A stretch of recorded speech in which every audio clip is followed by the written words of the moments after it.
Zeke Draker was born into the renowned House Draker, a prestigious bloodline whose name had been carved into history by generations of legendary Dragonslayers. But the honor that should have come with being born into such a powerful family did not stay with him for long, because Zeke could not wield a sword the way a Draker was expected to. The family quickly branded him as useless and cast him aside.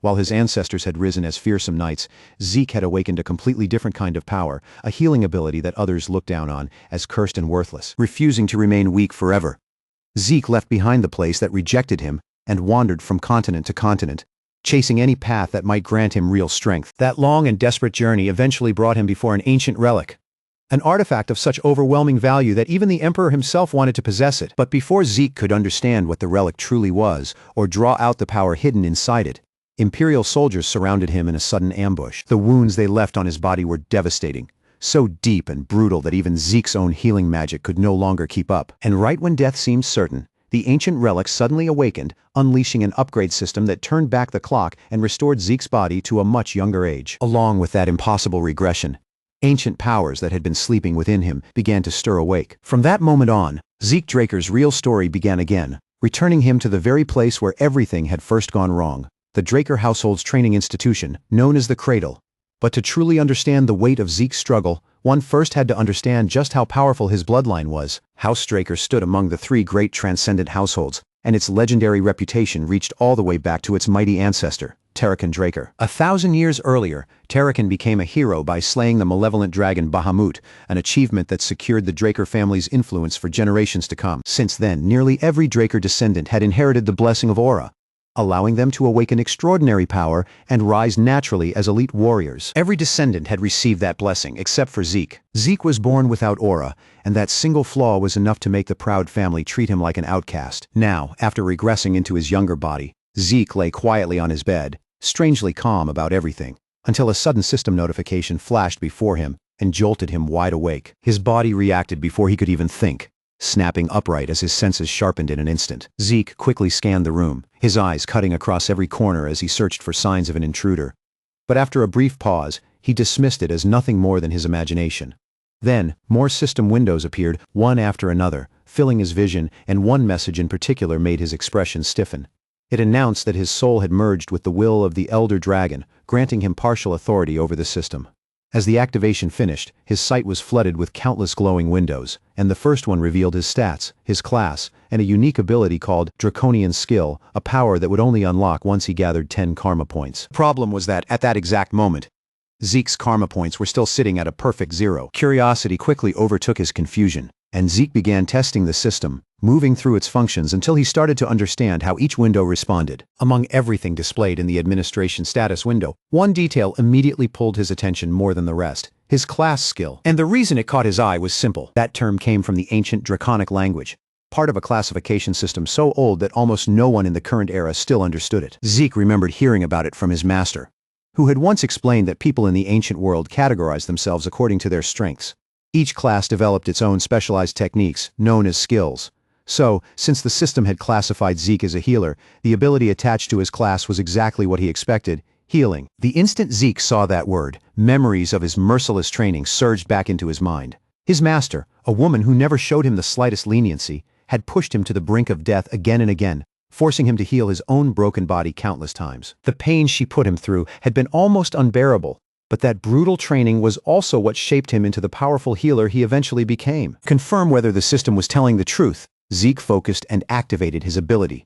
The result left him stunned, because his healing power responded instantly. That should not have been possible, because in his previous life, Zeke had only awakened as a healer in his 20s, after his Aether Hall had finally opened. Back then, the unlocking of his Aether Hall had been the turning point that allowed his healing ability to truly emerge. But now in this new life, that meant his Aether Hall was already open from the very beginning. Zeke had not only returned to the past with every memory from his former life intact, his abilities had come back with him as well, giving him an advantage no one else could possibly see coming. Just as Zeke was about to explore the system even further, a voice suddenly called his name from outside, followed by a firm knock against the door. Panic flashed through him, and he hurriedly tried to close every system window before anyone could walk in and notice them. But the person outside did not wait for permission and pushed the door open as if entering was already a matter of course. The man who stepped into the room was Decker, Zeke's exclusive servant. With his usual stern posture and sharp expression, he had come to check whether his young master was prepared for an important event. The only problem was that Zeke had absolutely no idea what event Decker was talking about. Zeke's blank reaction immediately irritated Decker,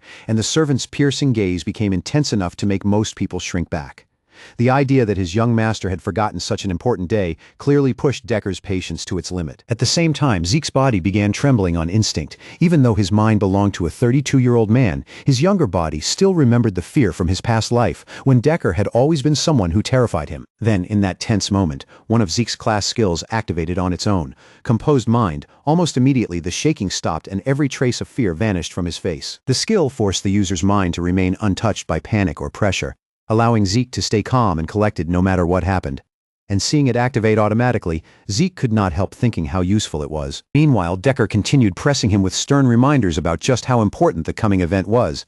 But Zeke stayed quiet, his expression calm and unreadable. Only after Decker repeated himself several times did Zeke finally respond, quietly acknowledging that he remembered what day it was. And in truth, Zeke remembered it all too clearly.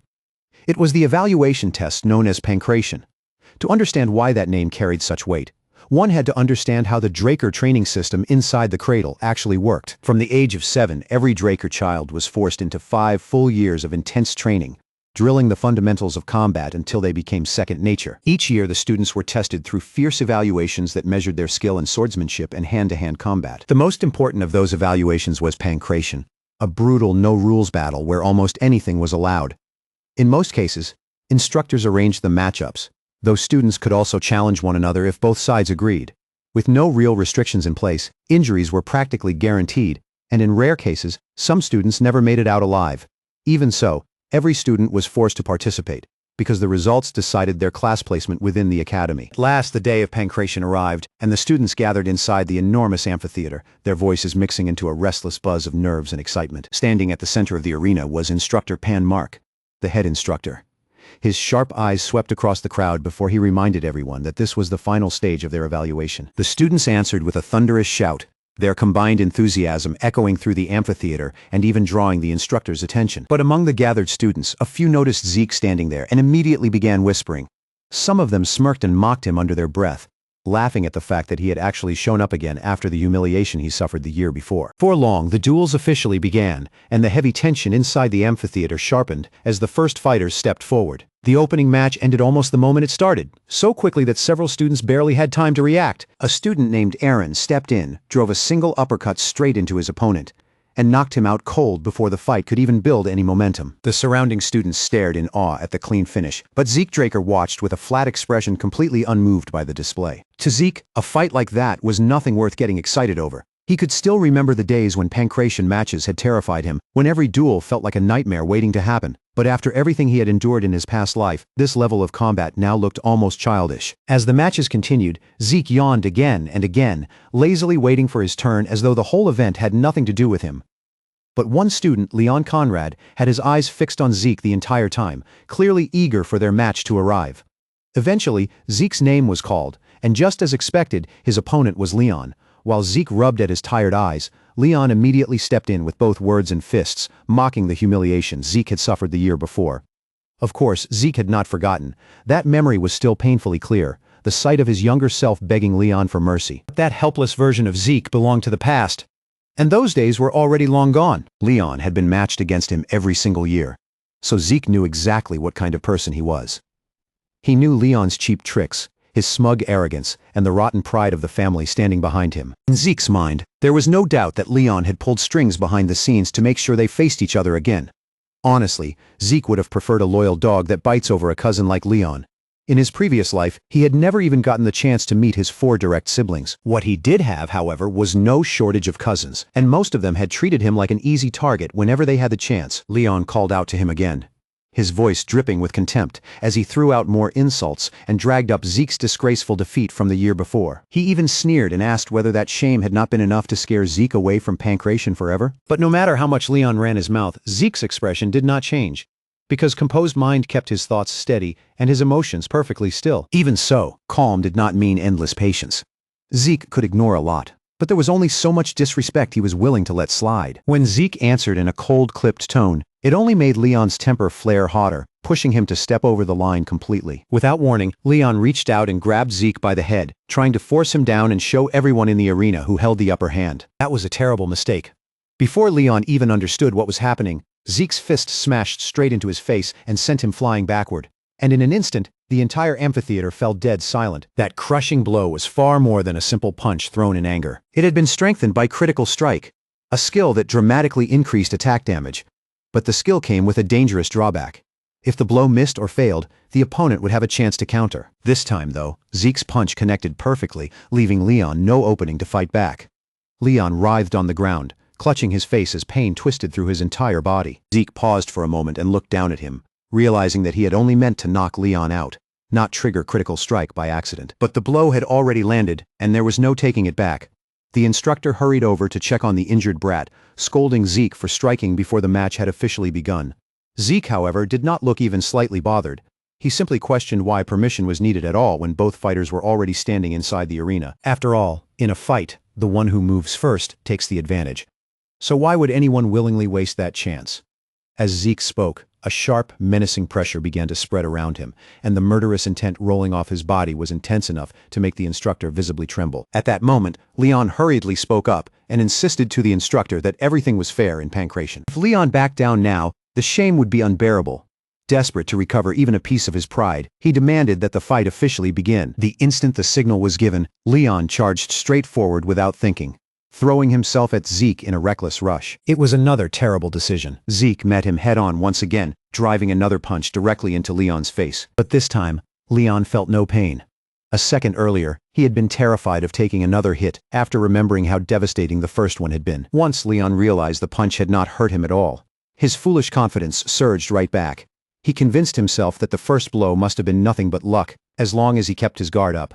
Leon believed Zeke Draker would not be a real threat. Then Leon noticed Zeke subtly shifting his posture, preparing to strike back with his left hand. Reading the movement, Leon ducked at just the right moment, slipping under the attack before grabbing onto Zeke and trying to slam him down onto the arena floor. In the next instant, Leon was struck by a blow so fast that even the spectators could not follow what had happened. His entire body shook violently, the impact rattling through him until he looked completely stunned. Even the instructor, who had been certain Leon had gained the upper hand, froze in place with a dumbfounded expression, unable to understand how the situation had flipped so suddenly. Zeke had slipped out of Leon's hold with terrifying precision and struck him cleanly on the chin.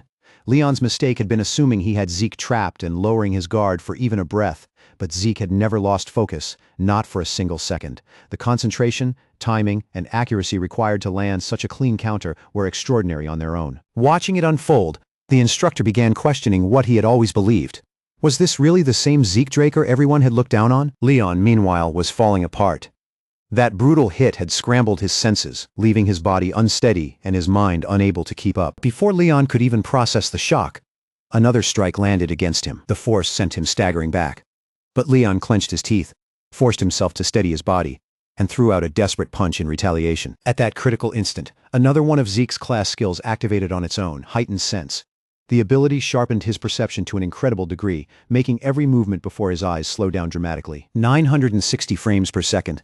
With Leon's punch crawling toward him as if it were moving through thick air, avoiding it became almost effortless for Zeke. As Leon's fist swept past him, Zeke caught his extended arm, twisted his body into position, and slammed Leon hard into the ground. The impact was merciless. Leon hit the floor with such destructive force that the ground beneath him cracked and shattered outward. At the same time, another skill activated, Precise Stab, an ability that guided Zeke toward weak points and helped him deliver maximum damage. With Leon pinned beneath him and completely at his mercy, Zeke clenched his fist tightly, ready to crush his face without holding back. Leon's confidence vanished in an instant, and panic overtook him as he begged Zeke to stop.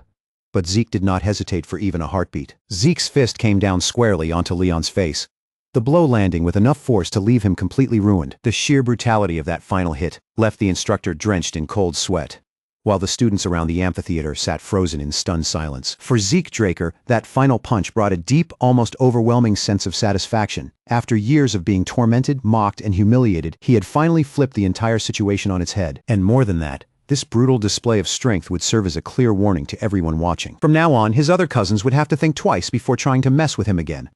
Not that Zeke truly cared whether they learned their lesson or not, because if any of them were foolish enough to cross him, Zeke would make sure they regretted it so thoroughly that they would never forget. Even after seeing Leon Conrad beaten down so miserably, some idiots still failed to understand the situation. One especially arrogant punk, Jaken Wardek, stepped forward and challenged Zeke to a pancration match. Jaken was clearly itching to prove himself, eager to crush Zeke by force and make a statement in front of everyone gathered there. Zeke, however, found the whole thing almost amusing.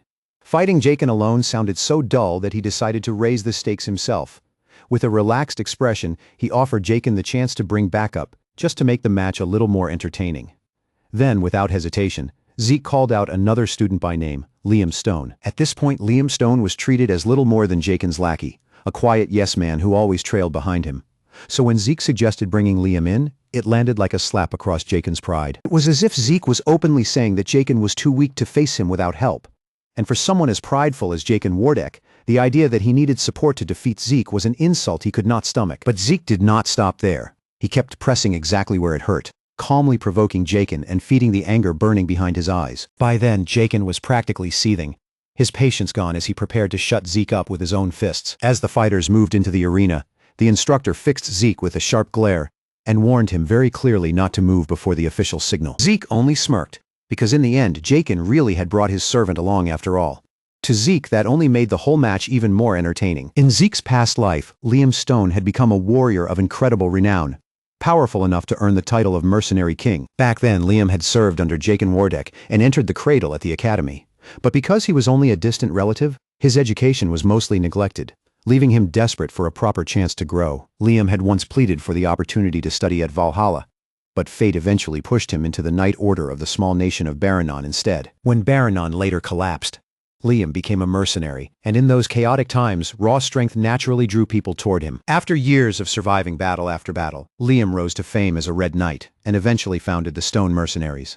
By uniting the three largest mercenary factions, he firmly secured his place as the Mercenary King. Later, when the Empire hired the Stone Mercenaries, Liam entered the Continental Wars, where he became a terrifying enemy to Zeke and the Northerners. But in this life, Zeke had no intention of letting the same path unfold again. The moment the instructor gave the signal, Jaken charged forward with a powerful punch, the force behind his fist cutting through the air as he aimed straight for Zeke. But Zeke did not even flinch. He caught the incoming blow effortlessly, stopping Jaken's fist in place as though the attack carried no weight at all. Jaken quickly yanked his hand back and followed up with a kick.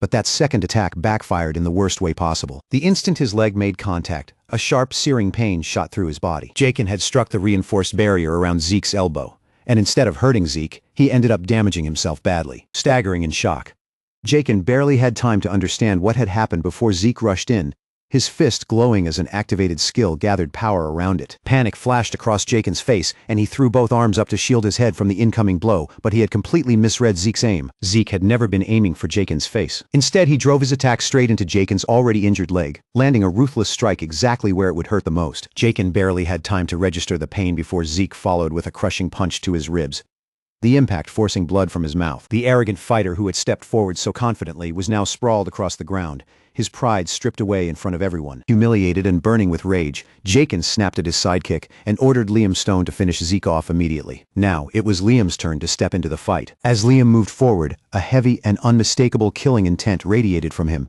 changing the atmosphere around the arena at once. The most dangerous part about facing Liam was his absurd reach. If Zeke allowed Liam to strike first, the flow of the battle could shift against him in an instant. Knowing that, Zeke decided to seize the initiative before Liam could use that advantage. He launched forward with a rapid assault, using a skill called Slash, moving so quickly that his body seemed to blur across the arena. Then Zeke unleashed a fierce storm of punches, striking again and again without giving Liam room to breathe. The speed of Zeke's attacks disrupted Liam's vision and forced him onto the defensive. But even then, it was clear that the real battle was only just beginning. The students watching from the sidelines could hardly believe what they were seeing. A chilling sense of despair washed over them as they witnessed just how much of an overwhelming powerhouse Zeke Draker truly was. They were curious, stunned, and completely confused because none of them had ever seen someone fight like this before. In a world where swords dominated the battlefield, a fighter who relied purely on his fists was almost unheard of. Zeke's technique was undeniably impressive, but even that level of movement was beginning to place a serious burden on his body. And yet, that was not even the biggest problem. The true obstacle standing in front of him was Liam Stone's monstrous physique. Liam did not counter. He did not dodge. He simply planted his feet, raised his guard, and absorbed every hit Zeke threw at him. If Liam was already this resilient now, Zeke could only imagine how terrifying he must have been in the future, back when he ruled the battlefield as the mercenary king. Realizing that ordinary attacks were not breaking through, Zeke decided to pour everything into one final devastating strike, a blow powerful enough to smash past Liam's defense no matter how sturdy it was. But just as Zeke launched the attack, Liam dodged with infuriating ease. He did not flinch, and he did not even turn his head. He simply redirected the strike as if it meant nothing at all, and that calm arrogance instantly irritated Zeke. Before Zeke Draker could properly react, Liam Stone seized the opening right in front of him, grabbed hold with raw power, and lifted Zeke high into the air, clearly preparing to smash him down into the arena floor with brute force. But Zeke had no intention of letting himself be thrown around without resistance. Thinking quickly, even while suspended in the air, he twisted his body and drove a sharp strike straight toward Liam's head. At that very moment, Zeke's class skill, heightened sense, activated again, sharpening his perception and allowing him to take full advantage of the tiny opening he had created. In a flash, Zeke wrapped his legs tightly around Liam's neck, locking him in place and cutting off the flow of air before Liam could shake him loose. No matter how absurdly strong Liam Stone's body was, even someone like him could not keep fighting properly if oxygen stopped reaching his brain. But Zeke had made one serious mistake. He had underestimated just how dangerous Liam could be even while trapped. Liam retaliated with terrifying violence, pounding Zeke again and again with crushing blows that landed one after another without mercy. The relentless barrage slammed through Zeke's body until blood burst from his mouth, and every nerve screamed from the pain of taking Liam's full-force attacks. Even so, Liam's overwhelming strength gradually began to drain away. His movements grew heavier and slower with each passing second, his body weakening as he struggled against the lack of air. Eventually, Liam could no longer endure it.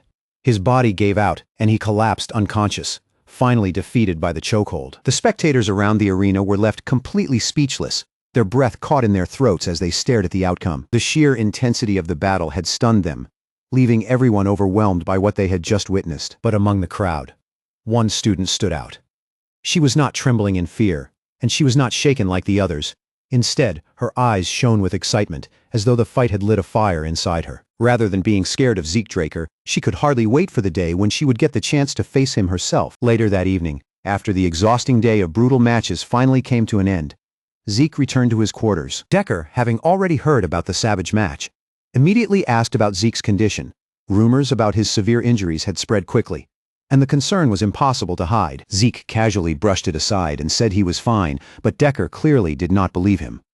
Ignoring Zeke's attempt to wave the matter away, Decker insisted on checking his pulse himself, determined to confirm whether his young master was truly all right. Zeke could tell exactly what Decker was trying to do.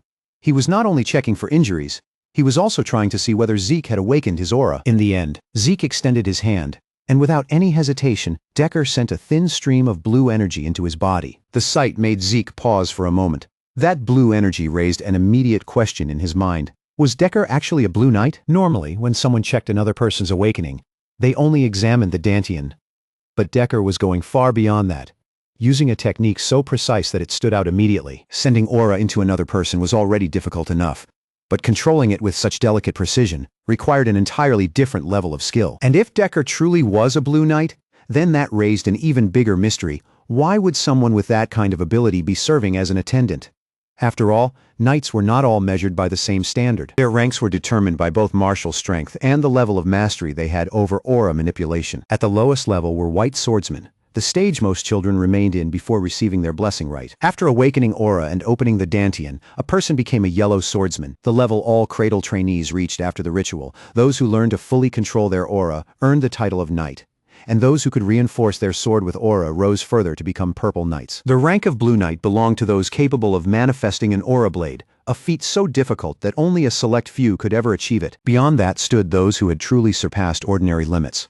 The Red Knights, the very rank both Liam Stone and Zeke had reached before Zeke's regression. And even above them existed a near-mythical level known as the Black Knights, a rank held by only a handful of people across the entire continent. With all of that in mind, Zeke could not help wondering why someone as skilled as Decker, someone who could easily command soldiers on the battlefield, was stuck acting like his personal babysitter. Still, no matter how capable Decker was, there was no way he could detect Zeke's ether.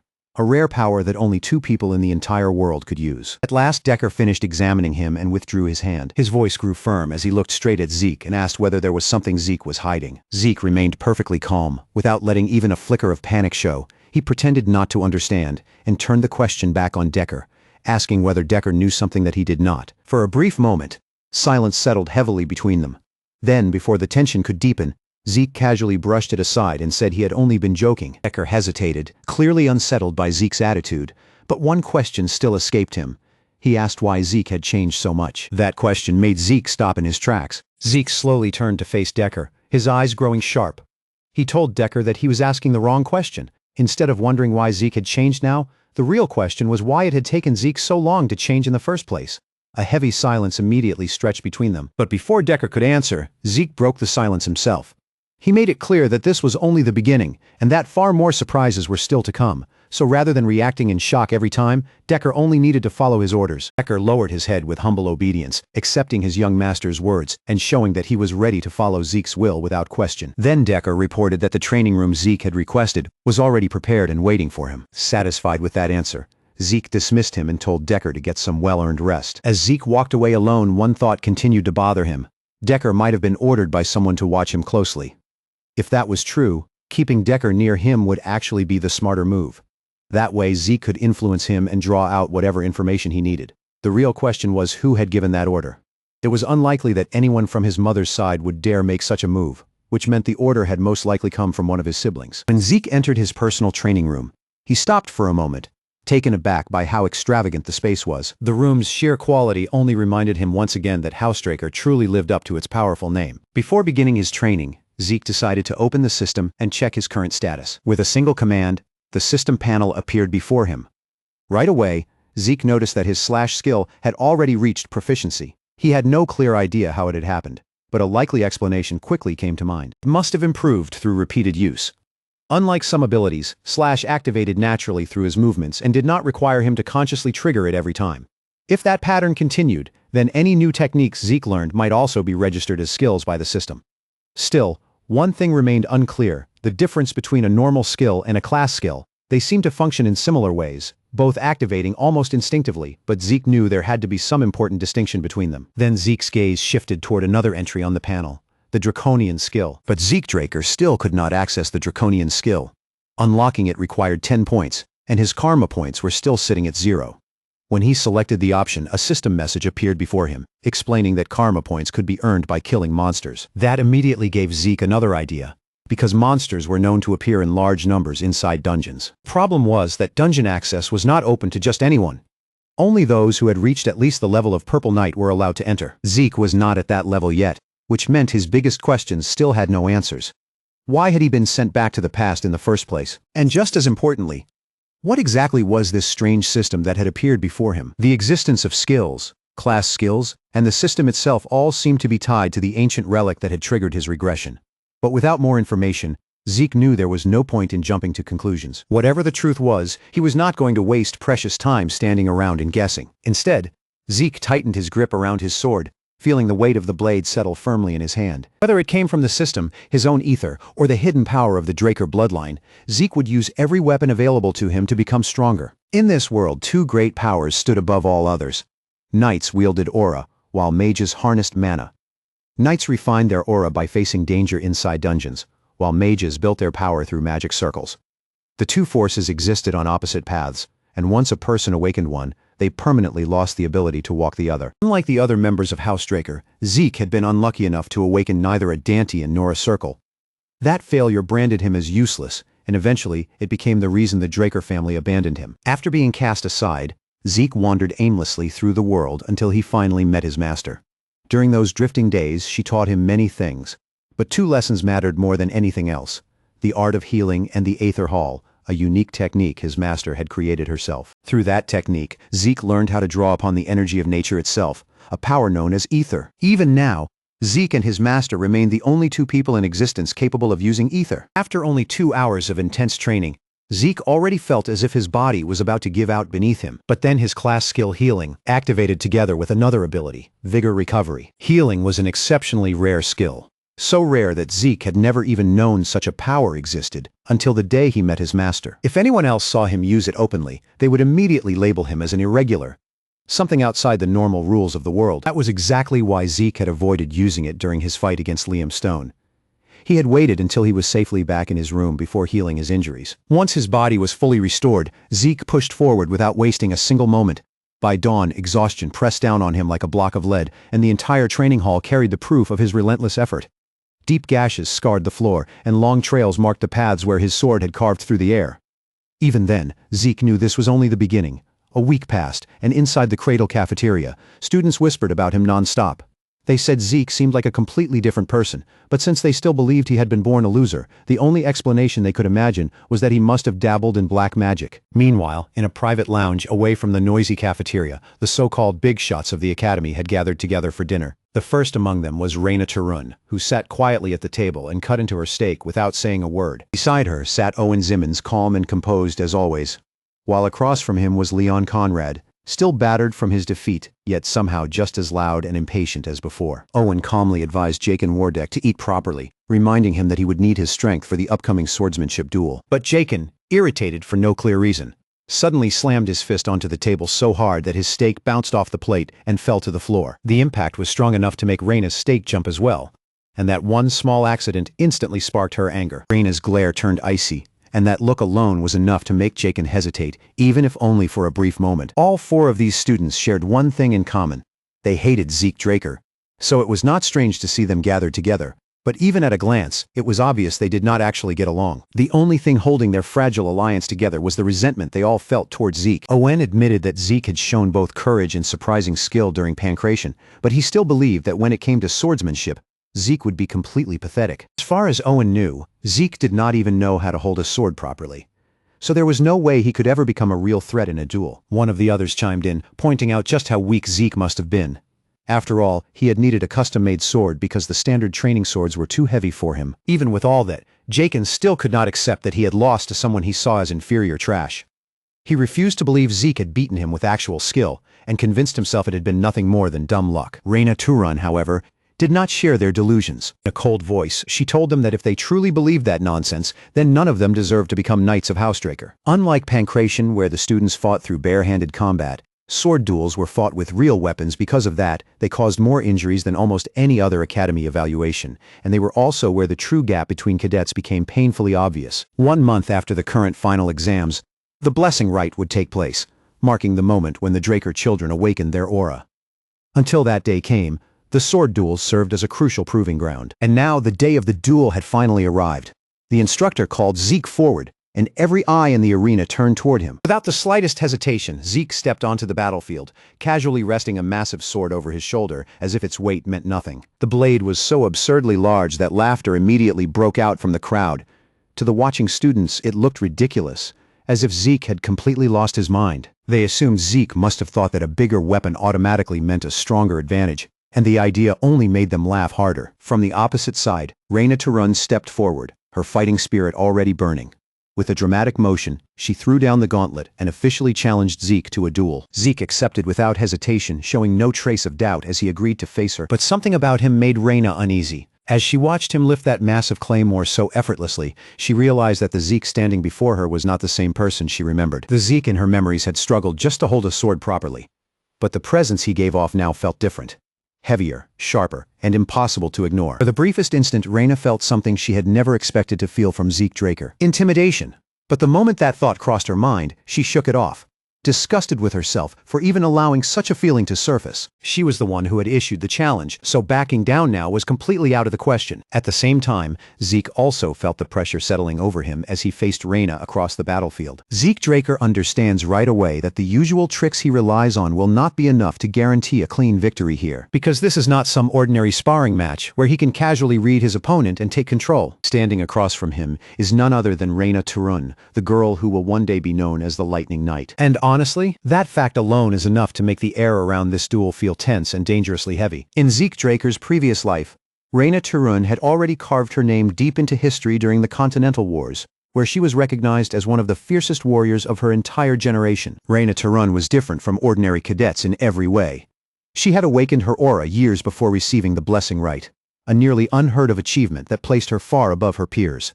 And yet, even with that extraordinary talent, she never relied on aura inside Cradle.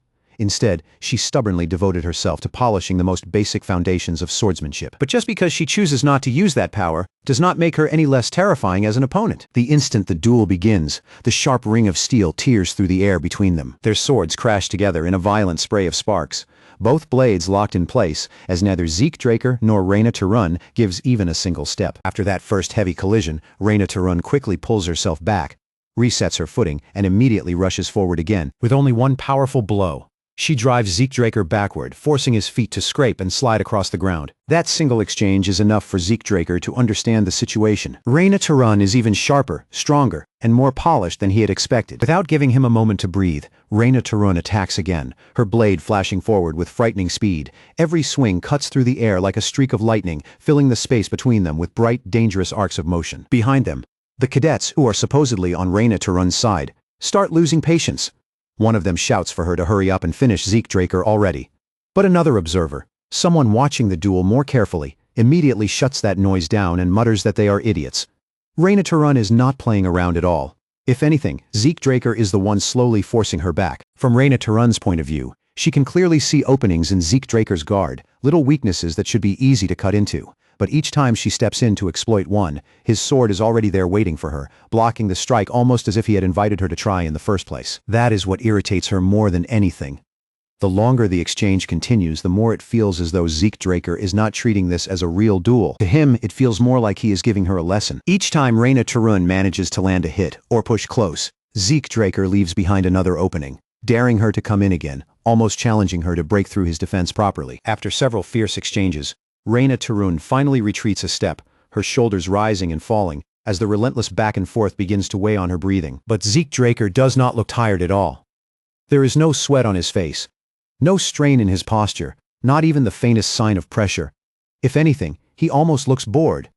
Reyna Tarun is fighting honestly, refusing to use her aura, and relying only on pure technique.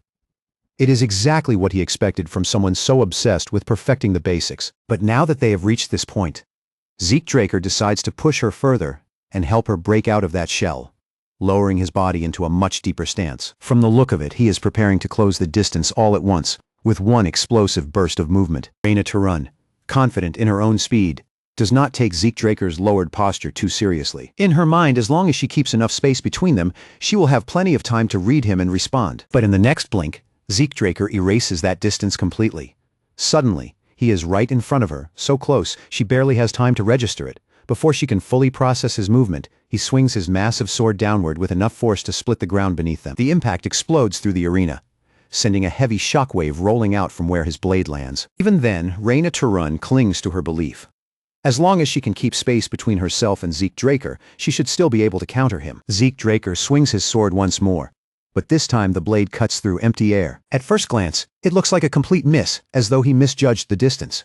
But the strike was never aimed directly at Reyna Tarun. The raw force of the swing tears up debris from the ground and sends it flying straight toward her face. The fragments slam into her nose, leaving it bruised, battered, and stinging from the sudden impact. The moment Reyna Tarun flinches from the hit, Zeke Draker charges in without hesitation, his sword already hurtling toward her. The gleaming edge stops just a few centimeters from Reyna Tarun's neck, close enough for her to feel how near the end really is. In that instant, she is certain the duel is over, but then something no one expects happens.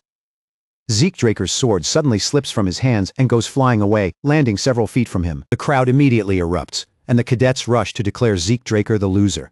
Cheers break out for Reyna Tarun, praising her victory and celebrating the fact that she supposedly won without using her aura. But not everyone is fooled by what just happened. The instructor's face turns deathly pale, his expression twisting with pure horror, as if he has just witnessed something far worse than a simple duel result.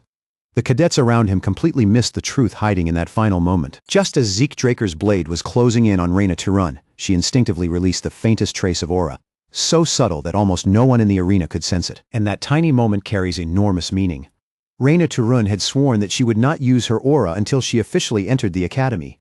Yet in this duel, Zeke Draker forced her to break that promise. For a brief moment, Reyna Tarun simply stands there, uncertainty and regret flickering across her face, as the weight of what she has done sinks in. Then, without giving her any warning, Zeke Draker rushes straight at her again. Before she can even raise her guard, his fist drives into her throat with a brutal impact. Reina Turan chokes on the blow, her knees weakening beneath her as blood spills from her mouth. A wave of gasps spreads through the crowd, followed instantly by angry shouts.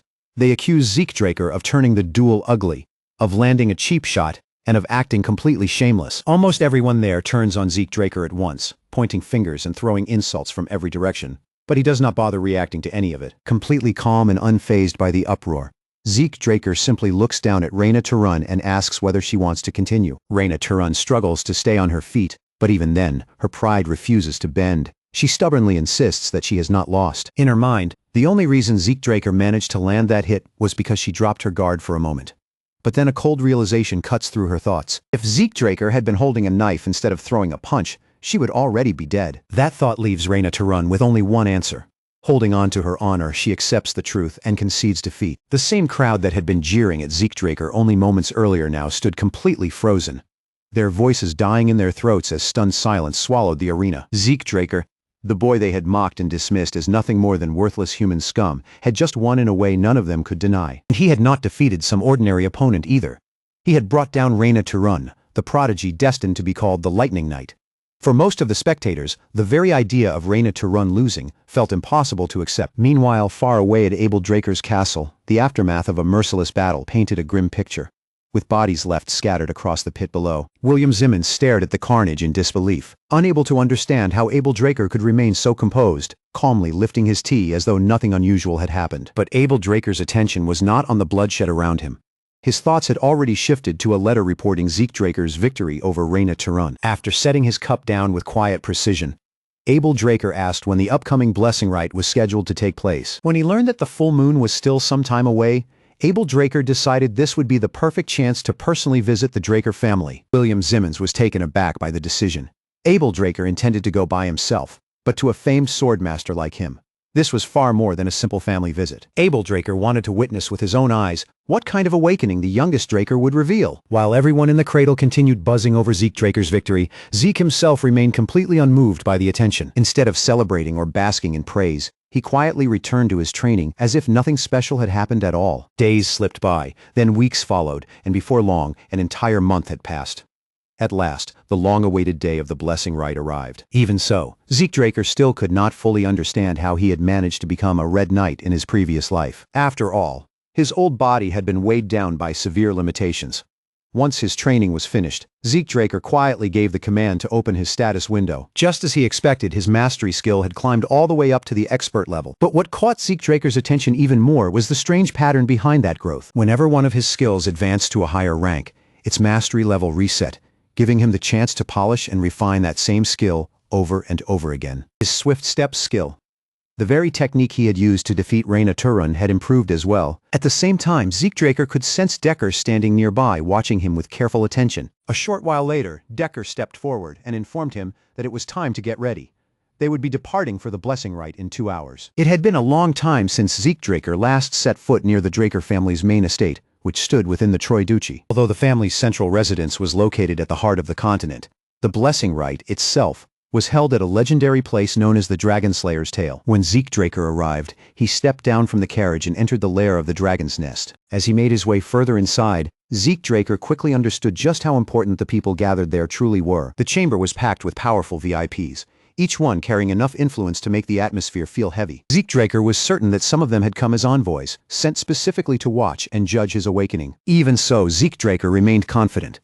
Once his true awakening was revealed, every expectation they had brought with them would be shattered. But that confidence shook the instant his eyes landed on one particular man in the crowd. It was a man whose mere presence was enough to make Zeke Draker's blood boil beneath his skin. Abel Draker was there, casually shaking hands with another guest as if his appearance was nothing unusual. From the look on his face, Abel Draker did not seem especially interested in the ceremony itself. There was only one thing at this event that truly drew his attention: his youngest brother, Zeke Draker. The Draker family's second son was publicly known as the Lion Blade, but Zeke Draker remembered him by a far darker name from the past, the Butchering Knight. Standing before his older brother, Zeke Draker forced his expression to stay calm, keeping every surge of emotion locked behind a composed face. For now, there was not much else Zeke Draker could do. In his previous life, Abel Draker had never appeared at the Blessing Rite to witness his awakening. That meant Zeke Draker's actions during the Pancration competition had already changed the path of fate. Zeke Draker clenched his fists in frustration, but then the meaning of this change struck him. This was not only a problem, it was also an opportunity. Before much more time could pass, the ceremony officially began. Aaron was the first warrior called forward to undergo the ritual. Without showing the slightest hesitation, Aaron stepped up and lowered his arm into the mystical pool. Almost immediately, blue energy surged through Aaron's body, wrapping around him in a vivid pulse of power. An elder explained that every Draker descendant had their aura sealed until they graduated from the cradle at the age of 12. This ritual was the process that awakened that hidden power and separated them from ordinary warriors. Most knights could only awaken in their 20s, but the Draker bloodline reached that stage at astonishing speed. Even among Draker elites, however, only a select few awakened a special trait known as mana inhibition, the signature ability of the Dragonslayer lineage. Around the pool, the glowing mana lamps suddenly flickered violently, bursting with sharp flashes of red sparks. That reaction made it clear to everyone watching that Aaron had undergone a pure blood awakening. Knights who possessed mana inhibition could stand on equal footing with even powerful red knights and black knights. But that strength came with a heavy burden, because their bodies became so resistant to mana that ordinary daily life could become difficult. To keep that effect under control, they needed special gloves crafted by the Draker family. A perfect example was standing right in front of them, Reyna Turun, who had already completed her awakening. She now wore gloves at all times, showing both the power and the burden carried by pureblood knights. Once a candidate proved their pureblood status, they were officially acknowledged as a true member of the Draker family, gaining access to vast resources, authority, and the finest training the family could offer. The murmurs spreading through the audience grew louder and louder. Now, the most anticipated awakening of the entire ceremony had finally arrived. It was Zeke Draker's turn, and whispers filled the room as many believed his awakening might even surpass Reyna Turun's. As Zeke Draker stepped forward, an eerie sense of déjà vu washed over him, as if the air around the ritual site had pulled him straight back into a memory he could never forget. He had stood in this exact place once before, facing this same moment with a very different heart. In Zeke Draker's previous life, this day had brought him nothing but shame, bitterness, and crushing disappointment. Back then, the Blessing Rite had been the only reason he was allowed to remain in the cradle at all. But instead of giving him pride or hope, that experience had branded him with humiliation. Now, though, everything had changed. Zeke Draker was no longer the powerless boy from that life. He had learned how to heal, how to control ether, and how to fight using his own methods. Through pain, training, and survival, he had built resilience, strength, and the resolve to carve a path that belonged to him alone. So as Zeke Draker stood before the bronze statue, anticipation quietly rose inside him. This time, he truly believed the ritual would grant him something extraordinary. The moment Zeke Draker lowered his arm into the pool, the bronze statue reacted at once. It began trembling violently, shaking as though something inside it had been disturbed, before suddenly freezing in place. A heavy silence fell over the entire room. No one moved. No one spoke. In all the long history of the Blessing Rite, something like this had never happened before. Even Abel Draker, a man famous for keeping his composure no matter what stood before him, was left momentarily speechless. Zeke Draker slowly pulled his arm back, and in that instant, he already understood the result.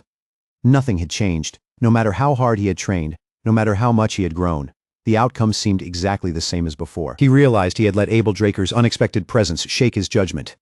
He had allowed himself to believe that this life would produce a different result, even though somewhere deep inside, he had always known the truth. People watching soon broke into whispers, and their earlier awe quickly twisted into mockery. The candidate everyone had been waiting to see had failed to awaken. Sneers spread through the hall as they stared at a direct descendant of the Draker bloodline. And yet there was not a single clear sign of awakening from him. To the crowd, it made no sense, and the murmurs around Zeke Draker only grew sharper and more cruel. Some even began doubting his victory over Reyna Turun, convincing themselves that Zeke Draker must have won through cheap tricks, deception, or some hidden scheme. But Zeke Draker himself did not care. He had no interest in wasting energy on their judgment. Instead, Zeke Draker turned his attention inward, already searching for another path that would let him keep growing stronger. Just then, the system cut into his thoughts with an unexpected message, reporting an error and offering an apology. It stated that critical information had been missing from the class identification process. Zeke Draker's eyes narrowed in confusion. What was that supposed to mean? Before he could fully process the message, the system continued. The missing input was now complete. The system confirmed that terminal identification had succeeded, and that the user's talent had been recognized as healer. At that very moment, a rush of power surged through Zeke Draker's body. His class had finally unlocked, but the change did not end there. A second message immediately followed, announcing that a rare class had been unlocked. Then the bronze statue exploded with light. A deep red glow filled the chamber, the unmistakable sign of a pure-blood awakening. Gasps rang out from every direction. No one in the room could believe what they were seeing. How could Zeke Draker jump straight into the status of a Red Knight? System's connection to him deepened even further, unlocking something buried within Zeke Draker's soul, the ancient dragon's blessing. Abel Draker watched everything unfold in silence, his expression impossible to read as his sharp gaze studied his younger brother with cold calculation. Then another change struck. The system still was not finished. Zeke Draker's existing talents began merging together, twisting and reshaping into something entirely new. His screen refreshed again, revealing a title unlike anything Zeke Draker had ever seen before. A unique class had been unlocked, the Immortal. A golden shimmer wrapped around Zeke Draker's body, drawing every eye in the hall toward him once again. The spectators had barely recovered from the red light, and now they were faced with an even greater mystery. Some desperately tried to claim that the statue must have malfunctioned, but that excuse could not explain the way the mana lamps had reacted to his awakening. At the same time, no mana inhibition had appeared, so the onlookers tried to dismiss it as a false pureblood awakening, even though their own voices carried doubt. None of them truly believed the explanation they were forcing out. That was when Abel Draker finally moved. With slow, deliberate claps, Abel Draker broke the suffocating tension that had settled over the room. A mocking trace of amusement colored Abel Draker's voice as he asked why no one had congratulated the newly awakened pureblood. Abel Draker's applause was not a suggestion, it was a command, and with no room to refuse, everyone else in the hall had no choice but to follow his lead. One by one, the whispers faded away, replaced by the stiff, reluctant sound of applause spreading through the chamber. Abel Draker did not hesitate before ordering that a pair of gloves be prepared for his younger brother. Zeke Draker accepted the gloves, but he barely held back a scoff. He already knew he had no need for something like this. Even so, Zeke Draker said nothing. He simply turned away and walked off, keeping his thoughts hidden behind a calm face. Abel Draker, however, looked strangely satisfied as he watched him leave. Zeke Draker felt anything but grateful. Out of everyone in the room, Abel Draker was the one offering him help. Just the thought of it was enough to make Zeke Draker's blood boil. With the blessing rite now concluded, the ceremony smoothly shifted into a celebration, giving the gathered guests a chance to mingle and enjoy the occasion. But Zeke Draker had no desire to take part in the celebration. He had not come here to socialize. Just as he was about to slip away, a voice called out his name. Zeke Draker stopped in place. This was not how things were supposed to go. He had never expected Abel Draker to approach him so suddenly. His older brother spoke casually, asking where Zeke Draker thought he was going. Then, to Zeke Draker's disgust, Abel Draker extended his hand and offered him congratulations. Zeke Draker hated Abel Draker from the bottom of his heart, but rejecting that handshake in front of everyone would only create unnecessary trouble. Forcing a polite expression onto his face, he reached out to accept it. Then Zeke Draker suddenly stopped. A sudden flash of blood cut through Zeke Draker's mind, dragging up a memory from his previous life before he could stop it. His body moved faster than his thoughts, reacting on instinct before Zeke Draker could even understand what he had seen. Zeke Draker pulled his hand back at once. He said nothing, offered no excuse, and simply stood there in tense silence. A slow smirk curled across Abel Draker's lips. His tone stayed light and almost casual. But there was a blade hidden beneath it as he remarked that this was awkward, and that his dear little brother had just embarrassed him. Zeke Draker clenched his jaw hard. No matter how many eyes were on him, he could not bring himself to shake Abel Draker's hand. Not after everything he remembered, not after knowing exactly what kind of monster his older brother truly was. Abel Draker, however, barely seemed bothered. With a small dismissive wave, he turned away as if the insult meant nothing to him. Abel Draker simply said that they would surely meet again soon, and Zeke Draker silently agreed with that much. One day, Zeke Draker would face Abel Draker properly, but when that day came, it would be on Zeke Draker's own terms. At the celebration party, nobles and warriors filled the room with heated discussion. 2 pureblood awakenings in a single ceremony was something none of them had ever heard of. But what truly unsettled them was Zeke Draker's awakening. No one had ever witnessed a golden light before, and questions spread quickly. What did it mean? Was it some higher form of awakening? And yet, even though Zeke Draker had become the center of everyone's curiosity, he was nowhere to be seen. That was because Zeke Draker had quietly slipped away, choosing silence and solitude over the pointless chatter of the crowd. In a quiet room away from the celebration, Zeke Draker sat down and let out a slow breath, finally free from the suffocating pressure of all those watchful eyes. Even so, his mind refused to settle. Something about the awakening felt strange, because he was not experiencing mana inhibition at all. A true pureblood awakening was supposed to reject mana completely. The Draker family took pride in standing against dragons, the very beings said to be the source of all mana. That was why every pureblood awakener needed special gloves. Their bodies could no longer properly interact with mana-based tools and devices, so the gloves were meant to suppress that resistance. But Zeke Draker was sitting there completely unaffected. He removed the gloves and flexed his fingers, Testing the feeling for himself, there was nothing. No resistance, no rejection, and no strange discomfort at all. Something clearly did not add up. When Zeke Draker opened his status window, he immediately saw the difference. His trait was not mana inhibition. It was something else entirely, mana reflection. With a frown, he tapped for more details, and the explanation appeared. Mana reflection generated a distortion field that nullified nearby mana. Unlike mana inhibition, it was not passive and did not interfere with standard mana readings. Zeke Draker's thoughts began racing. That explained why the mana lamps had not reacted to him the same way they reacted to purebloods. He was not rejecting mana at all. He was distorting it. But then there was still the matter of his class. Before the blessing rite, the system had identified Zeke Draker as a rare class healer. But now, everything had changed.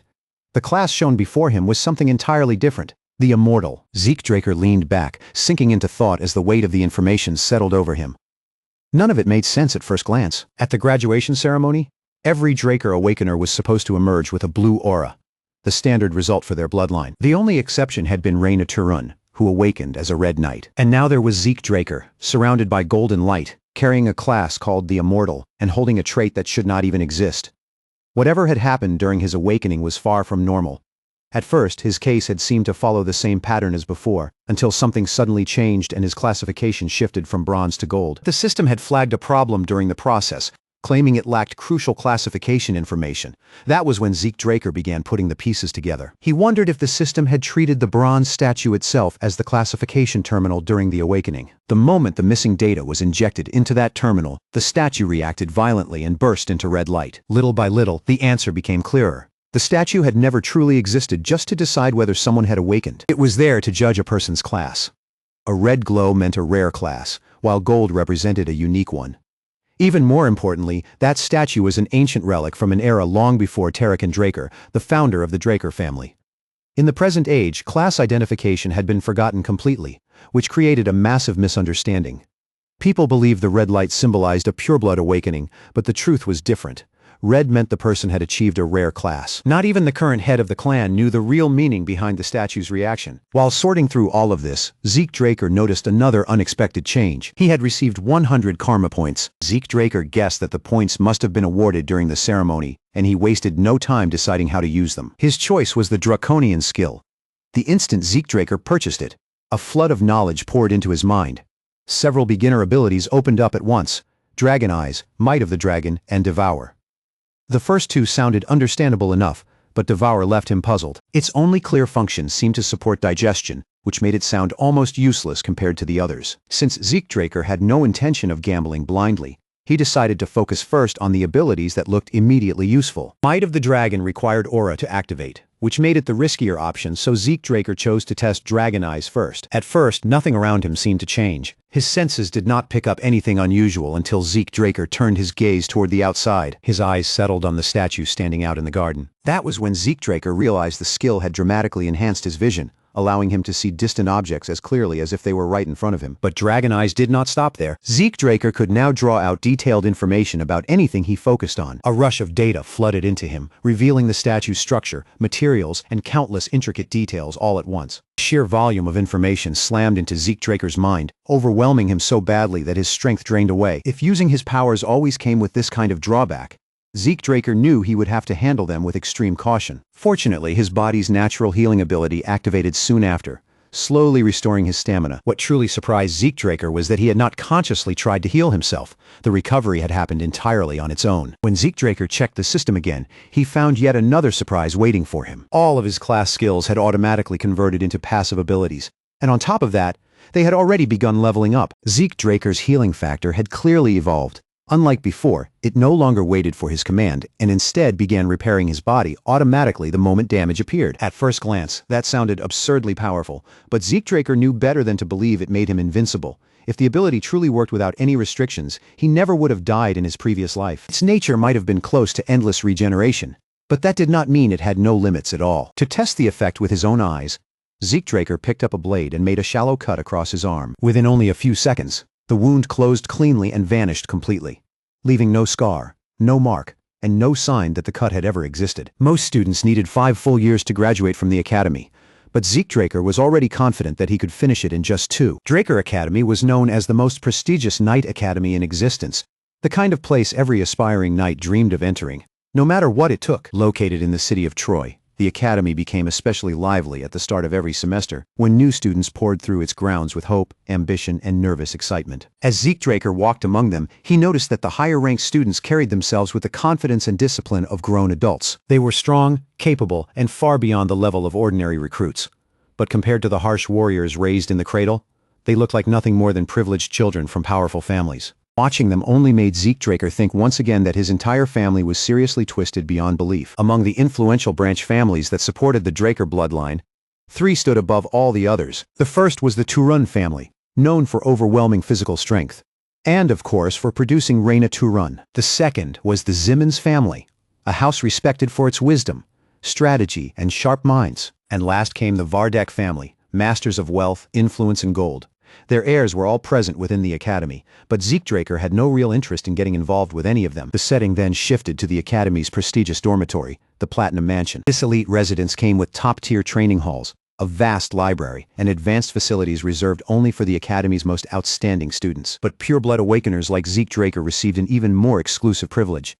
They were given the title of Floor Master, which granted them authority over the entire platinum floor. When Zeke Draker arrived, a maid greeted him politely and led him toward his assigned area where several people were already waiting. Seeing the crowd waiting there left Zeke Draker feeling slightly drained.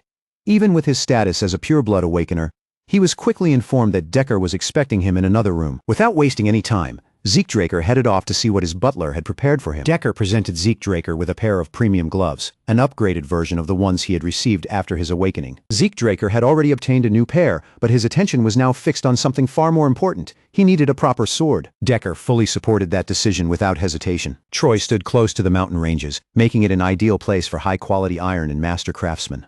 Those artisans were vital to the Academy's knights, and Decker offered to find a skilled craftsman for Zeke Draker. But Zeke Draker wanted to handle this matter personally, so Zeke Draker asked Decker to arrange an appointment in advance, giving him the chance to meet the craftsman himself. The name Galleon Halbert was unfamiliar even to Decker, which made the request all the more unusual. Even so, Zeke Draker was determined to secure a meeting with this mysterious craftsman. At the same time, Decker reminded Zeke Draker to review the Academy documents before attending his first class the next day. Later that evening, while Zeke Draker was going through his notes, he came to an interesting realization. The platinum floor belonged exclusively to him. That meant he now had the perfect private space to train and develop his draconian skills without anyone interrupting him. Just then, a maid arrived with an unexpected message. Reina Turun had invited Zeke Draker to dinner. Caught slightly off guard by the sudden invitation, Zeke Draker decided to accept it. When Zeke Draker arrived at Reina Turun's floor, the sight waiting for him made him pause for a moment. Reina Turun had arranged the dinner in a way that looked like something straight out of a gangster film. She welcomed Zeke Draker with a smirk and apologized for the unusual atmosphere. But Zeke Draker was not especially bothered by it. He simply took his seat, and the two of them agreed to eat first and leave the serious talk for later. As they ate, Zeke Draker quietly observed Reina Turun across the table. Even in such a casual setting, Reina Turun was still channeling aura into her lower abdomen. It did not take Zeke Draker long to understand why.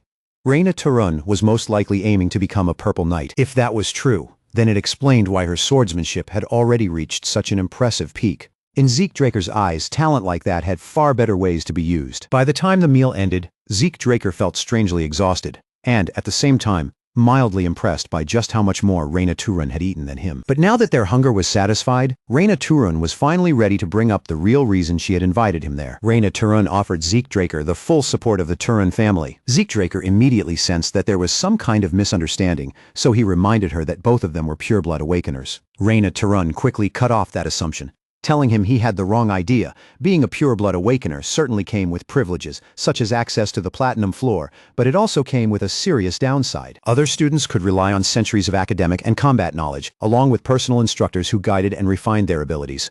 Purebloods, however, did not receive that same structured path for growth. Without proper support behind them, even someone blessed with extraordinary talent could eventually fall behind. To drive her point home, Reina Turun brought up Abel Draker, a pure blood of House Draker and the youngest person in history to claim the title of White Knight. Now, Abel stood among the most powerful Black Knights alive, and even someone with that kind of talent and status had still leaned on the support of the Zimmons family. Reina Turun then revealed the real weight behind her words.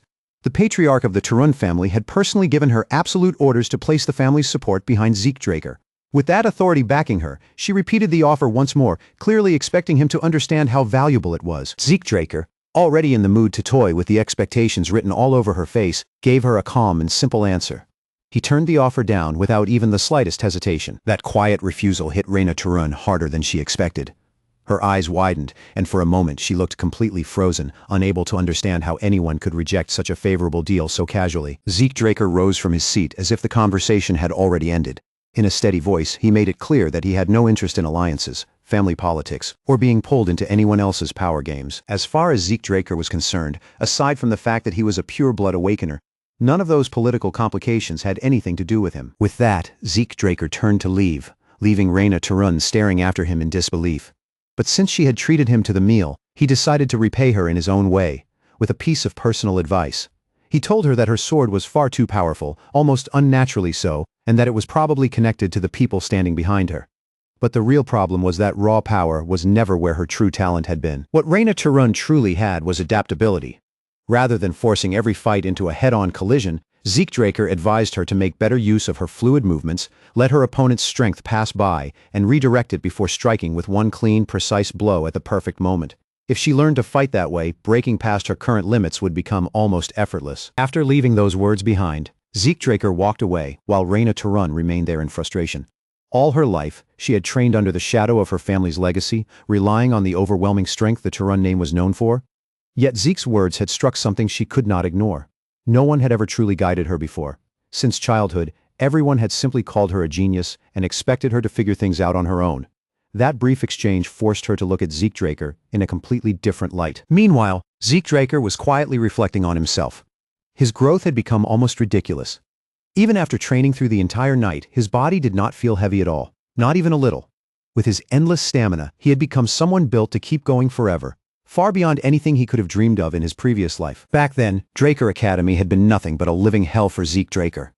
Every day had felt suffocating, humiliating, and impossible to endure, but now that he had returned with power and experience, the same place did not feel nearly as bad. In fact, for the first time, Zeke Draker found himself actually enjoying this rare little stretch of peace. Unfortunately, that quiet peace did not last for long. Owen Zimmons, the third son of the Zimmons family, suddenly stepped into Zeke Draker's path as if he had been waiting for the right moment to approach him. In Zeke Draker's previous life, Owen Zimmons had been a dangerous manipulator, the kind of schemer who smiled on the surface while blackmailing and tormenting him behind the scenes. And just like before, Owen Zimmons had sent him a dinner invitation, only for Zeke Draker to completely ignore it. The strange thing was that, this time, Owen was acting far too friendly, wearing an easy smile that felt anything but natural. Zeke Draker immediately understood exactly which invitation Owen Zimmons was talking about, and instead of playing along, he answered with a sharp remark that cut straight through the false politeness. Owen Zimmons asked why Zeke Draker had not even bothered to reply. Zeke only looked at him coolly, and shot back that he had no reason to waste his time on meaningless messages. That blunt answer instantly caught the attention of the companion standing beside Owen Zimmons. The man's expression tightened, clearly offended, as he decided that Zeke Draker was being far more disrespectful than necessary. But Zeke Draker had no interest at all in pretending to be polite for their sake. He looked the guy over, and basically hit him with the classic question of who the hell he even was. Zeke Draker had not bothered remembering his name, and as far as he was concerned, the man was nothing more than a bootlicker hovering around Owen Zimmons for favor. Apparently that was more than enough to make the guy snap. Without warning, the enraged man lunged forward and launched an attack straight at Zeke Draker. But Zeke Draker was not the slightest bit surprised. His body moved instantly, and he blocked the incoming strike head-on, even though the attack had been reinforced with aura manipulation. Durbin Roswell roared out his own name and declared himself the mightiest of them all. Though honestly, with that bulky presence, he looked more like the mightiest refrigerator than anything else. Zeke Draker could not hold back a laugh at how absurd the whole thing was. This man was not even a proper knight, and barely qualified as a cadet in Zeke's eyes. Not willing to waste another second on him, Zeke Draker shot forward with terrifying speed, and drove a brutal hook deep into Durbin Roswell's abdomen. It was the kind of punch that could have made even Mike Tyson look twice. The impact folded Durbin Roswell instantly, and sent him crashing face first into the ground, his earlier confidence disappearing in a single blow. Without missing a beat, Zeke Draker casually looked toward the next Zimmons lackey and invited him to step up if he wanted to be humbled too. Owen Zimmons, however, simply walked forward with a composed expression and said that he was not impressed by Zeke Draker showing off his strength. In the end, Owen Zimmons and his group withdrew, but to Zeke Draker, they looked less like serious opponents and more like a traveling circus act that had wandered into the academy. Draker Academy itself was divided into two main classes. The first was the normal class, where cadets who lacked natural talent had to sharpen themselves through discipline, repetition, and sheer stubborn effort. It was a harsh road, but at least it was simple and direct. The second was the special class reserved for the more capable cadets. Those students were allowed to choose specialized subjects beyond the basic curriculum, which meant this was where the academy gathered its so-called elite talents. Naturally, Zeke Draker had expected quite a lot from the people who would end up in a place like that. As Zeke Draker looked around the room, his expectations sank almost immediately. None of the students seemed particularly impressive. Most of them were simply familiar faces from the cradle, people he already knew far too well. He could not help joking to himself that this was not a special class at all, just the cradle class with a new label. Before long, the lesson began, and the instructor at the podium announced that they had a special guest for the day. It was a man who had once held the title of Commander-in-Chief of the Empire. This was the same war strategist who, 20 years earlier, had supposedly stopped an imperial invasion through unmatched tactical brilliance. He was also the man currently standing at the top of Draker Academy as its dean, Howard Draker. The moment Howard Draker entered, the room erupted with enthusiasm, and the cadets welcomed him with bright, admiring faces. To the rest of the world, that reaction was only natural. Howard Draker was seen as a war hero, a symbol of hope, and a genius tactician whose name was praised throughout the empire. But Zeke Draker knew the truth behind that shining reputation. Howard Draker was no hero. He was a fraud. The only reason Howard Draker had survived long enough to be praised as the Empire's savior was because he had leaked critical information to the enemy to protect himself. Pure luck had allowed him to escape unscathed, and ever since then, he had soaked in glory he never deserved. Zeke Draker despised him from the bottom of his heart. After all, Howard was the very reason Zeke had been expelled from the academy in his previous life. After that expulsion, Zeke Draker had nowhere left to go. He wandered the streets of Troy, lost and directionless, until slave traders captured him and sold him off to the Southern Cartel. Just seeing Howard Draker standing there was enough to drag Zeke Draker back to the darkest chapter of his life. Someday, he would make that man pay for everything. But for now, Howard finished his speech, and the teacher stepped forward to begin the lesson. The cadets were soon called to the arena for an indoor training session, where the open space echoed with footsteps and anticipation. Zeke Draker was not exactly thrilled about it. He was expected to sit through the fundamentals of dragon slaying, the very same basics that had frustrated him endlessly in his previous life. Back then, because he could not wield aura. Zeke Draker had wasted 2 long years on material that should have taken an ordinary cadet only 3 months to grasp. Their instructor stepped forward and introduced himself as the Rose Knight, Andre Draker. The students did not look impressed, mostly because they did not recognize his name. Zeke Draker, however, knew exactly who Andre Draker was. Andre Draker had not been born from an Awakener bloodline, yet he had still graduated from Valhalla Academy as its valedictorian. His sheer talent had been so undeniable that he earned the prestigious Draker name despite having no blood connection to the family. In other words, Andre Draker was exactly the kind of person no one should underestimate. Zeke Draker also remembered something important about the special class instructors. Their skill levels could vary wildly, but Andre Draker had always been famous for one thing above all else: his terrible attitude. Andre Draker wasted no time with warm greetings or long explanations. He stepped before the cadets, looked over the class with sharp eyes, and ordered everyone to draw their swords. As the cadets obeyed, Andre Draker's gaze suddenly stopped on Zeke Draker's weapon. Compared to the swords carried by everyone else, Zeke Draker's blade looked enormous, yet he held it as naturally as if it weighed nothing at all, without the slightest strain in his arms or posture. Andre Draker clearly was not impressed. In his eyes, that oversized sword looked less like confidence and more like arrogance. So he called Zeke Draker into the arena to teach him a lesson. But that reaction was exactly what Zeke Draker had been aiming for from the very beginning. Zeke Draker stepped forward and openly claimed that he could defeat Andre Draker with that sword. The provocation landed perfectly.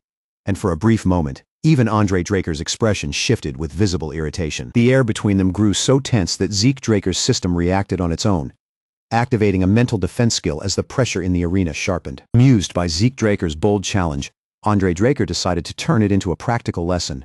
He even added a condition: if Zeke won, he would be given complete freedom during class.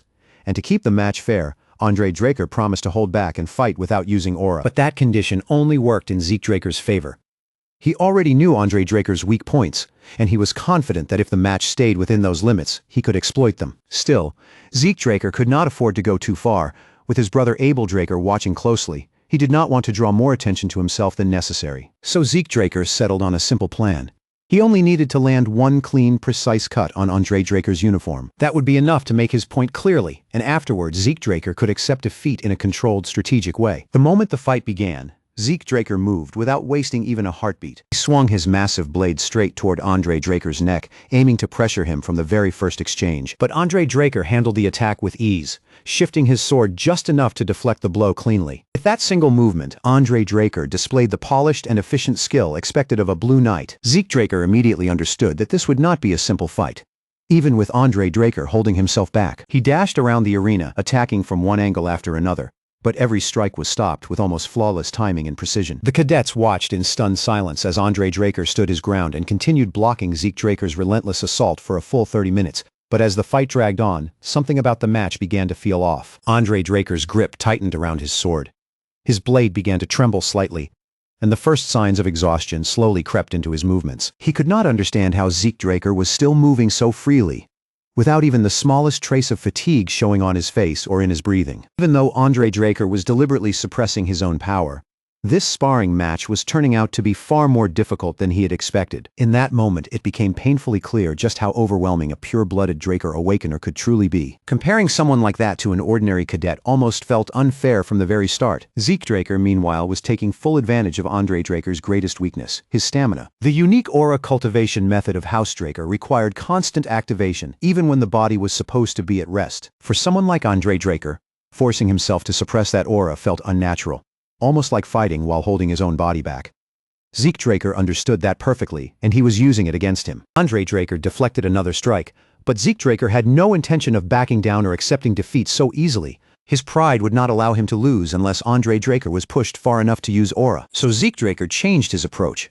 Instead of trying to slowly create an opening, he shifted into a far riskier plan. He would force Andre Draker into an all-or-nothing moment, one where the instructor would have no choice but to unleash his real power. Zeke Draker suddenly flipped backward, creating distance in an instant, then launched himself forward again with blinding speed. It was swift step, an advanced movement skill that turned his body into a blur across the arena floor. Andre Draker barely had enough time to react as Zeke Draker slipped around him and maneuvered straight into his blind spot. Then, in a single flash, Zeke Draker activated Critical Strike and poured everything he had into that one decisive attack. For the first time, Andre Draker hesitated. A mere cadet should not have been capable of using a technique that advanced, but in the split second before the attack landed, Andre Draker's instincts took over. He channeled the faintest amount of aura into his feet and dodged with lightning-fast movement. Then, without wasting the opening, Andre Draker immediately countered with Sky Slice. The force behind the attack exploded through the arena and sent Zeke Draker flying backward. Zeke Draker's sword cracked from the impact, and the damage to his body was severe enough to trigger his flawed healing factor. Even with regeneration kicking in, Zeke Draker's body could not withstand the blow. His strength gave out, and he collapsed hard onto the arena floor. Andre Draker quietly sheathed his sword and turned away, his expression tight with frustration rather than satisfaction. Then Andre Draker formally announced that Zeke Draker would be exempt from the class from that point on. He even looked across the remaining cadets and asked if anyone else had the courage to challenge him. But after watching Zeke Draker get blown away so brutally, not a single person dared to step forward. With that, the lesson continued for the rest of the cadets. Zeke Draker, however, was taken to the infirmary, where he lay resting and quietly replayed the fight in his mind. His original goal of slicing Andre Draker's uniform had failed, but forcing the instructor to use aura was an even greater victory than what he had planned. By pushing Andre Draker that far, Zeke Draker had made him acknowledge his strength, proving himself in a way even he had not fully expected. That final attack, Sky Slice, was actually the most basic technique within the dragon-slaying arts. But when a Blue Knight's power amplified even a basic technique, it became a devastating strike capable of crushing almost anyone. Even so, Zeke Draker had managed to hold his own against it. Zeke Draker's unlimited stamina and flawed healing factor had allowed him to keep standing against an opponent on Andre Draker's level. But as he lay there thinking it over, he knew those advantages alone would never be enough. If Zeke Draker truly wanted freedom, then what he needed was absolute power. Not just enough strength to survive, but the kind of overwhelming force that made even those standing above him hesitate to touch him. While Zeke Draker was lost in those thoughts, an unexpected figure stumbled into the infirmary.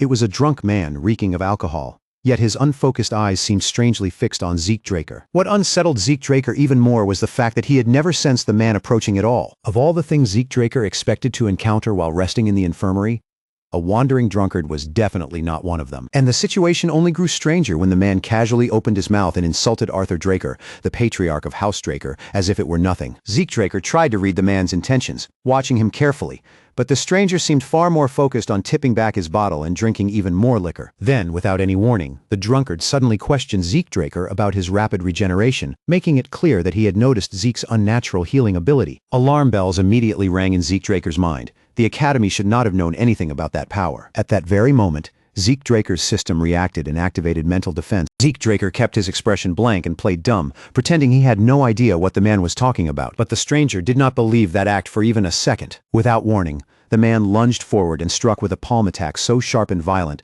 that it sliced straight through the infirmary bed. Zeke Draker dodged in an instant, his body moving before he could even think, and he quickly became convinced that this drunkard might actually be an assassin. Thinking fast, Zeke Draker grabbed the bedsheet and whipped it toward the lunatic's face, using it to block his vision for even the briefest moment. But the danger pressing against Zeke Draker only grew sharper, forcing him to stop holding anything back. Zeke Draker activated every skill he could use and launched himself into an all-out attack. Even with his sight blocked, the man moved effortlessly and caught Zeke Draker's blade as if the attack had never threatened him at all. Instead of striking back, the drunkard merely smirked, clearly amused, and praised Zeke Draker for adapting so quickly under pressure. Zeke Draker stumbled back, keeping his guard up as the man's words sank in.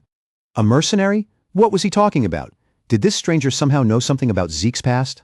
The man watched him closely, then scoffed at the sight of a Draker throwing away his sword just to survive. In the stranger's eyes, Zeke Draker seemed far more suited to life as a mercenary than as a knight.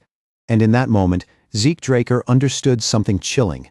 This man was seeing straight through him. Even worse, Zeke Draker could clearly feel the enormous gap in power between them. If this man truly wanted to kill Zeke Draker, there would be no drawn-out battle and no desperate struggle.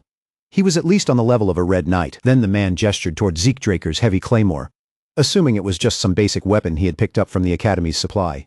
With talent like Zeke's, he said, swinging around that kind of blade was nothing but a complete waste. The casual way the man dismissed Zeke Draker's potential only made one thing clearer. This drunkard was far stronger than Zeke had first believed. Before Zeke could think any further, a familiar voice suddenly cut through the tense air. Andre Draker had arrived. To Zeke Draker's shock, Andre Draker called out the stranger by name, Dexter. Zeke Draker struggled to believe what he had just heard. Meanwhile, Dexter only smirked and asked how Andre Draker had managed to track him down. Andre Draker simply recalled seeing him earlier in the training room. Then, without wasting another moment, he turned his attention toward Zeke Draker. Andre Draker told Zeke Draker that if he had already healed, then he should get out. Zeke awkwardly prepared to leave, but Dexter suddenly stopped him before he could go. With an amused look on his face, Dexter made Zeke Draker an offer. If Zeke wanted to learn something actually useful, he should come to the western greenhouse of the Academy. A brief silence settled between them. Then Zeke Draker, as arrogant as ever, rejected the offer outright and walked away. Dexter let out a tired sigh and shook his head, muttering that Zeke Draker's attitude was far too much like his father's. For a moment, a trace of nostalgia seemed to pass through Dexter's expression. Zeke Draker, however, was already putting the pieces together. If this so-called gardener could speak about Arthur Draker, the patriarch of House Draker, so casually, then there was only one possible answer. Dexter was not just some strange drunk hiding around the Academy. He was the legendary Duke Draker, the Gale Knight. The realization struck Zeke Draker hard. This was the same man who had once challenged an entire kingdom all by himself. Duke Draker was one of the rare knights capable of wielding martial force. A warrior so unpredictable that people said he became a black knight simply because he liked the color black. And yet, despite that terrifying reputation, Duke Draker had vanished without a trace, only to appear here of all places, quietly living at the Academy. Zeke Draker glanced back at Andre Draker. Maybe Andre had ended up at the Academy because of Duke Draker as well. But in the end, that detail did not matter much to Zeke. Zeke Draker had no interest in ordinary training, and he was not searching for simple lessons anyone could teach. If Zeke Draker was going to learn from Duke Draker, then it could not be for something small or ordinary. What Zeke Draker wanted was the man's ultimate technique. A smirk tugged at Zeke Draker's lips as his hunger for power sharpened into pure determination. If he was going to chase after Duke Draker's strength, then he would not settle for anything less than everything. At the Magic Academy, Professor Fanon awkwardly continued his lecture, glancing across the room for even the faintest sign that the students were listening. He asked if there were any questions, though his face showed he already expected silence. Most of the class was either half asleep or barely pretending to pay attention, their eyes dull as the lecture dragged on. It was a discouraging sight, but Professor Fanon still tried to continue. Then, to his surprise, a single hand rose from among the students. Zeke Draker asked Professor Fanon about the mana energy transfer law he had just mentioned. Professor Fanon's entire demeanor changed in an instant. His awkwardness vanished, replaced by genuine excitement, because it had been ages since a student had actually shown interest in his lecture. He eagerly began explaining the concept in detail, taking his time so Zeke Draker could properly understand it. After class ended, the other students complained that the subject was far too theoretical, treating the lesson as little more than a scheduled nap.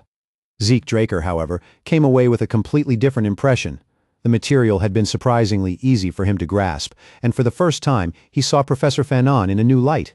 The man was actually competent. Just as Zeke Draker was about to leave the classroom, Professor Fanon suddenly called out and stopped him before he could step through the door. For once, Professor Fanon's awkward expression softened into something sincere. He thanked Zeke Draker for showing real curiosity, because it had been far too long since he had been able to properly teach a student who actually cared about the subject. Professor Fanon even extended an open offer. If Zeke Draker ever had questions, he could come to him at any time. Then, almost shyly, Fanon admitted that he was still an alumnus of Delphoa Magic University, the birthplace of modern magic. That detail immediately caught Zeke Draker's attention. He had not expected Professor Fanon to have such a serious academic background, since there was no harm in keeping a capable mage nearby. Zeke Draker decided to accept the offer. In Zeke Draker's mind, magic users who were skilled with mathematics usually had sharp, structured minds. And honestly, having a clever mage as an ally sounded much better than dealing with yet another stiff, prideful knight. Zeke Draker figured that Professor Fanon might become useful someday. But the moment he stepped out of the academy, his train of thought was suddenly interrupted. Dexter was waiting for him outside, and from the look on his face, whatever patience he had been holding on to was already long gone. Dexter stood there, with his arms crossed, and asked if Zeke Draker was finally finished. But before Zeke could even respond, Dexter cut straight to the real issue. Dexter demanded to know why Zeke Draker had not shown up at the Western Greenhouse. Clearly, when Dexter had first offered to teach him something useful, he had expected Zeke Draker to understand the hint and come running. But Zeke Draker only shrugged, completely unmoved, and bluntly repeated that he was not interested. Dexter's irritation flared at once.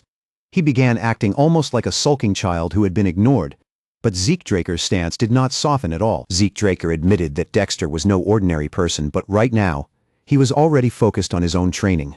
For a brief moment, Dexter seemed to accept that answer, until he suddenly did not. Without any warning, Dexter vanished from Zeke Draker's sight. Before Zeke could even react, a sharp impact struck him, and his vision went completely black. When Zeke Draker finally regained consciousness, he was no longer where he had been before. He blinked slowly, his senses returning one by one as he took in the unfamiliar surroundings around him. It was the Western Greenhouse. Dexter stood over him with a tired sigh, looking down as though Zeke Draker had made things unnecessarily difficult. Dexter asked if Zeke Draker was finally awake, while Zeke slowly crossed his arms and stared back at him. Zeke Draker pointed out with obvious irritation that Dexter had basically just abducted him. Dexter did not look even slightly bothered. He simply shrugged as if that were perfectly normal, giving a shameless little smirk that made his attitude very clear. At this point, Dexter was openly interested in Zeke Draker, and he was no longer making any effort to hide it. Zeke Draker thought to himself that Dexter had absolutely no patience, but he had no intention of staying there and entertaining him. Without hesitation, Zeke Draker activated Swift Step and shot forward, trying to escape the greenhouse in one burst of speed. Or at least that was what he tried to do. In the blink of an eye, Dexter appeared directly in front of him, blocking Zeke Draker's path before he could make it out. Annoyed but still unwilling to give up, Zeke Draker tried to bolt again, only for Dexter to cut him off a second time. No matter where Zeke Draker tried to run, Dexter kept up with ease, shutting down every escape route like it was nothing. Refusing to be treated like a helpless child, Zeke quickly changed tactics. With a smirk, Zeke Draker teased him, asking what exactly Dexter found so fascinating about him. Dexter did not hesitate for even a second. Dexter's answer was simple: that insane healing ability of Zeke Draker's. Zeke Draker grinned as he finally understood what this was about.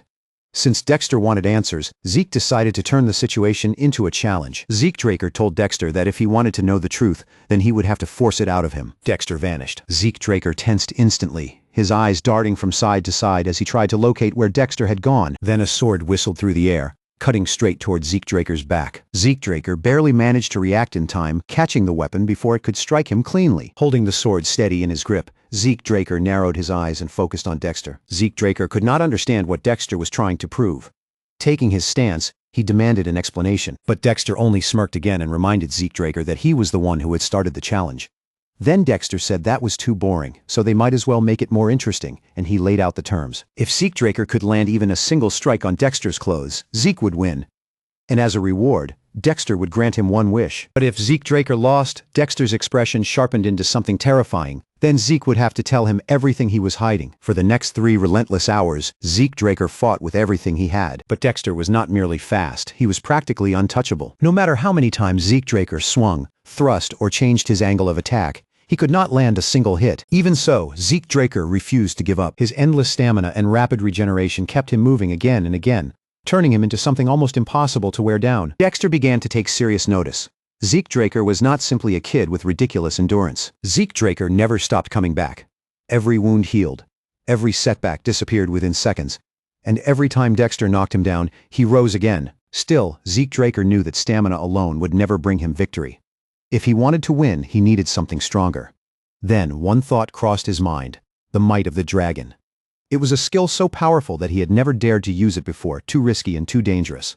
But against someone like Dexter, holding back would get him nowhere. His gaze hardened. This time, Zeke Draker would not restrain himself. As Zeke Draker rose to his feet, his entire presence changed.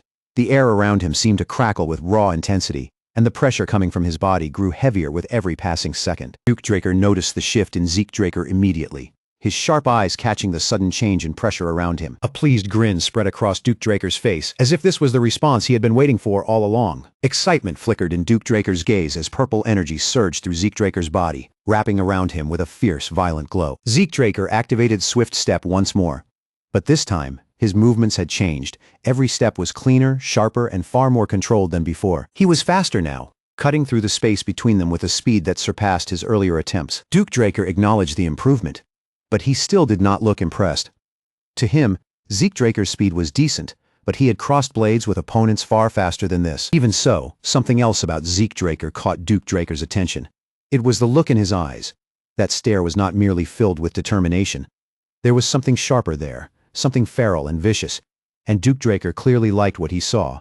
Deciding to humor him, he released just the smallest trace of his own aura. But at the exact moment Duke Draker began to move, Zeke Draker unleashed the might of the dragon. For the first time, Duke Draker was genuinely caught off guard. He managed to break Zeke Draker's sword and force him back, but the exchange did not go the way he expected. Confusion flickered through Duke Draker's mind. He could not immediately tell what had just happened. A thick cloud of dust rose around Duke Draker, and he used it as cover while trying to figure out whether Zeke Draker had used some kind of technique to interfere with his vision. With the dense dust screen hiding his movements, Duke Draker assumed Zeke Draker would not be able to track him properly. But Zeke Draker had dragon eyes. Through the dust and confusion, he locked onto Duke Draker's presence and struck from behind. This time Zeke Draker finally landed a hit.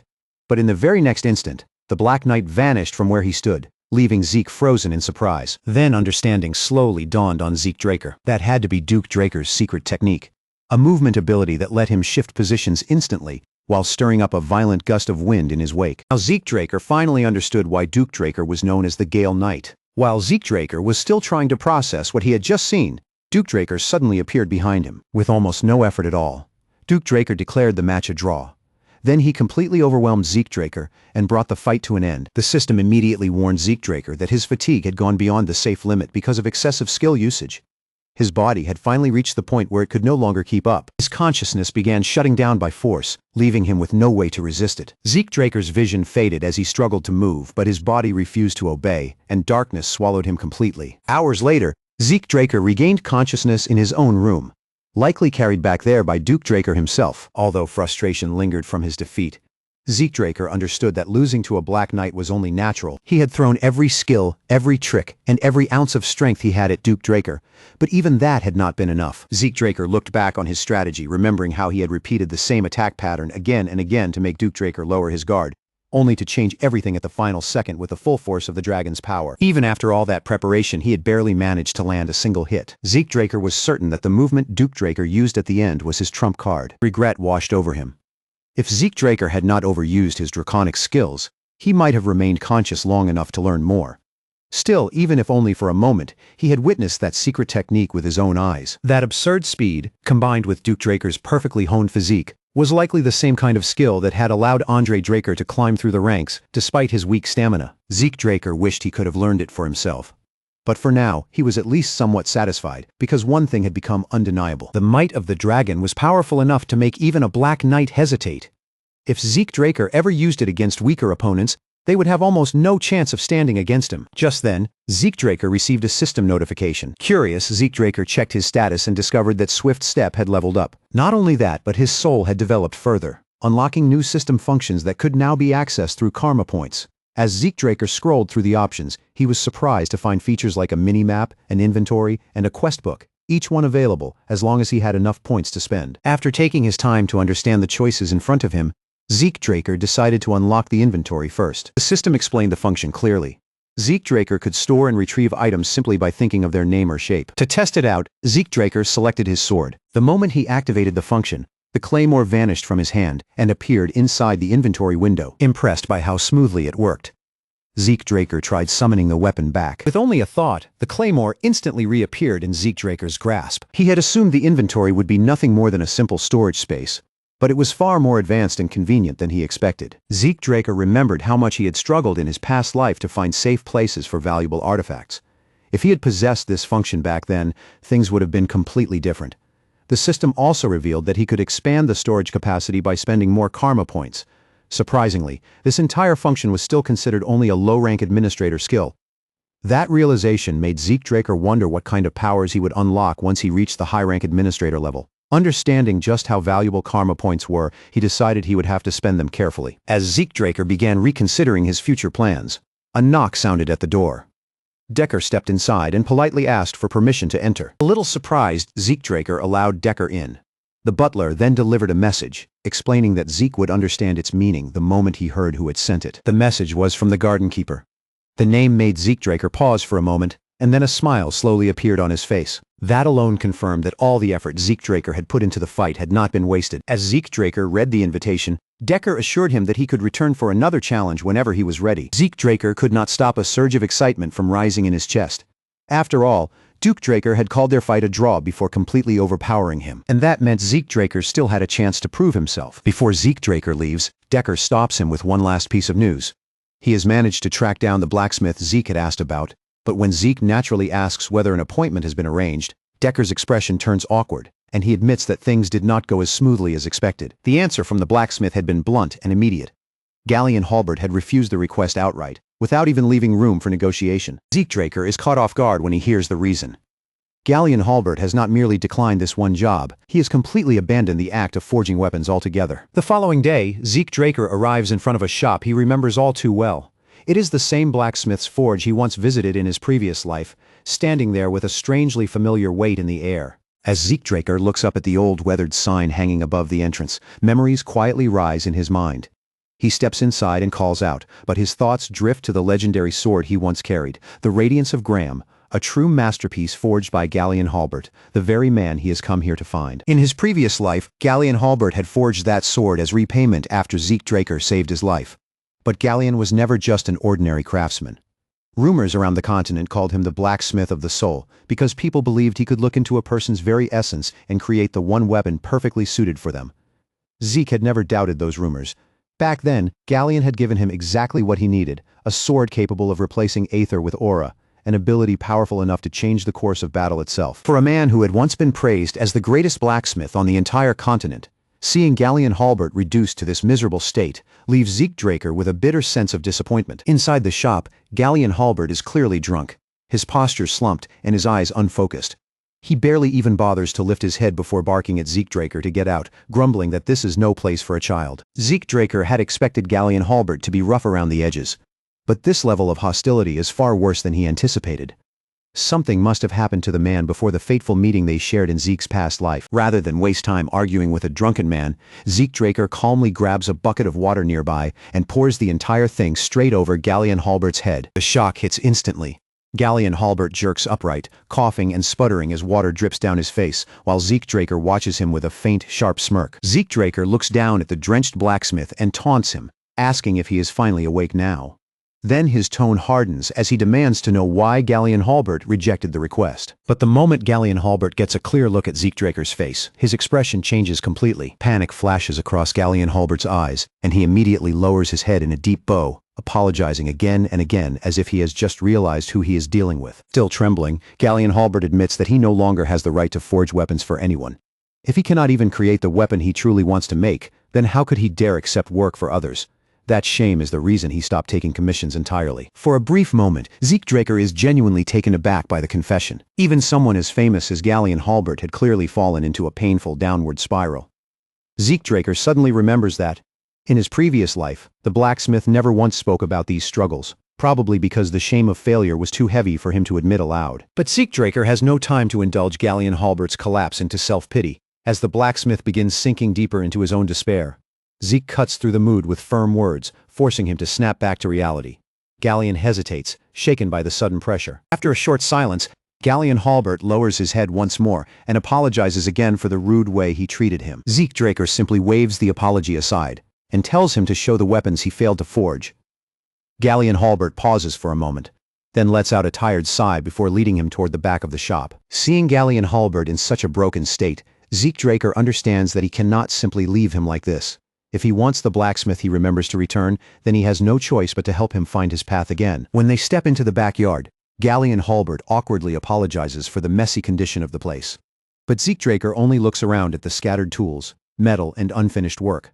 Then casually says, "It actually looks pretty cool." Gallion Halbert thanks him quietly, while Zeke Draker begins examining the weapons spread around the yard. The blacksmith warns him to be careful because the blades are still sharp. But as Zeke studies each sword more closely, he quickly notices something unexpected. These weapons are not failures at all. In fact, the quality is nearly identical to the weapons Gallion Halbert had forged back when he was praised as the finest blacksmith on the continent. Zeke Draker activates Dragon Eyes, letting his gaze pierce deeper into the structure of the blades, and almost immediately, he spots the real issue. He turns toward Gallion Halbert and asks him directly, without softening his words, whether the real problem is with his brazier. Gallion Halbert stares at him in stunned silence, clearly shocked that Zeke Draker has figured it out so quickly. But Zeke does not give him the chance to dodge the question. Zeke Draker presses him for an answer, then points out another detail he has already noticed in the weapons. Gallion Halbert is using a rare smelting method, blending different metals together to create a material that should be both lighter and stronger than ordinary steel. To prove that he understands exactly what went wrong, Zeke Draker picks up one of the so-called failed swords and snaps it cleanly in half with ease. Looking at the broken blade, Zeke Draker remarks that its durability is pathetic. Then he explains the real flaw. The technique itself is not the problem. The issue is that Gallion Halbert has not been removing the impurities properly, and those impurities are weakening the entire structure from within. Gallion Halbert is left completely speechless.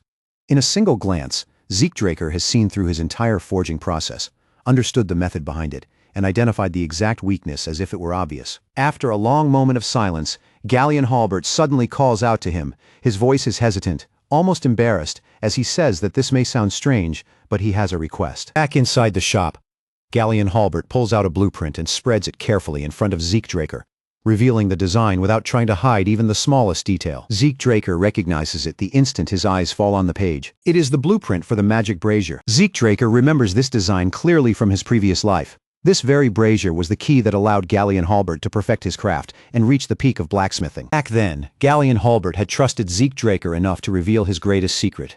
And now, in this life, that same moment seems to be happening all over again. Zeke Draker studies the blueprint carefully, his eyes moving across the structure and symbols, and he understands the purpose almost immediately. If Gallion Halbert can complete this magic brazier, then the flaws in his smelting process will disappear and his forging will become flawless. But one thing about the situation feels strange. Zeke Draker looks up from the blueprint and asks him if he already has the design in his hands.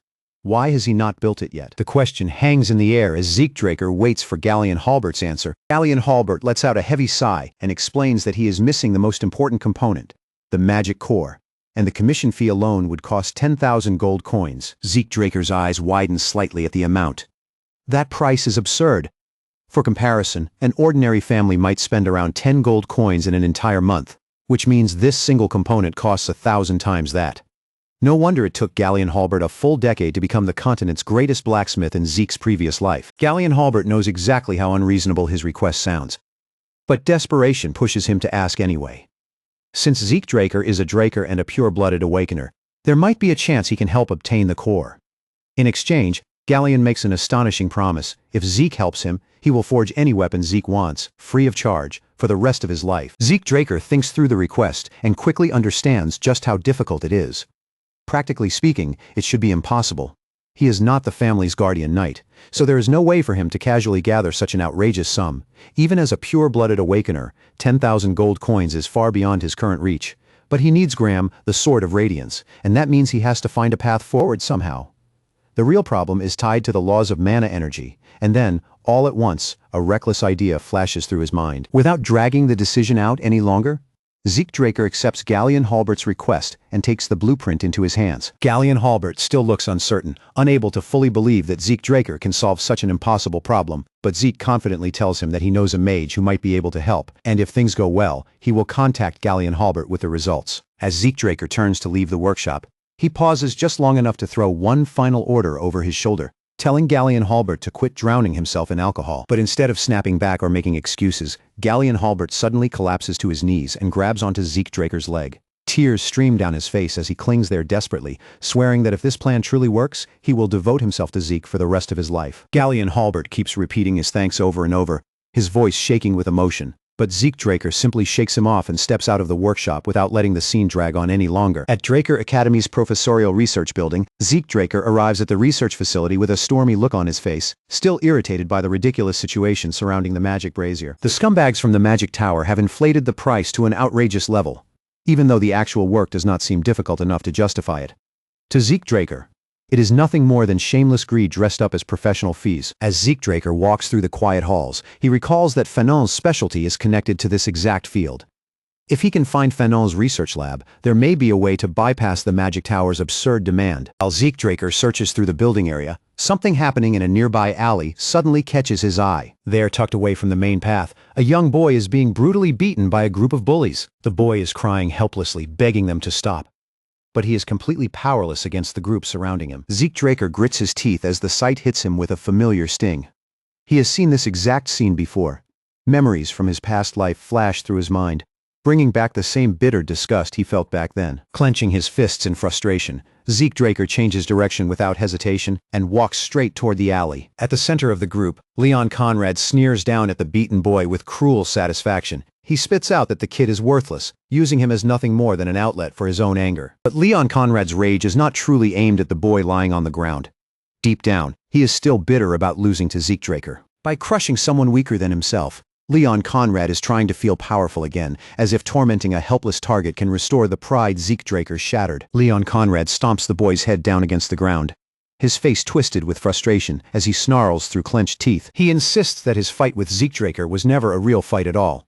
In his mind, it was nothing but a cheap shot, a lucky strike that should never have counted. Leon Conrad refuses to accept that Zeke Draker has any right to be called a pure-blooded awakener. But the moment Zeke Draker steps into the alley and speaks, Leon Conrad's expression changes instantly. Zeke Draker wears an arrogant smirk at first, but in the next instant, the warmth vanishes from his face, and his gaze turns frighteningly cold. His voice drops low, sharp, and commanding, cutting through the tense air of the alley. Zeke Draker tells Leon Conrad that if he values his life, he should get on his knees. Leon Conrad scoffs at the threat, still refusing to believe that Zeke's awakening could possibly be real. But Zeke Draker does not bother entertaining Leon Conrad's denial. His tone grows even colder as he orders him to bow down immediately, warning that if he does not, this will be the end for him. Chilling pressure floods the alley like a sudden wave. Leon Conrad shudders as his body stiffens, locking up before he can even move. Cold sweat rolls down Leon Conrad's face as a paralyzing fear grips him from the inside. He cannot understand it. Why does Zeke Draker feel this terrifying? Only a few months ago, Zeke Draker had been nothing in Leon Conrad's eyes, yet now, standing in front of them, he feels like a completely different beast. Leon Conrad grits his teeth, shaking with frustration as the pride he clung to begins cracking apart. Desperate to reject what he is feeling, Leon Conrad snarls and calls Zeke Draker an inferior. Then, in a reckless attempt to regain control, he orders his goons to rush him all at once. Zeke Draker does not even flinch. As one punch comes flying toward him, he slips away from it with ease and gives them one final warning. Then, without showing even the slightest strain, Zeke Draker begins taking the entire group apart. The first attacker drops almost instantly, unable to withstand even a single clean counter. The next one barely has time to react before Zeke Draker brings him down as well, and another body comes hurtling toward him from the side. Zeke Draker simply catches the incoming attacker and hurls him backward, like he weighs almost nothing. In only a few moments, the entire gang is sprawled across the ground, beaten before they can even understand what happened. Leon Conrad watches the scene in horror, sweat pouring down his face as his confidence completely collapses. He cannot believe what his own eyes are showing him. This is supposed to be the same Zeke Draker he once looked down on, yet Zeke Draker strides toward him with a cocky smirk and mockingly tells him to relax, because it will only hurt for a second. Terrified, Leon Conrad stumbles backward and yanks out his sword, using the blade like a shield against his own fear. Leon Conrad shouts for Zeke Draker to stay away, his hands trembling around the hilt as he warns that he will cut him if he comes any closer. Zeke Draker's expression darkens. Calmly, he reminds Leon Conrad of the Academy rules, making it clear that drawing a weapon inside the training area carries serious consequences. Leon Conrad's breath catches in his throat. In his panic, he has completely forgotten that rule, and now he realizes he has trapped himself with his own reckless decision. Zeke Draker has no intention of letting him slip away from the consequences. Zeke Draker draws his own sword and declares that, according to the laws of the Academy, this fight will not end until one of them is dead. The one who pulled his blade first must bear full responsibility for everything that follows, and no matter how the battle ends, no one will be able to blame the other side. To make the matter official, Zeke Draker turns toward one of the beaten boys, Liam Stone, and names him as the witness to their duel. Just as Zeke Draker prepares to begin the fight, Leon Conrad's composure finally shatters completely. Leon Conrad stammers in terror, his voice breaking as he drops to his knees, throwing away every last bit of pride. The bully begs desperately for mercy. Zeke Draker glares down at him, and for a moment, memories from his past life flash sharply through his mind. How pathetic. Zeke Draker coldly calls Leon Conrad exactly what he is, a filthy, trashy scumbag. Then, in a flash of movement, Zeke Draker swings his blade. But instead of taking Leon Conrad's life, he cuts off only his ear. Leon Conrad screams in pain, his face twisting as he clamps both hands over the side of his head, blood slipping between his fingers from the fresh wound. But Zeke Draker is not finished with him yet. His eyes remain cold, and when he speaks again, his voice carries a deadly warning that makes the entire alley fall silent. Zeke Draker tells Leon Conrad not to even think about having the ear reattached. Then he warns him that if they ever cross paths again, he will not be merciful enough to stop at just an ear. The boy who had been beaten still lies weakly on the ground, barely able to lift his head. In a faint, trembling voice, Liam Stone calls out to Zeke Draker and asks why he stepped in to help him. Zeke Draker does not treat it like some noble rescue. Without looking overly sentimental, he coolly tells Liam Stone that he was not helping him at all. He was simply helping himself. As Zeke Draker turns away and leaves the alley behind, a strange thought quietly rises in the back of his mind. Could it have been Galleon Halbert? Maybe the blacksmith's words and the broken look in his eyes had affected Zeke Draker more deeply than he wanted to admit. But Zeke Draker quickly shakes off the thought, refusing to dwell on it any longer. At last, Zeke Draker reaches the place he was originally searching for and finds Fanon, the professor he came to see. Zeke Draker wastes no time on greetings or small talk. He immediately asks Fanon whether the request he brought is actually possible. Fanon gives him a direct answer. It can be done. Relief passes through Zeke Draker for a moment, and he prepares to leave the matter in Fanon's hands. But Fanon stops him before he can walk away, telling him to wait and listen first. Fanon explains that the overall structure of the design is not especially complicated, but the core is where the real difficulty lies. The core acts as the heart of the machine, controlling the power output, and because of the circuit's unusual restrictions, it demands a massive amount of energy despite its compact size. Worse than that, the energy output has to be adjusted in real time, or the entire device becomes useless. Zeke Draker takes in every word, then asks the most important question, whether there is still a way to make it work. Fanon nods and tells Zeke Draker that there are two possible methods. The first is to modify the core's design from the ground up, but Fanon immediately warns that such a process would take an enormous amount of time, possibly 10 years, maybe even 15.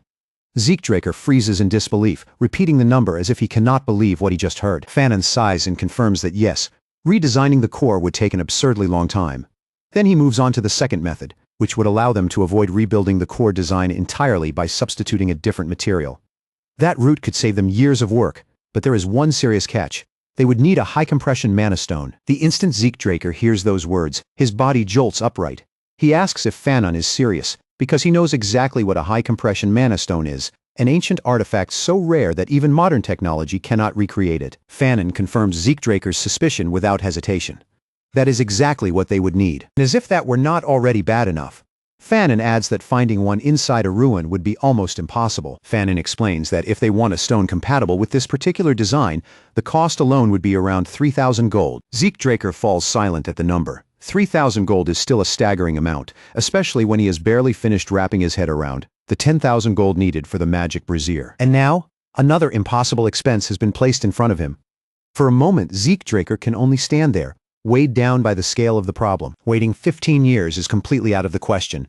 But 3,000 gold is not something Zeke Draker can simply produce whenever he wants. The situation becomes even more dangerous, because if anyone discovers that Zeke Draker is not actually an aura user, he will be expelled from Draker Academy immediately. Everyone believes Zeke Draker can wield aura because of what happened during the blessing ceremony. But the truth is different.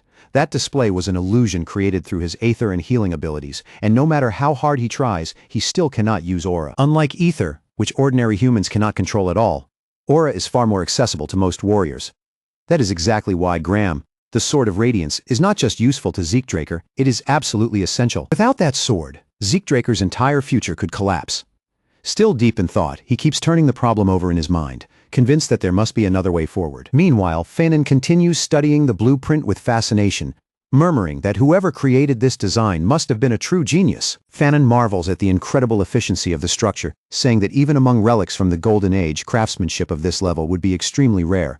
At that exact moment, something clicks in Zeke Draker's mind. Zeke Draker's eyes widen as a new idea begins to take shape. Without hesitating, Zeke Draker rises to his feet and tells Fanon to focus only on refining the design. Everything else, he says with firm confidence, will be handled by him. With that, Zeke Draker starts to head out, already determined to find his own solution. Fanon looks completely baffled and asks if Zeke is seriously telling him to spend 15 years reworking the design. But Zeke Draker shakes his head and says there is no need for that, because he is going to bring one instead. With absolute certainty, he declares that he knows how to obtain a high-compression mana stone, leaving Fanon speechless. Zeke Draker moves forward with his plan. He recalls the history behind those ancient relics. The Golden Age, the era when magic reached its greatest peak, eventually came to an end with the Liberation War. It was the war where humanity rose up and fought to free itself from the rule of the dragons. That war finally ended when Bahamut, the evil dragon, was slain by Terrakan Draker. Afterward, humanity enjoyed a full century of peace, but the layers left behind by the dragons still held the remnants of a vanished age. Those ancient treasures came to be known as the Hero King's remnants, and they were far beyond anything modern humans could hope to create. Among those relics was the high-compression mana stone, a powerful artifact said to contain enough energy to sustain an entire village. Draker Academy's central library stands quietly at the heart of the academy grounds. Zeke Draker arrives at the central library, a place hardly anyone uses anymore. Even though it feels almost abandoned, the building is still carefully maintained, because legend says the hero Terrakan Draker himself established it decades ago. Zeke Draker remembers that during the Academy's record room expansion in his previous life, several Golden Age relics were uncovered here. The Magic Tower and the Archmage of Nirvana quickly became involved, and the discovery sent shockwaves across the continent. But in this life, those relics should still be hidden and untouched. Zeke Draker searches through the vast library, but just as he expected, nothing reveals itself right away. If relics like these were easy to find, someone else would have taken them long ago. Zeke Draker activates Dragon Eyes and begins scanning the room with careful focus, letting his enhanced vision sweep over every wall, shelf, and floor tile. At last, his gaze catches on something unusual. A strange tile that looks subtly different from all the others. Zeke Draker approaches the tile and taps it carefully, checking for any hidden mechanism. Then he activates Spirit of the Soul, remembering the lessons his master once taught him. Aether has the ability to materialize, allowing its user to give it different properties, such as cutting force or blunt impact. But Ether also comes with a serious drawback. It consumes energy at a terrifying rate. Even activating it for a short time drains Zeke Draker's stamina, and he can already feel fatigue beginning to weigh on his body. Still, this is not the moment to stop and rest. Without hesitation, Zeke Draker steps through the opening revealed behind the tile and finds himself entering a hidden cave beneath the library. Zeke Draker lights a fire to push back the darkness and reveal his surroundings. But as the dim glow spreads across the cave, his expression tightens into a frown. In Zeke Draker's past life, these ruins were not discovered until nearly 10 years later, and he does not remember them being buried this far beneath the academy. Just then, faint movement echoes from deeper inside the darkness, making his heart pound. For a moment, he wonders if someone has already uncovered this place before him. But when he peers ahead, what he sees are skeletons, not motionless remains, but moving undead workers gripping shovels and pickaxes, endlessly digging, as if searching for something. Zeke Draker immediately scans them with Dragon Eyes and confirms that they are not being controlled by a lich. Good! If no lich is controlling them, then these undead workers can be destroyed without any hesitation. Zeke Draker makes his decision instantly. Zeke Draker activates Critical Strike and launches himself forward, closing the distance in a flash.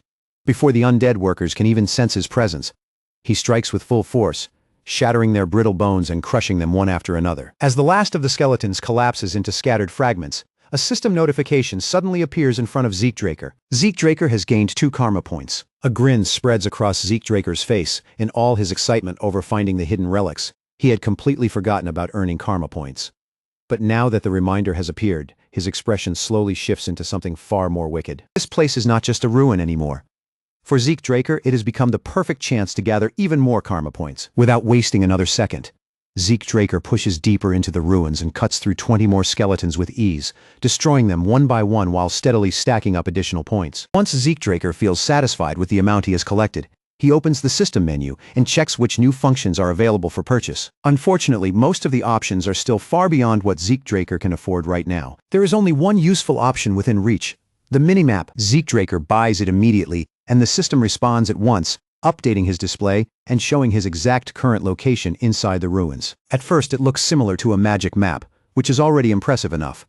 But then, something even more unexpected happens right before Zeke Draker's eyes. The minimap shifts and expands into a three-dimensional display. Zeke Draker watches in amazement as the structure of the ruins unfolds in front of him, revealing passages, rooms, and hidden paths in a way no ordinary map ever could. Then Zeke Draker notices one detail that stands out from the rest. A single room on the map is marked in a different color. Curious, Zeke Draker focuses on it and selects the highlighted space. The system identifies the room as a storage room and then offers to guide Zeke Draker along the most efficient route to reach it. Zeke Draker is stunned. In his past life, the search party needed several days just to locate the storage room. Yet now, he has found it almost instantly. Testing the function, Zeke Draker follows the route provided by the system, quietly marveling at how smoothly it guides him through the maze-like ruins. With a skill like this, Zeke Draker realizes there is almost no chance he will ever get lost again. At last, Zeke Draker reaches the destination marked by the minimap, but a new obstacle immediately appears in front of him. A massive door blocks the way, standing firmly between Zeke Draker and the storage room beyond. Zeke Draker frowns as he studies the door's heavy surface. There is no way something like this will open with a simple push, but he decides he might as well test it. Instant Zeke Draker's hand touches the door. A violent surge of magic erupts from the surface and repels him backward. His glove bursts into flames, forcing Zeke Draker to pull his hand away immediately. A chill runs through him as he realizes that the spell could have taken off his entire hand. Now Zeke Draker understands why the Archmage of Nirvana and the Magic Tower became involved when this place was discovered in his previous life. Realizing that brute force will not get him through the door, Zeke Draker turns his attention to the system instead. Zeke Draker asks the system if it has any ideas for getting past the security. In response, the system connects directly to the security device and begins attempting to override the mechanism. But after a few tense moments, the override attempt fails. Instead, the system shifts methods and activates a manual override function. Zeke Draker blinks in surprise, caught off guard by what just happened, and asks if the system has actually responded to him. The system answers clearly in the affirmative. Zeke Draker's eyes widen. He had not expected the system to give him a real response, and a dangerous, hopeful thought suddenly crosses his mind. If the system can answer him, then maybe, just maybe, it can answer the questions that have been haunting him. Without hesitation, Zeke Draker asks why he was regressed. There is no response. Zeke Draker's expression hardens. He changes the question and asks who is behind the administrator system. Again, there is no answer. Frustration rises in him, and Zeke Draker tries one final time, asking who created the system in the first place. Silence. Nothing comes back at all. Annoyed, Zeke Draker finally gives up on questioning it. Instead, Zeke Draker tells the system to forget the questions for now and just open the damn door. The system confirms the request, and a low, heavy rumble rolls through the ruins as the entrance to the Dragonslayer storage room finally unlocks. The moment Zeke Draker steps inside, his eyes widen in disbelief. Just like he remembered from his past life, rows of chests packed with priceless relics and treasures stretch out before him. Finding even a single relic like this inside ordinary ruins would already be almost impossible. Yet here, an entire collection is sitting in front of Zeke Draker, waiting to be claimed. Zeke Draker moves through the room carefully, searching chest after chest until his eyes finally land on the item he came here for. High-compression mana stones. There are 4 of them in total, resting there like treasures from another age. Without hesitation, Zeke Draker spends a karma point to expand his inventory, then safely stores one of the high-compression mana stones inside. Unfortunately, Zeke Draker's storage space is still too limited for him to take everything from the room, so he makes a firm mental note to come back later when he has enough capacity to claim it all. Just as Zeke Draker is about to leave the storage room behind, an eerie sensation suddenly washes over his entire body, crawling over his skin like a warning from the darkness itself. Acting on instinct, Zeke Draker glances back over his shoulder, and in that very instant, glowing magic circles flare to life around him, surrounding his body before he can step away. Before Zeke Draker has even a moment to react, the spell activates completely, swallowing him in its light and teleporting him away from the storage room. The sudden shift throws Zeke Draker off balance. He stumbles as his feet hit solid ground again, then quickly steadies himself and scans the area around him with sharp, cautious eyes. This place is completely unfamiliar, unlike anything Zeke Draker remembers seeing in the ruins before. Zeke Draker immediately turns to the system and demands to know where he has been sent. The answer he receives is unexpected. he is now inside the home of the Dragonslayer. Zeke Draker searches through his memories, but even in his past life, he has never heard of a place like this. The room around him is dim and unsettling, with coffins lined up in the shadows like silent witnesses from a forgotten age. When Zeke Draker opens the minimap, he realizes he is not actually far from his previous location. And yet, strangely, there is no visible passage connecting this place to the room he just left. That can only mean one thing. Zeke Draker has stumbled into a hidden area that no one else has ever discovered. Knowing how rare this opportunity is, Zeke Draker wastes no time. He rushes toward one of the coffins and begins prying open its heavy concrete lid. Inside the coffin, a complete set of medieval armor lies in silence, resting there as if it has been waiting untouched for countless years. The system quickly identifies the armor for him, marking it as exclusive equipment meant for a Dragonslayer. Zeke Draker lifts the armor and studies it closely, noticing the scratches, dents, and worn marks across its surface. Clear remnants of battles fought long ago. Something about this armor feels different from the Golden Age equipment Zeke Draker is familiar with, giving it a strange weight that ordinary relics do not have. Then Zeke Draker's eyes catch on something unusual on the back of the armor, a circular hole set into the structure. He pieces the meaning together almost instantly. That opening must be connected to the high-compression mana stones he just obtained. Without wasting another moment, Zeke Draker opens his storage and takes out one of the high-compression mana stones. Zeke Draker has no intention of letting such a rare opportunity slip away. As he slots the ancient relic into place, the system immediately confirms that the mana battery has been installed successfully. Pulse of energy surges through the armor. The surface begins to glow, and the once silent equipment seems to awaken right before Zeke Draker's eyes. Watching the armor activate, Zeke Draker cannot stop a grin from spreading across his face. This discovery could change everything, but only a second later, the armor begins glitching violently, jerking and convulsing like a machine breaking down from the inside. Zeke Draker's anticipation vanishes instantly, replaced by alarm as he realizes something has gone wrong. Before Zeke Draker can respond, the entire set of armor explodes, sending a blast through the chamber and filling the room with thick smoke. Only after the explosion does the system chime in, explaining that an overload has caused a critical equipment failure. It even adds that it attempted to warn Zeke Draker about the incoming explosion, though the warning clearly arrived a little too late. The system awkwardly apologizes for the delay, but at the very least, the blast has not caused Zeke Draker any serious damage. On the bright side, Zeke Draker has confirmed one crucial fact: the high-compression mana stones really are the power source for these ancient armors. But that discovery only creates an even bigger question. What kind of insane abilities could this armor possess if it requires such a massive supply of energy just to function? Zeke Draker makes a mental note to ask Professor Fanon about it once he gets out of the ruins. For now, he turns his attention back to exploring the strange chamber. The room filled with coffins was eerie enough, but the other rooms turn out to be completely empty.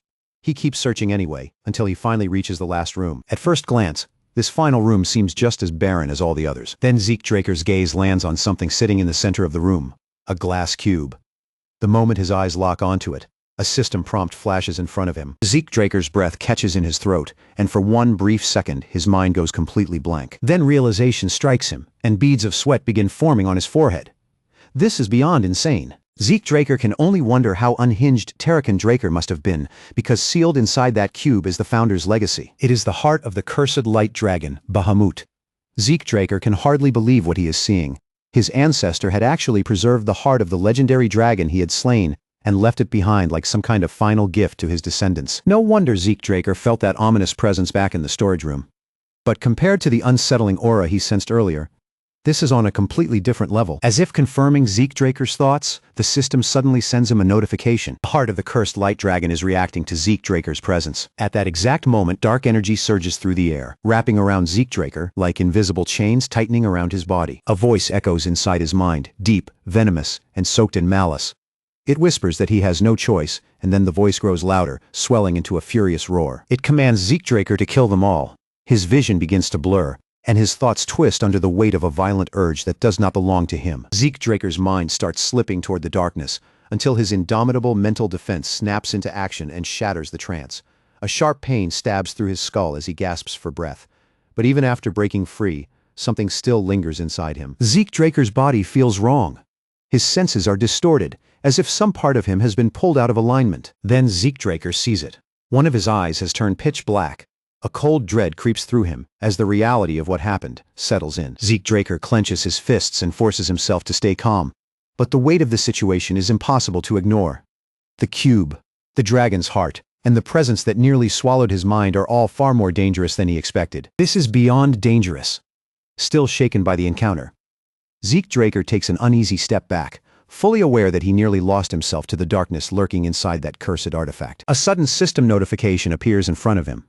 It is an urgent quest, Terrakan Draker's test, and Zeke Draker must defeat the powerful curse embedded within Bahamut's heart. Before Zeke Draker can even fully process the challenge, the dark presence flares up again, stronger and more violent than before. His indomitable mental defense activates, trying to purge the corruption from his mind. But for the first time, the defense fails. A surge of murderous intent crashes over Zeke Draker like a tidal wave. The voice that once whispered now roars inside his skull, commanding him to kill them all. The words drill into his mind, demanding obedience, while his vision darkens and his entire body stiffens under the overwhelming force. Both of Zeke Draker's eyes turn pitch black. The voice tempts him with freedom. True freedom, if he would only surrender to it. But Zeke Draker has his own definition of freedom, by sheer will alone. Zeke Draker clawed back the tiniest thread of control. Before that suffocating darkness could swallow his mind completely, he forced himself to make one desperate decision. Without giving himself even a moment to hesitate, he drove his head straight into the glass cube with every bit of strength he could still muster. A brutal shock of pain cracked through his skull, sharp enough to drag his thoughts back from the edge. Blood ran down over his face in thin, dark lines. Yet Zeke still bared his teeth in a fierce grin. Freedom? Was this supposed to be freedom? What a joke. Real freedom was never something handed down by someone else. It was something you seized with your own hands. As though his defiance had struck the curse itself, the glass cube burst apart into countless glittering shards. The prison shattered, and the curse binding it broke apart at the same time. Right after that, the system confirmed what he had fought for. The urgent quest was complete. With that, Zeke Draker had officially taken hold of Terrakan Draker's final gift, but victory had come at a brutal cost. The moment the tension snapped, crushing mental exhaustion crashed over him like a mountain collapsing on his shoulders. If his resolve had shaken for even 1 second, the ending could have been completely different. His battered body seemed to understand the danger on its own, triggering his healing factor and infinite stamina as they rushed to repair the damage from within. Then, right in front of him, something unbelievable began to happen. The heart of Bahamut, finally released from its prison, stirred as if it had awakened after ages of silence. It rose slowly into the air, wrapped in a fierce, otherworldly glow that filled the ruined space around it. Then, little by little, it drifted towards Zeke's chest, as though it had chosen its destination from the start. The instant it touched him, an overwhelming wave of raw, domineering power exploded through every part of his body. Pain followed immediately.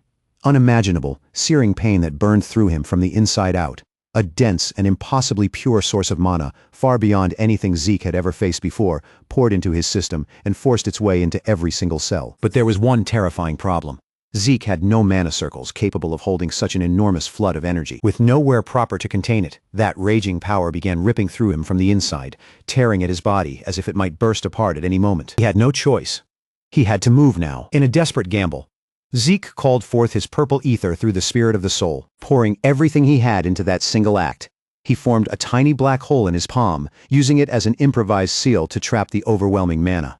It was reckless, almost insane, but with the abilities he had available, it was the only chance he had to survive. Zeke clenched his jaw until it ached and focused every last ounce of concentration on keeping that ether hole stable. The violent power inside him fought back like a living thing, thrashing wildly against his control. The pressure kept swelling, rising higher and higher, until it finally erupted all at once. A massive explosion detonated outward, with Zeke standing directly at the center of it. The force of the blast wiped out the entire room, carving a huge crater into what had once been solid ground. Smoke rolled through the air, debris rained down around him, and for one brief moment after the destruction, an eerie silence settled over everything. When the dust finally began to clear, Zeke was still there, standing in the middle of the wreckage. Barely. His whole body felt like it had been set on fire, and every nerve screamed at him in protest. He let out a sharp breath, and as the worst of the agony slowly began to fade, relief washed over him. He had survived. His uniform hung from him in torn, ruined pieces.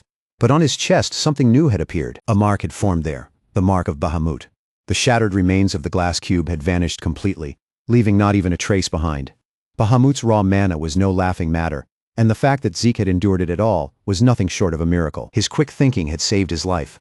As his gaze dropped toward the broken fragments scattered across the ground, a faint reflection caught his eye, revealing the mark now carved into his chest. It seemed that sealing Bahamut's rampaging energy had left behind some unexpected consequences. At that moment, a fresh system notification appeared before him. Absorption of the cursed light dragon's heart was now complete. Immediately after, a flood of new information rushed into Zeke's mind. The overwhelming amount of mana he had absorbed had completely transformed his body. His constitution was no longer anything ordinary or even remotely human in the usual sense. It had been elevated into something far beyond that, a divine body. But there was a dangerous catch. The system determined that Zeke's current abilities were still too weak to fully control this new power, so to stop him from destroying himself, it had forcibly compressed and sealed away 95% of the energy. And that was not the end of it. As the inheritor of his ancestors' legacy, Zeke had also gained permission to enter Tarakon Draker's secure library. Along with that access, a beginner quest book had been unlocked, as well as a low-level administrator tutorial. Zeke lifted a hand and scratched his head, staring at the information in disbelief. A divine body? Some hidden library? And now a tutorial too. What the hell was he even supposed to do with all of this? The sheer amount of new information pressing into his mind was almost too much to take in at once. So for the time being, Zeke pushed most of the notifications aside and chose not to deal with them yet. All except one. It seemed the first Dragonslayer had been feeling especially generous on his deathbed. A new system prompt appeared before Zeke's eyes. Would he like to open Tarakon Draker's second dying gift? Just when Zeke thought nothing else could possibly surprise him, another secret was placed right in front of him. After narrowly escaping death inside that cursed chamber, Zeke finally returned to his mansion. Once he was back, he carefully secured every treasure he had managed to take with him. Even so, his attention kept returning to the system prompt floating in front of his eyes. His title had changed. He was now known as the one who received the blessing of the ancient dragon, and as the inheritor of Tarakon Draker. Titles like those were not just for show either. They came with benefits powerful enough to sound almost ridiculous. Zeke had gained draconic control as well as the constitution of a divine body. But among all the new abilities listed before him, one caught his attention more than the rest: incantation. Its description was short but terrifyingly direct. This locked skill would fill his words with power. That alone sounded absurdly strong. Still, no matter how incredible the rewards were, one harsh truth remained unchanged. Zeke was still too weak to properly use most of them. Draconic control meant he could command Dragonkin. Any dragons placed under his rule would obey his orders without question. The divine body, meanwhile, pushed his combat ability into an entirely different realm. His speed in learning combat techniques had risen dramatically, and the efficiency of his ether circulation had improved by a huge margin. Reading those effects in a system window and actually feeling them in battle were two completely different things. If Zeke wanted to truly understand what this new power could do, he needed to test it with his own body, and just as he began thinking about his next move, another system window appeared. This one was still connected to Tarakon Draker. Access to the secure library had already been granted, but before Zeke could actually use it, the system required an information update. As usual, the system responded, as if it had been waiting for Zeke Draker to ask, politely offering to mark the exact update location directly on his minimap. Zeke Draker was not exactly thrilled about being handed another errand so soon after everything he had survived, but this was tied to Tarakon Draker's legacy, and no matter how troublesome it felt, he could not simply pretend it did not exist. Then his eyes narrowed. Something about the shape of the map tugged at his memory. The layout looked strangely familiar, almost as if he had seen those paths and structures before. It resembled one place in particular, Valhalla. Valhalla was the most prestigious knight training institution in the world. A place meant only for warriors who stood at the very peak of talent and status. Ordinary people could not even look upon its grounds without administrator clearance, much less step inside, and as things currently stood, even Zeke Draker would not be able to enter easily. The real problem was that Zeke Draker had never planned to enroll in Valhalla during this lifetime. But now, with something connected to Tarakon Draker's dying gift hidden somewhere within its walls, his carefully arranged plans might have to shift whether he liked it or not. It almost felt as if fate itself was determined to drag Zeke Draker deeper into his ancestors' legacy, no matter how much he tried to move on his own path. Pushing those thoughts aside for the moment, Zeke Draker turned his attention toward the beginner quest book waiting before him. The low-level administrator tutorial was about to begin, and once Zeke Draker cleared it, he would gain access to a quest specifically designed to accelerate his growth. And where there were quests, there were rewards waiting at the end. The entire setup felt familiar to Zeke Draker, almost like the mission boards used by adventurer guilds or the assignments handed out to mercenaries. Curiosity got the better of him, so Zeke Draker asked what the tutorial actually involved. But before he could even prepare himself, the answer came in the most direct way possible. The tutorial activated on its own.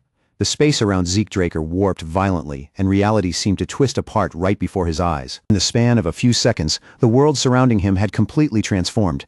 Beneath his boots, glowing grid lines stretched outward in every direction, continuing on as far as his eyes could follow. Everything beyond those shining lines was swallowed by a deep, endless darkness.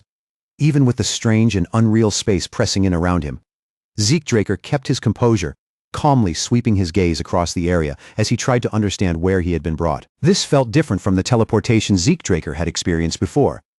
It did not seem like he had merely been moved from one place to another. It was more like the rules of the world themselves had been rewritten around him. And before Zeke Draker could fully sort through that thought, a hostile presence suddenly surged up from behind. Zeke Draker reacted instantly, twisting his body and spinning toward the threat. From within the darkness, orcs burst forward with savage momentum, their huge spiked clubs raised high as they charged in to crush him. Only then did the system finally speak up, as if it had chosen the most dangerous possible moment to explain the rules. The tutorial quest had begun. Zeke Draker had 60 minutes to defeat the monsters while using 2 or more different skills. If he completed it, he would receive system points, along with access to the system store. That was not a bad reward at all. Zeke Draker's battle instincts took over immediately, and just as the first wave of attacks closed in, a sword materialized firmly in his hand. So this tutorial was meant to teach him how to make proper use of the system's advantages. Zeke Draker could not help thinking that it would have been nice to have something like this much earlier. First 3 orcs attacked at the same time, their heavy weapons dropping toward him from different angles. But every single strike cut through empty air. Zeke Draker had already disappeared from their reach. The force of the missed blows was so powerful that even the tutorial space rippled from the impact. Before the orcs could understand what had happened, he reappeared, moving faster than ordinary human limits should allow. Swift steps, continuous slash, with clean, precise movements that looked almost effortless. Zeke Draker cut them down before the monsters could even follow his motion. Enemies of this level were no longer real threats to him. At this point, they were little more than moving practice dummies. The claymore in Zeke Draker's hands felt shockingly light, almost as if it had lost its weight entirely. That explosive increase in strength had to be one of the effects of his newly awakened divine body constitution. With power like this flowing through him, Zeke Draker felt confident that even a purple knight would be easy for him to bring down. After wiping out the tutorial orcs without any real difficulty, Zeke Draker returned to the place where he had first stood, and the separate dimension around him began to fade away. Was all of that nothing more than an illusion? No, it had felt far too vivid and physical to be dismissed as a simple trick of the mind. Either way, completing the tutorial had earned Zeke Draker a generous reward. Between the critical bonus and the time bonus, he received a total of 400 points and unlocked access to the shop. Excitement sparked in him, and Zeke Draker opened the shop tab without wasting another second. What appeared there left him genuinely stunned. The selection was incredible, filled with items like giant's flesh, the breath of a flame giant, and all kinds of rare relics that would cost an absurd fortune if they ever appeared on the open market. For a moment, a very practical thought crossed Zeke Draker's mind. Could he make money by buying these items and reselling them? The shop was not limited to purchases either. It also gave him the option to sell items already stored in his inventory. Unfortunately, his training claymore could not be sold through the system. His elven dagger, however, did appear on the list, priced at only 4 points. That number immediately irritated him. Zeke Draker knew very well that the dagger could fetch at least 100 gold pieces at an auction. Yet the system treated it like something barely worth anything, deciding that selling it would be a complete waste unless he was truly desperate. Zeke Draker closed the shop and finally brought the day to an end. After everything he had gone through, a proper night of rest was long overdue. The next morning, Zeke Draker headed to Draker Academy's research center to meet Professor Fanon. Professor Fanon could hardly believe what he was seeing. Zeke Draker had actually managed to obtain a high-compression mana stone in just a single day. When the professor asked where it had come from, Zeke simply brushed the question aside. The truth was far too complicated, and he had no intention of explaining the details. Before Zeke Draker had even finished drinking his tea, Professor Fanon had already completed the adjustments to the power source. When it came to magic, Professor Fanon truly was a genius. Even so, despite the professor's calm expression, Zeke Draker could tell that Fanon was still suspicious. High-compression mana stones were extremely rare, and every known specimen was carefully recorded in ancient documents. Each one carried a registration number used to track both its origin and its current owner. With a single proper inquiry, someone could find out where it came from and who it belonged to. And yet, the mana stones in Zeke Draker's possession were completely unregistered. No matter how deeply someone searched, they would never appear in the Central Continent's official records. Professor Fanon's doubts made perfect sense, and honestly, that sharp skepticism was better than blind trust.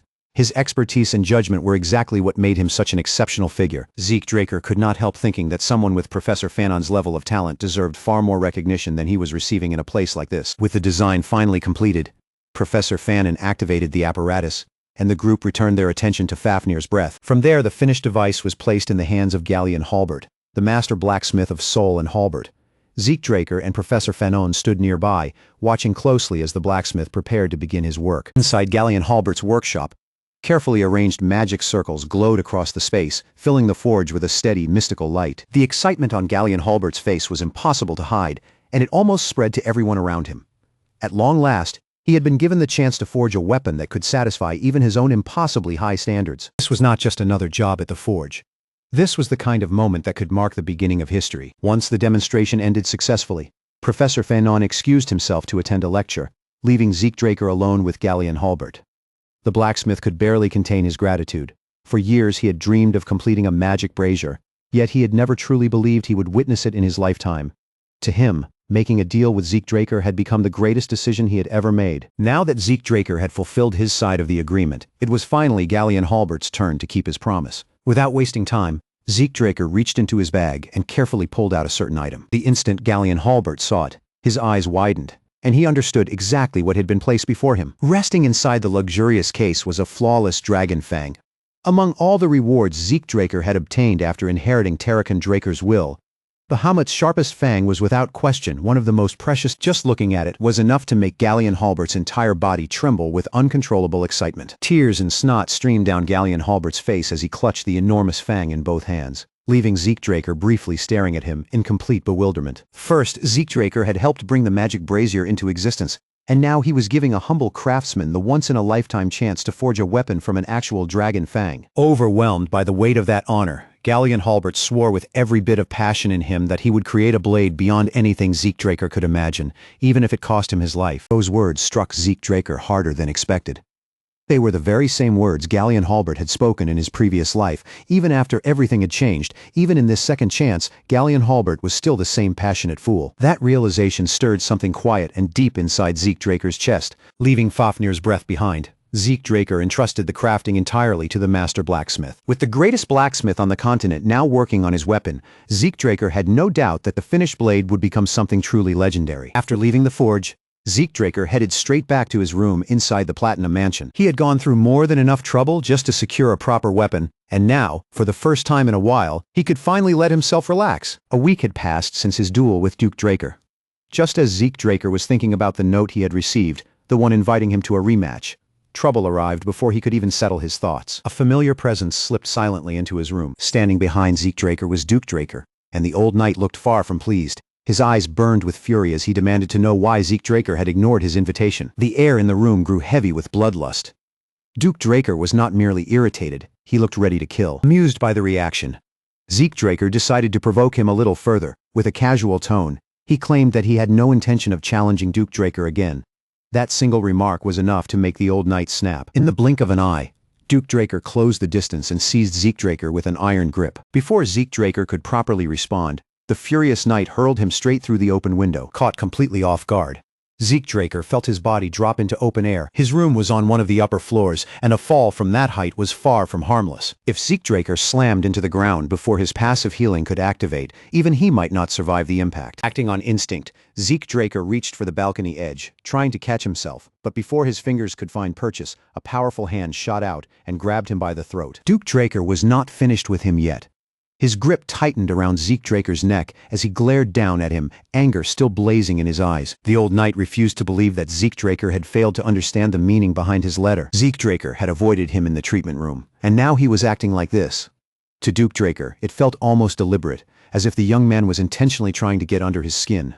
With an impatient scowl, he gave Zeke Draker 5 seconds to stop playing games and start talking. But instead of panicking, Zeke Draker simply smiled. Calmly, he pointed out that Duke Draker was the one being dishonest, still pretending to be a gardener while demanding honesty from someone else. At that moment, something shifted across Duke Draker's expression. The old knight had expected fear, or at least hesitation, but Zeke Draker showed neither. As the countdown reached its final moment, Duke Draker's grip loosened, and a grin slowly spread across his face. Without warning, Duke Draker tossed Zeke Draker back into the room like a rag doll. Zeke crashed hard onto the floor, wrecking half the room on impact. But thanks to his reinforced body, he avoided any serious injury. As Zeke Draker dusted himself off and looked up, he saw Duke Draker standing before him. No, in that moment, it was Garden Keeper Dexter extending a hand toward him. With a faint smirk, the old knight finally admitted the truth he had been hiding. He was not merely some strange old gardener wandering around the estate. He had once been a Black Knight of Draker. Zeke Draker pretended to be surprised, though in truth, he had already pieced it together long ago. Even so, Zeke Draker threw himself fully into the act, offering an exaggerated apology for failing to recognize such an esteemed member of House Draker and a once honorable Black Knight. Duke Draker narrowed his eyes, suspicion still lingering in his gaze, and asked if this had been Zeke Draker's plan from the very beginning. Zeke Draker, shameless as ever, continued to play dumb, dragging out the moment as much as he possibly could. Taking advantage of this rare opening, Zeke Draker casually asked why Duke Draker had referred to himself as a former Black Knight. The old knight's expression darkened at once. He stated flatly that he simply no longer carried the title, and refused to explain any further. It was common knowledge that knights could climb through the ranks, but Zeke Draker had not realized they could be stripped of their standing just as easily. Sensing that Duke Draker had no intention of answering, Zeke Draker let the matter go. Even so, he did not miss the faint tremor in the old man's hand. Perhaps there was far more behind Duke Draker's past than Zeke Draker had first assumed. And since the old knight had been honest enough to reveal his true identity, Zeke Draker decided it was only fair to respond in kind. Zeke Draker lowered himself before the knight and confessed the truth outright. Zeke Draker admitted that he had known Duke Draker's identity from the very beginning. In fact, everything he had done, every provocation, every careless-looking move, had been meant to push Duke Draker into accepting him as an apprentice. But instead of getting angry, Duke Draker reacted in a way Zeke had not expected at all. The old knight's lips curled into a smile, as if Zeke's sheer nerve amused him. And at last, the Gale Knight made his decision. "Fine," Duke Draker said at last. From that moment on, Zeke Draker was officially his apprentice. Zeke Draker froze for a second. That was it? He had been ready to endure trial after trial, expecting Duke Draker to make him prove himself the hard way. And yet here he was, securing a legendary master through nothing but stubbornness, timing, and relentless persistence, not wanting to waste even a breath. Zeke Draker bowed deeply and gave his vow with formal sincerity. He swore as Zeke Draker to bring honor to his master's name, to follow his teachings, and to seek both wisdom and strength under his guidance. Duke Draker raised an eyebrow, genuinely surprised. Zeke Draker actually knew the apprentice's vow. Most of the younger generation had long since forgotten those old traditions, but Zeke Draker believed those traditions mattered. To him, culture, discipline, and respect were not empty decorations. They were virtues every true knight should carry. Still, before they moved on, there was one last thing Zeke Draker wanted to ask. He looked up and carefully began, asking permission to speak to his master. Duke Draker's face immediately twisted into a frown, and he snapped at Zeke Draker not to call him that. Zeke Draker smirked at the reaction, but he continued anyway. What he really wanted to know was simple. Why had Duke Draker accepted him as an apprentice? After all, Duke Draker was famous for rejecting almost everyone who came to him. Even Andre Draker, the so-called genius of the century, had spent years begging before Duke finally took him in.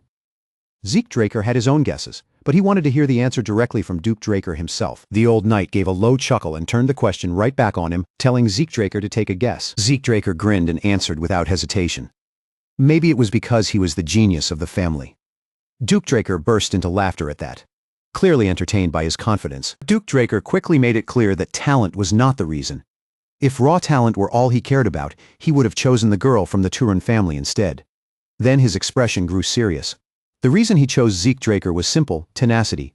Talent alone, Duke Draker said firmly, was never enough to reach the level of a Red Knight, much less a Black Knight. In truth, those blessed with extraordinary talent often broke the moment real hardship stood in their way.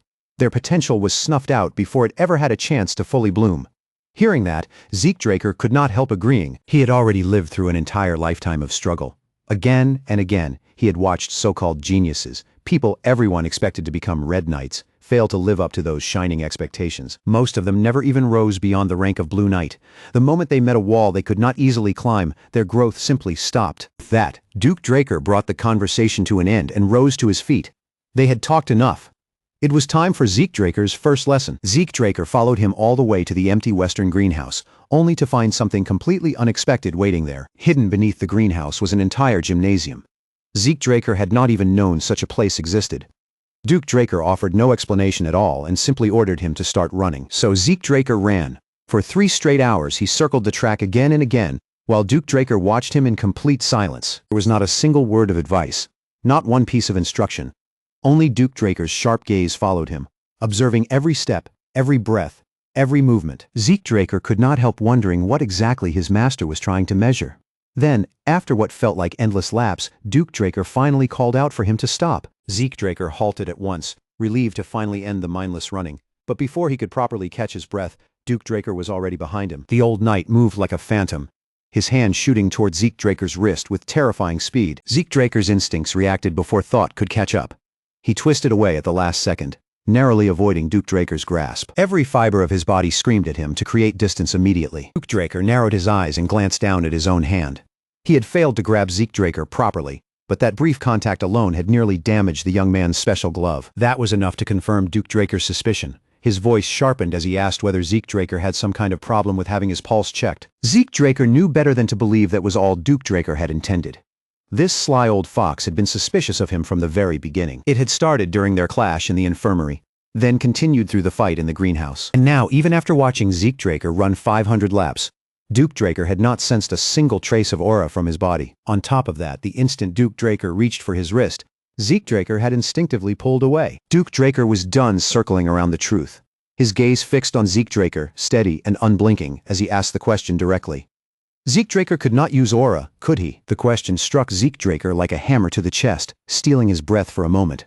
Duke Draker had clearly looked into him. He knew about the bronze statue, and he had heard about the uproar caused by the never-before-seen golden light Zeke had triggered. Now, Duke Draker wanted the truth.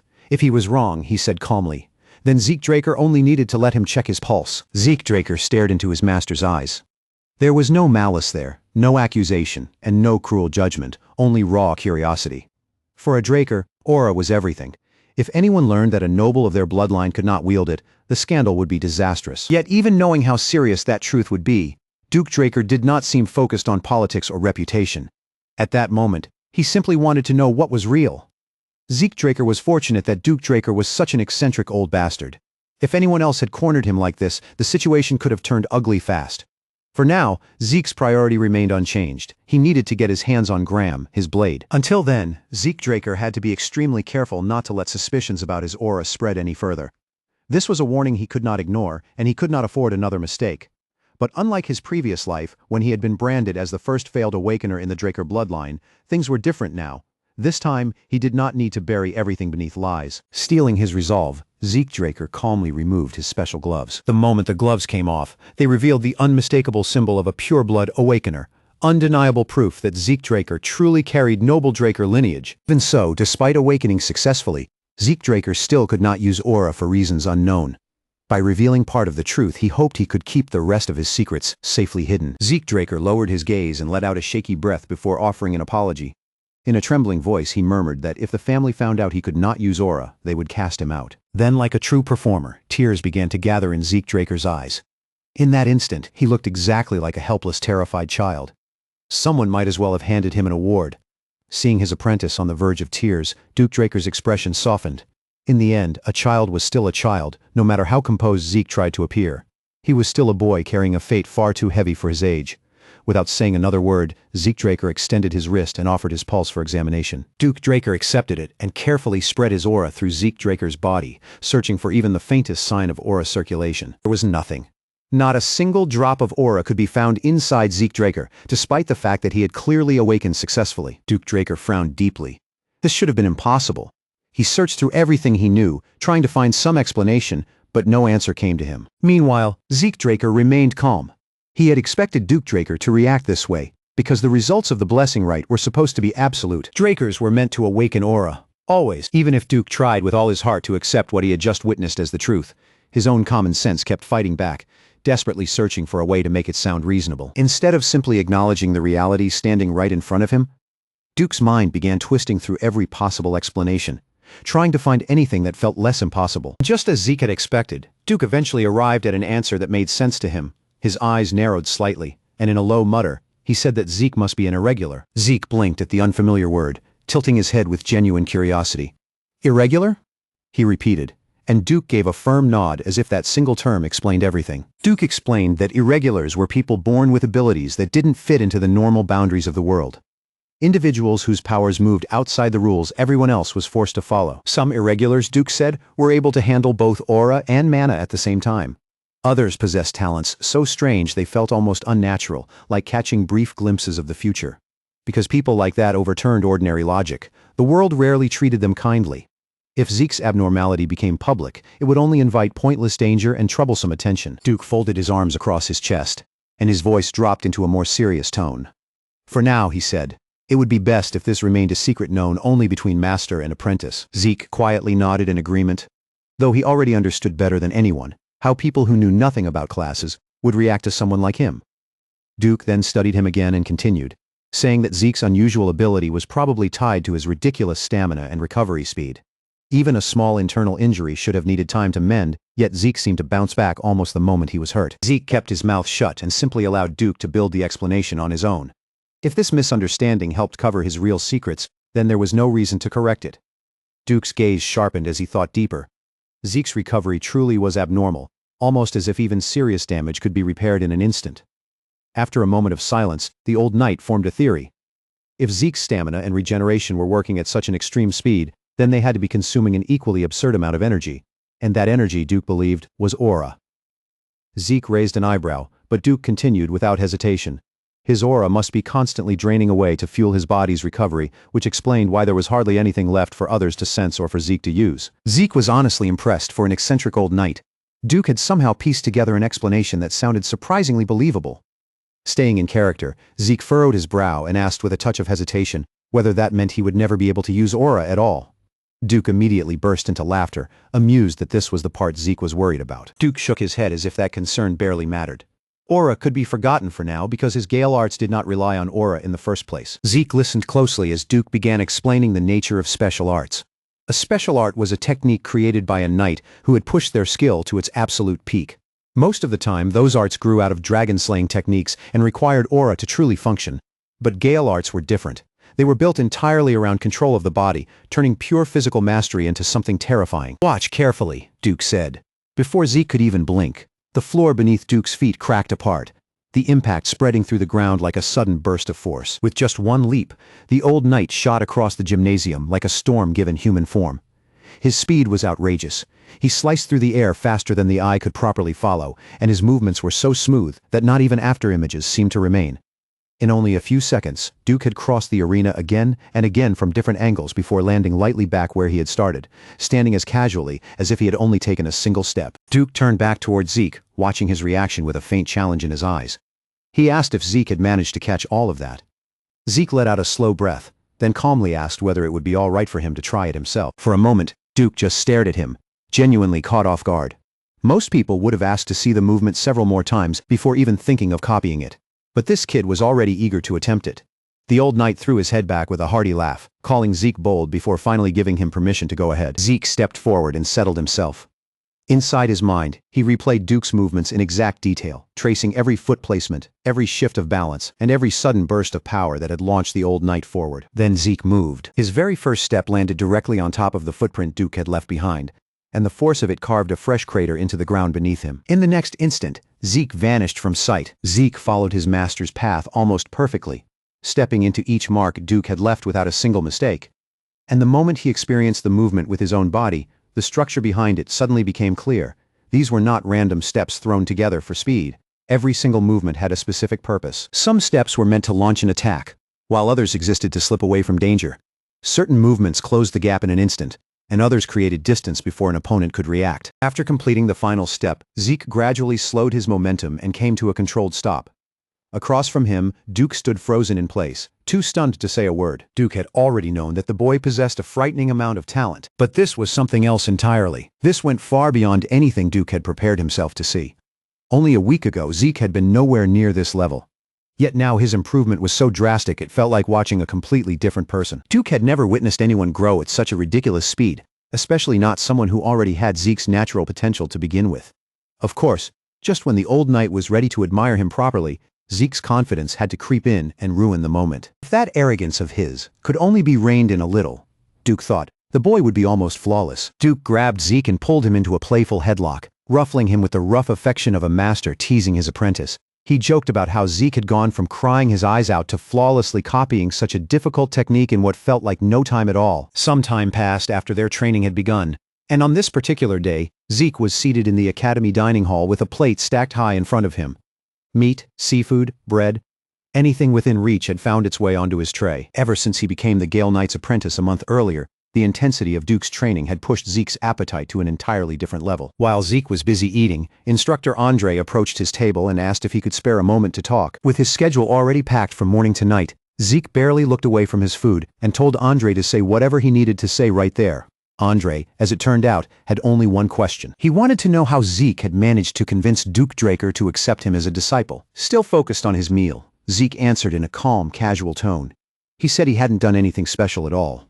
Duke had chosen him entirely on his own. Andre's expression immediately darkened, irritation flashing across his face before he could fully hide it.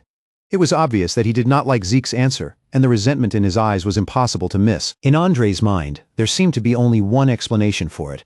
Zeke must have been chosen simply because he was a pure-blood awakener. That assumption did not sit well with Zeke at all. After finishing his food, Zeke turned the conversation back on Andre without hesitation and gave him a sharp dose of reality. He pointed straight at the inferiority complex Andre had been carrying deep inside him, exposing a truth the instructor clearly was not prepared to hear. Andre's hands trembled with anger as he struggled to keep himself composed, trying to put Zeke back in his place. He snapped that Zeke was still nothing more than a cadet, but Zeke had no intention of stopping there. He challenged Andre's words directly, asking whether he truly believed a man like Duke Draker would choose a disciple for such a shallow reason. And even if his bloodline had helped him reach that position, Zeke asked, did that not still prove his own strength? The fact that Zeke could take the lineage he was born with and use it as a foundation to climb higher only reinforced his worth. And he did not end the conversation there. Instead, he gave Andre advice that was blunt, cutting, and difficult to ignore. Rather than protecting his pride and clinging to his inferiority complex, Andre would be better off putting in the effort needed to become someone worth choosing. The words stung badly, but even Andre could not deny that there was truth hidden inside them. Later that same day at the Western Greenhouse Arena, the usual training session between Zeke and Duke had gained an unexpected third presence. Someone had arrived before both of them and was already sprinting around the track with desperate intensity, as if every lap mattered more than the last. Confused by the sight, Zeke turned toward his master for an explanation, but Duke looked just as puzzled, clearly having no idea what had gotten into the man either. As it turned out, Instructor Andre had come to the arena earlier than them, and had practically begged Duke to let him train under him. Andre had been willing to start from the very bottom, even if that meant being treated as nothing more than a servant. Amused by his sudden desperation, Duke had decided to give him a challenge. If Andre could run 300 laps around the track without using aura, Duke said he would at least consider accepting him. Now Andre was right there in front of them, forcing his body forward lap after lap, pushing himself to the edge through sheer determination. Duke could not hide his surprise at Andre's sudden resolve, and even Zeke had to admit that the instructor's effort was genuinely impressive. Andre Draker was not just some prideful scholar hiding behind his title after all. Beneath all that resentment and wounded pride, the man actually had real grit. That very same day, while Andre was pushing himself at the arena, a much larger event was beginning to stir across Draker Academy. Every student had been called to gather at the training grounds, and the reason was important enough to put the entire academy on alert.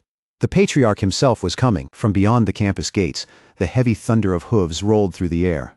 Moments later, a grand carriage marked with the proud insignia of House Draker entered the academy, drawing every eye toward it. The academy dean, Howard Draker, a round and heavy-set man, reacted faster than anyone else the moment the carriage appeared. He quickly ordered his men to prepare for the supreme leader's arrival, making sure every detail was in place while he positioned himself at the very front, determined to be the first one to offer his greeting. When the carriage finally stopped, the door opened and Howard immediately bent into a deep bow.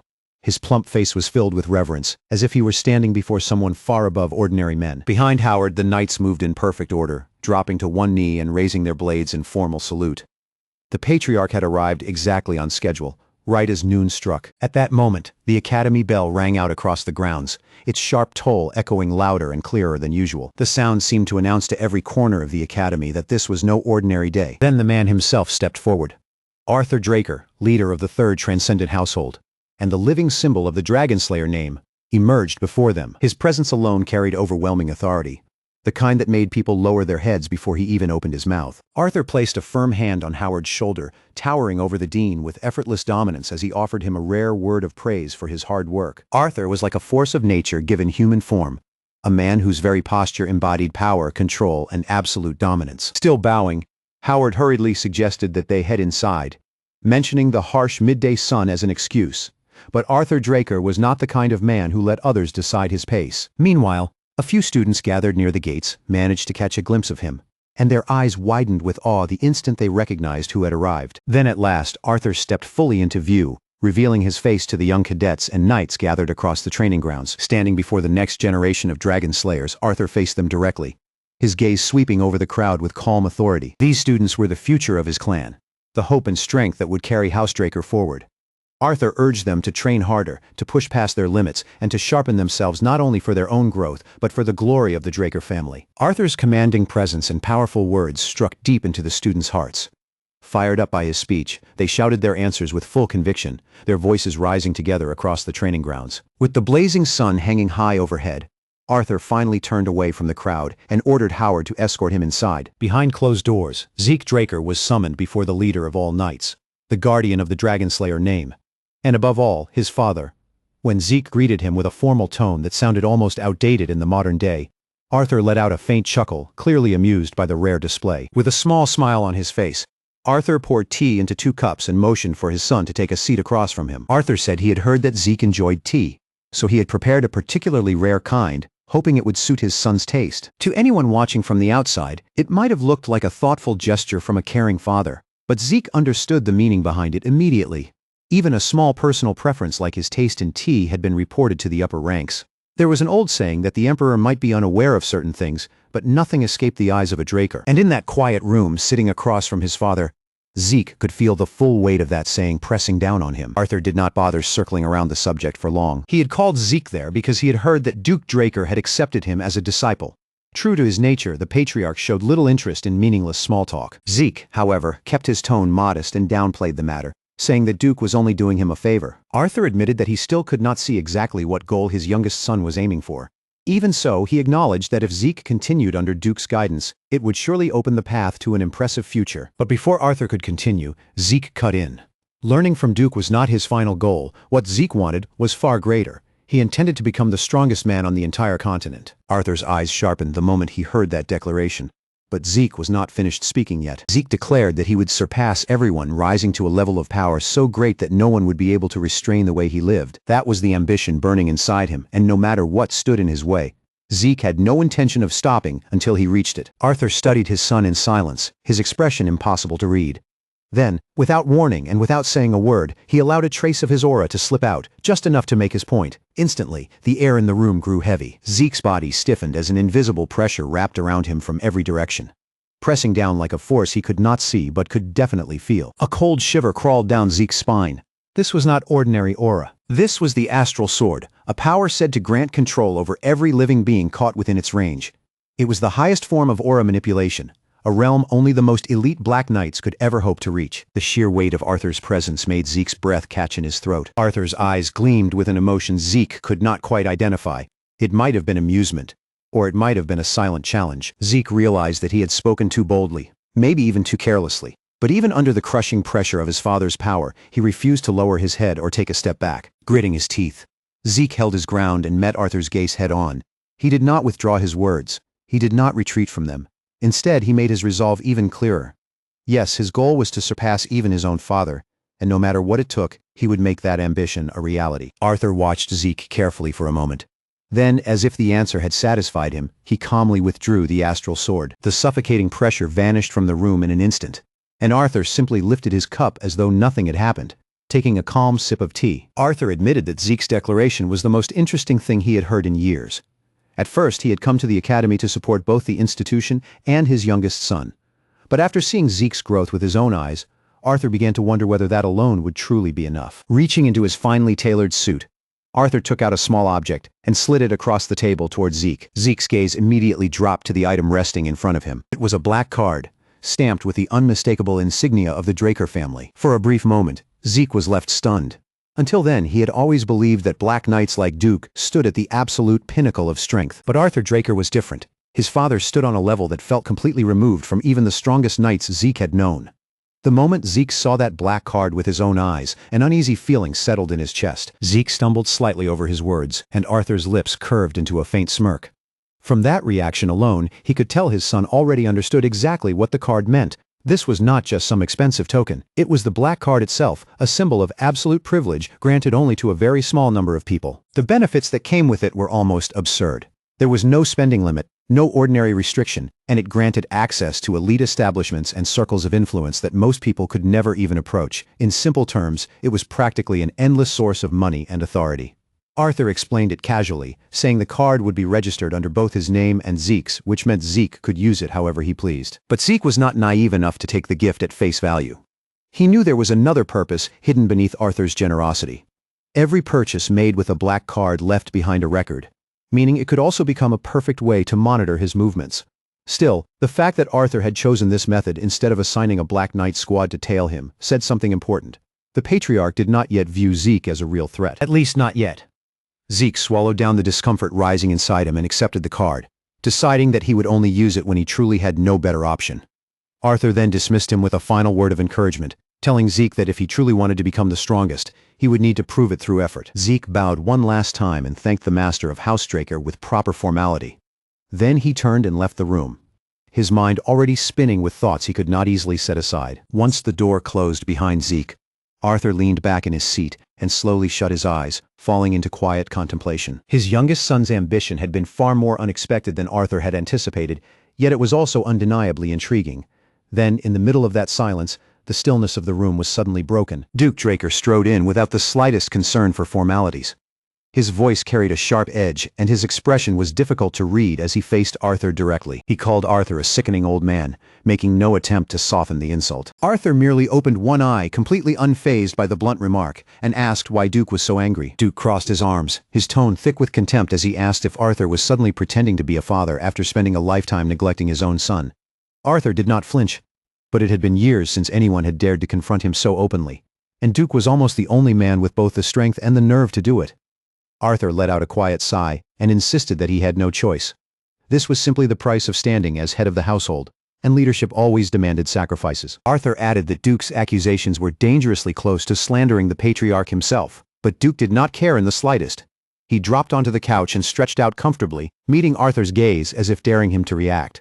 If that was a problem, Duke told him to go ahead, cuff him, and drag him away. Arthur chuckled, letting the formal mask fall away. Out of everyone on the continent, Duke was the only person he could speak to like this. Then, Arthur reached into his suit again and pulled out something far more tempting than gold. It was a bottle of dragon's breath, an incredibly rare and highly prized liquor. Arthur offered Duke a drink, as if the best way to continue their tense conversation was over a glass of something exceptional. And almost immediately, Duke's mood began to change. A smirk tugged at Duke's mouth as he admitted that if nothing else, Arthur had excellent taste in alcohol.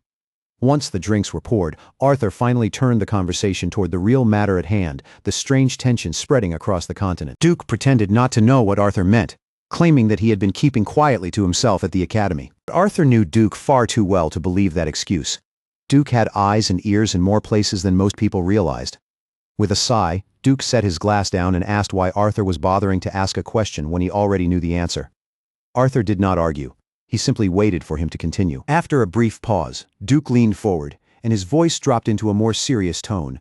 The Emperor, he said, had gone mad chasing immortality. He was scouring the entire continent for anything, no matter how faint, that might give him a clue toward eternal life. Arthur nodded, showing no surprise. He had reached the same conclusion himself. Magic might slow the process of aging, but true immortality was nothing more than a myth, something no one had ever achieved and likely never would. Still, there was one detail that troubled Arthur. The Emperor was not simply chasing an empty dream. He seemed to be searching for something real, something connected to the Elder Dragon, and if that was true, the situation became far more dangerous. Neither of them realized that Zeke had not gone far. In the next room, he was leaning casually against the wall with his hands in his pockets, silently listening to every word. Through soul manifestation, Zeke absorbed the entire conversation while continuing to refine his aura, forcing himself to endure the strain for the sake of the information. To Zeke, what he was hearing was priceless. Arthur guessed that the Emperor's search had most likely led him toward a relic connected to the Elder Dragon. Duke considered the idea in silence for a moment, then found that the theory was disturbingly plausible. That led to an even more serious question. What if the Emperor had already managed to find it? Arthur turned his drink slowly in his hand as he considered the possibility. It was not impossible. His personal unit, the Order of Black Knights, had been gathering intelligence, and every lead pointed toward one place, the northern continent. Duke's eyes sharpened the instant he heard that. The fact that this information was only reaching him now meant the Empire's spies had not obtained it yet. But they would eventually. It was only a matter of time, and this whole obsession with immortality dragged Duke's mind back to an old and unpleasant memory. Duke remembered the past all too clearly. The moment that insane emperor ascended the throne, he launched a war to unify the continent. Only after conquering half of the central continent did he finally bring the bloodshed to a halt. Now history seemed ready to repeat itself. Back then, Duke had believed the emperor would eventually give up on his ridiculous decaying dream. But he had been completely wrong. If that madman truly obtained an artifact capable of granting immortality, the entire continent could be thrown into a war unlike anything it had ever seen, a conflict massive enough to leave nothing behind but flames and ruin. Arthur Draker had no intention of sitting quietly and letting such a disaster unfold. With the situation this severe, he had already made his decision. He would head north and deal with it himself. That statement was enough to leave Duke visibly stunned. Arthur leaving his seat in the central continent was practically inviting catastrophe. If the Patriarch was not there to keep the Emperor in check, that power-hungry bastard could run wild without restraint. But that was precisely why Arthur had come to the academy in the first place. Aside from giving a half-hearted speech to the trainees, he had come to inform Duke of his plans, and because Arthur knew Duke so well, he had already predicted exactly how he would react. Resisting the decision was pointless. Realizing there was no real way out of it, Duke released a long, heavy sigh. Then, with a reluctant smirk, he lifted his glass for a toast. Duke told Arthur fine, but warned him not to expect Duke to behave nicely while he was gone. Arthur chuckled, because he had never expected that in the first place. The grumpy old guardian of the academy groaned in annoyance, but Arthur understood the truth. No matter how loudly Duke complained, he was more than capable of holding the fort. Meanwhile, in the next room, Zeke was suffering the consequences of listening in for too long. Pain spread through his entire body, his vision began to blur, and the backlash from overusing soul manifestation finally came crashing down on him. His knees gave out beneath him.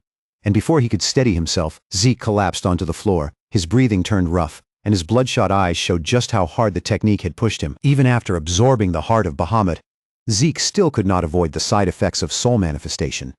But the pain was worth it, because the information he had just gained was far too valuable. Piece by piece, everything was beginning to connect. The statue Zeke had obtained before his regression had never been an ordinary relic.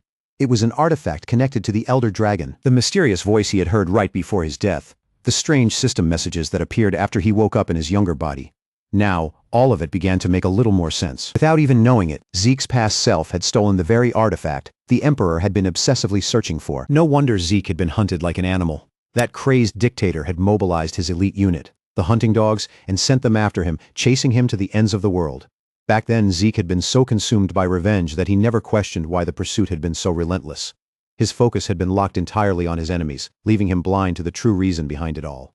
But now, he finally had a concrete clue about his regression and the administrator system that had thrown him back in time. It was connected to the Elder Dragon's artifact. But that answer only opened the door to even greater questions. Who could have created something like that? How much power would such a being possess? And above all, why had it been made in the first place? Sitting there on the floor, Zeke drew in a deep breath and forced himself to steady his mind. He had chased one answer, only to find even larger mysteries waiting beyond it. Once the drinks were finished and their business had been settled, the two top figures of House Draker prepared to part ways. Duke assured Arthur that he would make his move soon, and Arthur entrusted the matter to him without hesitation. But just as Arthur was about to leave, his steps suddenly came to a stop. The atmosphere in the hallway shifted in an instant. Arthur's sharp gaze fixed on the closed door of the room where Zeke was hiding, as though he could see straight through the wood and sense the presence beyond it. Inside, completely unaware that danger was approaching, Zeke remained lost in thought, turning over the mysteries of immortality and time travel. If he truly had stolen the Emperor's artifact, then what exactly had made them believe it was connected to eternal life? Then came the sound of heavy footsteps. The moment Zeke heard them, every instinct in his body screamed a warning. Arthur Draker was getting far too close. In the next instant, the door swung open, and Arthur Draker stepped inside with that sharp, unreadable gaze of his sweeping across the entire room. But there was no one there. Zeke Draker had sensed the danger and moved just in time. By the time Arthur entered the room, Zeke was already slipping out through the window, escaping by the narrowest margin before he could be discovered. Arthur briefly scanned the empty space, then let the strange sensation fade from his mind and turned away from the room. Later that day, Zeke returned to the Western Greenhouse Arena and threw himself back into his usual brutal training routine. It was supposed to be the kind of day where no one interrupted him.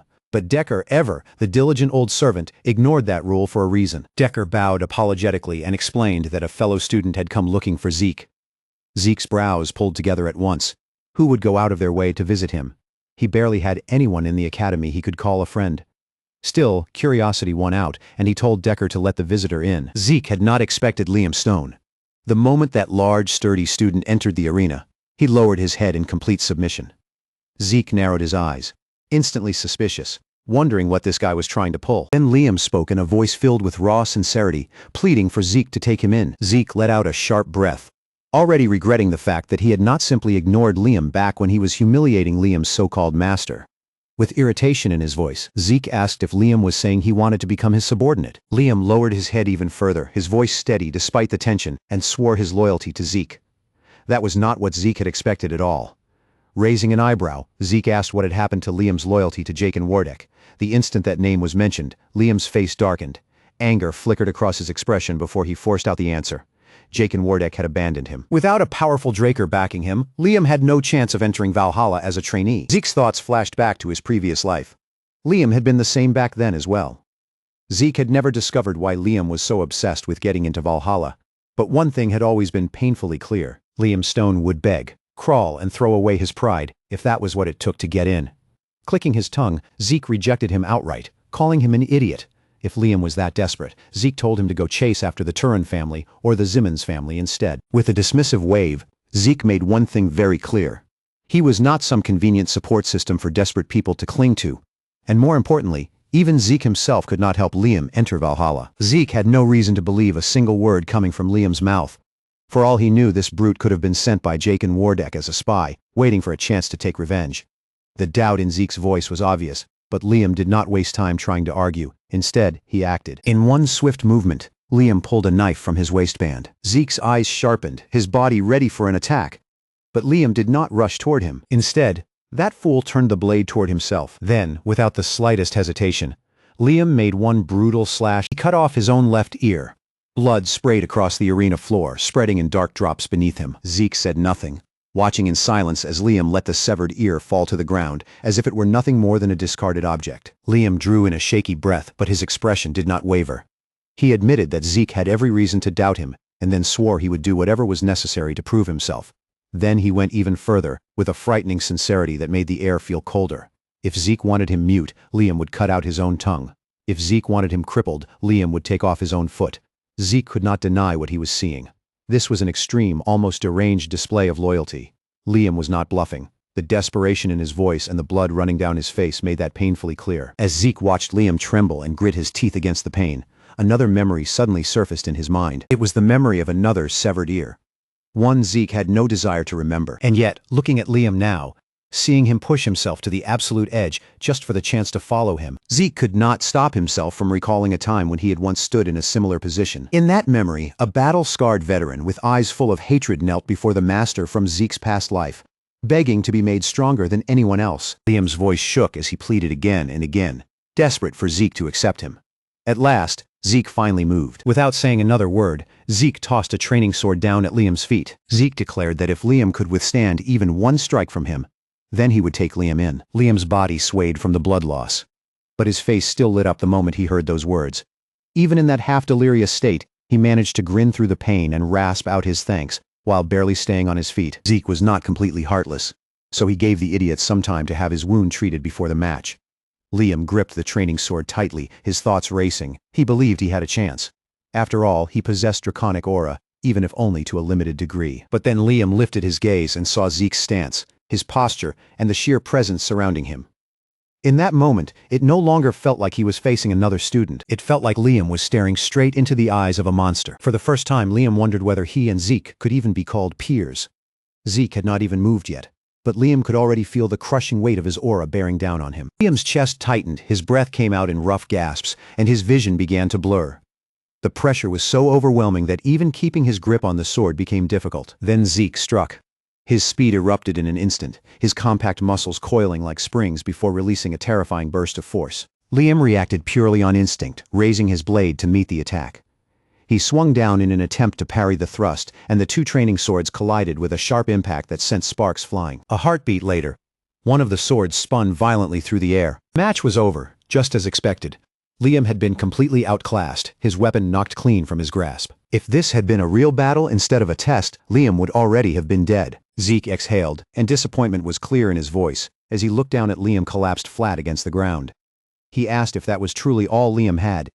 Even Zeke felt a faint trace of pity at how miserable the sight was. Still, Zeke could see the stubborn determination burning in Liam's eyes.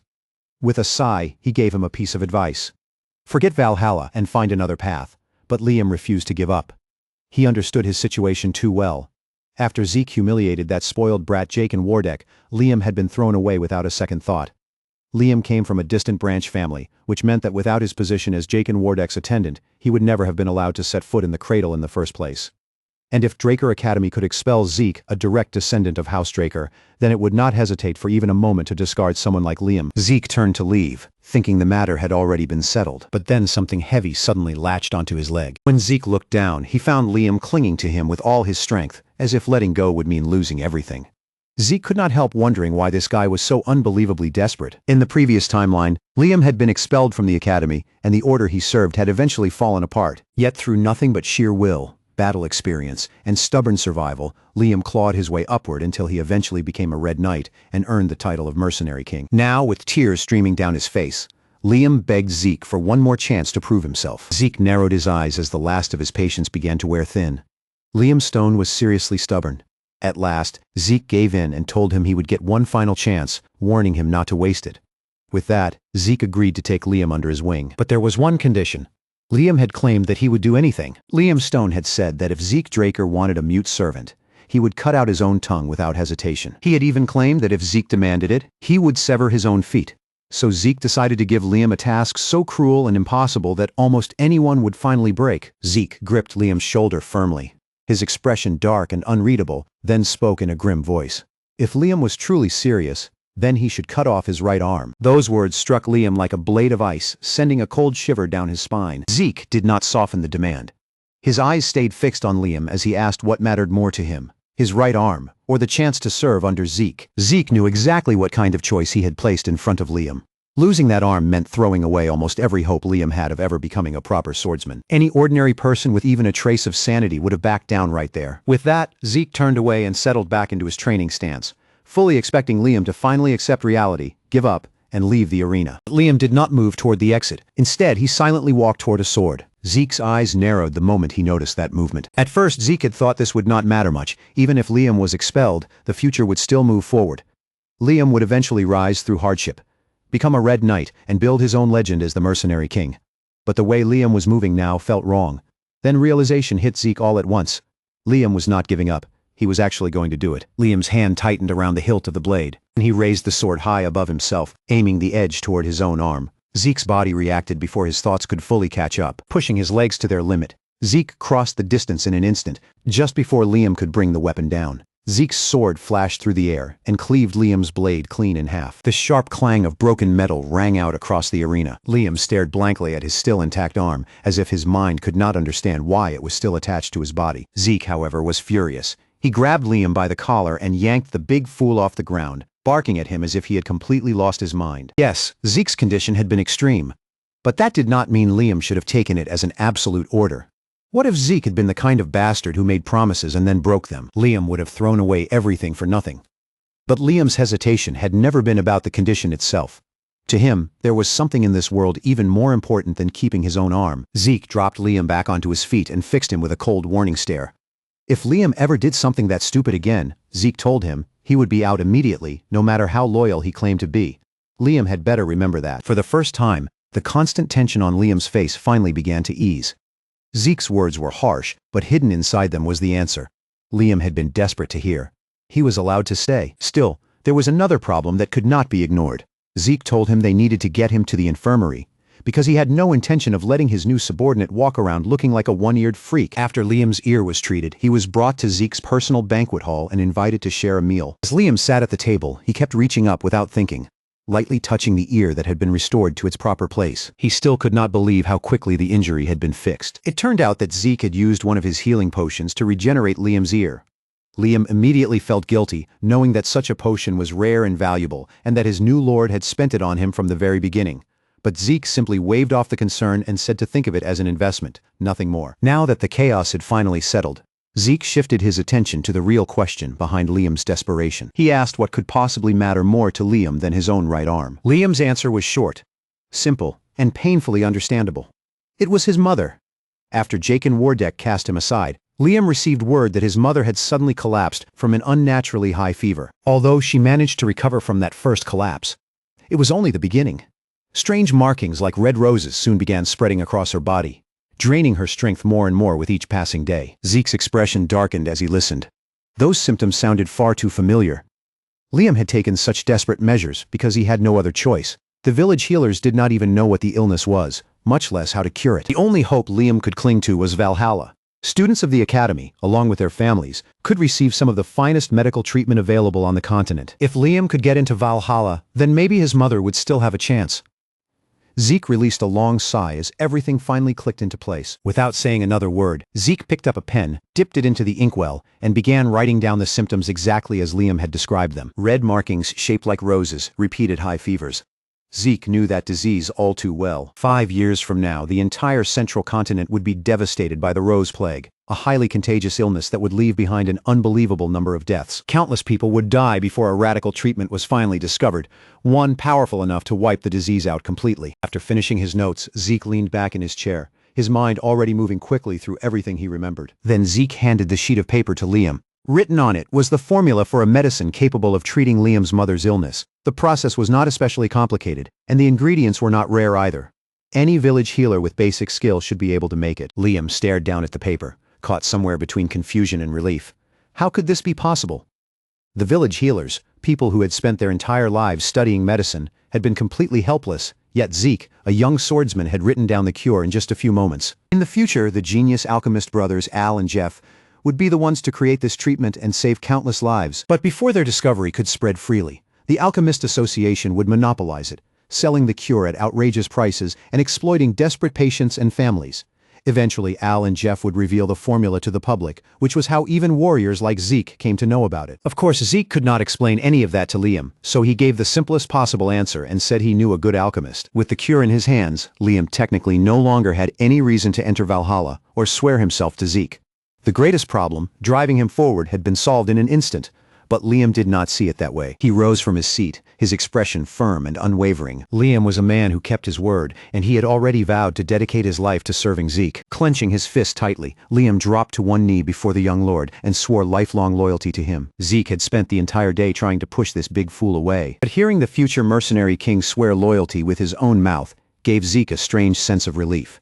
He accepted Liam Stone's oath without making a show of it, then fixed him with one last warning. Don't fall behind. If you can't keep up, I'll leave you behind. At that same time, far away from Zeke and Liam, a very different kind of meeting was unfolding behind the closed doors of Dean Howard Draker's office. Cadet Owen Zimmons had personally come to see the round, heavy-set Dean, and from the serious look on his face, this was clearly not some casual visit. Owen Zimmons had brought a proposal with him, and the moment he said it aloud, Howard Draker was visibly caught off guard. I believe this semester's exam should be made more difficult, Owen suggested calmly. Howard Draker's eyebrow lifted at once. It was rare enough for a student to ask about exams at all, but for a cadet to request a harder one was something he did not hear every day. Owen Zimmons quickly lowered his tone and apologized in case he sounded overconfident, then explained exactly why he had come. This year's first-year cadets were unusually talented. Several great families had sent strong candidates. And beyond that, there were even 2 pure-blood awakeners among them. If the exam stays at last year's level, it won't measure their true abilities properly, Owen Zimmons continued. Howard Draker fell silent, turning the idea over in his mind. Annoying as it was to admit, the boy's reasoning made sense. After a short pause, the dean gave a small nod, accepting the logic behind Owen's request. Once the matter was settled, Owen Zimmons bowed politely, stepped back with perfect composure, and quietly left Howard Draker's office. Howard Draker leaned back in his chair after Owen was gone, his gaze drifting toward the window. A faint murmur slipped from his lips. The apple doesn't fall far from the tree. Owen Zimmons was already looking several moves ahead, just like his father. He was spotting problems before they appeared, and trying to deal with them before they could grow into something troublesome. A few days later, the dungeon exploration exam finally began. The first-year cadets gathered outside the ancient ruins, each pair waiting for their turn with weapons and supplies ready. Draker Academy's semester evaluation was no ordinary test. Students were sent in as duos, assigned to random dungeons of different difficulty levels, and their goal was simple on paper: escape within the time limit. As expected, Zeke Draker and Liam Stone were paired together.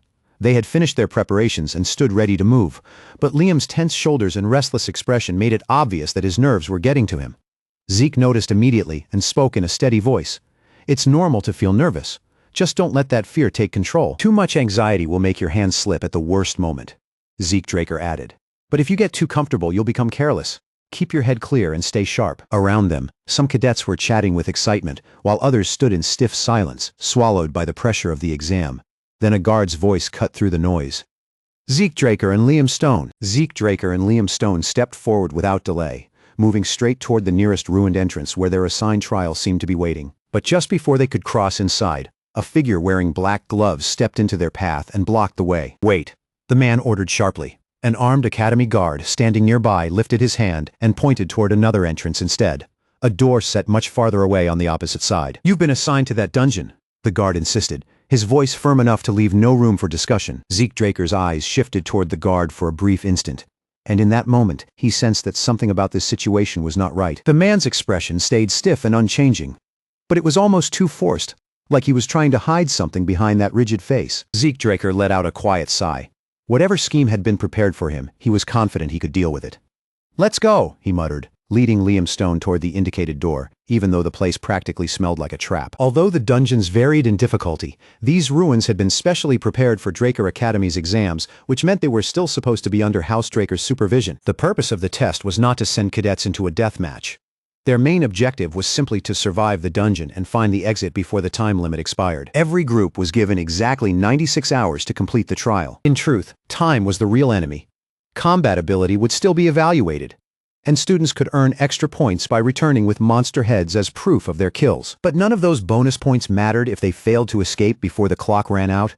Missing the deadline meant an automatic failing grade, no matter how well they fought. Once Zeke Draker and Liam Stone entered the dungeon, the first stretch of their journey was strangely quiet. No monsters rushed them, no traps sprang from the walls. They simply advanced through the old ruins, surrounded by silence and worn stone. After traveling for some time, they finally stopped to rest. Their stomachs were full. Nothing urgent was pressing down on them, and it seemed like the right moment to get some sleep. Oddly enough, despite being the subordinate, Liam Stone was the one who urged Zeke Draker to rest first. Zeke had handled everything so far, from setting up the camp to preparing their meal, so in Liam's mind, it was only fair that the young lord sleep before him. Zeke Draker told Liam Stone there was no need to worry. With his current constitution, he could go 4 full days without sleep and still function just fine. "Seriously, I could stay awake through the whole exam," he added, sounding a little too shameless about it. Liam knew arguing would get him nowhere, so with a reluctant grunt, he dragged his large frame into the tent and finally lay down to rest. Left alone beside the bonfire, Zeke Draker sat quietly, staring into the flames as his thoughts began to drift. 16 hours had already passed since they entered the dungeon. On top of that, Zeke Draker had spent the 3 days before the exam training without stopping. Altogether, that meant he had been awake for nearly 90 hours. His infinite stamina kept his body moving, but it did nothing to clear the heavy fog gathering in his mind. And inside a dungeon, where danger could crawl out from any dark corner, even 1 second of lost focus could be fatal. The stillness around him stretched on unnaturally, and the slow, quiet passage of the night began to gnaw at his exhausted thoughts. Zeke Draker could feel fatigue creeping over him, dulling his senses little by little. He considered waking Liam Stone and switching watches, but then he made the worst mistake he possibly could. His eyes slipped shut, and he dozed off. In his dream, Zeke Draker was dragged back to the frozen plains of the northern regions, to a brutal land where the Emperor's crimson flag stood as a symbol of cruelty, slaughter, and endless bloodshed. A woman's corpse lay in front of him, motionless against the snow, her blood slowly seeping out beneath her body. The red stain spread wider and wider across the pure white ground, creating a horrifying contrast so vivid that it burned itself deep into Zeke Draker's memory. Zeke Draker's eyes snapped open, his breathing came out in rough, uneven gasps, and cold sweat clung to his skin. For a moment, he sat there frozen, as if the nightmare might still be bleeding into the world around him. But the bonfire was still crackling softly, and the dungeon around him remained silent. It had only been a dream. Even so, Zeke Draker would rather face an entire horde of monsters than be forced to relive that memory again. Then, in the middle of that silence, something pulled his attention sharply to the side. A sound rang out. One of the bell traps he had set earlier had just been triggered. Zeke Draker's senses sharpened in an instant. Whatever was out there, he was no longer alone. He snatched up his water canister and poured it over the bonfire, killing the flames at once and plunging the campsite into darkness. Then his voice cut through the tent like a blade. "Liam, wake the hell up!" As Liam Stone stirred inside the tent, Zeke Draker pressed his back against the nearby wall, positioning himself close to the direction of the disturbance. He carefully read the situation without rushing. Using his dragon eyes during a 4-day academy exam would draw too much attention, so for now, he forced himself to rely on his natural vision and let his eyes adjust to the darkness. Then a smell drifted through the air toward him, sharp and foul enough to sting the nose. Sulfur. Zeke Draker's thoughts connected instantly. There was only one kind of creature he knew that carried a stench like that. A pack-hunting monster ranked at danger level 3. A hellhound. In his past life, during this very semester exam, the top cadet, Raina Turan, had hunted down an orc. Zeke Draker had never heard of a dungeon room in this test containing hellhounds. That alone told him something was wrong. He stayed perfectly still, waiting for the beast to make the kind of dramatic entrance a monster like that usually would. But the expected charge never came. Instead, Zeke Draker noticed something far stranger. Even an alpha hellhound should only weigh a few hundred kilograms at most. Yet the deep, heavy echoes rumbling through the cavern sounded like something weighing several tons was drawing closer. A mutant, maybe? Holding his breath, Zeke used the surface of his blade like a mirror and carefully angled it around the corner. That quick decision saved him. In the reflection of the blade, Zeke Draker caught sight of a massive monster barreling straight toward them like a runaway freight train. With overwhelming brute force, the beast smashed through the door and tore through the surrounding walls as if it were Fafnir itself crashing into the ruins. The impact exploded outward like a blast, throwing Zeke Draker back through the air. But even as his body was hurled away, he twisted smoothly in midair and landed on both feet without losing his balance. Liam Stone rushed over to Zeke Draker's side, his eyes wide with panic and his face pale from the sudden attack. Zeke, however, wasn't staring at the monster in fear. His expression darkened as he cursed under his breath. The Zimmons. In that split second before the collision, Zeke Draker had noticed something small but important. Hidden on the Academy Guard's uniform was a trinket bearing a symbol clearly connected to the Zimmons family. So that was how they wanted to play it. Zeke had expected schemes and dirty tricks, but this went far beyond simple sabotage. This was no longer just about surviving the exam. Now it was also about tearing apart the enemy's plan and exposing the hands moving behind it. And then Zeke Draker saw the real threat in front of him. The hellhound he had expected to face had already been killed. Its head had been sliced clean from its body, and its lifeless eyes stared blankly into the darkness, as if it had never even understood what killed it. Standing behind that corpse was the true culprit, a massive green-skinned figure with a white beard, thick limbs and swollen muscles twitching with raw violence. It looked like nothing but rage wrapped in flesh. A troll. Zeke Draker's eyes narrowed the moment he recognized it. The enemy had not merely sent hellhounds into the exam dungeon. They had skipped straight to using trolls as assassins. Liam Stone, on the other hand, stood frozen in pure terror. Trolls were rank 1 monsters, creatures so terrifyingly powerful that hellhounds and orcs were little more than prey to them. Their blood was famously valuable as an ingredient in healing medicine, all because trolls possessed absurd regenerative power that allowed their bodies to recover from horrific wounds. At last, Liam Stone snapped out of his daze. He clenched his teeth, tightened his grip on his sword, and stepped in front of Zeke Draker, placing himself between his lord and the monster. "I'll hold it off," Liam Stone declared, forcing strength into his voice despite the fear in his eyes. "My lord, you need to get out of here." Zeke Draker let out a short breath, almost amused despite the danger in front of them. This idiot, he didn't even bother answering right away. Instead, Zeke Draker reached out and lightly tapped Liam Stone aside, moving him out of the way as if correcting a foolish mistake. "Don't ever say something that pathetic again." Zeke Draker's gaze fixed on the approaching troll, sharp, steady, and completely unshaken. "Besides, I'm not the kind of lord who abandons his subordinate when things get dangerous." Then, without looking away from the monster, he left Liam Stone with one final piece of advice. "Don't believe in me. Believe in your own strength." Because Liam Stone was not weak, not even close. To test that belief, Zeke Draker decided to step back from the front line and let Liam Stone handle the fight with his own hands. The moment Zeke Draker moved aside, the tension weighing down Liam Stone's shoulders seemed to loosen. It was as though a heavy burden had finally been lifted from him. With fresh confidence rising in his eyes, Liam locked onto the troll and gave Zeke a grateful nod. Then Zeke Draker and Liam Stone moved together, rushing in from opposite directions and forcing the troll to split its attention between both sides. The oversized brute stood there in confusion for a moment, unable to keep up as their blades carved into it from 2 different angles. Zeke Draker was intentionally holding himself back, matching Liam Stone's rhythm instead of overwhelming the monster outright. And what he saw quietly impressed him. Even against a troll's ridiculously tough skin, Liam Stone was already managing to land clean, meaningful strikes. What stood out even more was where Liam Stone aimed. He kept cutting toward the joints, proving that he had spent time studying monster anatomy on his own. He was sharp, diligent, and far more thoughtful than he looked. Zeke Draker could hardly ask for a better subordinate. Still, Liam had plenty of room left to grow. One of Liam Stone's weaknesses nearly cost him everything. The troll's huge spiked club came crashing down with brutal force. Aimed to smash him into the ground like paste, Zeke Draker reacted instantly. His movements changed in a flash, and before the blow could land, he closed the distance and parried the incoming strike with effortless precision. Without even giving the troll a proper glance, Zeke Draker sliced through its weapon and split the club clean in half. Liam Stone staggered backward, shaken but unharmed, then lowered his head. "I'm sorry, my lord. I should have handled that better." Zeke Draker shook his head calmly.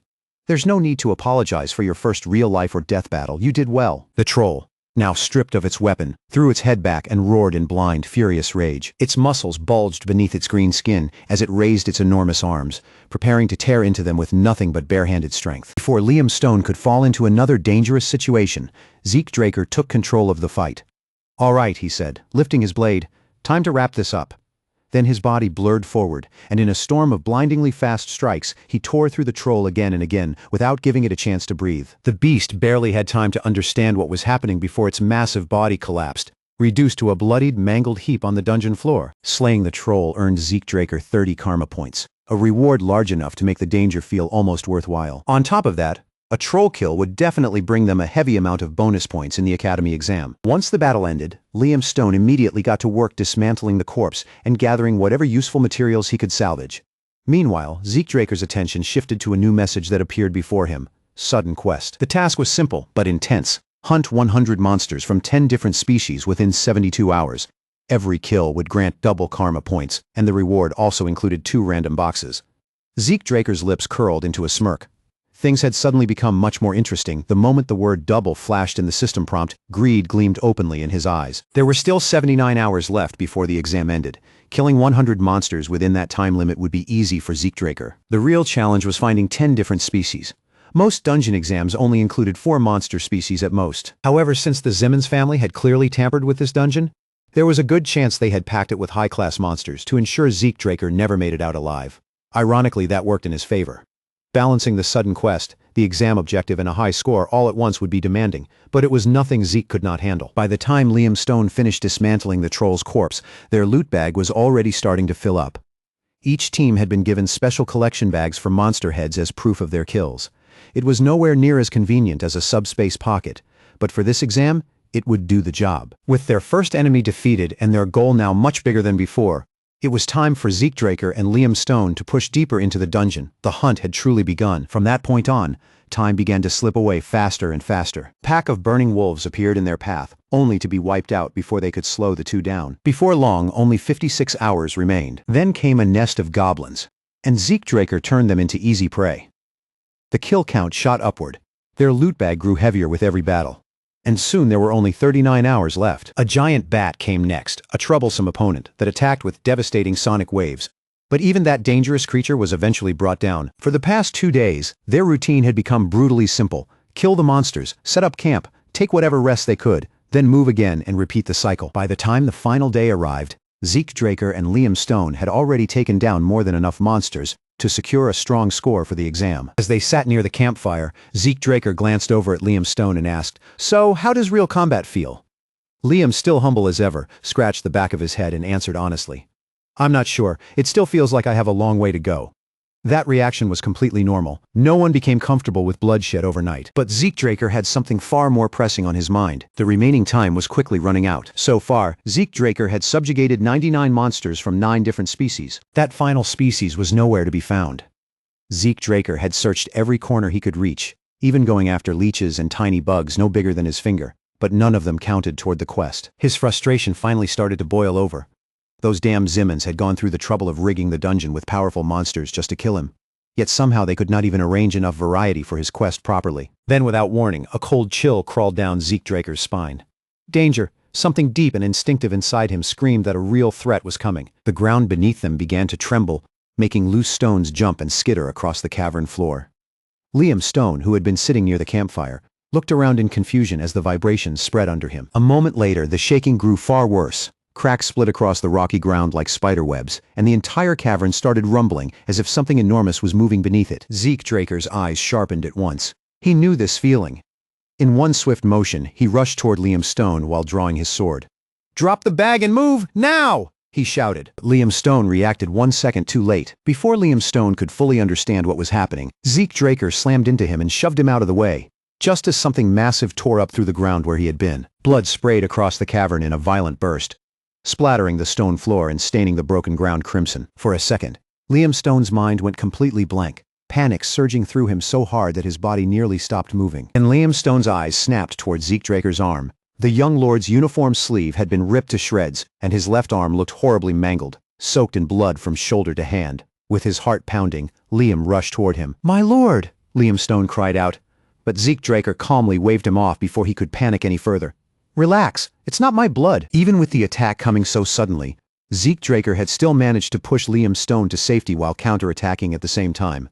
But now, the wound was the least of his concerns. From the huge hole torn open in the cavern floor, a gargantuan nightmarish creature began to emerge, its grotesque body writhing and twisting as it searched for fresh prey. Liam Stone's throat went dry the moment he recognized it. A dungeon worm, an incredibly dangerous monster, the kind that usually required 8 well-trained purple knights working together just to subjugate it. So this was the Simmons family's final trap. Not just sabotage, but a full battle for survival. Liam Stone stood frozen in place, watching the burrowing behemoth tear through the cavern like a living freight train made of flesh and fangs, his hands clenched into tight fists. He wanted to help Zeke Draker, but the truth was painfully clear.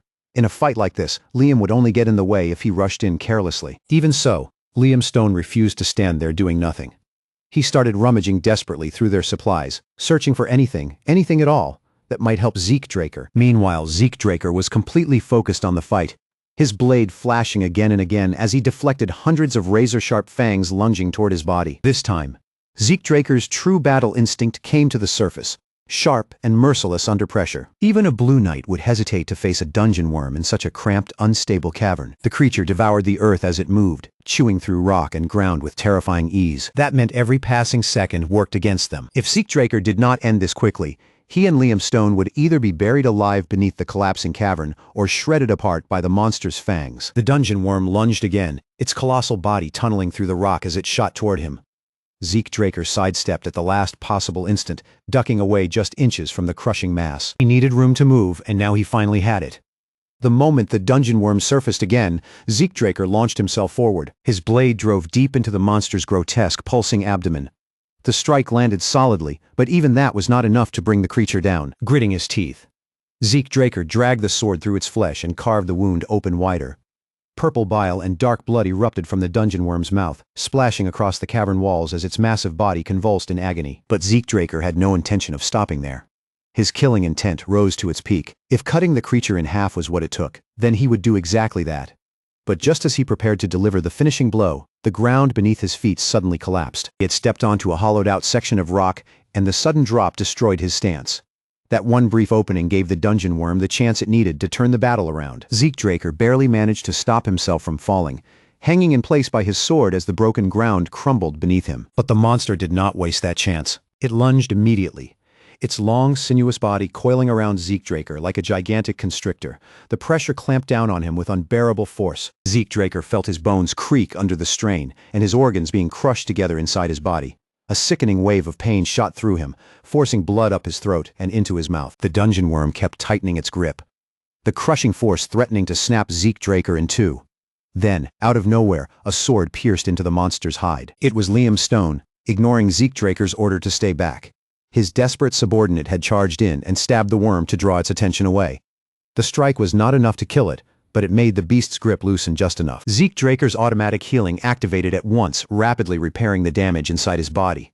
That brief opening was all he needed. In a flash, Zeke Draker twisted free from the worm's deadly coils, flipped through the air, and landed at a safer distance from the thrashing monster. Still catching his breath, Zeke Draker shot Liam Stone a sharp look. "Liam, what the hell did you just do?"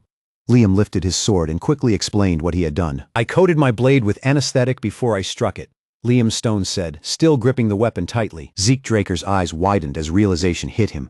The main ingredient in that anesthetic was belladonna. Against humans, it only dulled the senses. But to worms, even one as massive as this dungeon worm, belladonna was a lethal poison. Even while under extreme pressure, Liam Stone had remembered the dungeon worm's weakness and adapted in the middle of the battle. That sharp thinking and immediate action proved just how much natural talent Liam Stone truly had. For a brief moment, Zeke Draker caught a glimpse of the mercenary king Liam Stone would one day become. Recognizing how important Liam Stone's move had been, Zeke Draker decided to bring him into the final attack. Now fully recovered, Zeke burst forward, pushing his speed to the absolute limit. He sprinted up the dungeon worm's enormous body, reached the sword he had embedded earlier, and ripped it free in one powerful motion. With his blade back in hand, Zeke Draker locked eyes with Liam Stone and gave him the signal to move. Liam Stone gritted his teeth, gathered every bit of strength he had left, and poured it all into one final, desperate stab. Another dose of belladonna rushed into the dungeon worm's body through Liam Stone's blade, and almost instantly, the massive creature began convulsing, its long body spasming violently from the poison. The dungeon worm crashed heavily against the ground, its movements turning sluggish and unsteady as it struggled to stay upright. That was the opening Zeke Draker had been waiting for, and he immediately activated Soul Manifestation. A hazy purple aura flared to life around Zeke Draker's blade, coating the edge in a strange, deadly glow. Just as he had promised, Zeke Draker moved in with one smooth, clean, effortless slash, and his blade cut straight through the dungeon worm, splitting the monstrous body in half. The enormous corpse collapsed with a wet, thunderous crash, both severed halves twitching across the cavern floor before finally falling still. Zeke Draker landed back on solid ground as if the whole thing had barely taken effort, while system notifications flooded his vision. The sudden quest was complete. Every karma point he had earned was doubled, and on top of that 2 random boxes were added to his rewards. His current balance had risen to 780 karma points, leaving him with plenty of new options. Outside the dungeon gates on evaluation day, the surviving cadets gathered in a broad formation beneath the open sky. An instructor strode forward with a firm expression and called for everyone who had escaped the dungeon to step up for scoring, while the others were dismissed from the area. When Reina Turun's name was called, she stepped forward with controlled composure. The instructor fixed his gaze on her and announced that her assessment would begin.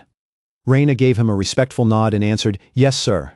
Then the instructor lowered his eyes to the clipboard in his hands and began reading out her results. "Escaping the dungeon gives you 30 points," the instructor said. "On top of that, you defeated 20 goblins, 2 hobgoblins, and 1 orc.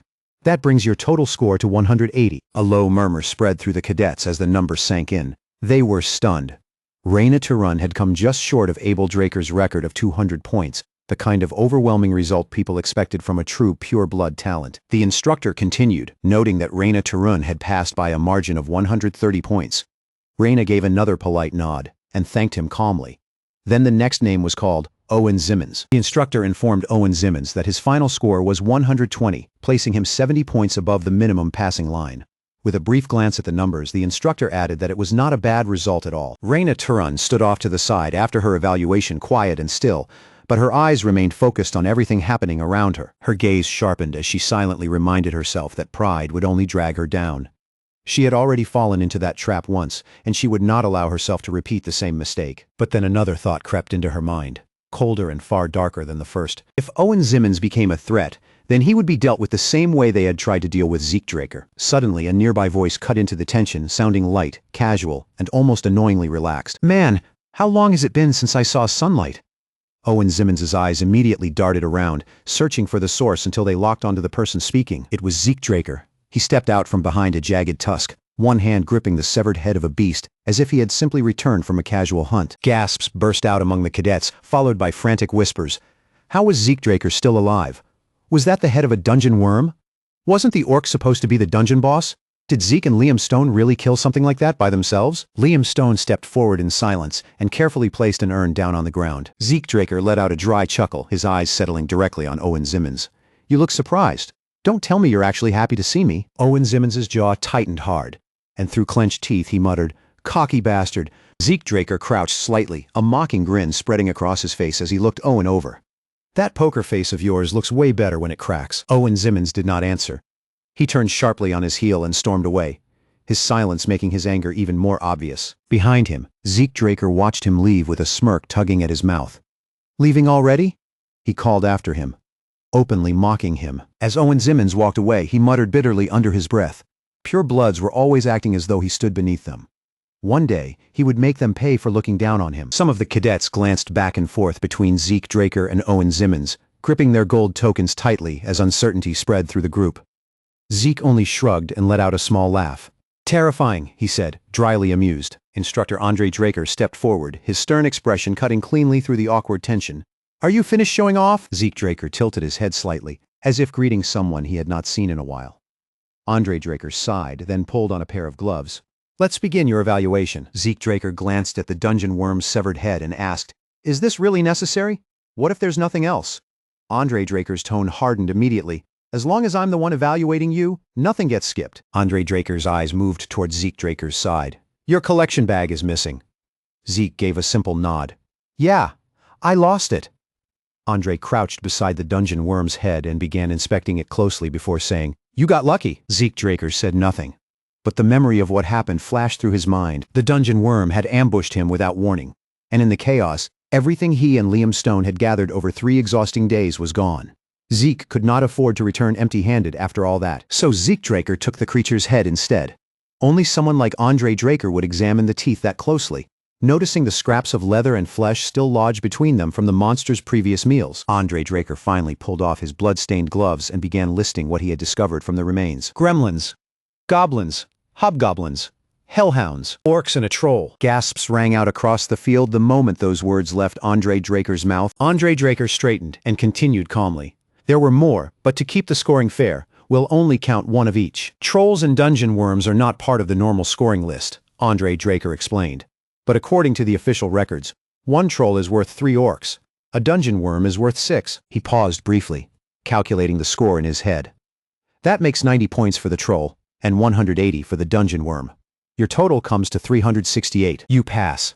One of the other instructors stepped closer, squinting at the score as if he could barely believe it. What was the top score back in our day? The man beside him chuckled and answered.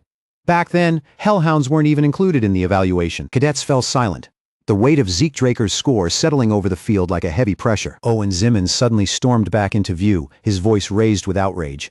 This is a scam. There's only one corpse, the dungeon worm. He jabbed a finger toward the severed head, his eyes blazing. Zeke Draker did not miss a beat. That one head alone is worth 180. Maybe think before you start yelling. Then his gaze swept across the cadets. Be honest, if any of you ran into a dungeon worm or a troll, do you really think you'd still be standing? As he spoke, Zeke quietly studied their reactions. The cadets were actually taking this seriously. Zeke Draker could see it in their faces. Was it really that big of a deal to them? They were not laughing at him this time, and they were not brushing him off either. Not bad. Maybe he had finally done something even they could not ignore. The Zimmons family had gone so far as to rig the final trial just to remove Zeke Draker from their path. Zeke Draker cast a quick glance at Owen Zimmons. Owen was involved somehow, that much was clear. But he was not acting alone. A trap of this scale did not happen without support. The Zimmons family had power, influence, and eyes scattered everywhere. Zeke Draker could feel that unseen pressure around him. They were watching him, waiting for him, and if Zeke Draker acted too carefully, they would notice that he had already seen through too much. So for now, the better move was to stay in character and keep playing the role they expected from him. Zeke Draker's thoughts were cut short when Raina Turun stepped forward, her presence drawing his attention away from Owen Zimmons and the hidden eyes watching from the shadows. Raina Turun's voice remained calm as she faced him. This time, you win. Zeke Draker raised an eyebrow at that, studying her expression. What's that supposed to mean? Later, the scene shifted away from the evaluation grounds and into the quiet training hall, where Zeke Draker could finally focus on his own growth without the eyes of the academy on him. A glowing status window appeared in front of Zeke Draker, its light hovering in the air. Dragonkin skill, level 1, gluttony. It allowed him to consume and digest massive quantities. The unlock cost was 50 points, and his current karma stood at 780. Zeke Draker's lips curled into a grin as he read the details. In the past, he had dismissed this skill as useless trash, but now 50 points was practically nothing to him. Without hesitation, he made his choice. Activate Dragonkin skill, Gluttony. The moment he activated it, a strange pulse of energy rippled through Zeke Draker's body, spreading beneath his skin like a current. The status window shifted again, updating before his eyes. The new description appeared clearly, Gluttony mode. Anything Zeke Draker consumed would be converted into raw energy.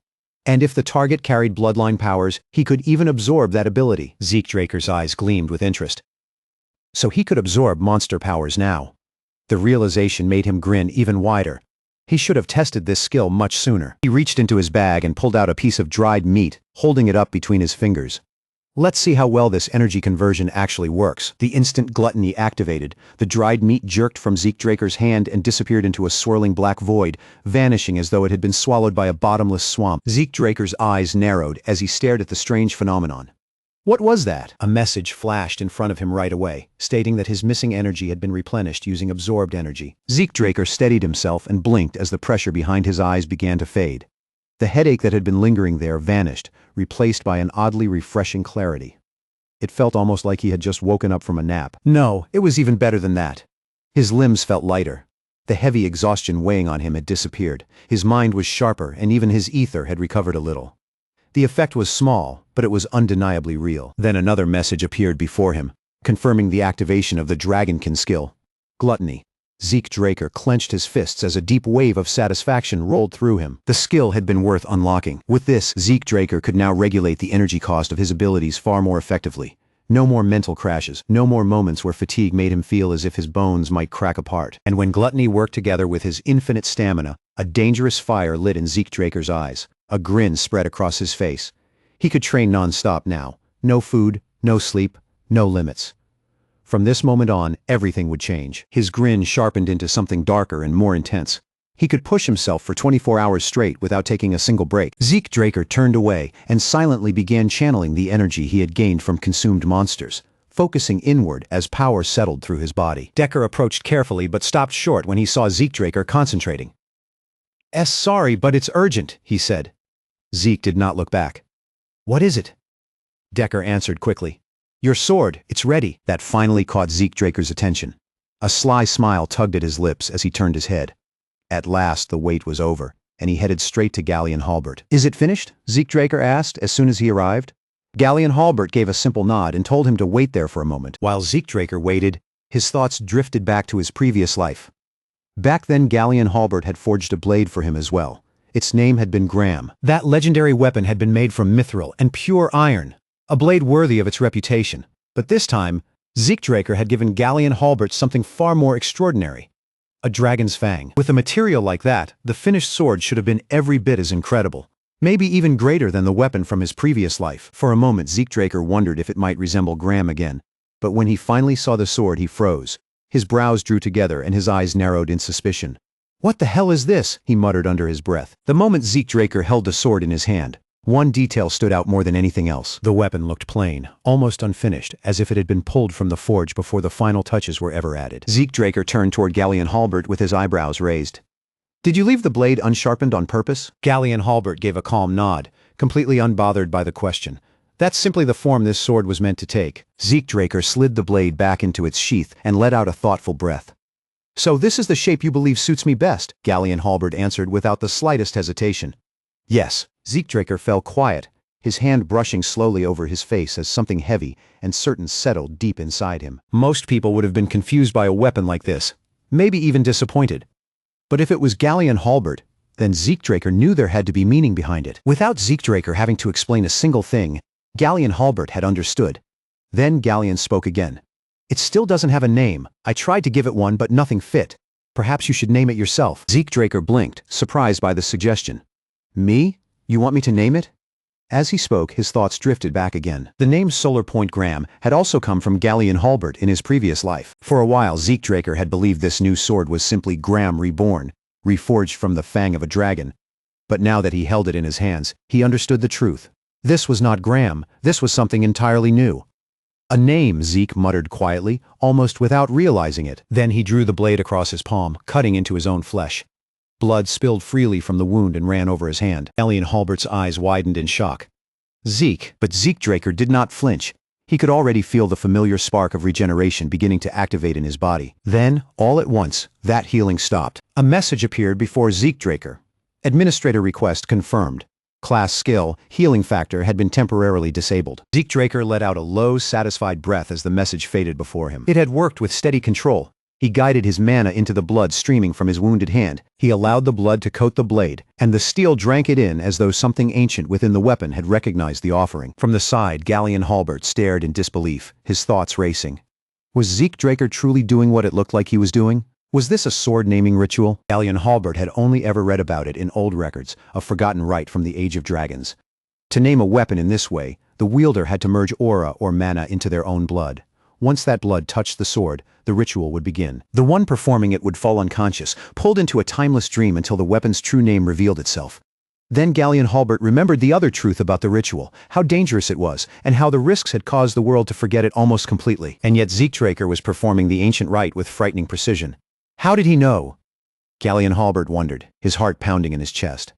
How could Zeke possibly know something like this? Zeke Draker's body suddenly crumpled as consciousness left him. Within that strange, endless void, countless names began to twist, spiral, and drift around him like echoes searching for their owner. An endless storm of words and meanings swirls around Zeke Draker. Surrounding him from every direction like a boundless sea, he drifts weightlessly in the middle of it all, reaching through the chaos, searching for the single name that feels as if it truly belongs. A new path is opening before him, and for that journey, the blade needs a name worthy of what it has become. Then, from within that overwhelming flood of possibilities, one name slices cleanly through the noise and rises above all the rest. Black Sword, Bahamut. A system message materializes in front of him, sharp and unmistakable. Black Sword Bahamut has been registered as equipment. The instant Zeke sees those words, his eyes snap open. He has returned to himself. As Zeke lowers his gaze toward the blade in his hand, red mana begins to curl around it, flickering and twisting through the air like living embers. Then, all at once, the meaning of the name settles in his mind. Bahamut? Out of every name I could have chosen, I picked that one. That dragon was nothing but pure evil. What is wrong with me? While Zeke questions himself in silence, Galleon Halbert steps forward with his eyes widened in open admiration. Truly incredible, he murmurs, his voice low with respect. Even among dwarves, hardly anyone remembers the sword-naming ritual anymore. Zeke keeps his expression calm and answers in an even tone.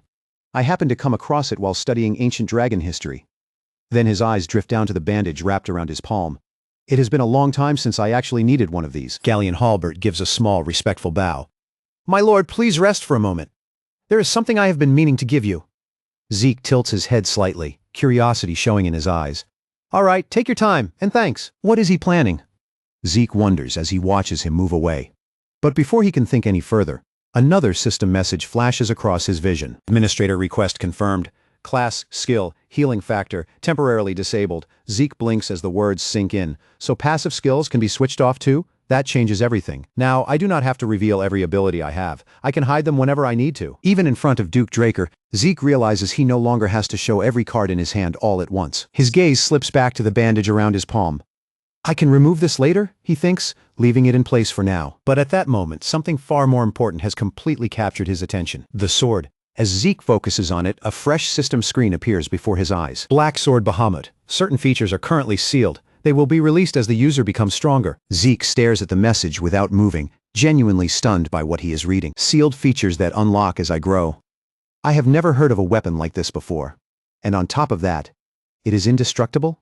It may have started from a dragon fang, but now this blade has become something completely different. Suddenly, blue mana begins to spiral into the air, joining the red energy already dancing around the sword. Yet even with that strange, beautiful swirl of power surrounding the blade, Zeke's mind settles on one thing above everything else: aura conversion. He thinks back on every effort he made to convince Galleon Halbert to forge this sword.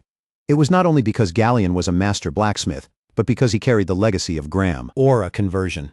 The rare power to take raw mana and transform it into pure aura. That is the true reason this sword matters. As Zeke tightens his fingers around the hilt, the blue mana circling the blade burns even brighter, spilling a faint cold glow across the dark metal. I was born unable to use aura, Zeke reminds himself, and now this is the power that can carry me all the way to the level of a red knight. Just then, Galleon Halbert returns, breathing a little heavily as he hurries back towards Zeke. There it is, he says, clutching something in his hand. I finally found it. He looks up, about to speak again, but the moment he catches sight of Zeke holding the sword, his words falter before they can fully come out. My lord, have you been? Galleon stops dead, his eyes widening as he sees Zeke wrapped in that luminous aura-like glow. A slow, proud smile spreads across Galleon Halbert's face. You have already surpassed the Purple Knights. Zeke looks down at the sword in his hand and mutters under his breath, almost unable to believe it himself. This thing is ridiculous. Galleon really outdid himself. Galleon lets out a short, modest laugh. Compared to building that furnace, forging this was the easy part. Then his expression shifts and he adds, but I brought something even more important. Would you take a look at this? He holds out a small metallic object in both hands. It is shaped like a scarab, delicate and intricate, its polished surface glinting with the unmistakable touch of masterful craftsmanship. Zeke studies the object closely, curiosity sharpening in his eyes. What is this? Galleon Halbert lowers his voice and answers quietly. My master made it. Zeke's brow lifts, and a low hum escapes him as the meaning begins to dawn. Even in my previous life, I never once heard Galleon's name mentioned. But Galrin Yober, that name strikes Zeke like a heavy drumbeat. The Galrin Yober, a legend among blacksmiths, a craftsman spoken of with more awe than even the most famous dwarves. Every creation he left behind was said to be incomparable, each one carrying properties no ordinary craftsman could reproduce. Some of his works were valued higher than entire territories. Zeke looks back at Galleon Halbert, his voice lowering with surprise. You were Galrin's apprentice? Galleon grins, clearly pleased. I knew you could read Dwarven. Zeke turns his attention back to the scarab resting before him. If this was made by Galrin Yober, Then there is no way it is just some simple ornament. Galleon puffs up a little, as if proud to confirm exactly that. Of course it is not. Turn the dial near its arms, Galleon says. Zeke watches carefully as Galleon Halbert places his fingers on the tiny mechanism and twists it. With a chain of smooth mechanical clicks, the scarab unfolds piece by piece, expanding into a sleek, gleaming shield. Mithril and wyvern bone, Galleon explains. It can block almost anything. And if you turn the dial on the handle like this, he continues, demonstrating again. The shield neatly collapses back in on itself and returns to its compact scarab shape. It folds right back, holding it out with both hands. Galleon Halbert lowers his head slightly. It is not enough to repay your kindness, my lord, but I hope you will accept it. Zeke stares at him for a moment before speaking slowly. You know, you could have sold this and built yourself an entirely new furnace. Galleon's face turns serious at once. There is no way I could sell something my master made, not to just anyone. Zeke blinks, genuinely taken aback. You do understand this thing is worth tens of thousands of gold, right? Galleon pauses, visibly surprised by the number. It is? Then he lets out a soft chuckle and gives a small shrug. Then that is all the more reason I would be honored if you accepted it. Zeke takes the scarab from Galleon's hands and carefully turns it over, feeling its weight and texture. It is small compared to Black Sword Bahamut, but if this truly came from Gulren Yober, then he gently places the scarab on top of the blade. The moment the scarab touches the sword, a powerful surge pulses through Zeke's body, a rush of unmistakable energy floods through him. Just as I thought. This is far more than it appears to be. Zeke closes his fingers firmly around it, feeling the rare power hidden within. This is not some ordinary keepsake. This is something precious, something real. Thank you, Galleon, he says quietly. Galleon Halbert's face brightens with a wide, heartfelt smile. I'm just glad you like it. Back at the training hall, Zeke opens the box placed in front of him and lifts out a pair of heavy, dark gauntlets, meteoric iron, rare, powerful, and so difficult to refine that most craftsmen would never even dare attempt it. As Zeke Draker examines the gauntlets in his hands, a system message suddenly appears before his eyes. Special ability locked. Full meteoric iron set required. Equip the complete set to activate. Zeke's eyes narrow as he studies the message more carefully. So these are not just ordinary equipment drops. His mind goes back to the moment he received them. Those 2 random boxes labeled as surprise quest rewards. At the time, he had thought they were nothing more than another pair of treasure chests. But now it is obvious that his first guess had been completely wrong. With his curiosity growing stronger, Zeke turns his attention toward the second box beside him. He lifts the lid open, and the moment he sees what is inside, his eyes widen slightly. What is this? Resting inside the box is a map. Before Zeke can even fully understand what he is looking at, another system message appears in front of him. The map has revealed itself to be connected to someone known as Grandmaster Gezer. That name immediately stirs something in Zeke's memory. He furrows his brow, trying to place it. Could this have some connection to Hero King Kaiser, the legendary figure from the famous old tale? The story of Hero King Kaiser and the Knights of the Clock Tower, the one said to have founded the Kingdom of Kronos, is known across the entire continent. Most people, however, treat that tale as nothing more than a fantasy. It is too grand, too polished, and too perfectly heroic to be accepted as real history. With no solid proof behind it, scholars never gave it much credibility. But now, Zeke is no longer so certain. What if Kaiser had truly existed all along? Just as that thought crosses Zeke's mind, another message flickers into view. The map's examination is complete. The final coordinates have now been marked directly onto Zeke's mini-map. A new image appears before him, revealing the Gain Mountains, a remote and treacherous region far from ordinary civilization. Zeke recognizes the place almost immediately. That is deep inside barbarian territory. Strangely enough, instead of making him uneasy, the location gives Zeke a small measure of confidence. Maybe this trip will not be as troublesome as he first imagined. At that moment, more notifications begin to appear one after another. One announces that the tutorial has ended, thanks to Zeke's accumulated skills, while another reveals that he has obtained a potential quest item, unlocking new achievement quest data. As Zeke reads through the messages, the pieces begin to fall into place. This tutorial was never merely a simple warm-up. It had been carefully arranged to strengthen him step by step, preparing his abilities for whatever was waiting beyond it. Then a final message confirms everything. The tutorial for a low-tier administrator is about to begin. Zeke does not so much as flinch. He understands it now. This is where the real trial starts. No more guidance, no more simple victories, and no more easy steps forward. Zeke shifts his gaze toward the list of rewards waiting before him. Compared to what he received earlier, these rewards are on an entirely different level. And this time, Zeke is ready to claim every last one of them. Opening his status screen, Zeke finally makes his decision and begins spending the points he had been saving until now. The system reacts at once. 50 points have been consumed to unlock level 2 draconian skills. A follow-up message appears immediately after, confirming that the newly unlocked skills are now active and available for Zeke to view. As Zeke scans through the skill list, he notices that the next tier remains sealed. Unlocking that next level will require 80 points. Zeke still has a large number of points left, but opportunities like this will not come easily again. Even so, he decides not to spend everything recklessly and chooses a more calculated path. He selects only the most important upgrades for now, carefully leaving 400 points in reserve for whatever lies ahead. With his preparations set, Zeke moves forward with his eyes fixed on the future. Another system message appears before him. A draconian skill has been activated. Zeke lowers his gaze and watches as his hand begins to change, the skin reshaping and hardening until it transforms into a terrifying dragon claw covered in sharp, gleaming scales. The raw power radiating from that transformed hand is enough to make even Zeke pause in surprise. Wanting to test just how strong it is, he releases a sudden burst of force. The result catches him completely off guard. The attack is far stronger than anything he had expected from the skill. A faint grin forms on Zeke's face, as he admits to himself that the power has gone well beyond his expectations. Next, Zeke reaches for his sword and activates another ability. Dragon Scale Armor. In an instant, scales ripple across his body, forming a smooth and durable layer of protection.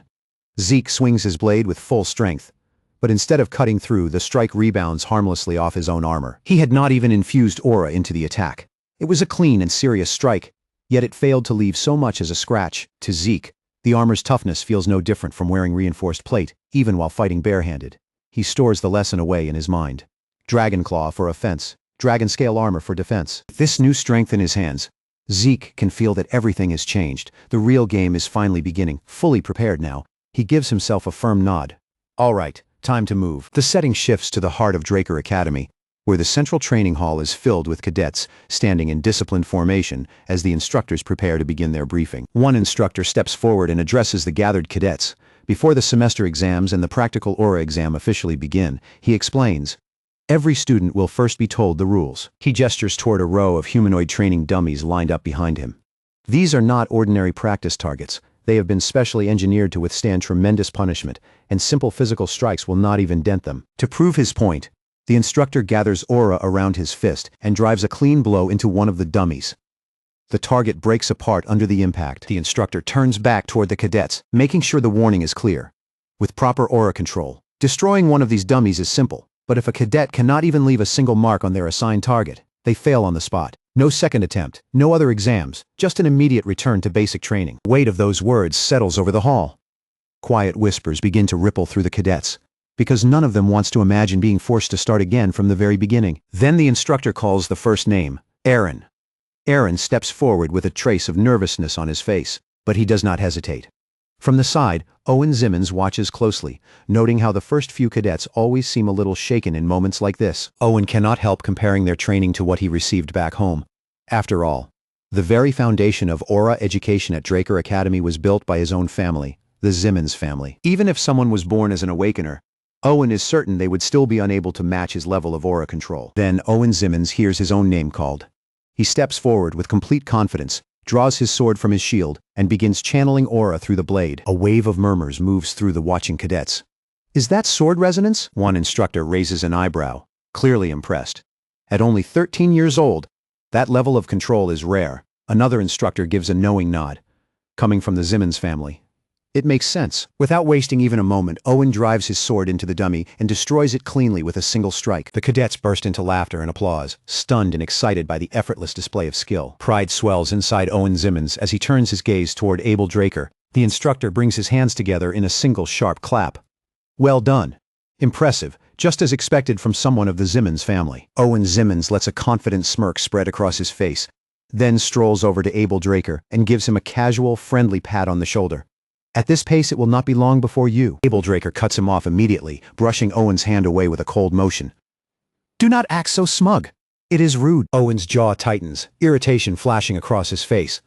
But before he can snap back, the next cadet's name is called, forcing the exam to keep moving. As one cadet after another steps forward, the instructors begin to notice something strange in the rhythm of the test. No one has failed yet, but many of the cadets are clearly shaken. Their movements are stiff. Their timing is off, and Owen Zimmons' performance has rattled them more than they want to admit. From the side, Raina Tarun watches in silence. Even though every student in the special class can channel aura, she can tell that only a few truly stand above the rest. Then Raina Tarun steps forward, draws in a quiet breath, and speaks clearly. Instructor, I have a request. The instructor turns his attention toward her, his expression sharpening slightly. What is it? Reina-Turun meets his gaze without wavering. I would like to be evaluated according to the dragon-slaying arts standard. The instructor raises an eyebrow at her request. That grading system is meant for higher-ranking cadets. It is far stricter. You understand what that means? Correct. Reina answers without hesitation, her voice steady. I do. Hearing that, Owen Zimmons frowns from the side. Since becoming a pure-blood awakener, Reina-Turun has certainly become bold, confident, maybe even too confident. Owen Zimmons knows exactly how difficult it is just to keep aura stable within a blade. But the dragon-slaying arts are on another level entirely. Every strike demands perfect control, with the flow of aura balanced to the finest degree. One tiny mistake, and the technique collapses. Owen Zimmons scoffs inwardly. She will be lucky if she can land even a few strikes before her aura burns out. In his eyes, Reina-Turun is overreaching, desperately trying to stand on the same stage as him, and setting herself up for an embarrassing failure. The instructor understands better than anyone how harsh the dragon-slaying arts standard can be. So he looks at her once more. Are you absolutely certain? Failing under these conditions will have consequences. Reina-Turun does not hesitate for even a second. I am certain. The instructor gives a slow nod. Very well. Reina-Turun lowers her head in a brief, respectful bow. Thank you. She steps into position, wraps her fingers firmly around the hilt of her sword, and begins drawing aura into the blade. The instant Reina-Turun moves her sword, the atmosphere in the training hall shifts. A destructive wave surges forward as her strike lands against the dummy. It is an explosion of raw yet perfectly focused energy, concentrated into a single devastating blow. The dummy does not simply crack or break. It is completely demolished, and shocked gasps burst through the hall. The cadets stare at the aftermath, stunned into disbelief. Whispers race through the crowd like wildfire. Reina-Turun is not even competing with Owen Zimmons. Her control is on an entirely different level. Everyone thought Owen Zimmons was the aura prodigy, but what Reina-Turun just displayed is something far beyond what they expected. Owen Zimmons hears every word around him, and each whisper digs deeper under his skin. His fists tighten at his sides, and his jaw locks with barely contained anger. He mutters under his breath, struggling to keep the anger boiling inside him from spilling out. Reina-Turun holds her position, her sword still leveled toward Owen Zimmons without saying a single word. Owen narrows his eyes, convinced that her silence is a challenge, maybe even a taunt meant for him. But just behind Owen Zimmons, Zeke Draker watches the scene with quiet amusement. A sly grin creeps across his face. From the very beginning, Zeke knows Reina-Turun never gave Owen the slightest attention. And now, the difference between them is obvious to everyone in the hall. Zeke Draker steps forward, sensing the tension around the exam beginning to spiral in an unexpected direction. A sharp memory strikes him, Owen Zimmons' gaze boring straight into him as if demanding an answer. There is no point looking away from that kind of stare. If this is what they expect from him, then maybe, just this once, Zeke Draker should meet those expectations head-on. Zeke Draker raises his hand and speaks calmly. I would like to be evaluated under the dragon-slaying arts criteria as well. One of the instructors raises an eyebrow, his face showing clear doubt and little patience for the request. What? Do you think this is easy just because Reina-Turun managed it? She is a pure-blood awakener, you know? Before the instructor can continue lecturing him, another instructor steps in and cuts him off with a raised hand. He will face the same conditions Reina-Turun did. The instructor turns toward Zeke Draker. Is that acceptable to you, Zeke? Zeke Draker gives a calm nod, his expression unchanged. That works. Off to the side, one instructor leans closer to another and mutters quietly. Who is that kid? I do not remember seeing him in class, and the attendance records are all accounted for. The other instructor adds. The head instructor responds without missing a beat. He won a wager against instructor Andre Draker. Since you're new here, you probably have not heard the full details yet. That cadet over there is Zeke Draker. He is the Golden Light Pure Blood Awakener who appeared out of nowhere. He is also the one who broke Sir Abel Draker's record during the dungeon escape exam. Zeke Draker steps into the training grounds with his sword in hand. Just as he prepares to strike the practice dummies, a system alert appears in front of him. The ether Zeke Draker has lost is now being rechanneled into aura. Blue energy begins to gather around his sword, twisting and swirling along the edge of the blade. Zeke Draker clenches his teeth as he controls the rising surge. Managing this flow still is not easy. But it should be more than enough to get the job done. He tightens his grip on the hilt and steadies himself, preparing to release the technique. From the sidelines, Reina-Turun watches him closely, and her eyes widen in shock. She recognizes that stance instantly. Dragon-slaying arts, Chapter 1, Verse 4. Sky-slice strands. A sharp breath escapes Reina-Turun. Zeke Draker has not merely learned the technique, He has refined it to an astonishing level. His form may even rival that of instructor Andre Draker. Every movement Zeke Draker makes is crisp, clean, and controlled, without a single visible flaw in his technique. Then he swings.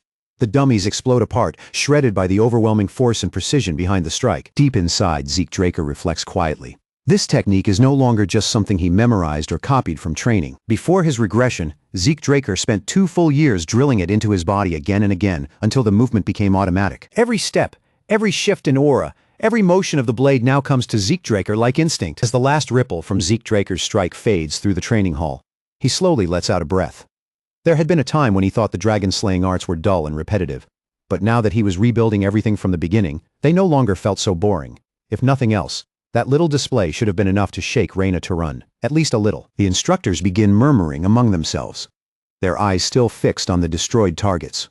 One of them points out how cleanly Zeke Draker coated his sword in aura, while another quietly comments on the overwhelming force packed into that single blow. The whispers quickly spread, and a few of the instructors start wondering whether Zeke Draker might already be close to reaching the level of a purple knight. Zeke Draker lowers his gaze toward the shattered remains, scattered across the ground in front of him. Yeah, he definitely overdid it.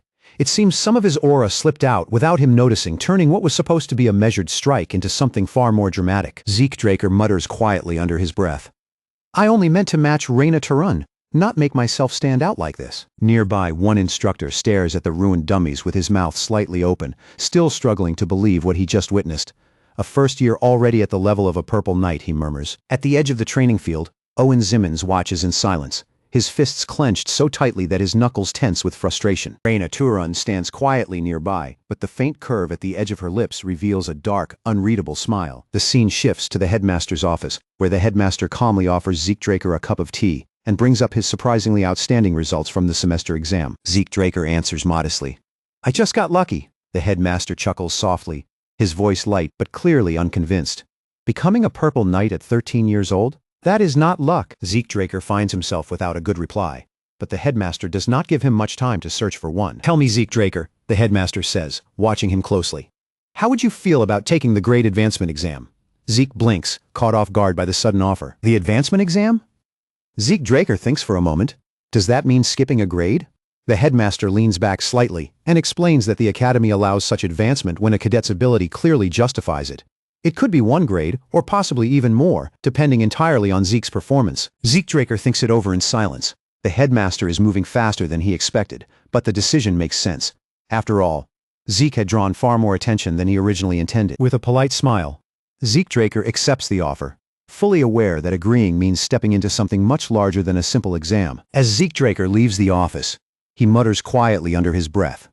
The headmaster is definitely scheming something. Even so, Zeke Draker decides that for now, he might as well play along and see where this leads. Back inside the office, the headmaster turns slightly toward the person seated across from him. Both Reina Turun and Zeke Draker, the headmaster says, his tone calm and deliberate.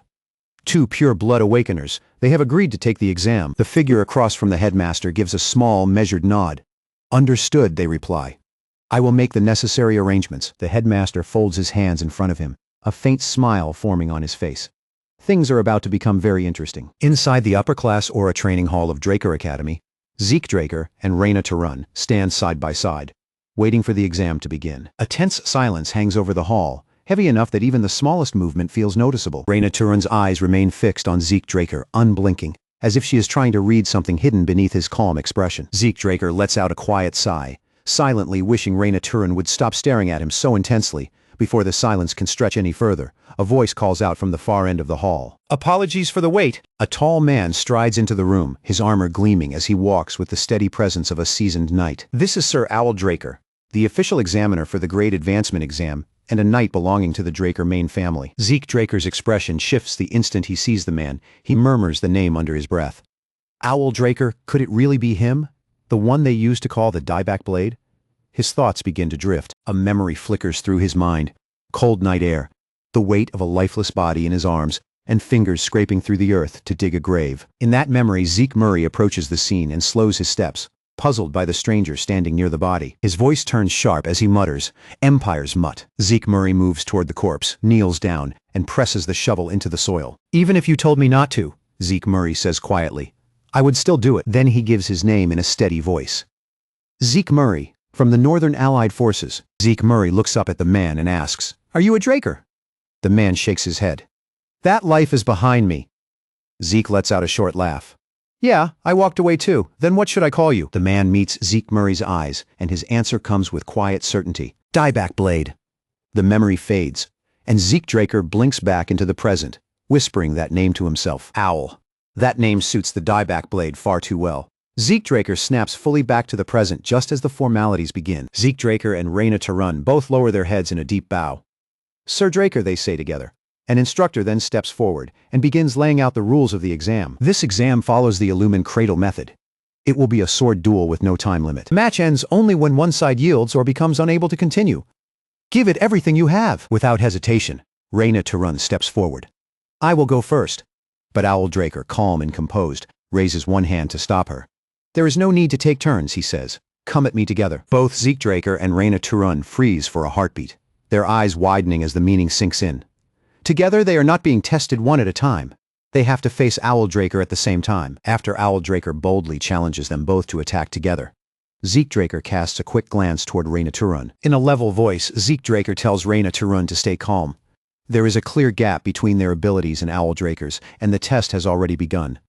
Reyna shoots him a sharp, irritated look, but Zeke remains completely unbothered. Zeke Draker warns her that if she charges in without thinking, she will only lose points before the fight even gets moving. Reyna Tarun does not answer. Instead, her gaze snaps forward, becoming sharper and more focused. Zeke Draker lets a small, hidden smile tug at his lips. That quick thinking of hers is still as sharp as ever. He leans in slightly, keeping his voice low, and tells Reyna Tarun that they only need to land one clean hit. There is a way to make it happen. Both Zeke Draker and Reyna Tarun settle into their stances, their bodies lowering slightly as the tension in the hall sharpens around them. Zeke Draker draws his sword, a worn wandu from the Eastern Empire. The blade may be old and weathered, but in his hand it sits perfectly, almost like an extension of his own body. He can sense that Reyna Tarun's pride has taken a blow, but wounded pride will not help them survive this exam. This is not the time for emotions, ego, or personal frustration. They already have a plan, and the only thing that matters now is sticking to it. Zeke Draker glances toward Reyna Tarun. Then they move. The clash begins in an instant, their blades slamming forward with explosive speed and force. Steel screams through the air as Zeke Draker and Reyna Tarun press Owl Draker together, trying to close in on him from both sides. Reyna Tarun grits her teeth as the pressure crashes down on her. So this is what true power feels like. Just as Zeke Draker had told her, Reyna Tarun aims for weak points and tiny openings, but she cannot even land a proper hit, much less deal any real damage. Then Zeke Draker hears the words echo through his mind. Dragon Slaying Arts, Chapter 3 Verse 1. His blade pulses as blue mana gathers along its edge. This strike requires intent, the intent to kill.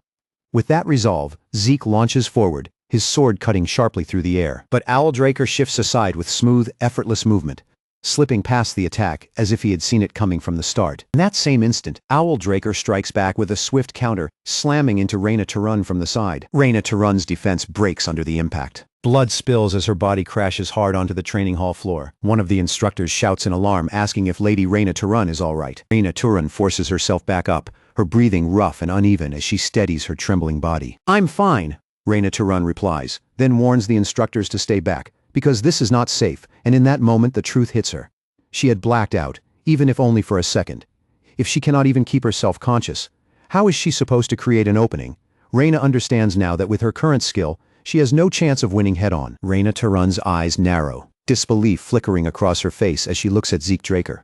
He cannot possibly be serious. There is no way she would lower herself to such a disgraceful tactic. To Reyna Tarun, using something so underhanded would stain the dignity of a proper duel, and she refuses to accept that easily. Zeke Draker simply shrugs, completely unfazed by her reaction. "Honor does not feed you," he says flatly. "This is not some noble showdown. It is an exam, and it is meant to test whether we can kill." Zeke Draker places a hand on Reyna Tarun's shoulder, as if that single gesture settles the matter. Reyna Tarun exhales sharply, frustration tightening her expression, but she knows she was the one who asked Zeke Draker for help. Even so, Reyna Tarun cannot help questioning him. Does Zeke Draker truly believe strategy alone can bring down someone like Owl Draker? Zeke's confidence does not waver. "We are not overpowering him," he says. "We are just opening a crack. One clean chance. That is all we need." Zeke Draker leans a little closer, his tone steady, and reminds her of the match they had back at the cradle. "Why did you miss the rope?" he asks. Reyna Tarun scowls as the memory returns to her. "I did not expect you to use something like that." Zeke Draker gives a small nod. Exactly. And Owl Draker will not expect it either. Hoisting his blade onto his shoulder, Zeke Draker points toward Reyna to run with a knowing glint in his eyes. Wait for my signal, he tells her. It will work. We only need one opening. Then, without waiting for Reyna to run to answer, Zeke Draker bolts forward. The edge of his sword ignites as the dragon-slaying arts awaken, energy racing along the blade like wildfire. Owl Draker's eyes narrow slightly. He recognizes this movement. It is Sir Duke Draker's technique. With calm, practiced ease, Owl Draker steps aside. Zeke Draker grins as he pushes in. No more holding back, right? Their swords collide, and a brilliant burst of light explodes between them. Owl Draker flinches, stumbling for only half a second as a strange glint flashes through the mana. His eyes widen. Mana inheritance. The raw light of a pure-blood awakener floods the space, spreading into a blinding flare that swallows everything. Cheap tricks! Owl Draker mutters. Blinding me will not be enough. But even as he says it, a trace of doubt slips into his mind. How is Zeke Draker still moving with such precision inside this swirling darkness? The shadows swallow the training hall completely, smothering every clear line of sight. Yet Zeke Draker glides through the darkness as if the light had never disappeared at all. Hidden within the pitch-black veil, Zeke Draker allows a small smirk to slip onto his face. Perfect timing to test it, he thinks. The new draconian skill, and since this is only an exam, he will not spill anything unnecessary. The air pulses once. Dragon Claw. Yellow mana erupts from Zeke Draker's blade, slicing through the darkness in jagged arcs, and tearing the shadowy veil clean apart. Owl Draker tenses at the force behind the strike. This kind of power should not belong to a first-year cadet. But Zeke Draker is no longer fighting like an ordinary first year. In the middle of the exchange, he glances toward Reyna to run. Reyna to run is still struggling inside the darkness. Unlike Zeke Draker, she cannot move cleanly through that suffocating blackness.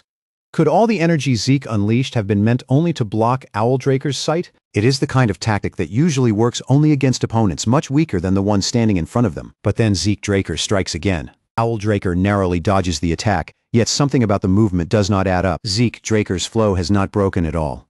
His attacks remain fluid, deliberate, and razor-sharp, each one following the last, with frightening control. And in the very next instant, Zeke Draker's figure simply disappears, as if the darkness itself has swallowed him whole. Dieback whirls around on instinct, his eyes snapping from one side of the hall to the other. But no matter where he looks, there is nothing there. All that remains is a barely visible silhouette, drifting through the moonlit air like a thin veil of mist. The space around him begins to shimmer with mana, pale glowing traces curling and twisting through the shadows like threads of light. Then strange echoes ripple across the hall, bouncing from wall to wall until it becomes impossible to tell where they are coming from. Movement stirs from every direction at once. Zeke Draker's presence breaks apart and melts into the illusion so perfectly that no single trace can be trusted. Dieback clenches his jaw, frustration flashing across his face. At this point, his eyes, ears, and instincts are all feeding him lies. Then Zeke Draker appears again, sword already drawn. His gaze calm and unwavering, a quiet smile on his lips as he steps in and swings. But just as the attack comes, alarms explode through the hall. A piercing shriek tears through the air, and Dieback's mind jolts from the sudden shock. He recognizes the setup almost immediately. He has seen this kind of device before, a single-use mechanism, built from simple parts, small enough to hide, and powered by magic that does not need to destroy anything. It only has to create light. It only has to create sound, and in a fight like this, that alone is more than enough. A thunderous blast erupts through the hall, swallowing every other sound in one violent burst. Zeke Draker raises both arms to shield his ears at the exact moment. Reyna to run seizes the opening and makes her move. Force of the noise slams into Dieback like a hammer striking straight against his skull. He staggers back, both hands flying to his head. But the realization comes too late. A curse slips from his mouth. He had looked down on Reyna to run's plan, and now that mistake is cutting into him. Reyna to run and Zeke Draker rush forward together, their blades lighting up in perfect rhythm as they close the distance. Side by side, they pour their strength into a technique from the dragon-slaying art. Chapter 4, Verse 1. Full Moon Slash. Two brilliant arcs carve through the air at once, sharp enough to steal the breath away, beautiful for a single heartbeat and deadly in the next. But Dieback's instincts flare at the last possible moment. He grits his teeth, forces his body to move, and slips away just in time. The attack cuts past him and misses its mark. After that brutal exchange, both Zeke Draker and Reyna to run collapse to the floor, their bodies finally giving way beneath the weight of their wounds. Medics rush in with stretchers, moving quickly across the field, as they lift the two injured cadets and carry them away. The examiner turns toward Dieback, gives him a brief nod of approval, and says only one thing: well done. That is when Duke Draker makes his entrance, casually brushing dirt from his shoulder as he raises one hand in an easy greeting. He tells Dieback that Owl Draker seems to have thrown someone else's entire technique out of rhythm. Then, with a faint smirk, Duke Draker turns toward the Gale Knight and asks if he is still as rigid as ever, wondering out loud how his own discipline measures up these days. Dieback gives no answer. His face stays still, but his mind has already drifted back to Duke Draker's final move. He remembers it clearly. Duke Draker had dropped his sword in the middle of the fight just to raise his guard, throwing away a perfect chance to counterattack. Does he never truly fight to win? Dieback wonders.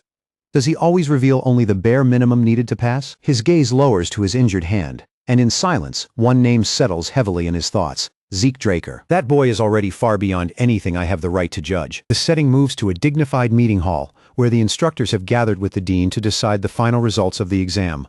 The dean rises from his seat and calmly assumes there are no objections. One after another, the instructors nod in silence. No one disagrees, and the decision is made unanimously. Soon after, the results are posted on the board.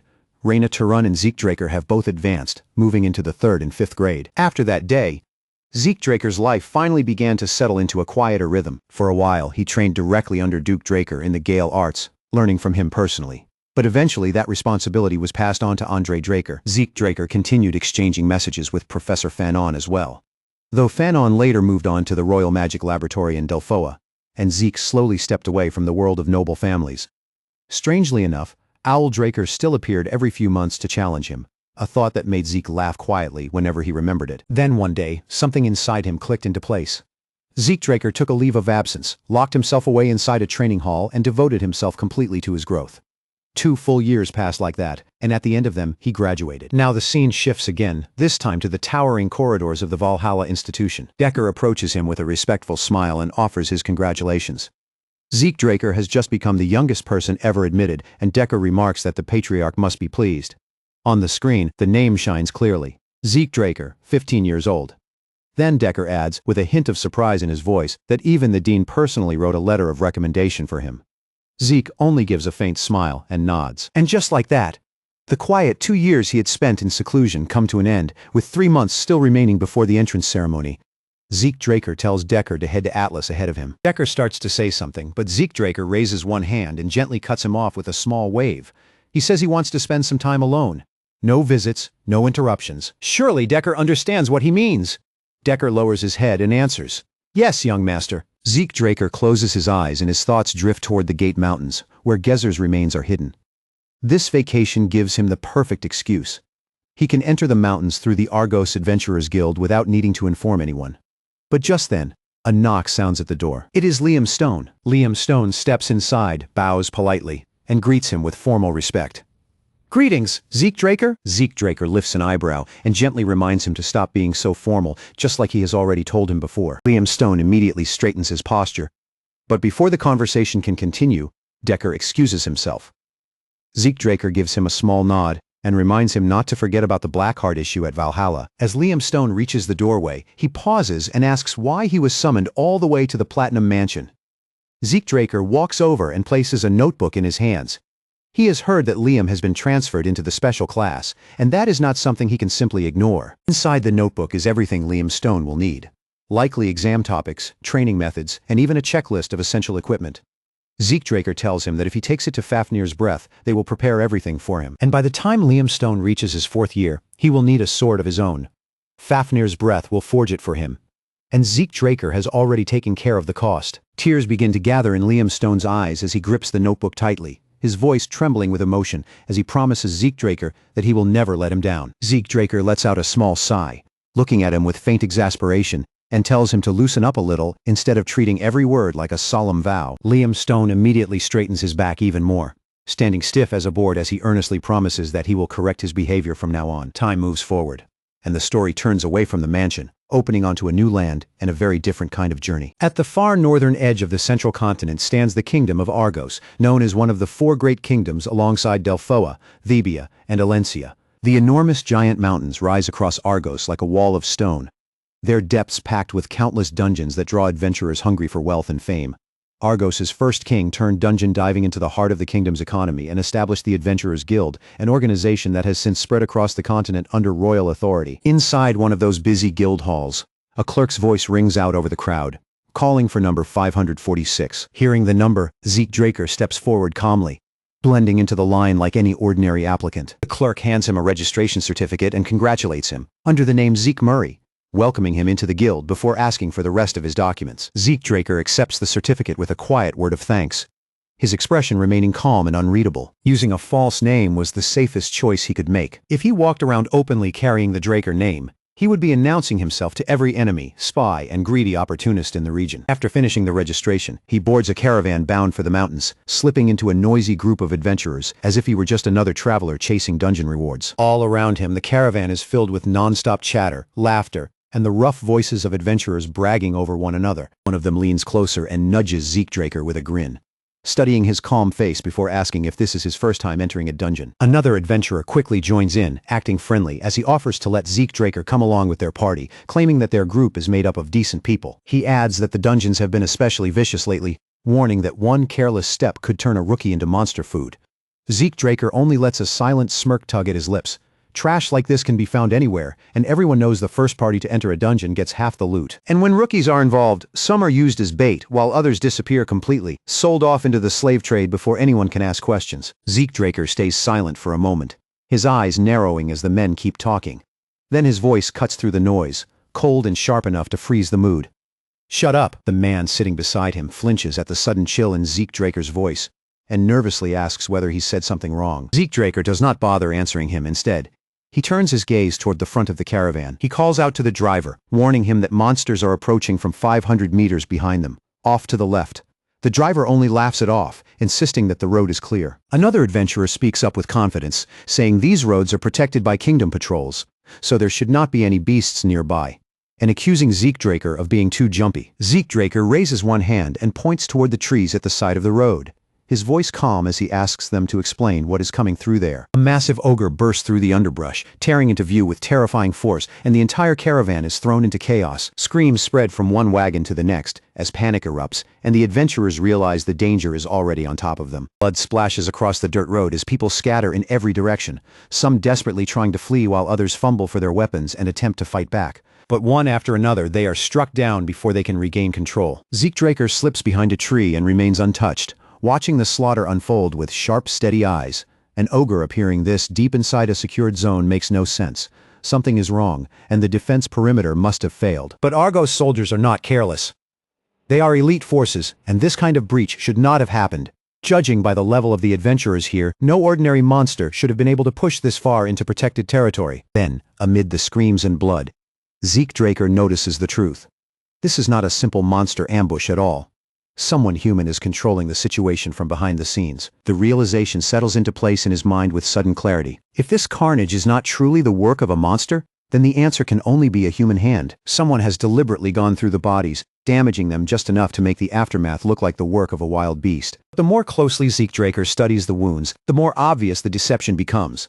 The cuts are far too clean, too precise, and too controlled for any creature's claws or teeth. He crouches beside one of the corpses and murmurs under his breath. There are no signs of a struggle, and every victim was killed with a single strike. That level of precision and force points to only one conclusion: the person responsible has to be at least a purple knight. Zeke Draker slowly rises to his feet, his voice low as he decides that he cannot stay here any longer. If anyone finds him standing alone on this blood-soaked road, they may misunderstand the entire situation. Leaving the massacre behind, Zeke Draker sharpens his focus again, because right now, finding traces of Gezer matters more than anything else. Before long, he reaches a dark forest where skulls hang from the branches, tied in place with strips of bark like grim warnings swaying in the shadows. Zeke Draker silently recognizes the sign. This is barbarian territory. At the same time, his minimap flickers, telling him he is finally getting close. The ruins of Gezer lie just ahead, but then an unsettling thought cuts into his focus. Why are the Rome Empire's hunting dogs here? They are elite knight trainees who serve directly under the Empire's command, raised and trained specifically for tracking targets and killing them without hesitation. At this point in time, the world still does not know they exist. But before long, they will become one of the Rome Empire's central forces in the continental war that is drawing closer. Zeke Draker's eyes narrow as he pieces the signs together. He has been following their traces for some time now. The trail, the spacing, the movement patterns. It is definitely them. Their methods are too distinct to mistake. Now Duke Draker's confidence makes more sense. The Rome Empire's fanatical pursuit of immortality has already driven them into every corner of the continent. Even before his regression, Zeke Draker remembers how obsessively they chased after rare artifacts and hidden relics. Conquering the continent was never their only ambition. Beneath that goal, they were searching for something far stranger and far more dangerous. Eternal life, and now Zeke Draker cannot help wondering whether they have already discovered Gezer's ruins. He needs to confirm the truth with his own eyes. In the next instant, Zeke Draker vanishes from where he stood. The hunting dogs and the guards jerk in shock, startled as Zeke Draker's presence disappears without warning. One of the guards snaps into motion and reaches for his pistol. But before his fingers can even close around the grip, Zeke Draker appears right in front of him. A flash of steel cuts through the air, clean and silent, and with one precise strike, Zeke Draker severs the man's hand before he can fire. The pistol slips from the man's grasp and drops to the ground with a sharp metallic clink. Zeke Draker remains completely unfazed as a golden flare shoots up into the sky, bursting like an emergency signal. His gaze follows it for only a moment before he realizes that the one who fired it must be the leader. Still, as he scans the area, something feels strange. Only 3 operatives are here, and that number makes no sense. Zeke Draker turns toward the man writhing on the ground and asks in a steady voice if they are the perimeter team. There should be 12 of them, which means something has already gone wrong. He demands their names and asks who sent them, but the only answer he gets is silence. Then one of the men suddenly lunges at him in a desperate rush, throwing himself forward as if one reckless attack might change everything. Zeke Draker simply shifts aside with effortless calm, letting the strike pass by as though it was never a threat. His voice drops low, cold enough to make the remaining men freeze.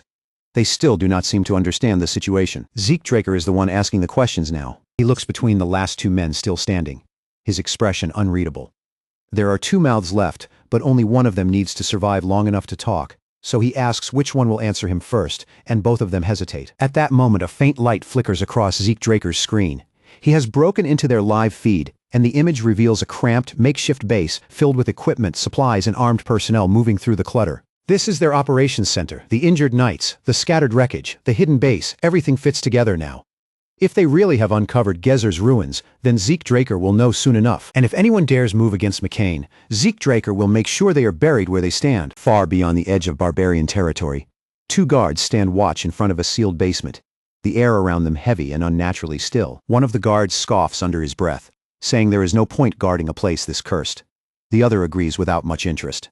But before either of them can relax, a sharp sound slices through the air, and the first guard drops without making a sound. A heartbeat later, the silence breaks again. The second guard collapses as well.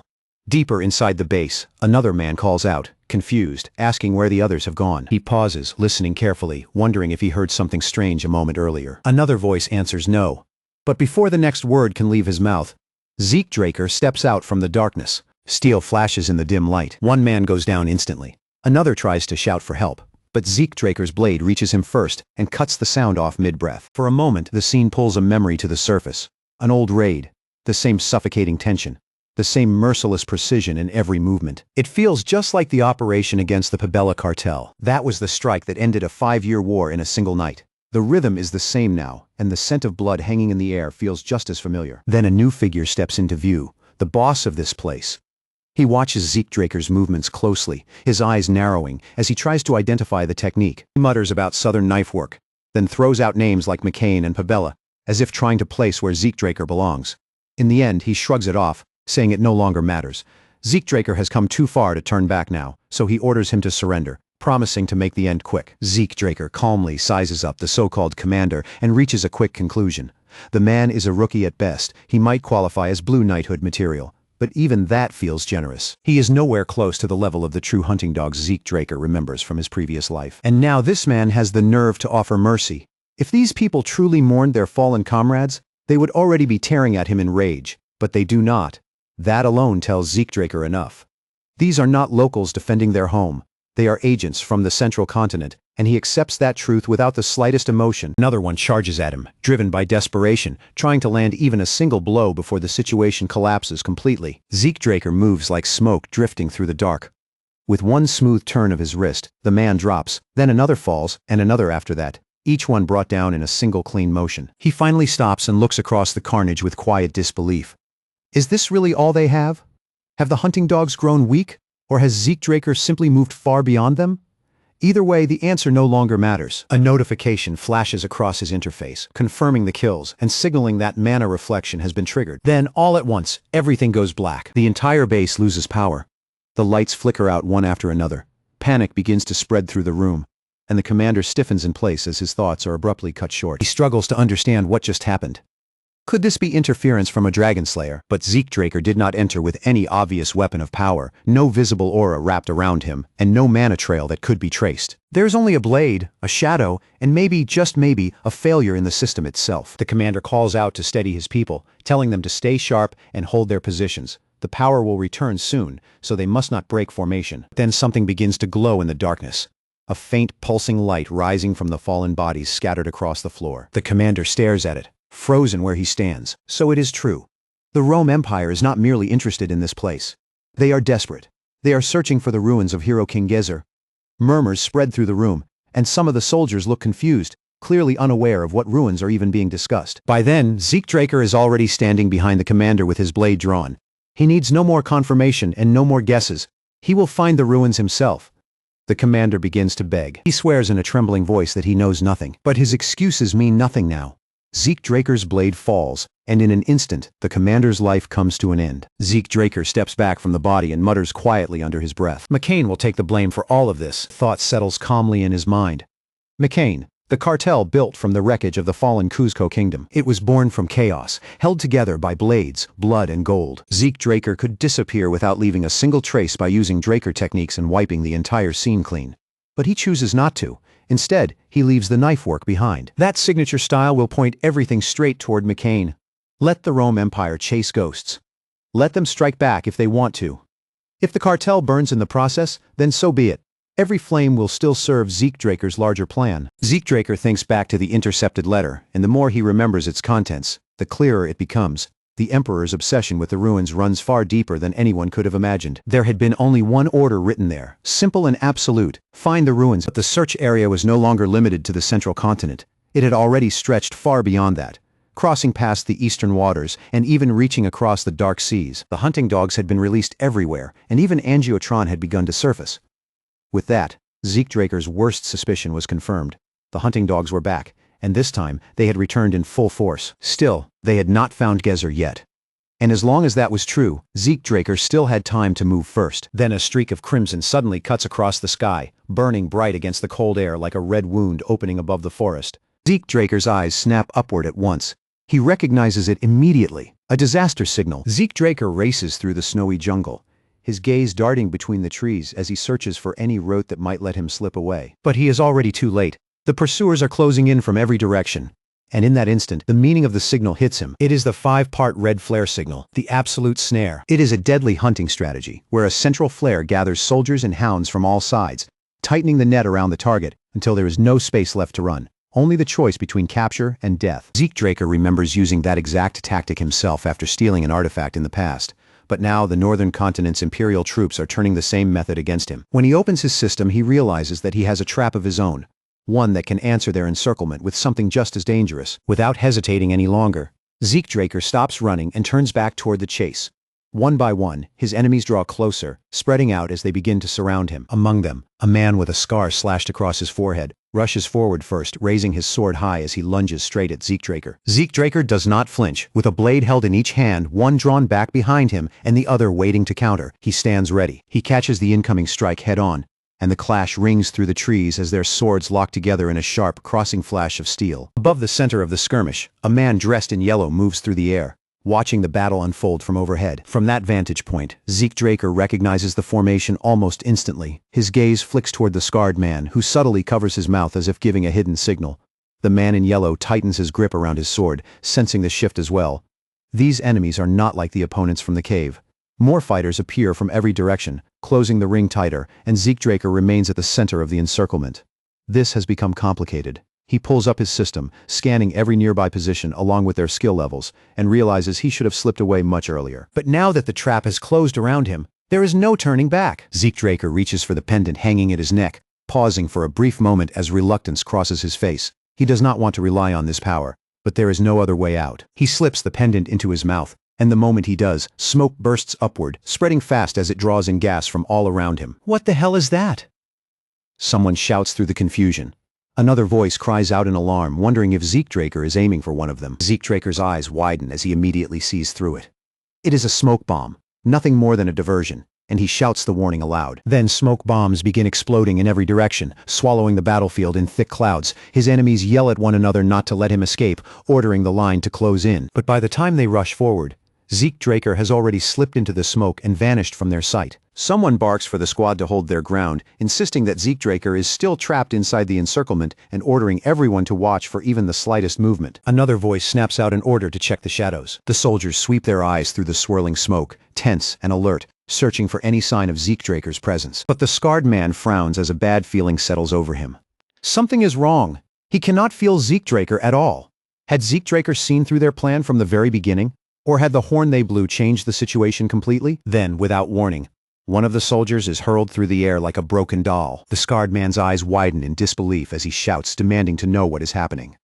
There are barbarians nearby, but his squad has done nothing to provoke them, so this level of aggression makes no sense.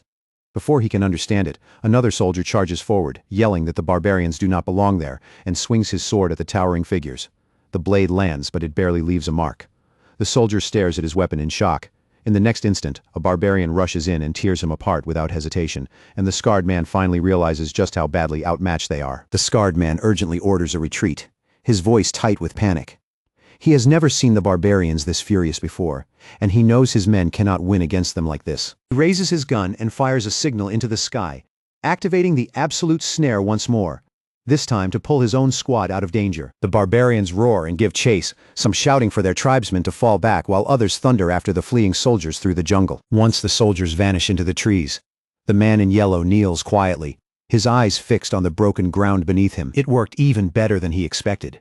Draker murmurs to himself as he holds the pendant in his hand, now partly shattered and shaped like a barbarian horn. A battle horn. Only now does Draker fully understand that it was never just a simple trinket. Fragments of old memories begin flashing through his mind. He remembers his time with the Mohawk tribe, their customs, their warnings, and the way they treated certain sounds as something sacred. The sound of that horn had never been ordinary noise. It was a sacred call, a warning signal meant to alert the tribe whenever invaders stepped onto holy ground. Though outsiders called them savages, they lived by traditions far deeper than most people understood. Draker quietly notes that this fake horn probably has only one use left in it. He pushes deeper into the jungle, brushing heavy leaves aside as he mutters that it is time to find the real ruins. The path leads him into ancient stone walls hidden beneath the jungle growth, and there his system suddenly reacts to something buried within. A fallen dragon bond appears in the readings, stained with corrupted energy that clings to it like rot. Draker ducks into cover at once and quietly brings up the system interface, keeping his presence low. His eyes move carefully across the readings, filled with both curiosity and caution as he studies what the system has found. When Draker checks the map, he spots a chamber high above, marked as being connected to the downfall of the dragon god. He narrows his eyes and asks the system if he can access it. The system answers at once, confirming that Draker's administrator rights have been recognized and that a control link has successfully been established. Access to the home of Hero King Gezer is granted, and the ancient structure begins to respond to Draker's authority. As the massive old door groans and slowly creaks open, the fallen dragonborn nearby begin to stir, their corrupted bodies reacting to the movement. Draker narrows his eyes and sharpens his focus, watching every twitch around him with careful attention. If Draker can move fast enough, there may still be a chance to slip through the opening without getting dragged into a full fight. He launches forward in an instant, his dragon-slaying arts driving his body ahead like a bolt of lightning cutting across the stone floor. Wind surges around Draker as he unleashes the gale arts, then layers shadowless traps across the path to blur the fallen dragonborn's vision. A mana shield pulses around him, concealing the line of his movement, while the traps scatter false traces through the air. Using that brief opening, Draker breaks straight toward the ancient door, but just as he draws close, a monstrous fallen dragonborn rises behind him, its massive jaws stretching wide as it lunges to swallow him whole. Without a second of hesitation, Draker twists back with his sword already in hand and unleashes the dragon-slaying arts. Chapter 7 Verse 1, Dragon Head Severance. His blade tears through the beast in a brutal flash, but as the creature is cut apart, its blood sprays across his body. Breathing hard, Draker lowers his gaze to the blood splattered over him, studying its strange texture and color with a tense expression. So this is what fallen dragonborn blood looks like. He mutters under his breath, wondering if the blood is supposed to be acidic, because the way it clings to him feels anything but ordinary. Then his system suddenly pings. His class-based kill healing factor activates, responding to the damage and the enemy he has just struck down. At that moment, a chilling memory rises in Zeke Draker's mind. He remembers the 9-headed Hydra from his previous life, a creature with blood just as unnatural and a body that was almost impossible to kill. Back then, Zeke Draker barely survived against it. Now, all 9 of the Hydra's heads turn toward him at once. Zeke Draker steadies his stance, refusing to retreat this time. He will not run. Not now. This time, he will find out just how far his current power can truly carry him. Smoke and shattered stone whirl around the battlefield as Zeke Draker weaves through the onslaught, his sword flashing each time he slips past another attack. A massive fallen dragonborn charges directly toward him, raising its weapon high as it prepares to crush him with a killing blow. Zeke Draker grits his teeth, his mind racing. How are his dragon-slaying arts supposed to handle something like this? In a world where true dragons have vanished, these dragonborn creatures are the closest remnants left behind. But every time Zeke Draker cuts them down, they regenerate and rise again as if the wounds never happened. Frustration tightens in his chest. He understands the problem clearly now. His current strength is still not enough to truly finish them. His gaze locks onto the dragonborn standing roughly 30 meters from the ancient door. Zeke Draker commands the system to open the door, then a second later orders it to close again. The system responds immediately, confirming the administrator's request. The door to the home of Hero King Gezer shuts once more, sealing the path behind him. With his escape route closed off, Zeke Draker stops holding back and throws everything he has into the fight. Power surges through his body as he releases the dragon-slaying arts with full force. The wind roars around him as he strikes with the 5th form of the Gale arts, then layers it with the split power of Windslip. A blue aura swallows Zeke Draker's body, crackling around him like condensed lightning. In one swift motion, he hurls a mana-infused projectile through the air, using the single rope technique. The impact tears through the enemy formation, and for the first time, victory feels close enough for him to reach. But the moment Zeke Draker turns to retreat, one of the dragonborn creatures barrels toward him, spinning violently like a living wrecking ball. Zeke Draker throws himself to the side at the last possible second, barely escaping the impact as it tears past him. That brief relief disappears almost immediately. The Hydra is still after him. Its heads whip forward, one after another, spewing blood that splashes across Zeke Draker's body. Zeke Draker's expression twists into a sharp scowl. That thing is still coming after him? He snaps the thought out with irritation, realizing the Hydra has no intention of slowing down. Sword in hand, Zeke Draker braces himself again, planting his feet as the danger closes in. Fine. If the Hydra wants his arm that badly, then Zeke Draker will let it take the bait. Purple mana flares violently around him as he slashes upward with everything he can force into the strike. Agonizing pain tears through Zeke Draker's body as his arm begins to burn, the skin peeling away until raw muscle is exposed beneath. His roar rips through the chaos, sharp and furious enough to cut through the battlefield noise. Poison fog. Zeke Draker realizes the Hydra is not relying on strength alone, it is packed with vicious tricks. The system's warning cuts through his mind, announcing that he has been poisoned by the 9-headed dragon Hydra. But Zeke Draker still does not stop moving. Even as his body weakens, Zeke Draker reaches deeper into himself, unlocking the power of soul manifestation and triggering another hidden layer of strength. The air around him trembles under the pressure of raw mana, thick and violent enough to distort the space nearby. One of the Hydra's heads bursts apart in a spray of blood, crashing down onto the ground with a sizzling, crackling splatter. Another head twists toward the ruined remains, staring at the carnage almost as if it cannot understand what just happened. Zeke Draker does not ease up for even a second. His eyes slide toward the next target, already preparing to strike again. One of the Hydra's heads suddenly stretched forward and tore open its jaws. A deafening roar exploded across the battlefield, shaking the ground beneath Zeke Draker's feet. But Zeke didn't flinch, his gaze sharpened, locking onto a single target. One opening, one chance. A sharp flash burst across the system screen. The Draconian skill had activated.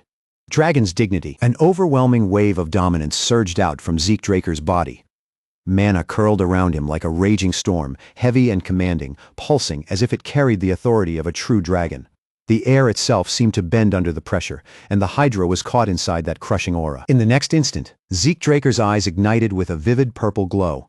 The color burned fiercely in his pupils, and the world around him seemed to twist, as though reality had shifted for him alone. Before his eyes appeared a distorted vision of the dragon, enormous in size, yet trembling as if it had been forced to face something far greater than itself. The Hydra's real body began to shake as well.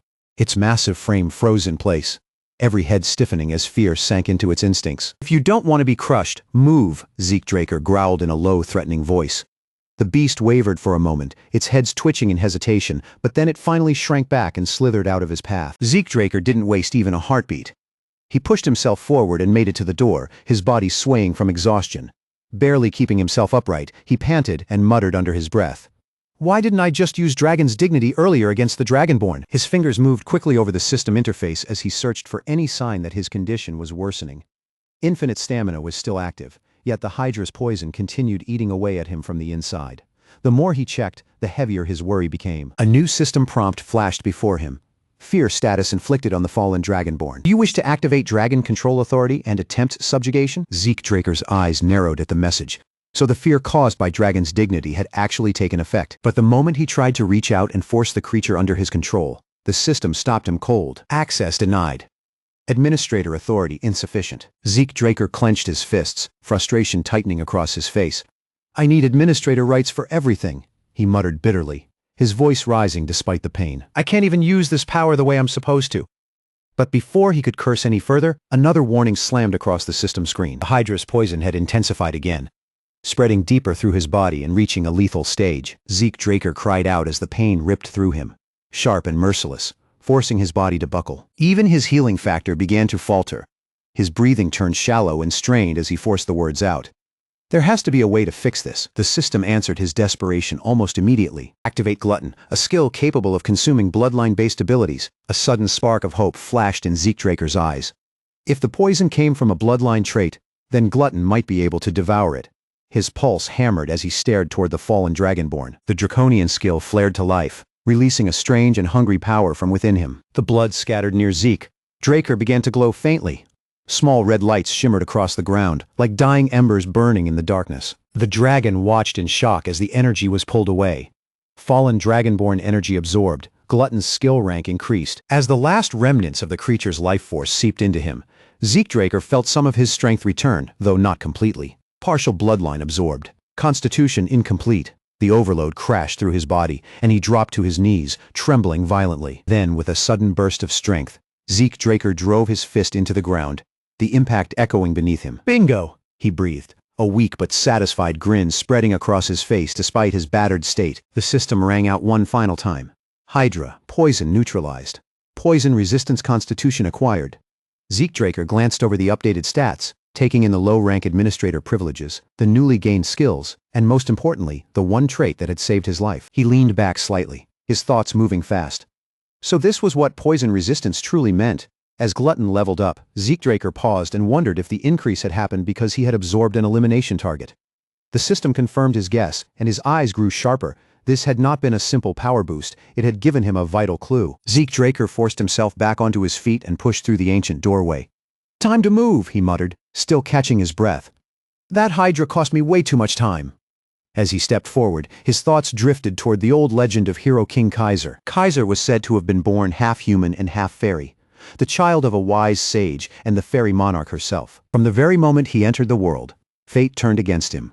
Betrayed and abandoned deep in the forest, he survived only because a sacred wolf discovered him and raised him as its own. As Kaiser grew, he fought to free oppressed humans from suffering, and in time, he founded the kingdom of Kronos here on the central continent. Zeke Draker continued walking deeper inside, remembering how few reliable records of Kaiser's life still remained. And yet now, the proof was standing right in front of him, hidden within these ancient ruins. The kingdom might have been smaller than the grand legends claimed, but there was no doubt anymore. Kronos had truly existed. He finally stopped before a massive door, feeling as though he had reached a bridge connecting forgotten legend to the present moment. The system chimed again, breaking the silence around him. The home of hero King Kaiser has opened. Zeke Draker took a steady breath and stepped through. Inside the dim corridor, his attention was drawn to a large stone, and he reached out, laying his hand against its surface. So this is where hero King Kaiser's secret technique is hidden. Zeke Draker whispered, his voice low in the shadowed passage. The system responded instantly. An achievement quest had been triggered, one directly connected to Kaiser himself. Zeke Draker barely had time to absorb that information before a warning suddenly struck his screen. You cannot exit this area until the quest is completed. His body stiffened the moment he read it. Something beyond that door had reacted to his thoughts, as if someone or something hidden inside had been watching him. Zeke Draker glanced back uneasily. Then the system revealed the quest title, Linked Quest, Hero King's Wisdom. The details began unfolding before his eyes, but one line made him freeze completely. Reward, the fairy monarch's tear. Zeke Draker's breath caught in his throat. It was a relic said to grant wishes, and it was directly tied to the fairy monarch, Kaiser's own mother. The meaning of that reward sent his mind racing. A wish-granting item with the power of the fairy lineage? Zeke Draker couldn't look away from the mission reward, the fairy monarch's tear. A legendary relic said to grant any wish, something powerful enough to change everything. With his hand still pressed against the stone, Zeke Draker frowned and muttered, "I have no idea how this thing works. But there's no way it's ordinary." Unable to shake his curiosity, he asked the system how he was supposed to move forward. Request acknowledged. The system immediately began searching through the magical video records hidden within the chamber. After scanning the archive, it discovered 546 recorded images connected to Hero King Kaiser, but only 12 of them matched the conditions Zeke Draker needed. The first recording flickered to life. The system detected the ancient language of Kronos, then translated it instantly so Zeke Draker could understand every word. On the screen, Hero King Kaiser spoke with blunt confidence, declaring, "A sword is just a sword." A frustrated voice answered from the recording, complaining that he couldn't even swing the weapon properly. "Stop whining!" Kaiser snapped sharply. Then Chaton Draker appeared in the image. Kaiser turned on him at once, scolding Chaton Draker and telling him to pull himself together instead of making excuses. The image trembled slightly, and Zeke Draker recognized him right away. Chaton Draker, the knight who had served Hero King Kaiser with absolute loyalty and never questioned his command. Kaiser kept talking, explaining swordsmanship in his own rough, direct way. There were no complicated tricks, no elegant theories. Just swing the sword hard and keep swinging without stopping. Then red mana burst out from the recorded image, surging forward like a wave and wrapping around Zeke Draker's body. The pressure hit him so hard that his knees gave out, and he was forced down against the ground. Zeke Draker gritted his teeth and dug in, forcing himself to endure the crushing force instead of backing away. This is Hero King Kaiser's advancement. The system confirmed it clearly before him. A grin slowly spread across Zeke Draker's face. This was exactly the kind of legacy he had come searching for. "Play it again," Zeke Draker said, his eyes fixed on the recording. From the very beginning, with his sword in hand, Zeke Draker began training immediately, copying every movement with complete focus. Several days passed inside that sealed-off training space, cut away from the outside world. Across from the entrance, 3 rooms had been prepared. One was packed with enough supplies to last for months. Another was meant for rest and daily needs. And the last one held a library along with equipment for training. Zeke Draker looked over the arrangement and guessed that this place had likely been created as a legacy chamber for Kaiser's chosen successor. Everything about it made sense, so he returned to his training and swung his sword again and again, repeating the motion tens of thousands of times. He managed to perfect the outward form, but the deeper sensation behind each movement still slipped away from him. Then a notification appeared before him.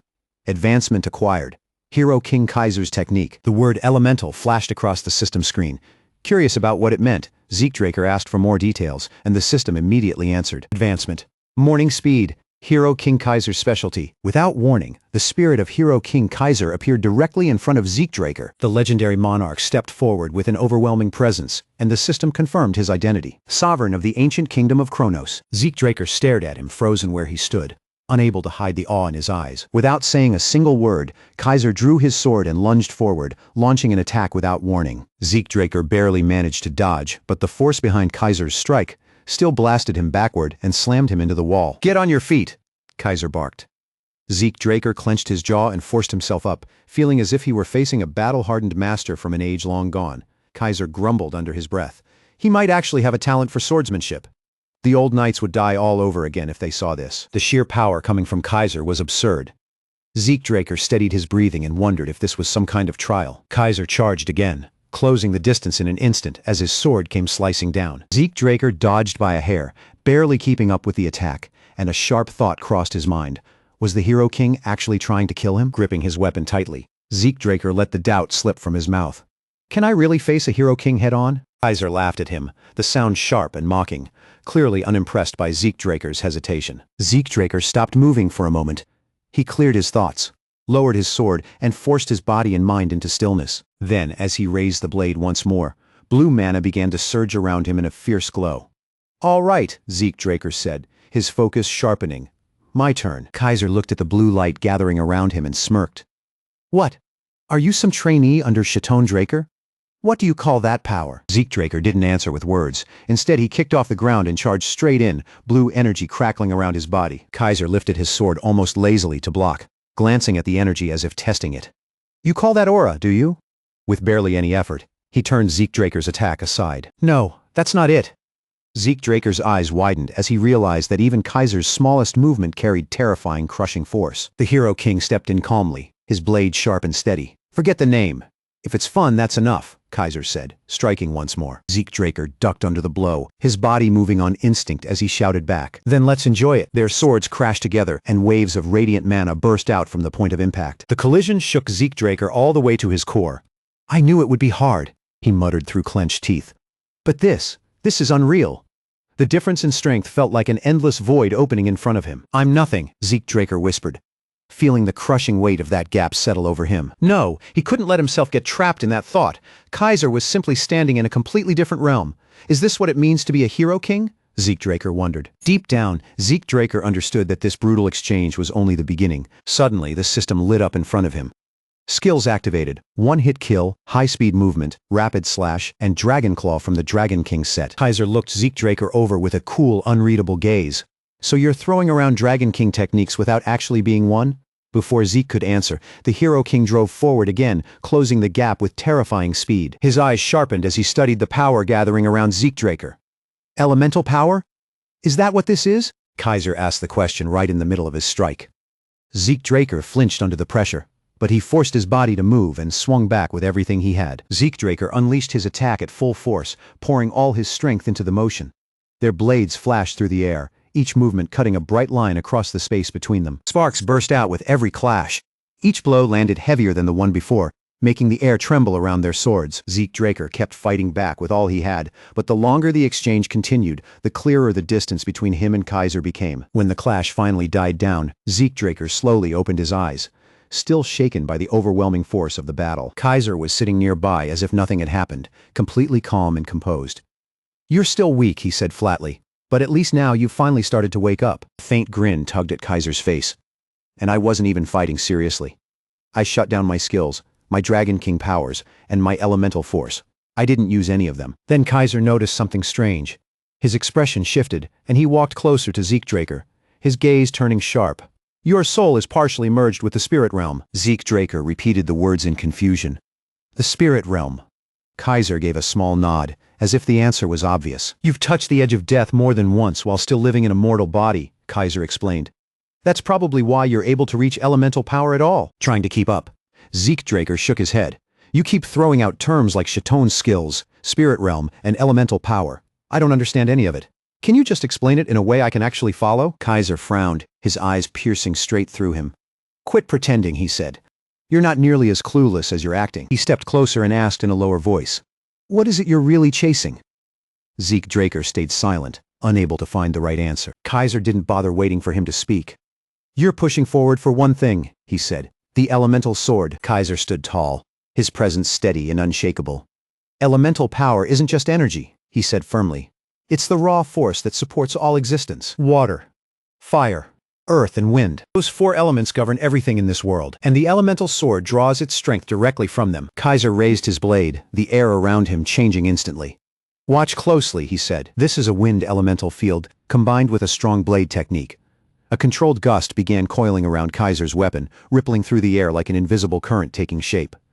"The source behind all elemental power, I call it ether." Zeke Draker stared in stunned silence. Until now, everything had felt like distant theory, but this was happening right in front of him. Elemental power was not just some abstract concept anymore. It seemed to breathe in the space before him, closer to ancient magic than ordinary swordsmanship. Something primal and far older than words. Kaiser stepped back and motioned towards Zeke Draker with his blade. "Your turn. Show me what you've managed to grasp." Zeke Draker hesitated for a moment, then asked, "If ether is what fuels elemental power, why can't I sense it clearly from you? Is there some method for converting ether into that kind of force?" Kaiser's eyes narrowed slightly in surprise. He drew out more energy, and the swirling air around his sword grew stronger, tightening into a sharper current. But when Kaiser opened his mouth to answer, his words faltered. "I can't really explain it." Zeke Draker watched him carefully. That hesitation felt familiar. Every mentor he had learned from relied on instinct, yet none of them seemed able to fully explain the deeper mechanics behind what they did. His gaze dropped to Kaiser's blade as he sharpened his focus. "It's not that there's no ether," Zeke Draker muttered. "It's just incredibly faint. It's buried deep inside the flow. You've refined it so tightly that I can barely detect it at all." Kaiser glanced down at his own weapon, looking puzzled. "Then why can't I sense it that way?" Zeke Draker stepped forward and tightened his grip around his sword. "No matter. I'll find the answer myself. Kaiser raised an eyebrow at him. Getting bold now, aren't we? Zeke Draker closed his eyes and steadied his breathing. In his mind, he repeated Kaiser's words. A full-force strike is elemental power. That phrase echoed again and again until something finally clicked. Maybe the secret wasn't simply releasing power. Maybe the real key was holding it back, compressing it, and shaping it into something precise. Zeke Draker's eyes snapped open, and he swung his sword. A surge erupted from his body as wind flared to life around him, and the entire field shifted beneath the pressure of his aura. Kaiser watched him with visible surprise. You just tapped into elemental power, he said, but his tone quickly sharpened. That technique, though, it resembles Dragon Tongue, and not in a good way. Zeke Draker staggered, breathing hard. Dragon Tongue? Kaiser's face darkened into a scowl. Dragon Tongue is sacred? Only dragons, or perhaps the Dragon King, can truly wield it. No human body can withstand it. Every time you use that power, it tears you apart from the inside. Zeke Draker's expression tightened in confusion as Kaiser continued. You and a dragon are built differently. Your soul is far too small. Trying to channel that kind of force is like pouring fire into a paper cup. It will burn through every time. What you're doing isn't mastery. It's a flawed imitation. And whoever gave you that power didn't hand you a blessing. They handed you a broken curse. After a brief pause, Kaiser added, Still, if you can find a way to access that power again, then maybe it's worth chasing. Zeke Draker's thoughts began racing, one memory after another rising to the surface. His mind flashed back to the Dragonslayer's sanctuary, to the moment he absorbed Bahamut's heart. The system message from that day echoed clearly in his memory. Dragon Tongue acquired. Currently unusable. That ability had been listed under the Dragon King skill set. If I can unlock it completely, Zeke Draker realized, then I could use full-force strikes without holding back. That changed everything.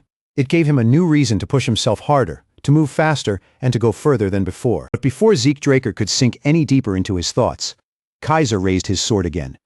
Do I need to beat the daydreaming out of you? Get on your feet.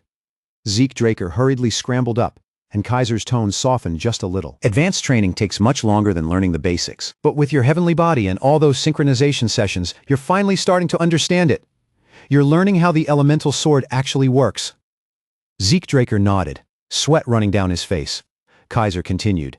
Think of it like casting a spell. A mage channels mana through a formula. This works in a similar way, except you're channeling elemental force through ether. Your sword isn't merely a weapon, Kaiser said. It becomes a conduit, drawing in spirit energy and guiding the raw power of the elements through its edge. Days began to blur together as their training grew more intense. Zeke Draker pushed himself without mercy, refining each movement until it became sharper and more controlled. Little by little, he learned to synchronize his spirit with the elemental field. The more he understood, the more naturally the elemental sword answered him. The wind began to respond, and the air around him hummed with energy at his command. At last, Kaiser sheathed his blade and stepped back. Now you're worth watching, he said bluntly. But don't get smug. Next phase will crush you if you step into it unprepared, Kaiser warned, his voice calm but heavy. Rest while you still can. Zeke Draker was still catching his breath, sweat clinging to his face, but he lifted his head and asked, While we're resting, do you mind if I ask you something? Kaiser gave him a brief nod, allowing it without hesitation. Speak. The moment he said that, Zeke Draker's eyes sharpened with curiosity. Something suddenly clicked in Zeke Draker's mind as he looked at the faint particles drifting around them. These things floating in the air around us? They're elemental force too, aren't they? Once the question left his mouth, he didn't stop there. I met someone named Regression before, Zeke Draker continued. He talked about using aura and said it belonged to Shaitan Draker's discipline. What exactly did he mean by that? Kaiser leaned back against a nearby stone, his expression turning thoughtful. Aura is exactly what it sounds like. It's spiritual force radiating from within the body, but Shaitan Draker saw things differently. He believed humans could never wield the elemental sword the same way dragons or spirits could, so he carved out another path for himself. Zeke Draker's brows pulled together. So, everything I've been doing, that's Shaitan Draker's technique? Kaiser nodded once. Exactly, that's why Regression recognized it. But there's one thing most people don't know. Shaitan Draker had a title he never revealed to others. Kaiser paused for a moment before saying it plainly. Shaitan Draker. Zeke Draker's pulse suddenly spiked. That name changed everything. Shaitan Draker, the man believed to have been the Hero King's right hand, was also the originator of aura cultivation. Was it really Shaitan Draker, and not Terrakin Draker then? Why had history buried that truth so deeply? I see, Zeke Draker said quietly, drawing in a slow breath. Then he raised one final question. Then tell me one more thing. What is the spirit realm, really? Ever since I learned the elemental sword, I've felt it nearby, but I still don't understand what it actually is. Kaiser didn't answer right away. Instead, Kaiser suddenly slammed his palm down against the ground. The floor split open beneath them with a violent crack, and a fierce surge of wind erupted outward from the gap. Zeke Draker stumbled back in shock as the entire atmosphere changed. The air grew dense with energy, and the deep hum of wind seemed to vibrate through his bones. It was the exact same sensation the elemental sword drew from. As Zeke Draker looked around, the pieces slowly began to fit together. This was the presence of the spirit realm. It's not some separate place, Kaiser said firmly. It's a layer of reality that has always surrounded us. Spirits dwell there, and so does the purest elemental energy. Once you can truly sense it, power will never be out of reach again. Zeke Draker closed his eyes. He no longer reached for the elements as something far away. He could feel them inside him. The wind was not simply obeying him anymore. It moved together with him. He was not merely using it, he was becoming one with it. Kaiser continued, choosing his words carefully. Technically, they aren't the same thing, but you can think of it this way. The spirit realm is like the afterlife, while the material realm is where the living exist. Once a physical body leaves the material realm, it ends up in the spirit realm, and after that, there's no coming back. It's like an invisible wall closes behind you and locks you out forever. Zeke Draker's eyes flashed as understanding struck him. My master said my soul was partly linked to the spirit realm, and now I'm standing here, in front of you, experiencing this. Kaiser's voice dropped lower. I've never seen another case like yours, but there are ways to cross through that barrier. He lifted his hand and cut a path through the swirling wind. In my case, a dragon helped me. Zeke Draker hesitated, then blurted out. A dragon? Wait, you're serious? Kaiser looked genuinely puzzled. Is there a problem with that? Zeke Draker frowned. Dragons don't exactly go around helping humans. Kaiser folded his arms. Where did you hear that nonsense? No creature cherishes humans more than dragons. Zeke Draker stiffened, disbelief written across his face. What kind of twisted logic is that? He snapped. Since when do dragons care about us? His thoughts drifted to Bahamut, the dragon once known for destruction and annihilation. Maybe dragons had been different in ancient times, but if that was true, what had changed? Why had such a deep distance opened between dragons and humans? Kaiser straightened, his eyes firm as he looked straight at Zeke Draker. Do you really need me to spell it out? You're standing here because of that bond. He tapped Zeke Draker's chest with his finger. That heart beating inside you. And my sword, forged from a dragon's fang. Bahamut didn't simply hand those things over for no reason. Zeke Draker froze. He didn't give them willingly? Kaiser gave a slow nod. Bahamut has a foul temper, sure, Kaiser said. But he also has a heart.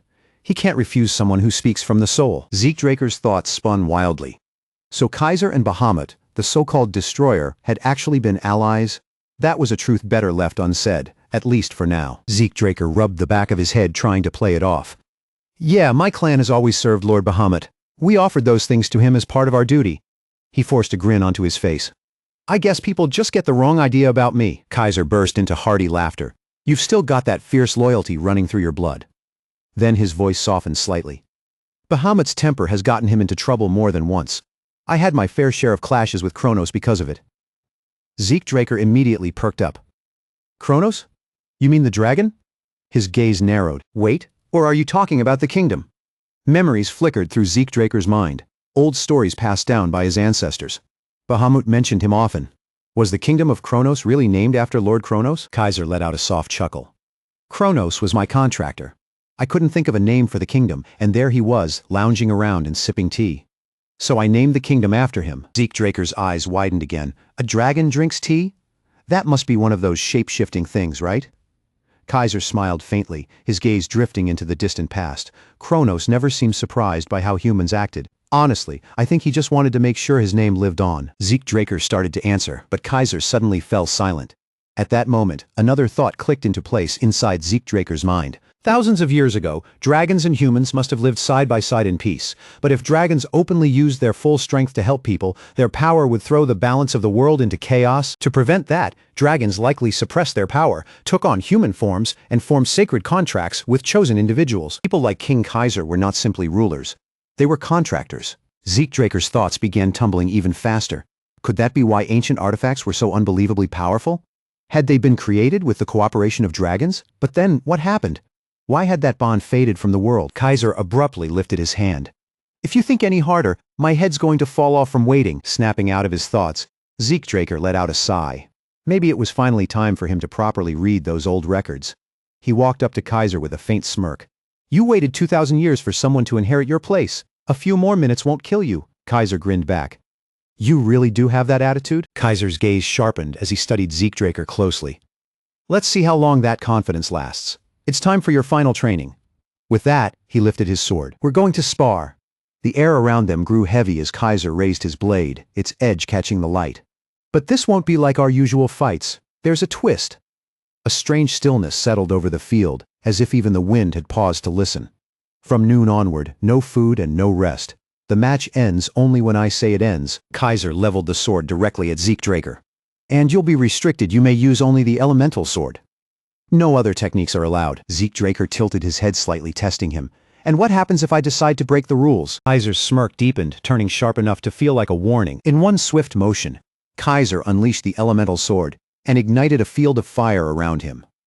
Flames exploded outward in chaotic waves as Flame Dance roared to life. The temperature spiked instantly, and the air grew thick with heat and raw force. Kaiser stepped forward with fire trailing behind him, his eyes locked directly on Zeke Draker. Want to break the rules? His grin widened. Then I hope you've got a few lives to spare, because you're going to need them. Sunlight poured down from above as Zeke Draker slowly opened his eyes, lying flat on his back. He blinked against the brightness, his mind still groggy and slow.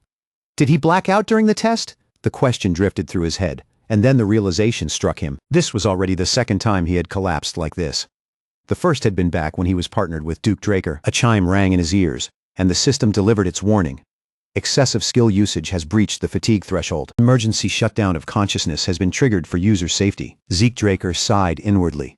Last time, he had pushed the Dragon King's abilities too far, and the system had forced him unconscious. But this time was different. This was pure physical exhaustion. Since his regression, it was the first time his body had reached its limit so completely that he had fainted from sheer bodily strain. Zeke pushed himself upright, blinking as he took in the silent space around him. King Kaiser? He called out, his voice carrying through the ruins, but nothing answered him. All that surrounded him were shattered stones, collapsed walls, and a hollow emptiness where life should have been. Zeke was completely alone. A wary thought crossed his mind as he scanned the area. Had he been thrown back into the spirit realm again? He looked over the broken remains of the kingdom, his eyes moving across the wreckage as he tried to steady his thoughts. Then his mind drifted back to the trial, especially the final moments. Near the end, he had managed to use the field of water far better than before. Just then, a system message appeared before him, and Zeke's eyes immediately brightened. The linked quest had been completed. More words followed, announcing that bonus rewards had been granted for finishing within the required time. A satisfied grin slowly spread across Zeke's face. He had pulled it off. The notifications kept appearing one after another. Rewards confirmed. Fairy King's tier obtained. 500 karma points awarded. 3 random skill cards received. Achievement quest complete. Additional rewards granted. Victory acknowledged. System authority upgraded to intermediate administrator. New system functions unlocked.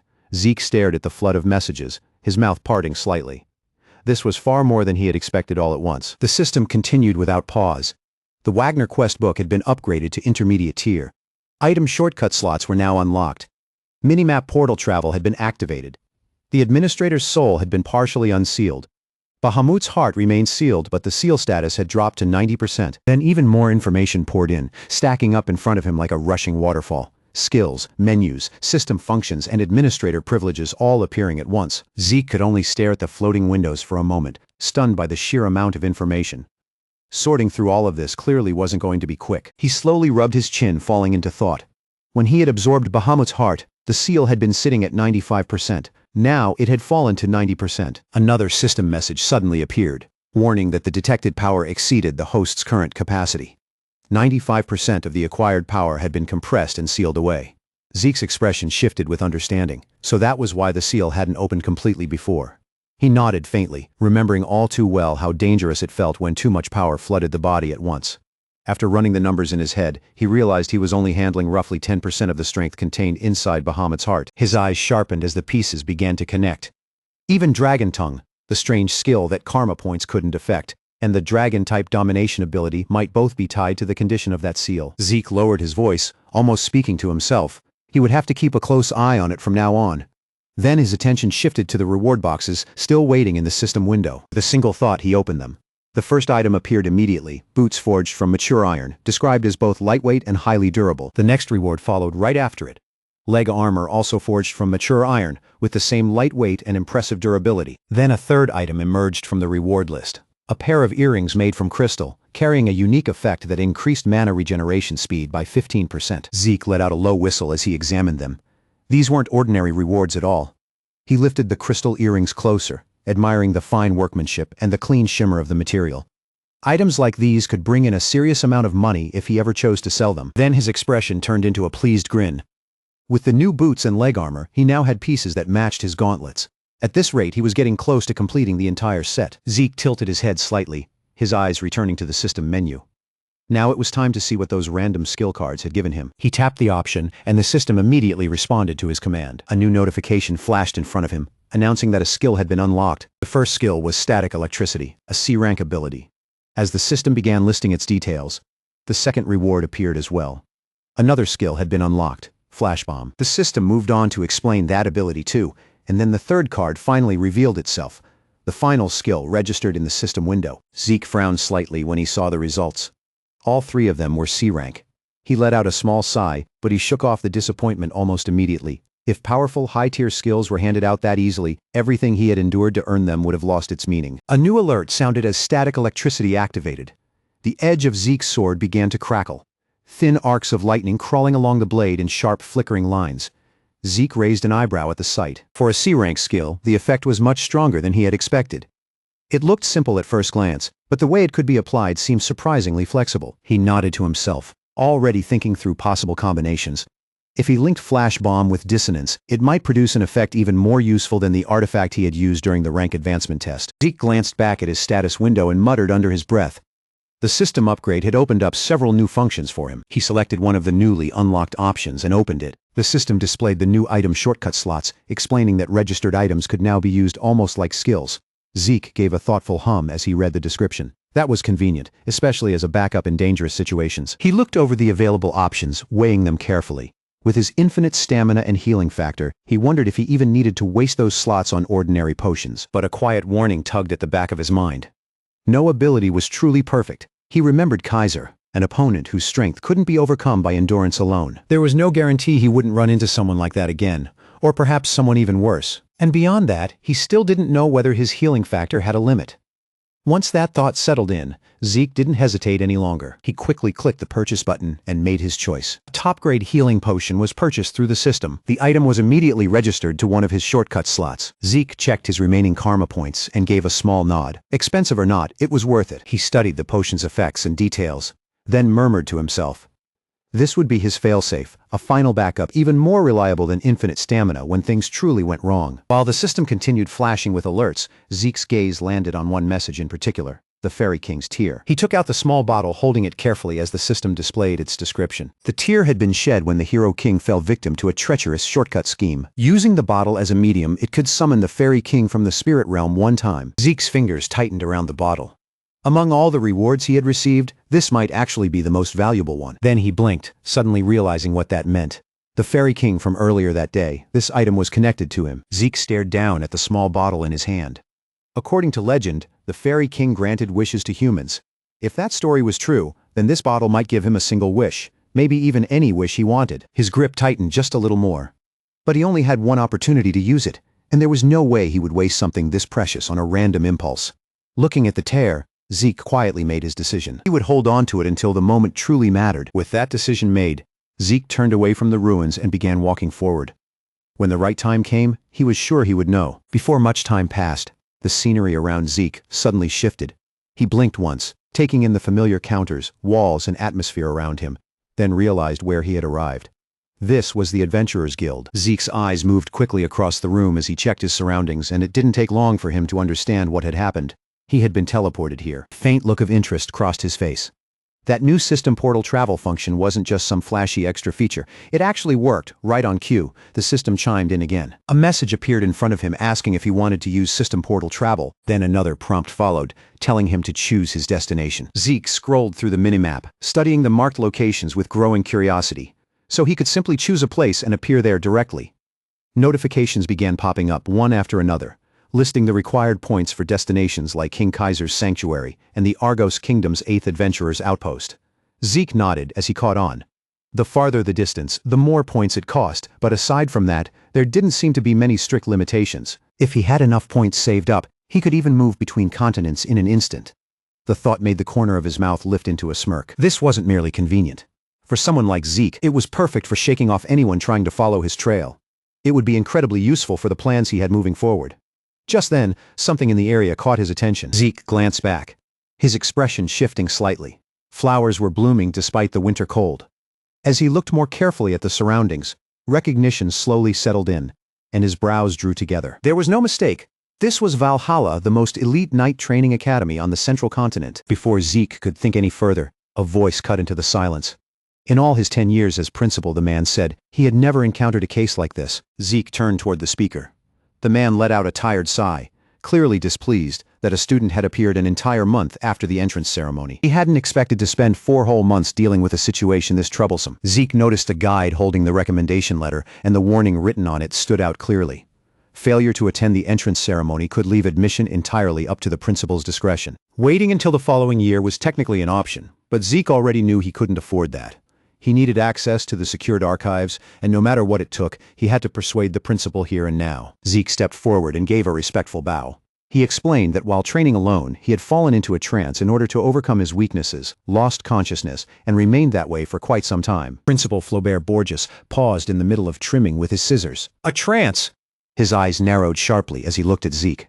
That was the reason Zeke was giving for missing the entrance ceremony? Zeke could feel the pressure coming from the man, heavy and controlled, like a quiet weight pressing down on the room. This was Flaubert Borges, the former longest-serving captain of the Royal Guard, a figure respected across the entire continent. Even now, people still talked about how a third-bracket official had personally visited him 3 separate times just to offer him the position of principal. Zeke braced himself. Convincing a man like this would not be easy. He quickly measured the situation, realizing that emotional appeals or flimsy excuses would only make things worse. Flaubert Borges was the type of man who valued discipline above everything else. Zeke lowered his head and spoke firmly. There was no excuse for missing the entrance ceremony, not even if he had 100 mouths to explain himself. But even so, he made it clear that what he had said was the truth. Flaubert Borges watched him in silence for a moment, his gaze steady and unreadable. After a long pause, the principal finally spoke. Falling into a trance was not something that happened so easily. If anyone else had made that claim, he would have dismissed it as arrogance and thrown them out without hesitation. But Zeke had been personally recommended by the academy head. Flaubert Borges leaned back slightly and gave his decision. He would arrange a test. If Zeke could prove that the training he had undergone was worth more than the time he had missed, then his admission would be approved. Zeke's eyebrows twitched with surprise. So Howard Draker really had pulled strings for him. As irritating as it was to admit, Howard had opened the path for him. Zeke gave a small nod of appreciation. This was not the moment to be picky about how he got through the door. The principal reached for a small bell on the desk and rang it once. Almost immediately, the secretary entered the room. Flaubert Borges ordered a vacant training room to be prepared at once, and instructed the secretary to notify the department heads they would be holding an additional entrance evaluation. The secretary bowed deeply, then hurried away to carry out the order. Not long after that, everyone gathered inside Valhalla's private cadet training room. Zeke looked over the assembled crowd, and his thoughts settled into place. It was exactly as he had expected. Every professor standing there was someone he had seen mentioned in the Continental reports. Renowned knights, powerful instructors, and names known across the continent had gathered one after another. The principal's voice broke through the tense silence. Everyone was present now, so it was time for Zeke to show the results of the training he had claimed to have undergone. Zeke stepped forward into the center of the training room. He knew he couldn't reveal the elemental sword yet. Instead, Zeke drew his blade and settled into his stance. The gazes of the instructors pressed against him from every direction, sharp and evaluating. These were the elite teachers responsible for shaping the finest knights on the continent. Zeke understood that if he showed them some outdated technique, it wouldn't even be enough to earn their attention. But he also had no intention of hiding everything he was capable of. So he decided to reveal just enough to let them glimpse the level he had truly reached. A powerful surge of energy erupted from Zeke, spreading through the hall in a heavy wave. He drew that force inward and concentrated every bit of it into his sword. The instructor's eyes widened as the aura around Zeke's blade began to shine with a brilliant, unmistakable glow. What they were seeing was something rare and extraordinary. An aura blade. For a moment, the instructors could only stare in shock. Zeke had already reached the level of a Blue Knight, and he was only 15 years old. Previous record had belonged to Abel Draker, who reached that level at 19. Compared to that, Zeke's achievement was almost impossible to believe. The instructors quickly began assuming that such an early breakthrough must have been possible because Zeke was a Golden Awakener. That was when Zeke realized he had made a mistake. A memory surfaced in his mind of when he had asked Kaiser what he thought about aura. The Hero King had dismissed it as nothing more than a cheap trick used by the weak. After sparring with Kaiser, Zeke had become so used to that standard that he had forgotten to properly suppress his own aura. As he watched the instructors whisper and argue among themselves about his level, Zeke felt a quiet wave of relief. At least they only thought he was a blue knight. Before he crossed paths with Kaiser, that assessment would have been exactly right. But after mastering the elemental sword, Zeke's aura had already changed into something far beyond what it used to be. He had stepped past the level of a blue knight and entered the realm of a red knight. The gap between those two stages was not small at all. At first glance, both blue knights and red knights could manifest an aura blade. It was a deadly technique that wrapped the sword in an incredibly thin layer of sharpened energy, making the blade far more dangerous than ordinary steel. But a blue knight could only bring that aura blade out and maintain its form, while a red knight could freely reshape the aura without dulling its cutting power in the slightest. Zeke felt relieved that he had stopped before revealing too much. If he had pushed the display any further, the entire situation might have grown impossible to control. As he watched the instructors react, a loud voice suddenly broke through the heavy tension in the room. Someone shouted that Zeke was incredible, and the sudden praise made him flinch slightly in surprise. The voice belonged to Flaubert Borges, who was now smiling at him. The principal looked genuinely impressed, saying that Zeke had shown more in a single moment than most students could show after a full month at Valhalla. He even added that if awakening potential alone were the standard, Zeke could have skipped several years of training altogether. As Zeke slid his sword back into its sheath, he couldn't help staring for a moment. Flaubert Borges's entire attitude had changed completely. Zeke lowered his head respectfully and apologized to Flaubert Borges for missing the entrance ceremony, admitting that the responsibility was his. But the principal only laughed it off, telling him not to worry about it anymore. Then Flaubert Borges turned toward the instructors and asked if anyone had objections to Zeke being admitted. It quickly became obvious that the principal had a weakness for exceptional talent. The instructors exchanged brief looks with one another before giving their agreement. One of the instructors even commented that such a clean and distinct aura blade manifestation was rare, even among active knights. With that alone, there was no need to continue testing him. Flaubert Borges nodded with satisfaction, then formally welcomed Zeke Draker into Valhalla. Midland Atlas was no ordinary city. It was enormous, large enough to rival an entire kingdom, and it sat right in the heart of Midland. As the home of the continent's greatest knight training institution, Valhalla stood there in all its prestige. The Draker family's Four Seasons fortress was also located in the city, and because the Draker patriarch and the family's most important figures lived within its walls, the fortress was widely regarded as the true stronghold of House Draker. Before long, the setting changed again. Zeke arrived at a grand mansion that had been prepared as his personal residence. Even Zeke, who had seen more than enough luxury in his life, couldn't help thinking that the place was far too extravagant. As he slowly pushed open the front door, he noticed that two figures were already waiting inside for him. The instant Zeke stepped through the entrance, confetti exploded into the air, and loud cheers rang out to welcome him to Valhalla. The one responsible for the confetti was none other than Duke Draker. Standing right beside him was Andre Draker, and both of them were dressed in absurd clown costumes. Zeke froze in place, completely stunned to see his master looking like that. Duke Draker playfully tapped Zeke on the shoulder and praised him, joking that Zeke was the first person he had ever seen who managed to miss Valhalla's entrance ceremony. Then Duke Draker announced that now Zeke had finally arrived. It was time to get started. Zeke stared at him in confusion, having absolutely no idea what his master was talking about. As it turned out, after arriving in Atlas, Duke Draker and Andre Draker had prepared a surprise enrollment party for him.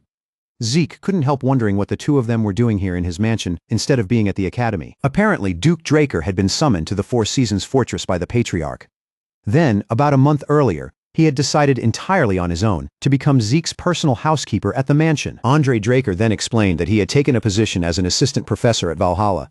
He gave Zeke an apologetic look and said he was sorry for showing up without warning. To Zeke, it felt less like a coincidence and more like Andre Draker had simply followed him all the way here.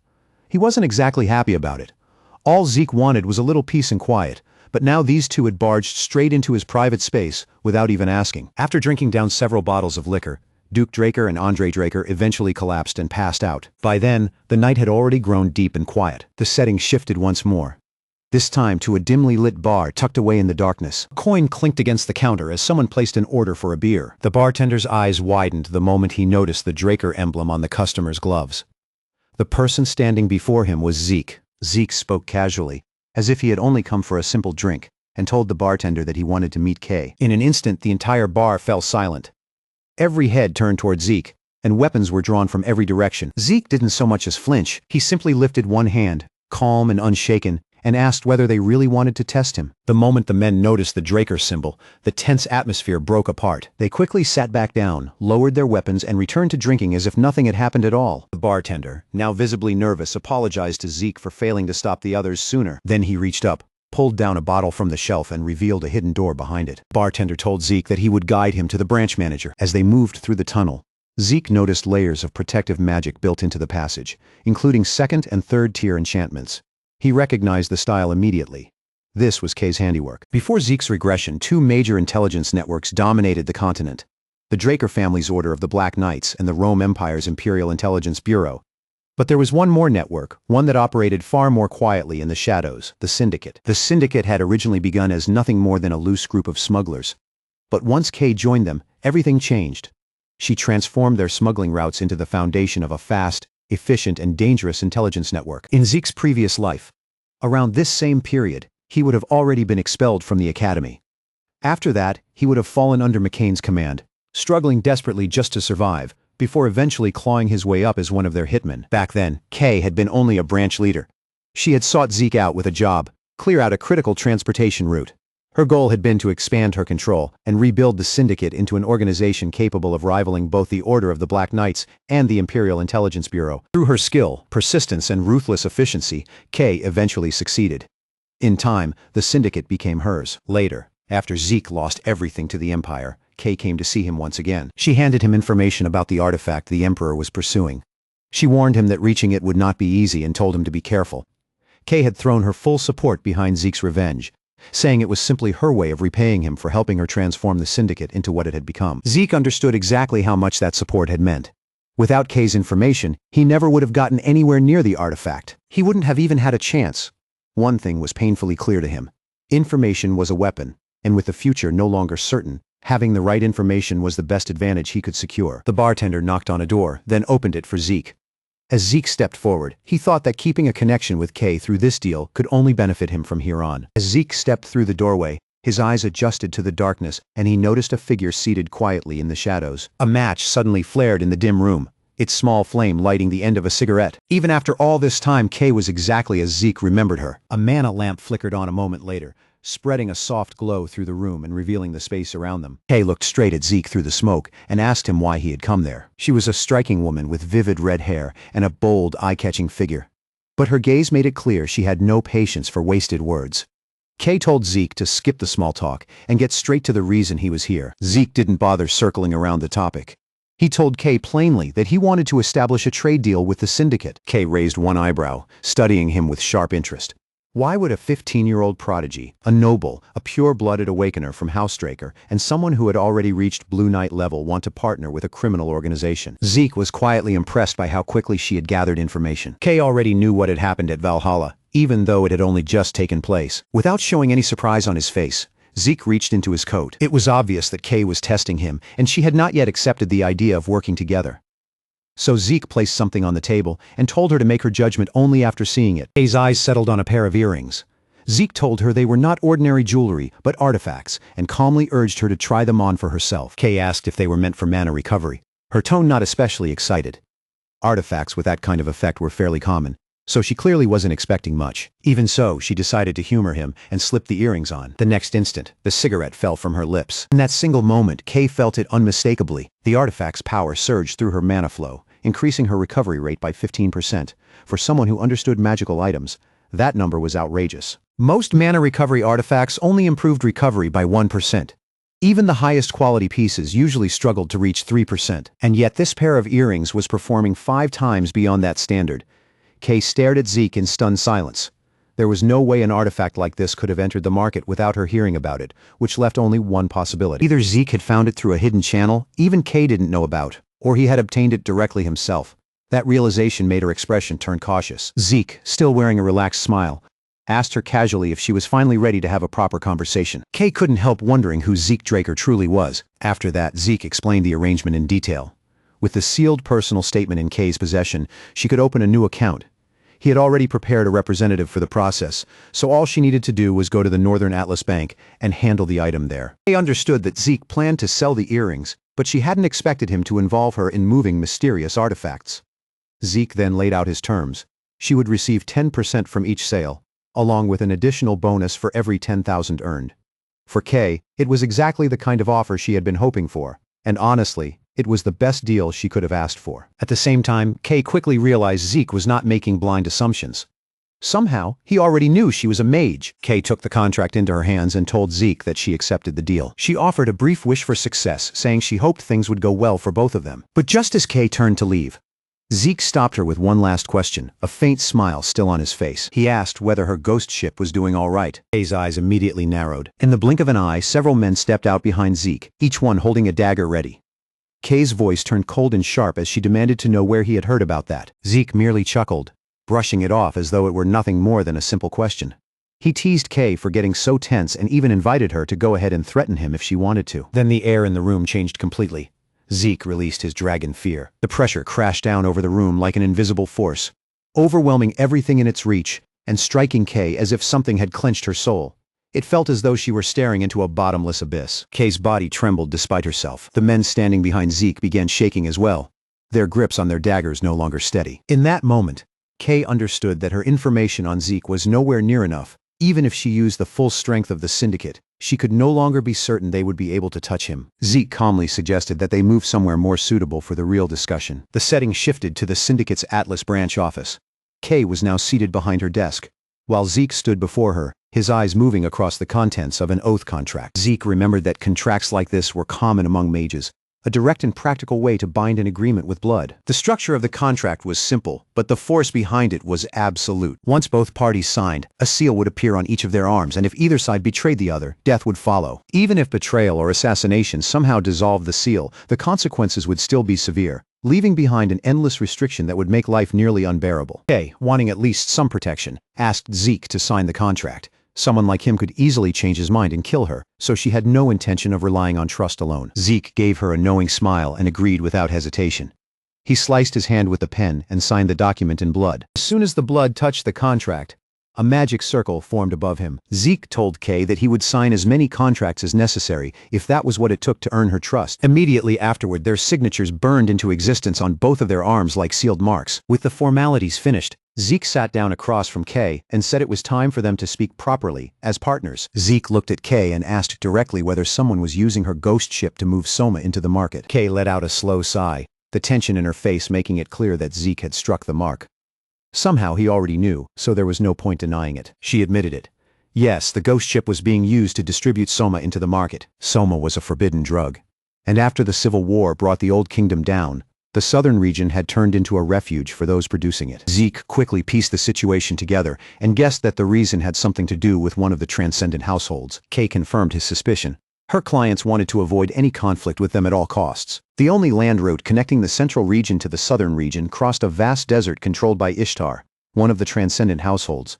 But a few years earlier, Ishtar had sealed the area off from outsiders, cutting off land trade entirely. With the land route blocked and most of the sea routes under Peerless control, Zeke understood why Kay had turned to the syndicate's hidden sea routes for transportation. Kay admitted that she had been fortunate enough to find a buyer willing to pay for that service. Markin and Peerless were the two major crime organizations ruling the lawless South. The Central Forests divided their territories, with Markin controlling the north and Peerless dominating the south.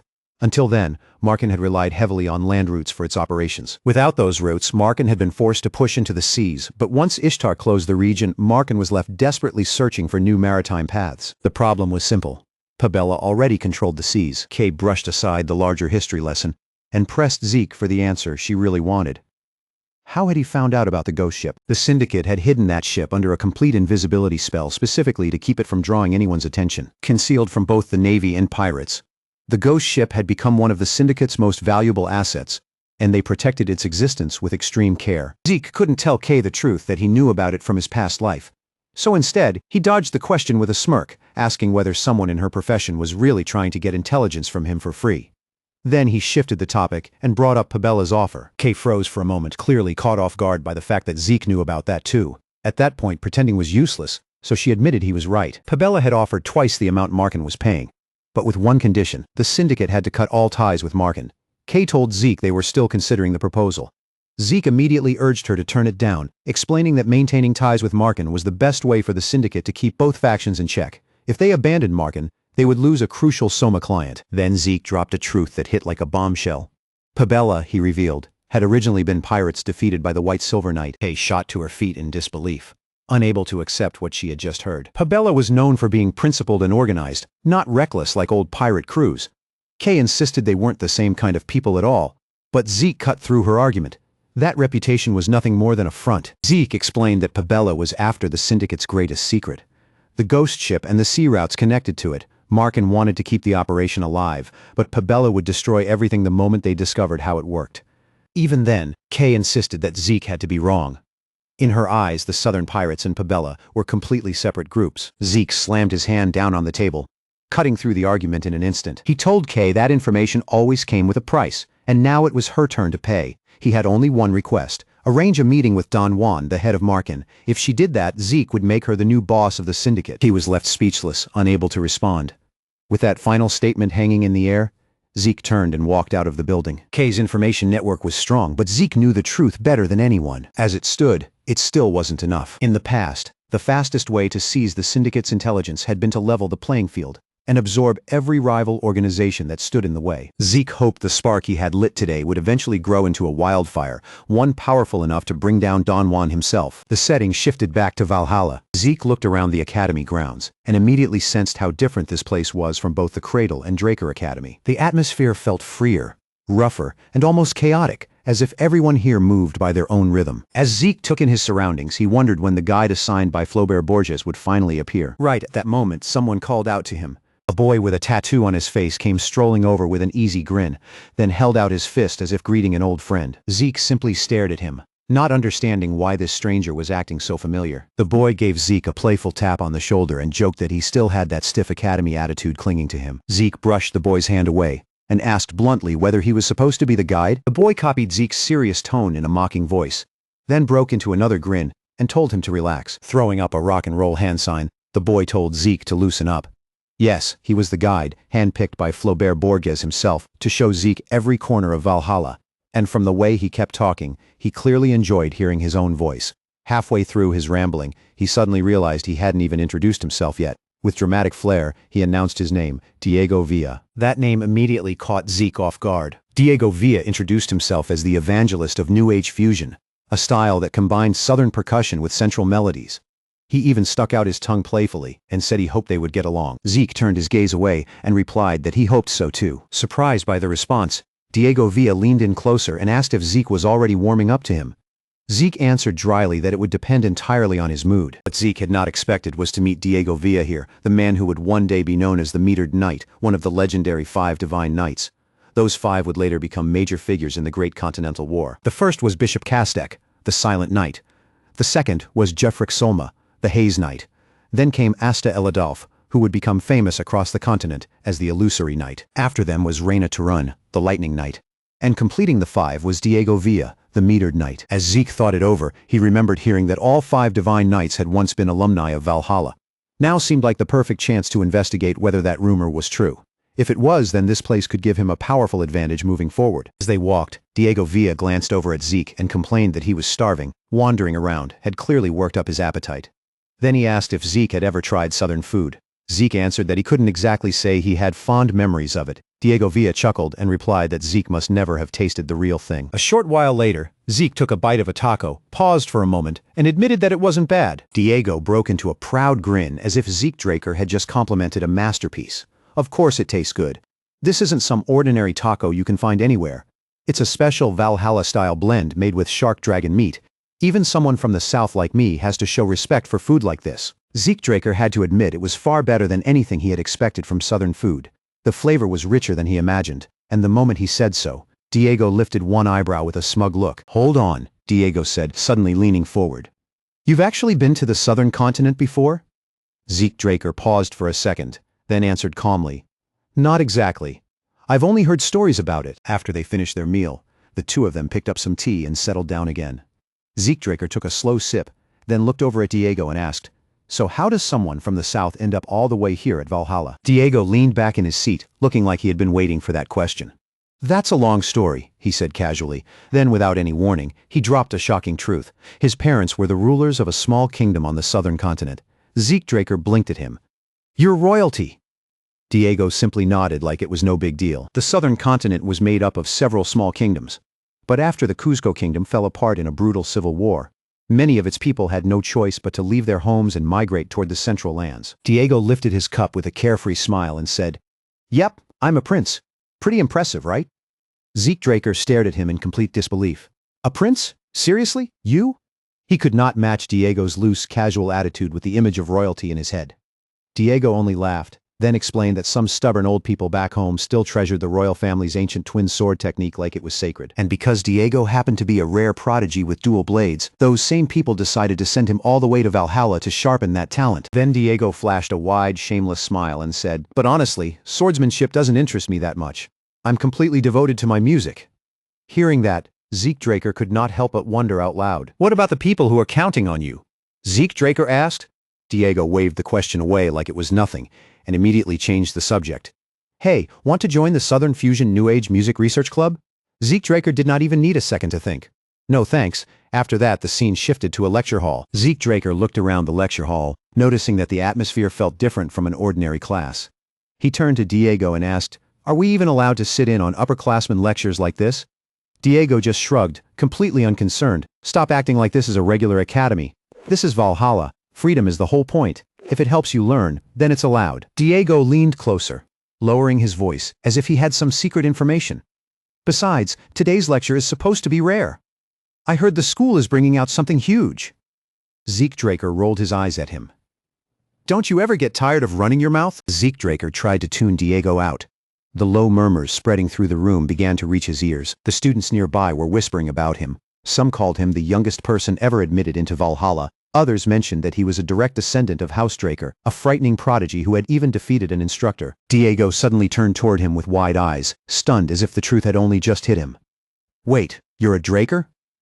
Zeke Draker stared back at him as though Diego had completely lost his mind. Zeke Draker raised one of his gloved hands in front of Diego's face and asked flatly, "What exactly did you think these were?" Diego blinked, genuinely confused. "Okay, what are they?" Zeke Draker snapped back without hiding his disbelief. "You really are an idiot. These are pure-blood gloves. Only pure-blood Draker Awakeners wear them." Diego's jaw dropped as the realization finally sank in. He remembered that Zeke Draker had not even taken those gloves off while eating. "Man," Diego muttered, looking completely thrown off. "I thought you were just some badass sticking to your personal style. I had no idea." Zeke Draker let out a dry chuckle and shook his head. "You came all the way to Valhalla, and you still didn't know what pure-blood gloves were." Then Zeke Draker noticed Diego beginning to panic a little. That nervous reaction was exactly how most people behaved once they realized they were sitting next to a pureblood. Strangely enough, seeing such a normal response made Zeke Draker feel a bit more at ease. For a brief moment, Zeke Draker thought he had finally earned some peace and quiet. But just as he started enjoying the silence, Diego opened his mouth again. "Now it all makes sense. No wonder you act like such a snob." Zeke Draker groaned under his breath. At that point, he honestly had no idea what to say to Diego anymore. Diego casually slung an arm around Zeke Draker's shoulders like they had been friends for years. "Hey, since you're a Draker, you should have paid the bill earlier." Then he burst out laughing and quickly added, "Kidding, kidding." His voice rang so loudly through the lecture hall that students all around them turned to look.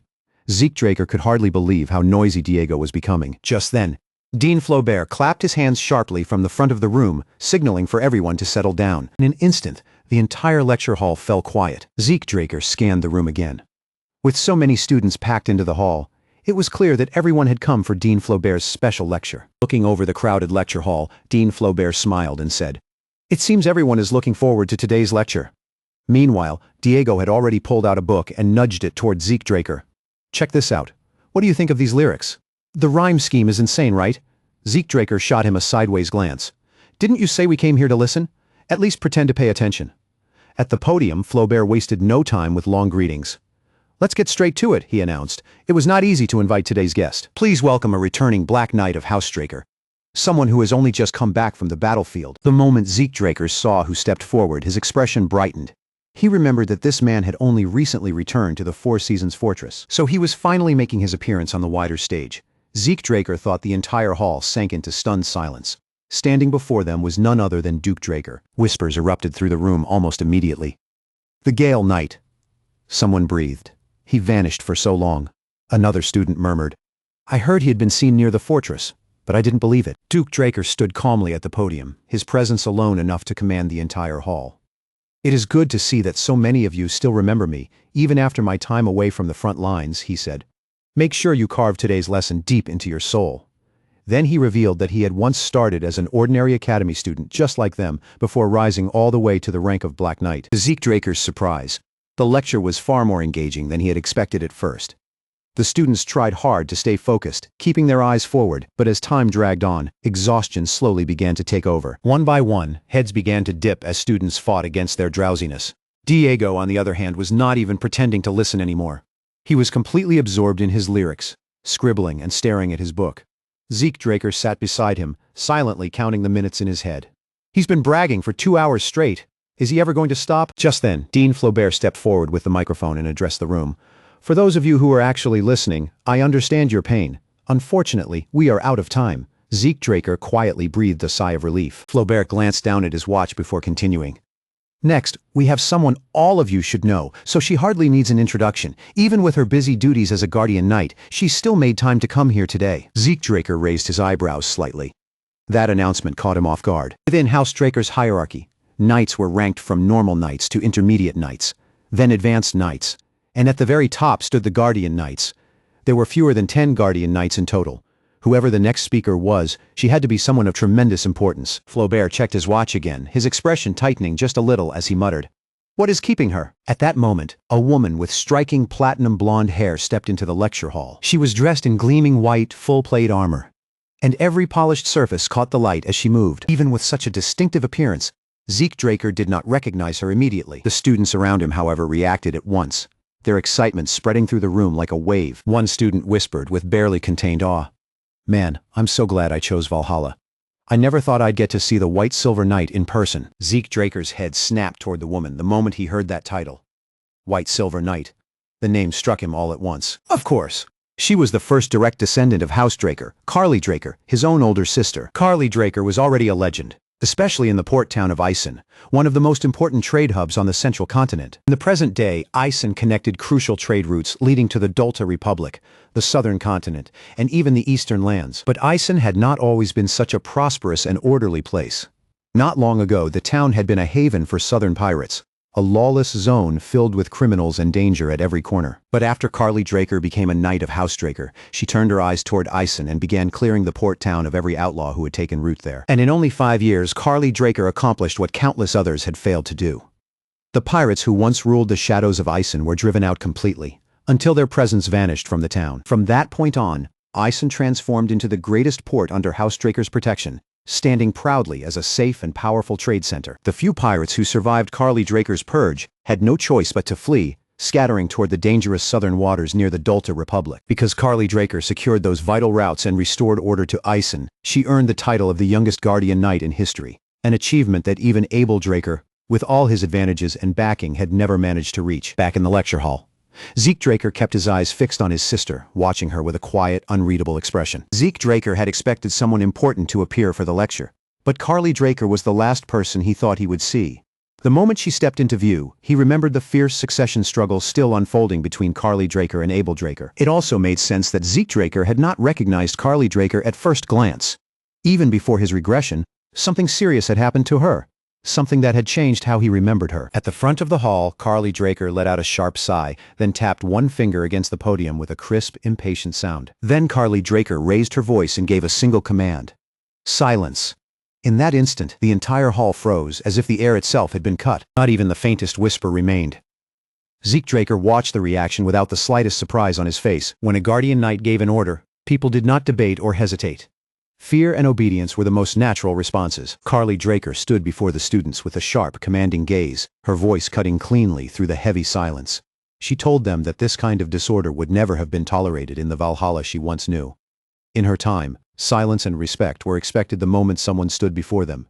Then she said it plainly. If their ancestors could see them acting like this, they would be ashamed. Carly Draker asked whether they truly believed the peace they enjoyed now had simply been handed to them for free. It had not. That peace had been carved out through blood, sweat, and sacrifice.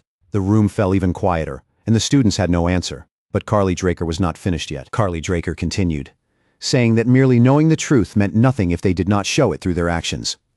Only when their behavior reflected that understanding did their words carry any real weight. Zeke Draker watched her without looking especially surprised.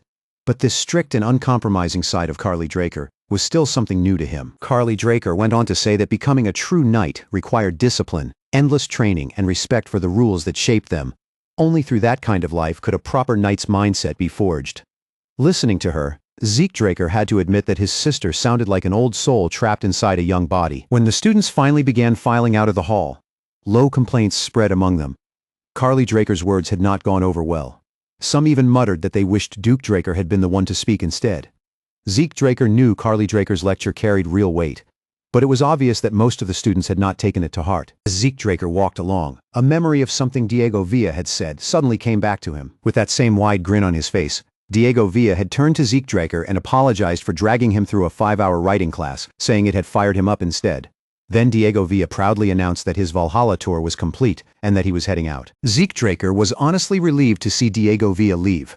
Now that Diego Villa was gone, Zeke Draker could finally put his attention back where it belonged, finding new talent and tracking down Tarakan Draker's hidden library. This was the perfect moment to move. But just as Zeke Draker was about to take his first step forward, a familiar voice called out his name from behind. Zeke Draker turned around, and there she was. Carly Draker stood behind him, her presence calm but impossible to ignore, and asked if he had a moment to spare. The next scene opened inside Valhalla's public training hall, where the wide floor stretched out beneath the bright lights like an arena waiting for combat. Carly Draker stepped forward without hesitation and drew a sword that glowed with a clean, radiant shine. Zeke Draker recognized the blade at once. It was the mithril sword the Holy Kingdom had gifted to Carly Draker.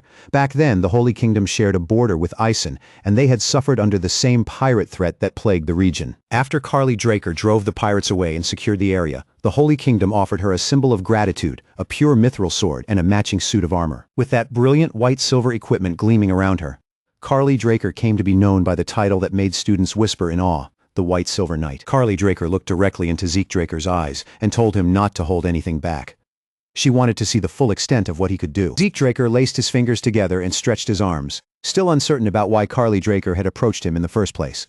A duel was not what he had expected. Then the reason clicked into place. She must have heard the rumors that he had reached the level of a blue knight. Without making a fuss, Zeke Draker calmly set his sword sheath down on the floor and drew his blade. Carly Draker's words echoed in Zeke Draker's mind.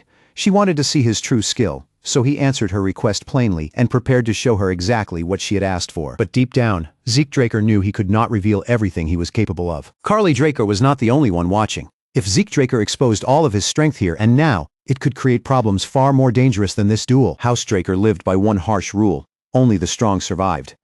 Reaching Blue Knight level at Zeke Draker's age was already enough to shake people. If anyone discovered he had stepped into Red Knight territory, the consequences could turn deadly. Abel Draker's faction, tangled deep in the succession battle, would not hesitate to remove him, and as for the Patriarch, Arthur Draker would do everything in his power to pull Zeke Draker under his control. No. Zeke Draker could only show his full strength after he surpassed his father. For now, what he needed was the backing of a transcendent family's legacy. That did not mean he intended to walk the path they wanted for him. The instant that thought passed through his mind, Zeke Draker and Carly Draker rushed at each other. Their blades slammed together with a sharp metallic crash, and bright sparks scattered through the air between them. Carly Draker pressed down hard against Zeke Draker's sword, then immediately shifted her momentum and swung fiercely toward his head. Zeke Draker twisted away from the attack, but his movement was just a fraction too slow. Carly Draker's blade grazed across Zeke Draker's face, leaving a clean mark behind. Without the slightest hesitation, Zeke Draker gave a silent command in his mind to stop his healing. Against a guardian knight like Carly Draker, he could not afford to let anyone notice his regenerative ability. Zeke Draker had already learned that lesson once during his time with Duke Draker. Carly Draker's attacks grew faster and more merciless with every exchange. She forced Zeke Draker back one step after another, then closed the gap in an instant and unleashed a powerful strike that sent him flying. Another slash cut into Zeke Draker, this time landing across his shoulder. Zeke Draker began to wonder if limiting himself to Blue Knight's strength was putting him at too much of a disadvantage. Carly Draker gave him no room to breathe, and at this pace, he would not be able to keep up for long. Then Carly Draker rose through the air, her sword lifted high above her as her body gathered momentum. The next instant, she dropped towards Zeke Draker in a full-force dive, bringing the weight of her attack straight down on him. Zeke Draker braced himself and met Carly Draker head-on, raising his sword as their blades locked together in midair. The force of Carly Draker's strike erupted outward in a massive explosion, shaking the training hall with the impact. When the dust finally settled, Carly Draker was standing over Zeke Draker, her sword pressed firmly against him as the duel reached a crushing pause. Carly Draker looked down at Zeke Draker's weapon with a measured gaze and said that most swords would have already snapped clean in half after taking that kind of impact.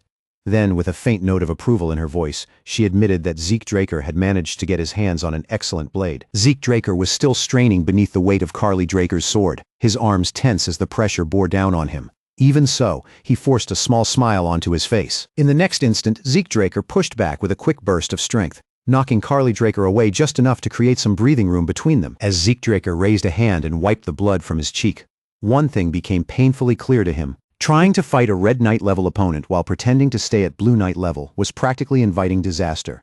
Just as that thought crossed Zeke Draker's mind, Carly Draker's voice sliced through the air. She asked if he really thought putting distance between them would keep him safe. Zeke Draker did not understand what she meant until he turned to the side, and in that moment, realization struck him. Zeke Draker had made a mistake. Before Carly Draker earned the title White Silver Knight, she had once been known by another terrifying name, the Giant's Blade. Carly Draker's Aura Blade was nothing like an ordinary technique. It was enormous, wide, and sweeping, a massive edge of power that looked as though it had been forged for a titan. When Zeke Draker turned his head, that very blade of aura was already rushing straight toward him. He clenched his teeth and braced himself for the impact, but the sheer force behind it was far beyond what he could easily withstand. The blow struck Zeke Draker with crushing power and sent his body flying straight into the wall. Zeke Draker's sword was driven into the ground, and Carly Draker's attack tore through everything in its path, leaving destruction carved across the training hall. Carly Draker paused for a moment, and concern flickered across her eyes. She wondered if she had failed to hold back enough, but just then, Carly Draker noticed movement from within the wreckage. Zeke Draker slowly emerged from the rubble, dust sliding off him as he stepped back into view. He placed one hand against the damaged wall to steady himself, then flashed Carly Draker a faint smirk despite the battered state of his body. Inside, Zeke Draker felt satisfied. His performance had looked convincing, and the injuries made the act even more believable. Now, he could only hope that Carly Draker had accepted what she saw without suspecting the truth. Carly Draker finally sheathed her sword and walked toward him, the tension of the duel easing with each step. "You're incredible," Carly Draker said, genuine surprise showing in her expression. She could hardly believe that Zeke Draker had managed to block that attack at all. Carly Draker looked at him carefully and admitted that Zeke Draker had gone far beyond what she expected.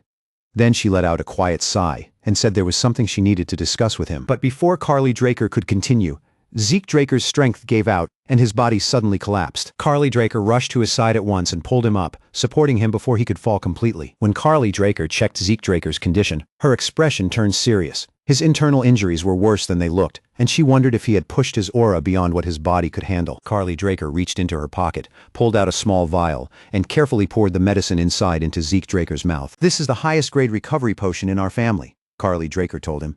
"Drink it slowly." The moment Zeke Draker swallowed the potion, a gentle glow began spreading over his body. At the same time, he silently commanded his system to temporarily activate his healing factor. In a situation like this, using his healing would not raise suspicion. Every action Zeke Draker had taken was part of a much larger plan. Zeke Draker was hiding his real strength and carefully playing the role of someone who had only just reached Blue Knight level. When Carly Draker, the Giant's Blade, launched her attack, Zeke Draker deliberately met it with only the minimum defense needed, allowing himself to take the hit. But right before the impact landed, Zeke Draker noticed something strange. A tiny opening that appeared for only the briefest instant within Carly Draker's strike. Zeke Draker did not know why that opening had appeared. He had taken Carly Draker's aura head-on, not by skillfully controlling aura himself, but by relying on sheer resistance. Since his body could not channel aura normally, it naturally pushed back against it instead. Carly Draker, however, believed Zeke Draker could use aura. Because of that, she assumed his injuries had come from forcing himself beyond his current limits. As Zeke Draker slowly lifted his head, he brought a hand to it, as if fighting through a sharp headache. Carly Draker leaned closer and asked whether he was feeling any better. Zeke Draker gave Carly Draker a tired, but grateful smile and addressed her as Dame Carly, sincerely thanking her for helping him. Carly Draker shook her head gently and corrected him. She told Zeke Draker to call her sister instead. Zeke Draker blinked in surprise. That was not the response he had expected from Carly Draker at all. The scene then shifted to the outskirts of Atlas, where a carriage rolled quietly along a calm road away from the city's noise. Inside the carriage, Carly Draker poured Zeke Draker a cup of tea and told him she had prepared it specially for him. She explained that it had been airshipped all the way from the eastern continent because she had heard he liked that particular kind.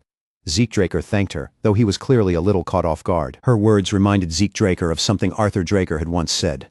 He could not help wondering just how far the rumor about his preference for tea had spread. Zeke Draker glanced around the carriage's interior, taking in the unexpected comfort and design. Then he admitted that he never would have guessed it looked like this on the inside. From the outside, the carriage had appeared plain and easy to overlook. Carly Draker explained that it was covered with camouflage magic, since a Guardian Knight's carriage attracted far too much attention otherwise. Zeke Draker found the whole situation strange. They had gone from the training hall to the outskirts of Atlas by carriage, and that meant this conversation was not meant for public ears.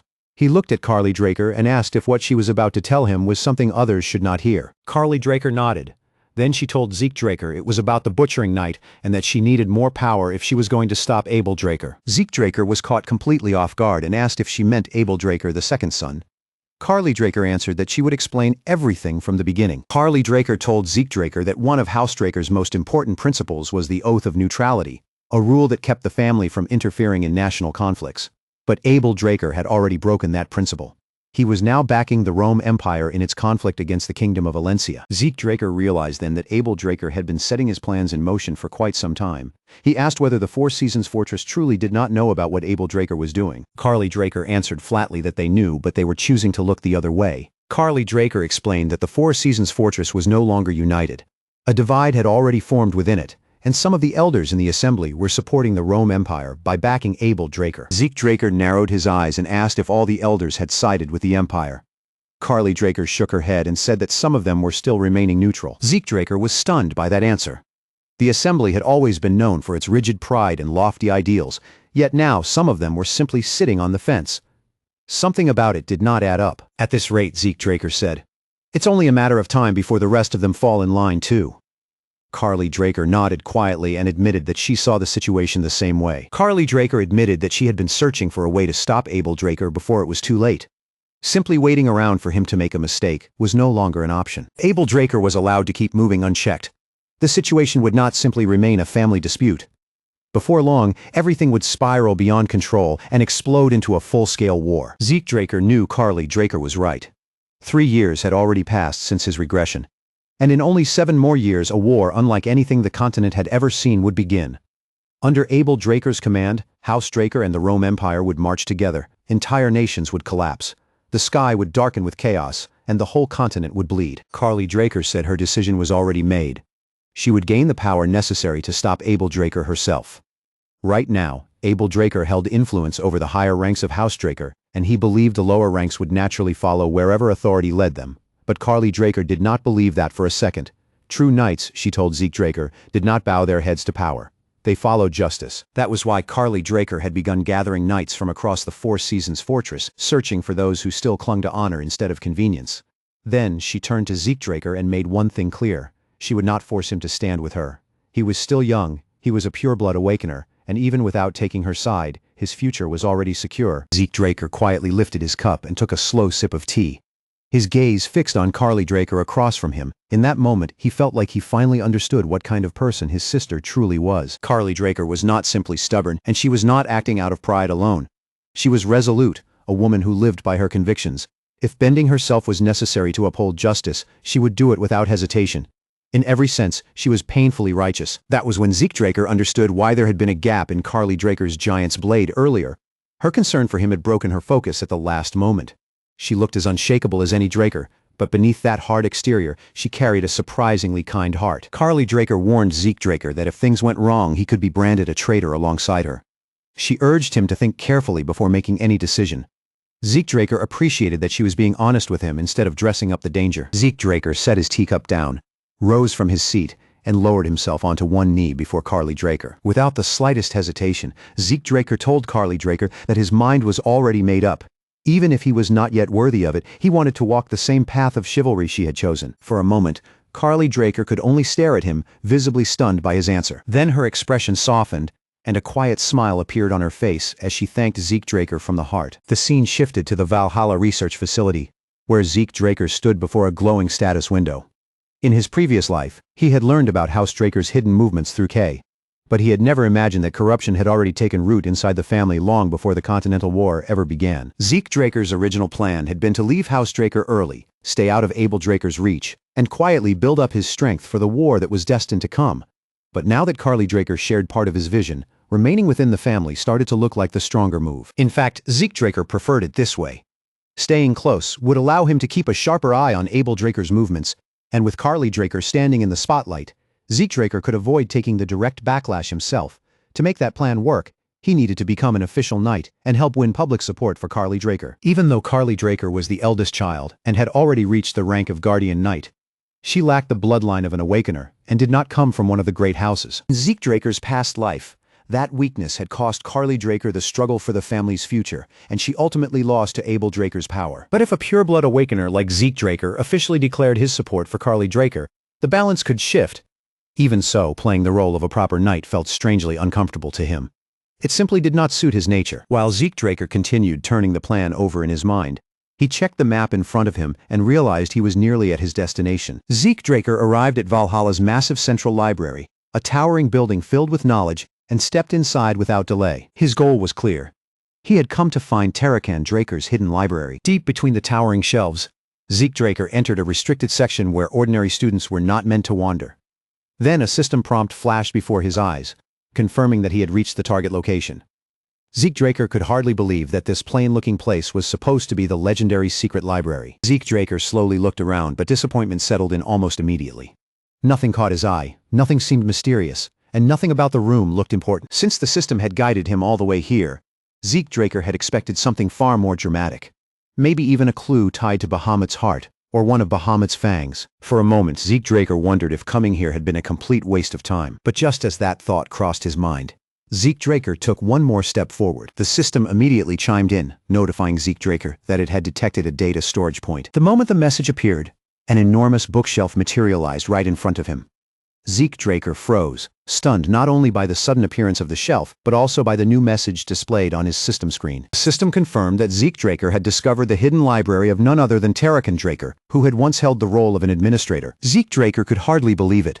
Tarakan Draker had access to the same kind of system he was using now. The realization struck him hard. This bookshelf must only reveal itself through system recognition. That explained why no one else had ever stumbled across Tarakan Draker's secret library before. Then the system notified Zeke Draker that all of Tarakan Draker's stored data had been synced and integrated into his own records. From that moment on, Zeke Draker would have permanent access to this hidden trove of knowledge. To make the contents easier to search, the system divided everything into 4 main categories: an organization management manual, dragon slaying manual version 5.21, reference materials, and a collection of proverbs for personal growth. Zeke Draker decided he would explore those sections properly later. For now, he asked the system to find whatever would help his current growth the most. The system responded almost immediately, informing Zeke Draker that it had located a suitable match. One book on the massive shelf began to glow, standing out from all the others. The book then appeared in Zeke Draker's hand, and when he looked down at the cover, he read the title: The Secret Technique of the True Dragon Swordplay. Zeke Draker had never encountered this sword technique before. Curious, he turned the book over to check the author's name, and the moment he saw it, his body froze. That name struck Zeke Draker like a bolt of lightning. The book had been written by none other than Sheltern Draker, the trusted advisor of the hero King Kaiser. The next scene opened with Sheltern Draker seated inside his study, pen in hand, carefully writing down his thoughts. Sheltern Draker began by explaining why he had felt compelled to create the True Dragon Swordplay in the first place. He started by recalling how the bond between dragons and humans had first begun with the great hero King Kaiser. Because of Kaiser, even ordinary humans were able to form contracts with those supreme beings known as dragons. But Sheltern Draker understood that dragons did not lend their strength to humans out of kindness. In truth, the dragons pitied humanity. They saw humans as weak creatures, lacking the natural gifts and inherent power that other races possessed. Even so, because of Kaiser's influence, more and more humans became dragon contractors. They spread across the world, using that power to build thriving civilizations. But the faster humanity advanced, the more uneasy Sheltern Draker became. He could not bring himself to trust the dragons. If beings that powerful were helping humans only out of pity, then what would happen if that pity suddenly disappeared? What would humanity do if the dragons one day turned hostile? In Sheltern Draker's eyes, if that day ever came, humans would have no way to resist. They would be erased in an instant. Driven by that fear and responsibility, Sheltern Draker began searching for a way for humans to fight against dragons. The first possibility that came to Sheltern Draker's mind was magic. But that path had a fatal problem. Magic itself had originally come from dragons. Dragons had carved magical circles directly into human hearts, giving people the ability to wield mana, a power their bodies were never born to create on their own. Because of that, trying to use magic against dragons was like trying to fight a raging fire with paper. Then Sheltern Draker remembered the elemental sword of the hero King Kaiser, a power even dragons acknowledged with respect. But that power was a one-of-a-kind gift tied to the fairy monarch's bloodline, and it had disappeared from the world when Kaiser died. With every obvious path blocked, Sheltern Draker buried himself in research, determined to find a strength that belonged to humans alone. He studied the rough sword techniques of the North, then turned to the mysterious martial arts of the East. Nothing was too strange or too crude to examine. He chased every possibility, every theory, and every method that might allow humans to break past their natural limits. Just when Sheltern Draker seemed to have reached a dead end, unexpected help came from Kronos, the dragon who had once formed a contract with the hero King Kaiser. Kronos claimed he was only helping because Sheltern Draker's research interested him, but there was something deeper hidden in the dragon's determination, something unspoken that left Sheltern Draker uneasy. Even so, Sheltern Draker accepted the offer and continued pushing his research forward. Eventually, Sheltern Draker and Kronos uncovered an entirely new force, aura. It was not magic, and it was not elemental power either. It was something completely different, a form of strength that only humans could truly control. After Kaiser departed for the spirit realm, Sheltern Draker continued refining his work on aura, and before long, he succeeded. He uncovered its principles, learned how it could be used, and even created a sword style designed to draw out its full potential. Sheltern Draker named that sword style the True Dragon Swordplay and released it to the world, but the reaction he received was far colder than he had expected. In an age where people could gain power quickly through tools and methods created by dragons, very few were willing to walk a path that demanded patience, discipline, and brutal effort. Sheltern Draker's creation was mostly ignored. As he recorded his findings, he admitted that he felt relieved the dragons had not betrayed humanity after all. But even in that peaceful moment, he still believed his sword style would one day become necessary. So he left his work behind, hoping someone would eventually take it up and master it. As Zeke Draker flipped through the pages of the book, a new message suddenly appeared before his eyes. A new quest had begun, successor of Sheltern.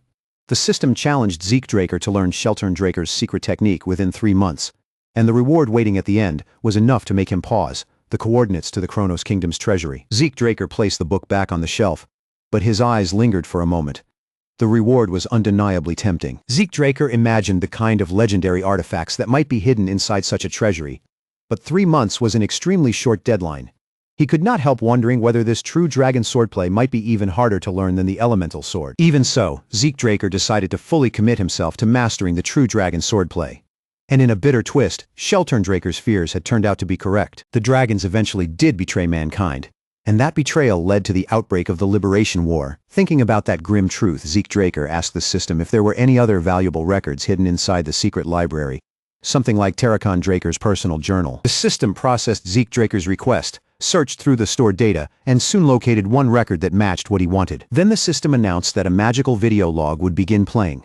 At the same time, the secret library around Zeke Draker started to fade away. Zeke Draker froze, stunned by the sudden change unfolding around him. The sensation felt almost exactly like the moment the tutorial had first begun. In the next instant, Zeke Draker found himself standing in the middle of a vast desert. Confused, Zeke Draker slowly turned his head and looked around at the endless stretch of sand. The space did not feel natural.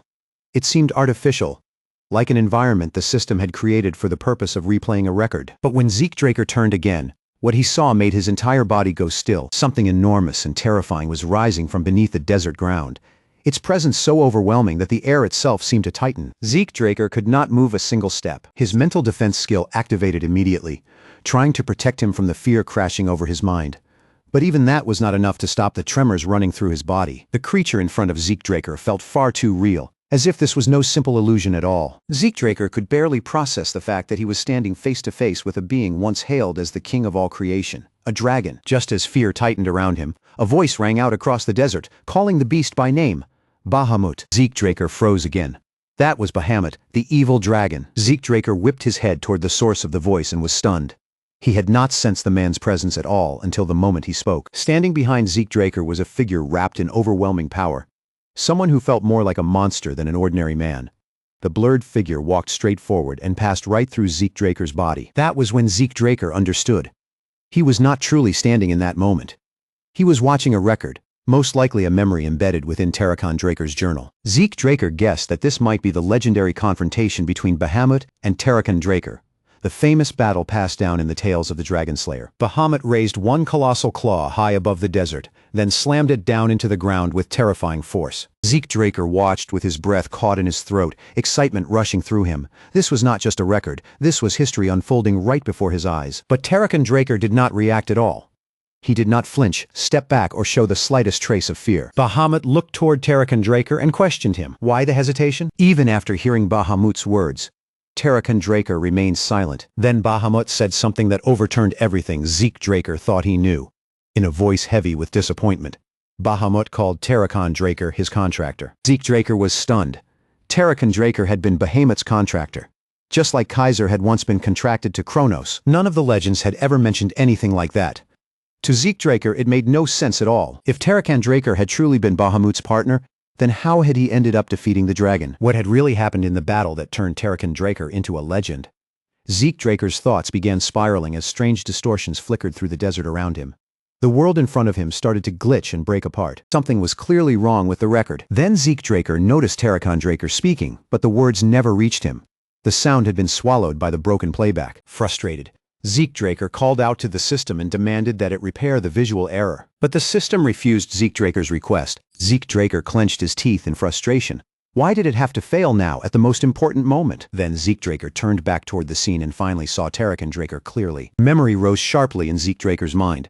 The conversation he had once shared with Kaiser, as clear as if the Hero King's voice were echoing right beside him. Back then, Zeke Draker had asked Kaiser a question that had been bothering him. Whether a dragon could ever betray the human it had formed a contract with. Kaiser had only laughed at the idea, brushing it aside almost immediately, as if such a thing was so absurd it did not even deserve serious consideration. If betrayal happened at all, Kaiser had said, it was always humans who turned their backs on dragons. And just as that old answer surfaced again, Zeke Draker saw Tarakhan Draker pulling his sword out from Bahamut's shattered skull. Before Zeke Draker's eyes, Bahamut's enormous body began to break apart. The once mighty dragon crumbling little by little into gray ash until not a single trace of flesh remained. Zeke Draker could only stare, frozen in disbelief. And when the last of Bahamut's remains disappeared, two things appeared in front of Tarakhan Draker: Bahamut's heart and fang. They were the very same relics Zeke Draker had received before, back at the Dragonslayer's residence. And seeing them here made his breath catch. A question began to form in Zeke Draker's mind. Did dragons always leave something behind after they died? Or was this a phenomenon unique to certain beings? He thought of the pureblood gloves he wore, which had been made from dragon hide. But even with that in mind, he could not shake the suspicion that Bahamut was no ordinary example. As Zeke Draker turned the thought over, the sky above him suddenly split apart with a violent distortion, like the entire world was glitching, and the force of it dragged him out of the memory. For a moment he wondered whether the recording had finally ended. Now seated on the ground, Zeke Draker took a moment to steady himself and gather his scattered thoughts. What he had just witnessed did not line up cleanly with what he had always been told. After weighing it for a while, Zeke Draker decided it was time to return, but just as he prepared to leave, he noticed something he had not expected. Tarakhan Draker's hidden library had been fully absorbed into the system, and from this point forward, Zeke Draker could open it whenever he wished. Without wasting a second, Zeke Draker tried to replay the memory again, hoping he could finally catch the final words exchanged between Bahamut and Tarakhan Draker. But the same distortion remained, blocking that crucial moment as if something was deliberately keeping it sealed away. Their last conversation was still beyond his reach. Even so, Zeke Draker knew the experience had not been meaningless. He had uncovered something important. The famed dragon-slaying arts were not an original style at all, but had grown from the foundation of true dragon swordplay. Tarakhan Draker had taken Sheltern Draker's intricate and difficult techniques, stripped them down, and reshaped them into a form that could actually be used in battle more easily. That practical refinement eventually became the combat style known in the present day. But the simplification had taken something away: raw, destructive power. The version passed down through history no longer carried the overwhelming force needed to kill a true, full-blooded dragon. Even so, the dragon-slaying arts still possessed one major advantage. By merging with the user's own natural talent and personal strengths, the technique could become far more effective in actual combat. It might have lost some of its sheer devastation, but in exchange it gained flexibility, utility, and adaptability. What bothered Zeke Draker most was the gap between the glorious legend everyone knew and the truth hidden inside Tarakhan Draker's journal. The accepted story claimed that Tarakhan Draker had enslaved Bahamut and ushered in an age of peace, but to Zeke Draker that now felt like nothing more than another polished hero tale. In Tarakhan Draker's own records, there was not even a mention of a contract between him and Bahamut. And something that important was not the kind of detail a person simply forgot to write down. The scene then shifted, and Zeke Draker found himself standing outside alone when a messenger pigeon fluttered down nearby. He reached out and retrieved the letter it carried. It was from Kay. Kay had done exactly what Zeke Draker had asked of her, combing through the continent for every version of the Dragonslayer legend she could find. Even so, she admitted that she still could not understand why Zeke Draker had suddenly become so fixated on these ancient myths. Kay explained that she had gone as far as checking untranslated texts, but no matter how far she searched, she found no record of contracts between dragons and humans. There was nothing about the particular dragons connected to Terrakin Draker or Kaiser either. However, one strange detail kept standing out. Across different records and regions, the wording was eerily similar, almost as if someone had carefully shaped every account to tell the same approved version of events. The deeper Kay investigated, the clearer it became that something about the history had been tampered with, and the unease around it only grew stronger. Then, just as she seemed close to uncovering more, Kay received a warning. The Draker family had intervened, and her syndicate immediately withdrew, unwilling to provoke one of the most powerful bloodlines on the continent. Zeke Draker read the message without saying a word. Then, without the slightest hesitation, he set the letter aflame and watched it burn away. A heavy sense of alarm settled deep in his stomach, cold and impossible to ignore. The Drakers, his own family, were suppressing information about Terrakin Draker. But the question that gnawed at him was simple. Why? Their entire prestige had been built on Terrakin Draker's legend, on the name of the so-called first Dragonslayer. For the Draker family to hide the truth about him, or about Bahamut, made no sense at all on the surface. And yet Zeke Draker could not dismiss the feeling pressing against his chest. Somewhere, someone was keeping something from him. Determined to uncover the missing piece for himself, Zeke Draker turned back toward the house. As he stepped inside, he was already preparing to call out to the system and give his next command. But before the words could fully leave his mouth, something felt wrong, so wrong that he stopped immediately. Zeke Draker paused by the door, closed it quietly behind him, and swept his gaze across the room with calm, sharpened caution. Everyone should have been away today. Decker and the rest of the staff were off, while both Duke Draker and Andre Draker had been caught up with their own business. So if no one was supposed to be inside the house, Zeke Draker had only one question: who was watching him? Moving carefully, Zeke Draker headed upstairs, every step quiet as his senses sharpened to a dangerous edge. In his mind, he ordered the system to display the mini-map, wanting a clear read on anything hidden nearby. The system responded at once, and two unfamiliar presences lit up in his awareness, one located inside the house and another waiting outside. For a brief moment, Zeke Draker considered whether the hunting dogs from the giant mountains might have tracked him all the way here. But he rejected that possibility almost as quickly as it appeared. He had not drawn his sword, nor had he used any dragon-slaying techniques, so even they should have had no trail to follow. No, this was different. Whoever these intruders were, someone else had sent them, and Zeke Draker intended to uncover exactly who was behind it. In fact, a certain person was already beginning to come to mind. When Zeke Draker approached his room, the intruder inside kept his gaze fixed firmly on the door, waiting for him to enter. That narrow focus became the intruder's mistake, because Zeke Draker was not coming through the door at all. He slipped in silently from the window behind him, clinging to the wall like a shadow that had detached itself from the darkness. Zeke Draker's voice sliced through the stillness from behind him, low and cold. "Did Abel Draker send you?" The intruder's shoulders jerked in surprise, and in the next instant, he whipped around toward the window, his body reacting before his mind could catch up. Zeke Draker did not really need the man to answer. In his mind, the reason was already clear. Abel Draker must have learned about Zeke's alliance with Carly Draker and sent an assassin to erase a loose end before it became a problem. Zeke Draker dropped lightly into the room and drew a dagger from his inventory with a smooth flick of his hand. His gaze stayed calm as he said, "You don't need to answer." Then, without giving the intruder even a heartbeat to prepare, Zeke Draker vanished forward in a blur and slashed straight at him. The dagger stopped just before it could bite into the intruder's throat, blocked at the last possible moment, but Zeke Draker did not back away, keeping the pressure on without the slightest hesitation. His eyes narrowed as he warned the man in a chillingly even voice.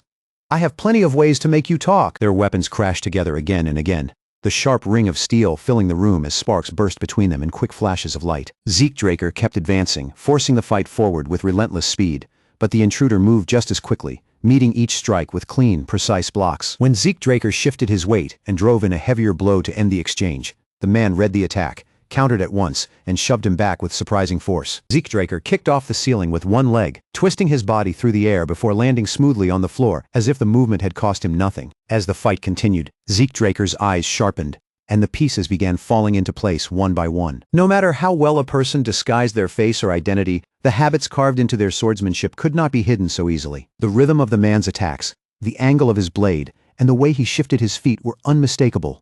This was a fighting style from the Gorkha kingdom in the north. The rangers from that region were famous even across the continent. Known as elite scouts and warriors of the northern lands, they carried their distinctive kukri blades and were often praised as guardians of the continent. Because of their specialized skills, Gorkha rangers were highly valued in the central lands, especially when delicate missions required stealth, discipline, and absolute precision. That realization changed everything. This was not Abel Draker's work. Zeke Draker adjusted his stance and struck again, even as he wondered why a Gorkha ranger would be here at all. Assassination did not match their code, and they usually avoided jobs that could create blood feuds. Zeke Draker steadied his blade and watched more carefully. The ranger was clearly holding back, and Zeke had already left several openings on purpose. Openings any skilled fighter would have seized instantly. But the man never took them. He had more than enough ability to press the attack, yet each time he deliberately let the chance pass. That was when Zeke Draker understood what was really happening. These people had not come here to kill him. Their true objective was to capture Zeke Draker and bring him away alive. At that exact moment, Zeke Draker caught sight of a small round object rolling in from the window and bouncing into the hallway. The second intruder had finally made a move from outside. Zeke Draker recognized the device immediately. It was a sedative tool meant to put the target down without leaving serious injuries. Without wasting a breath, Zeke Draker swung his sword and struck it in midair. But the mechanism had already been triggered. A thick cloud of gas burst outward, spreading through the room in an instant, and swallowing the space around him. The moment the sharp, earthy scent reached his nose, Zeke Draker confirmed what it was: mandragora rootlets, a common ingredient used in sleep-inducing compounds. Zeke Draker let the dagger slip from his hand and allowed his body to sag forward, choosing to play along with their plan. As soon as the system detected the mandragora compounds in the air, it automatically activated Zeke Draker's poison resistance. Even so, Zeke Draker collapsed to the floor, keeping his breathing slow and his body loose as he pretended to lose consciousness. The ranger approached and lifted Zeke Draker up, and moments later, the second figure climbed in through the window to help carry him away. While they began securing Zeke Draker's body for transport, he stayed completely limp, silently wondering who had sent them and what they wanted badly enough to capture him alive. The scene shifted to a secluded house standing on the outskirts of Atlas, far from the noise and movement of the city. Inside the house, Zeke Draker sat restrained in heavy iron chains, with armed Gorkha rangers positioned around him on every side. His gaze moved past the weapons and guards, settling instead on the man seated directly in front of him. To Zeke Draker's surprise, the man was not a local power from Atlas at all. It was Cliff Reinhardt, the head of the Reinhardt Merchant Group. And when Cliff saw recognition flicker in Zeke's eyes, he seemed to assume the conversation would go smoothly from there. Zeke Draker did know Cliff Reinhardt. In fact, this was not the first time their paths had crossed. In Zeke Draker's previous life, Cliff Reinhardt had been an important figure. The Reinhardt Merchant Group had stood among the 10 greatest trading powers rooted in the Kingdom of Valencia. But the war ignited by Abel Draker and the Rome Empire eventually dragged both the Reinhardt Merchant Group and the Kingdom of Valencia into ruin. During that chaos, Zeke Draker and Cliff Reinhardt had fought on the same side. What remained strange in Zeke's memory was that Cliff had once given him crucial information about the Empire, only to disappear afterward and return to his doomed homeland. Zeke Draker never saw Cliff Reinhardt again after that. And now, the same man who had once risked everything to escape had appeared before him once more. Whether Cliff had returned out of loyalty to his homeland or some other reason, Zeke could not say, but from where he stood, it had always seemed like a meaningless sacrifice. Cliff Reinhardt opened with an apology, calmly acknowledging the rough and forceful way Zeke Draker had been brought there. At Cliff Reinhardt's signal, one of the Gorkha Rangers, the same man who had captured Zeke Draker, stepped forward and unlocked the heavy chains. Cliff then promised to compensate him for the trouble and said he wanted to speak with him properly. Zeke Draker rolled his wrists once the restraints came off, showing no sign of fear or discomfort, and told Cliff Reinhardt to get straight to the point. Cliff Reinhardt was visibly caught off guard by Zeke Draker's composure. Most people would have been tense in a situation like this, especially someone so young.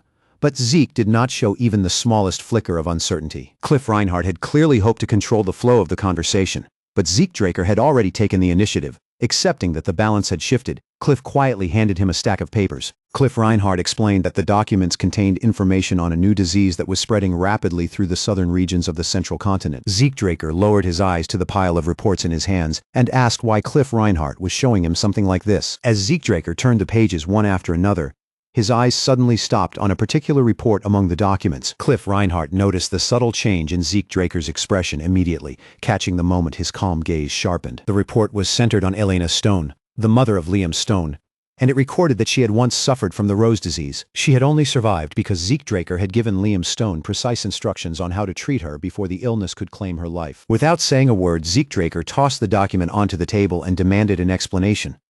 Cliff Reinhardt answered calmly, confirming that the new outbreak spreading through the region was indeed the rose disease, a merciless illness known for killing every person it infected. And yet Elena Stone had not merely survived it. She had recovered completely, as if that deadly fate had been overturned. Cliff Reinhardt explained that he had questioned Elena Stone's attending physician, but the doctor had refused to reveal anything. So Cliff turned his gaze directly to Zeke Draker and asked whether he knew something about it. Zeke Draker gave a faint smile from Cliff Reinhardt's tone and timing. It was obvious that the merchant had already guessed the answer, yet he was still carefully probing for confirmation like a true businessman. Zeke Draker figured Cliff Reinhardt was trying to secure the cure for himself. With a disease this deadly, that was a sharp move. A medicine capable of saving rose disease victims would be worth an unimaginable fortune, more than even the combined wealth of the entire continent could easily measure. But Zeke Draker also knew Cliff Reinhardt well enough to doubt that money was the only reason. No ordinary merchant, no matter how ambitious, would dare kidnap a member of a transcendent family unless something far more serious was at stake. So Zeke Draker admitted it openly. He was the one who had provided the cure that saved Elena Stone. The moment Cliff Reinhardt heard that, his expression changed and relief lit up across his face. He rose from his seat, unable to hide his excitement, and eagerly told Zeke Draker to name whatever price he wanted. No matter the amount, Cliff Reinhardt made it clear he was prepared to pay it. But Zeke Draker simply lifted one hand with an amused grin and asked why Cliff Reinhardt was getting so worked up. Then Zeke Draker pointed out that Cliff Reinhardt did not sound like a merchant at all in that moment. That remark clearly struck a nerve. Annoyance flickered across Cliff Reinhardt's face, and that reaction told Zeke Draker everything he needed to know. This was not about profit. Cliff Reinhardt was trying to save someone important to him. Zeke Draker leaned back in his seat, his posture relaxed, and suggested that they make a deal. Cliff Reinhardt sat down again, watching him carefully. Zeke Draker offered to give him the formula in exchange for 3 favors to be fulfilled later, and Cliff immediately asked what kind of favors those would be. Zeke Draker answered that he did not know yet, but when the time came, he would tell Cliff Reinhardt. He also assured him that none of the favors would exceed what the Reinhardt Merchant Group was capable of handling, so there was no need to panic. Even with that assurance, Cliff Reinhardt remained cautious and asked whether they could set some limits in advance just to make the agreement clear. Zeke Draker only smiled at that. After a short pause, he wrote down the treatment instructions for the cure and slid the paper toward Cliff Reinhardt, told Cliff Reinhardt to follow every step exactly as written. But just as Cliff reached out to take the paper, Zeke Draker pulled it back slightly. There was still one thing Zeke Draker wanted to know. Who was this medicine really meant for? Cliff Reinhardt's body stiffened the instant he heard the question. After a brief hesitation, Cliff Reinhardt answered nervously that it was nothing more than a business decision, a move to obtain a valuable product before anyone else. But Zeke Draker was not convinced. He calmly pointed out the flaws in that story. Cliff had hired Northern Rangers to abduct someone from a transcendent bloodline. On top of that, Cliff Reinhardt's reactions were far too emotional for a cold, calculating merchant. Zeke Draker told him plainly that this was not how the Reinhardt Merchant Group normally conducted itself, and Cliff understood at once that Zeke had seen through him. With a quiet sigh, Cliff Reinhardt lowered himself back into his seat and finally admitted that the cure was intended for someone connected to the royal family of Valencia. That answer caught Zeke Draker off guard. He immediately asked who it was, but Cliff Reinhardt shook his head and refused to reveal the name. Zeke Draker narrowed his eyes, puzzled by the secrecy. Did Cliff Reinhardt even realize how many members there were in Valencia's royal family? Then Zeke Draker noticed something in Cliff Reinhardt's eyes, a firm resolve that felt strangely familiar. He remembered Cliff Reinhardt once saying he would return to Valencia. Back then, Zeke Draker had warned him to think carefully, because the kingdom and the Reinhardt Merchant Group were both heading toward ruin, and going back would only lead him to his death. Zeke Draker had urged him to escape north and preserve his life. Cliff Reinhardt had quietly thanked him, but then said he was finished running away. He wanted to face whatever waited for him in Valencia, even if that path led straight into disaster. But the eyes Cliff Reinhardt showed now were different from the ones Zeke Draker remembered from his previous life. Instead of fierce determination, they carried the weight of resignation. Cliff Reinhardt apologized and said he could not share anything more. By then, Zeke Draker understood clearly that this matter was far bigger than a simple business opportunity. Whoever needed the cure truly mattered to Cliff Reinhardt. Then Zeke Draker recalled something his sister had once told him. Abel Draker had supported the Rome Empire during its war against Valencia. The kingdom had already been breaking apart under racial tension and royal infighting, and with the Continental War still waiting on the horizon, Zeke Draker saw a chance. A direct connection to Valencia's royal bloodline could become incredibly useful later. Without pressing Cliff any further, Zeke Draker held the paper out to him and said it was fine if Cliff did not want to explain. As Cliff Reinhardt accepted the formula, Zeke Draker told him their contract was now in effect. Cliff Reinhardt's hands trembled as he held the paper, clutching it close to his chest as though someone had just placed a lifeline in his grasp. From the look on his face, it was obvious that this formula meant everything to him. Zeke Draker broke the heavy silence by apologizing for interrupting the moment. Then, with casual ease, he asked whether Cliff Reinhardt would mind if he used his first favor right away. Cliff Reinhardt took a steadying breath and carefully secured the paper, treating it as if even a small crease would be unforgivable. Then he nodded and said Zeke Draker could ask for anything, so long as it remained within the Reinhardt Merchant Group's reach. Zeke Draker smiled at that. His first request was simple. He wanted the Reinhardt Merchant Group to hire him. Cliff Reinhardt clearly had not expected that answer. And for a moment, he wondered if Zeke Draker intended to start some kind of business. Zeke explained that what he really needed was a false identity he could use temporarily. Cliff Reinhardt remarked that if Zeke Draker truly wanted a fake identity, he should have been able to obtain one easily enough without help. If that was all he needed, there was no reason to use a favor. So Cliff pressed him to say what he was actually after. Zeke Draker clarified that he intended to use the identity on the southern continent, a dangerous, crime-ridden territory where half-hearted preparation could get a person killed. The Reinhardt Merchant Group, however, had earned enough trust in that region to trade even with the cartels. Cliff Reinhardt admitted that Zeke Draker was right. He said he was not particularly proud of the kinds of dealings the group had carried out there, but he understood the situation. Then he suggested that Zeke use his cousin's name, assuring him that the cartels would not openly suspect him if he moved under that identity. Zeke Draker was satisfied and asked Cliff Reinhardt to arrange regular transportation to the south as well. He also requested a large house where he could stay, explaining that he planned to store cargo there. Then he declared that this would complete his first favor since he had, after all, been kidnapped and brought to this place. With that said, Zeke asked whether preparations had been made for his return. Cliff Reinhardt forced a smile. Though irritation was clearly beginning to show, the demands kept growing more troublesome, and he could not help wondering whether Zeke Draker had any conscience at all. Even so, Cliff Reinhardt accepted the request and promised to contact Zeke Draker once everything was ready. He then said the Gorka Rangers would provide a horse for Zeke's return. Zeke Draker was a little surprised by how calmly Cliff Reinhardt agreed to everything, and that only confirmed how important the person needing the cure must be to him. After the agreement was settled, Cliff Reinhardt left the remote house with his guards. A moment later, the dark brown-haired ranger and his partner approached Zeke Draker and told him to follow them. Outside the house, the Gorka Rangers brought out a horse for Zeke Draker, and with one glance he could tell it was a well-trained mount of excellent quality. As Zeke Draker passed by them, his hand moved in a flash, snatching something from the Rangers before they could even react, and slipping it straight into his inventory. Then he mounted the horse as if nothing had happened. From the saddle, Zeke Draker listened as the Ranger calmly informed him that their business here was finished and that they would be taking their leave. Zeke Draker looked down at them and asked whether that meant their contract with Cliff Reinhardt had also come to an end. The Rangers visibly stiffened in surprise. The brown-haired ranger turned toward him and remarked that he had not realized Zeke Draker could speak Orkali, then asked with genuine curiosity whether the Draker family even taught such a language. Zeke Draker smiled lightly and said it was just a personal hobby. Then, without changing his relaxed tone, he revealed that he wanted to hire them for a job. He intended to rescue someone being held prisoner by McCain. The brown-haired ranger glanced over at his partner, but the other ranger immediately shook his head, refusing the request without a word. Zeke Draker asked whether the offered reward was too small, but the ranger explained that money was not the problem. Since the request matched conditions previously discussed through the Reinhardt Merchant Group, the profit itself would be more than enough. The real issue, the ranger said, was Zeke Draker's identity. Their king refused to enter deals with members of transcendent households. Zeke Draker was genuinely taken aback, finding it hard to believe that this was the obstacle they had been treating so seriously. He reminded them that Cliff Reinhardt would be preparing a false identity for him and that the commissions sent to Gorka could be written under that name.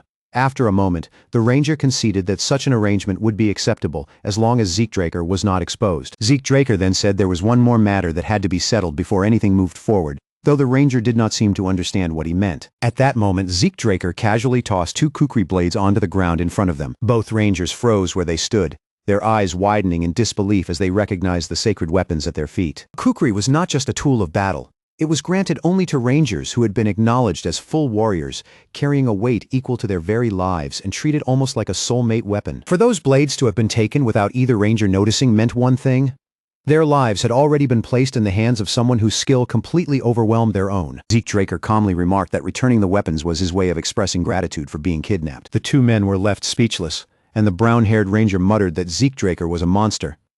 Zeke simply smiled back, complimented the man's skill with the common tongue, and added that he hoped they would meet again. After the meeting with Cliff Reinhardt, Zeke Draker began seriously searching for comrades who could stand beside him in the future. The people he set his sights on were the heroes who had made their names during the Continental War and later earned the title of the Five Divine Knights. Zeke Draker decided that he would approach them now and build connections early, with the goal of bringing them to his side later. He was certain that people of that caliber would become priceless allies. Fortunately, Dean Flaubert Borges gave him extraordinary support and revealed that all five had graduated from Valhalla. The real problem, however, was timing. The Silent Knight, Bishop Kastek, had already graduated from Valhalla and entered the Knight Order of the Thebia Kingdom. The Haze Knight, Jeffrick Solma, belonged to the graduating class and was currently away on field training. Asta Elidolf was on leave and refused to return to Valhalla because of her severe insomnia. Reyna Turun would not enroll until the following year, and since she was a blood relative, Zeke Draker expected there would be plenty of chances to meet her later. In the end, the only person Zeke Draker could reach right away was Diego Villa. In the next scene, Zeke Draker somehow found himself seated behind a drum set, playing along for Diego Villa and his band. Zeke Draker could not clearly remember how things had ended up like this.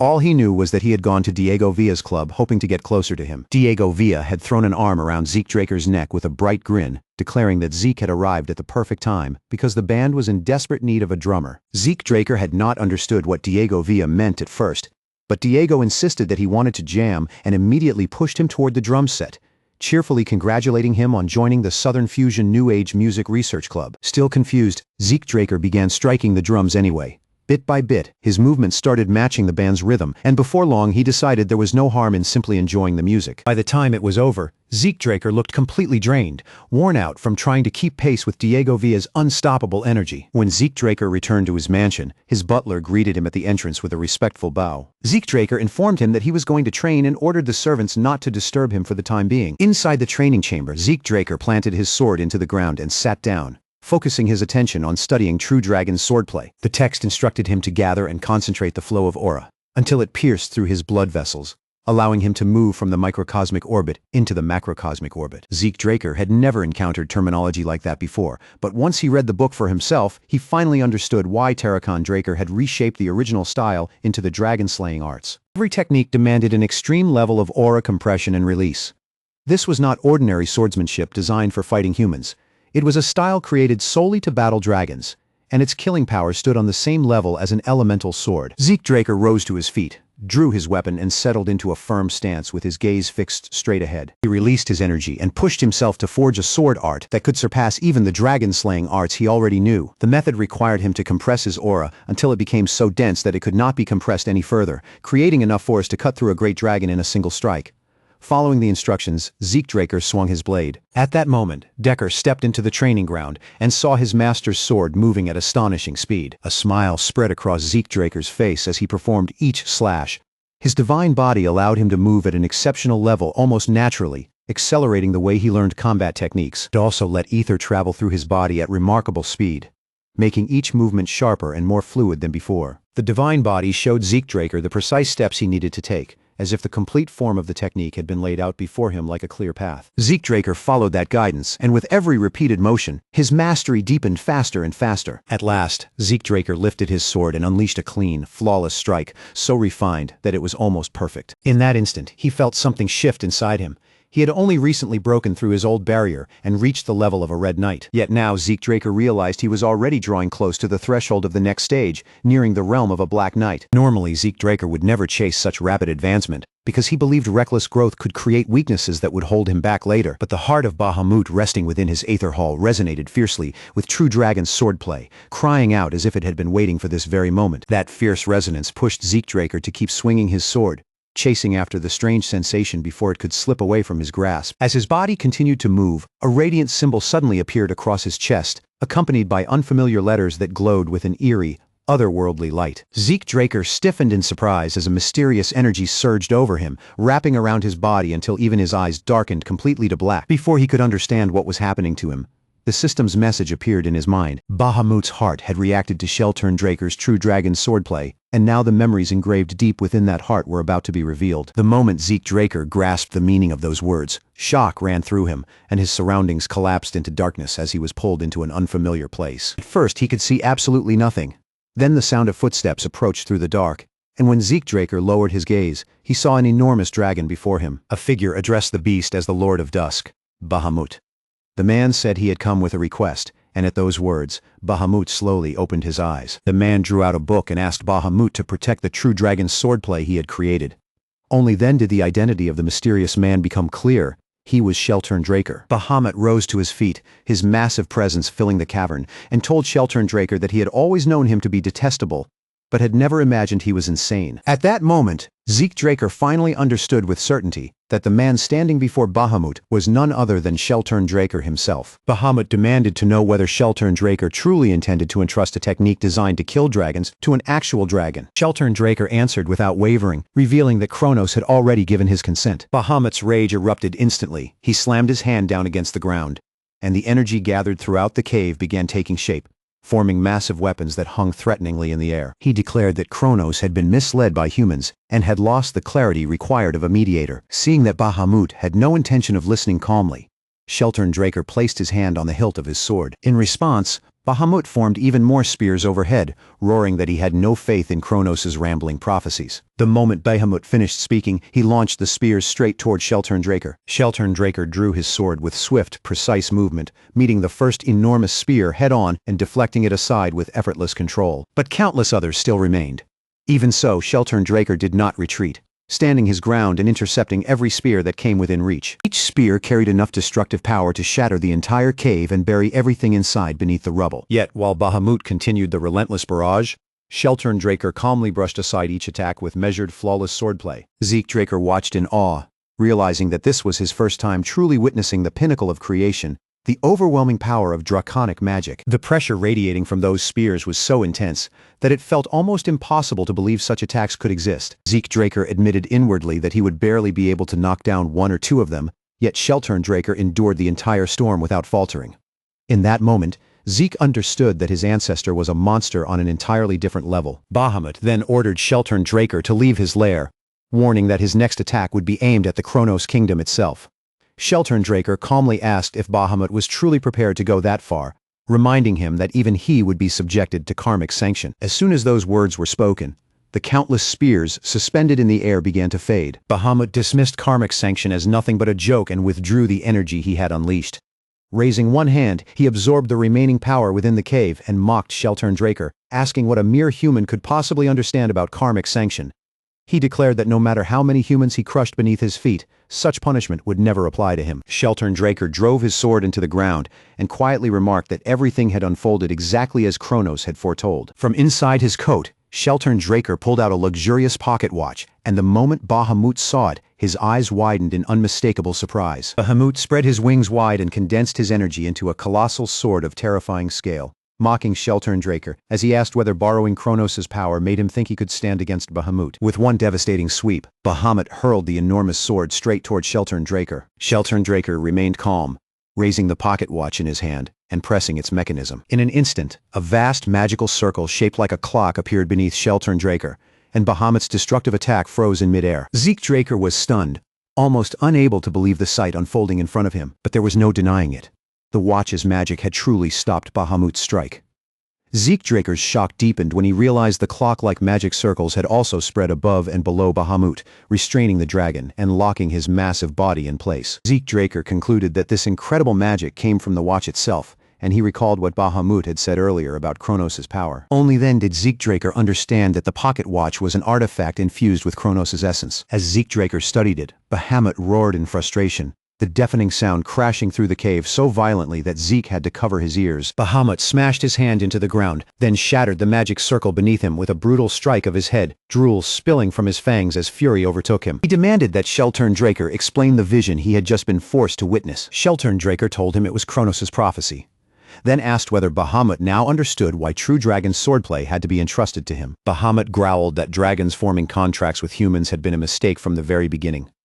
Shelturndraker did not deny that point, but insisted that humans should rise by their own strength instead. Bahamut exhaled heavily through his bared fangs and ordered Shelturndraker to hand over the book containing the dragon-killing technique. Using magic, Bahamut flipped through the pages at incredible speed, scanning the contents in moments before snapping the book shut and acknowledging the quality of Shelturndraker's work. Shelturndraker said the technique had been created to protect the world, but Bahamut laughed bitterly and declared that what Shelturn truly wanted to protect was mankind, not the world itself. Unable to refute him, Shell-turned Draker fell silent as Bahamut tapped the book with one claw and caused it to vanish. Bahamut declared that he would safeguard the book and that it would remain sealed away, never seeing the light of day unless Kronos' prophecy came to pass. Shell-turned Draker turned away and said it hardly mattered, because in time, humans would inevitably learn how to wield aura. Bahamut warned that if such a day ever came, he would personally exterminate humanity, convinced that creatures so insignificant could never truly master that power. Shell-turned Draker merely smiled and explained that he had created true dragon swordplay precisely because he feared the dragons themselves. Even so, he still chose to place his faith in Bahamut and Kronos. For a dragon who had long expected nothing from humans, those words struck deeper than he had ever imagined. As Shell-turned Draker turned to leave, he revealed one final truth. Kronos had always predicted that Bahamut would someday meet a human contractor, someone he could finally lower his guard around and open his heart to. After leaving those words behind, Shell-turned Draker quietly departed. Bahamut lowered himself back down, letting out a cold scoff as if the very idea offended him. To him, the thought of ever opening his heart to a mere contractor was so ridiculous that it barely deserved consideration. And with that dismissive thought lingering in the silence, Bahamut slowly closed his eyes. In the next instant, Zeke Draker was yanked back into reality. He found himself seated on the ground, his body still heavy from the vision, while his eyes stared blankly up at the ceiling above him. Zeke Draker still could not fully understand the weight of everything that had passed between Bahamut and Shell-turned Draker.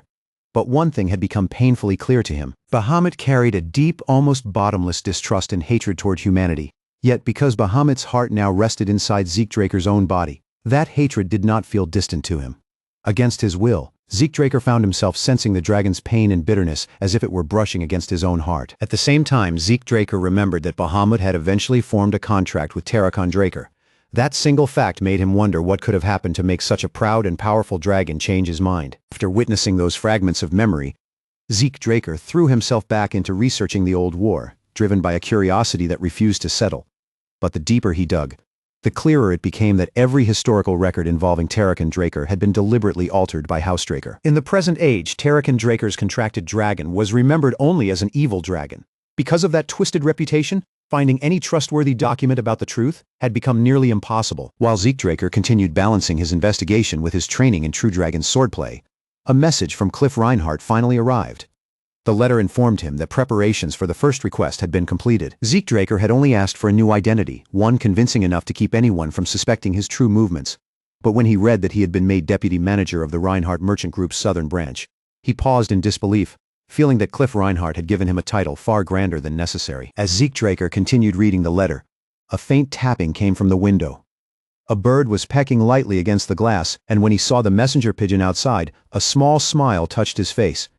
He immediately understood that Kay had finally made up her mind. The meeting place was the Secret Garden Hotel, located in Atlas within the Syndicate's area of influence. On the top floor of that hidden establishment, Zeke Draker stepped into a private room. Kay was already waiting inside, and Zeke Draker had arrived wearing his disguise, carefully hiding the identity that would draw far too much attention. The moment he entered, Kay greeted him as her partner and welcomed him into the VIP lounge with a tone that sounded far more familiar than before. Zeke Draker smiled faintly, amused that Kay had started calling him partners so naturally. But before he could respond, his attention drifted past her and settled on the wide transparent glass overlooking the city outside. Kay could not understand why the view had captured him so completely. Zeke Draker had already spent time in Atlas, but he had never seen the city from this height before. Beyond the glass, Atlas glittered with dazzling lights, looking almost unreal. Nothing like the broken ruins he remembered from the Continental War. For a brief moment, Zeke Draker stood there silently, drawn in by the sight.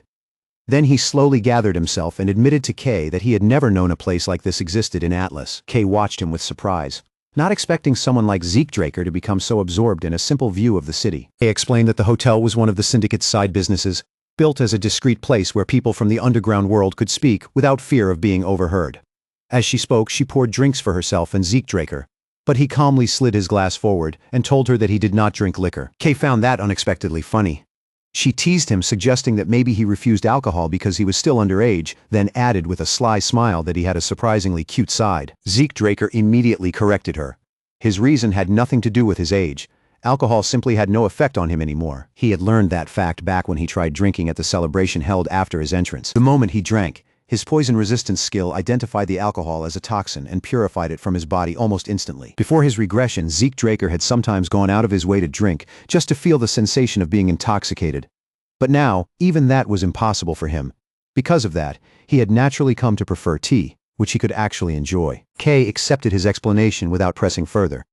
Then her expression shifted, and she remarked that there was no need to waste time on idle conversation, since she had something far more important to show him. She pulled out a report along with several photographs and placed them before Zeke Draker, telling him that Pabella was indeed involved in piracy. Once Kay began investigating properly, evidence appeared one piece after another. What shocked her most was that her own organization had failed to notice something so obvious until now. The clearest proof was Pabella's sudden, unexplained expansion after supposedly being wiped out by the White Silver Knight. On top of that, their records contained profits that had never been officially documented. Kay pointed to one of the men in the photographs and identified him as Joaquin Fernandez, also known as El Mencho. Although he served as McCain's second-in-command, he had been maintaining hidden ties with Pabella. Kay then explained that she had not reported this discovery to her superiors. If such information reached the wrong ears, the entire syndicate could be thrown into chaos. As she put it, there were times when ignorance truly was a blessing. She was just about to bring up the artifact Zeke Draker had asked her to find a buyer for. But before she could continue, something far more alarming seized her attention. Zeke Draker was smiling in a way that sent a chill down her spine. With that terrifying expression, he thanked Kay for doing him a tremendous favor and calmly declared that he would now show her exactly how he planned to make her the boss of the organization. The scene shifted to a rain-soaked town, where trains moved steadily along the tracks beneath the gray sky, cutting through the wet streets with a low, rhythmic rumble. In a narrow alley, Zeke Draker appeared beneath an umbrella. Standing quietly in the rain, he opened his system interface and checked his status, where the system confirmed that a portal had successfully been opened at the designated location. He had accomplished this through the minimap's portal function. It consumed a large amount of karma points, but it also allowed him to move in a way that no one would think to question. Even among the Nirvana family, one of the three transcendent families famous for their mastery of magic, only an extremely small number of people could use teleportation spells. Normally, traveling between cities required the use of a large-scale portal operated by a magic tower. But with his unique system function, Zeke Draker could make his movements look like nothing more than coincidence. A dark smile spread across Zeke Draker's face, as he imagined how certain elders would react once his next moves began. All he had to do now was wait for night to fall. Later that night, flames roared up around a building, swallowing it in bright orange light. Terrified citizens shouted in panic, desperately calling for firefighting mages to come at once. Some people wondered aloud whether the owner of the building had been contacted. While the crowd fell into confusion and fear, Zeke Draker quietly blended among them, then slipped away from the chaos without anyone noticing. Elsewhere, Kay stood on her balcony with a cigarette in hand, the smoke drifting into the night air, while her thoughts remained fixed entirely on Zeke Draker. Until now, Kay had assumed that Zeke Draker's reckless confidence came from being a Draker, but after what she had heard, she realized he was not simply bold. He was on an entirely different level, dangerously, unbelievably insane. She remembered their earlier conversation clearly, especially the moment Zeke Draker told her that he intended to set fire to every Soma warehouse belonging to McCain across the central continent. Kay had shot to her feet in shock the moment she heard it. Zeke Draker had asked her to provide the warehouse locations, but she told him that information like that was only available to McCain themselves and the highest-ranking executives within the syndicate. She warned him that acting so recklessly would almost certainly get him caught. Zeke Draker brushed off her warning without concern. He explained that he had no intention of keeping the matter hidden in the first place.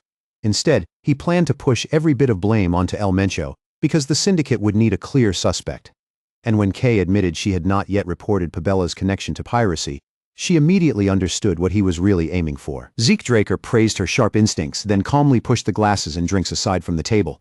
With that same unsettling smile on his face, he told her they would not even need to work very hard. All Kay had to do was neatly gather up every syndicate executive entangled with McCain and Pabella, tie the whole matter together, and report everything directly to Don Juan. Kay was left staring at him in horror, the full weight of Zeke Draker's plan sinking in all at once. Kay trembled at the sheer boldness of Zeke Draker's words, her face tightening as she asked whether he truly understood what would happen if things went wrong.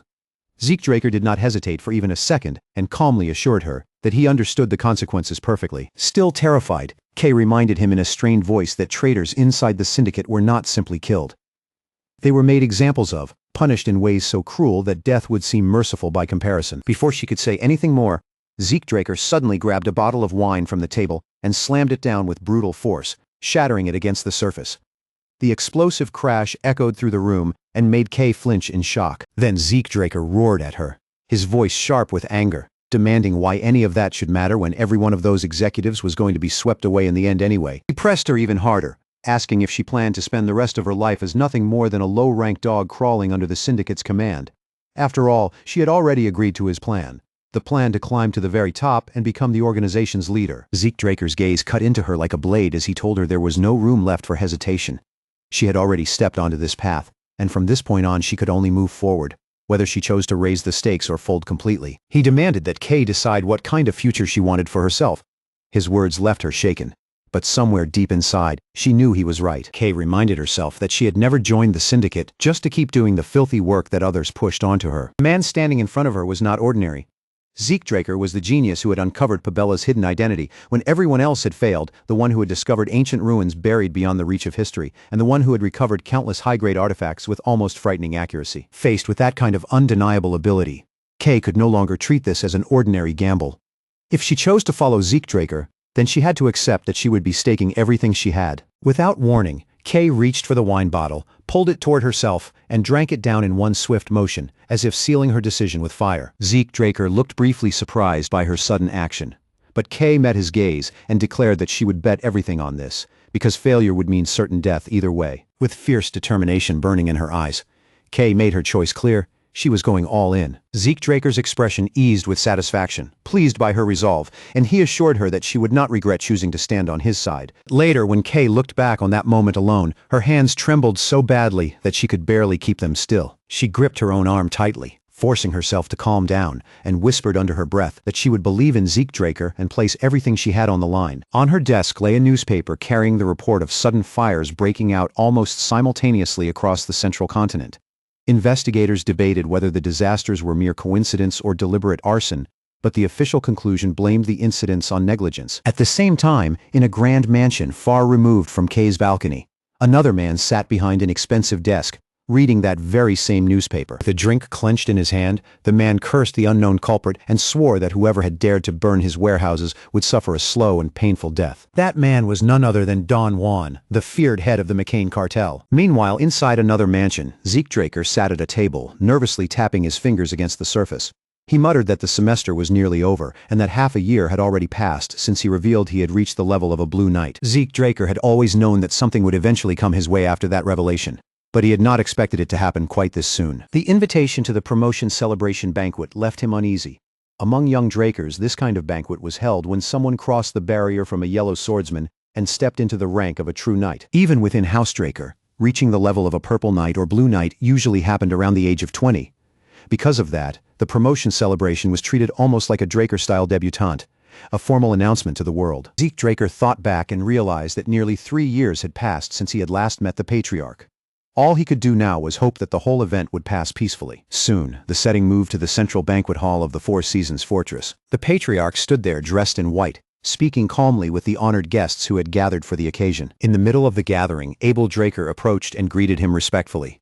The Patriarch turned toward his son and welcomed him with a warm expression. Abel Draker glanced around the banquet hall and remarked that it was his first time seeing so many distinguished figures gather for a promotion celebration banquet. His father agreed and explained that it was only natural, since everyone's attention was fixed on Zeke Draker, the youngest person on the entire continent to reach the rank of Blue Knight. Abel Draker immediately understood the quiet sting hidden in his father's words. Before Zeke Draker appeared, that record had belonged to him. The Patriarch then reminded Abel Draker that he needed to prepare for the rite, since Zeke Draker would be arriving soon. He added that it was unfortunate they could not speak longer, especially after so much time apart.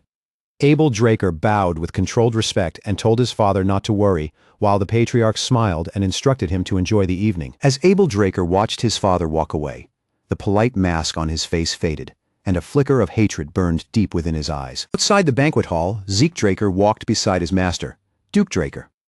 Zeke Draker was dressed in formal House Draker attire, while Duke Draker wore a suit that made him look unusually proper. Zeke Draker mentioned that he rarely saw his master at home these days.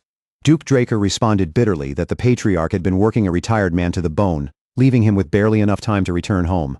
On top of that, he had even been forced to serve as Zeke Draker's escort despite already being buried under responsibilities. Duke Draker grumbled that the Patriarch had justified the order by saying it was only proper for a master to escort his disciple on such an important day. From the sharpness in his master's voice, Zeke Draker quickly understood that Duke Draker's sour mood came from sheer exhaustion and overwork. Curious, Zeke Draker asked if they were heading to the Spring Garden. Duke Draker confirmed it and reminded him that it was the only area inside the Four Seasons Fortress where outsiders were allowed to enter. As they walked, Zeke Draker thought about the structure of the fortress. which was divided into 4 main facilities, each with its own purpose.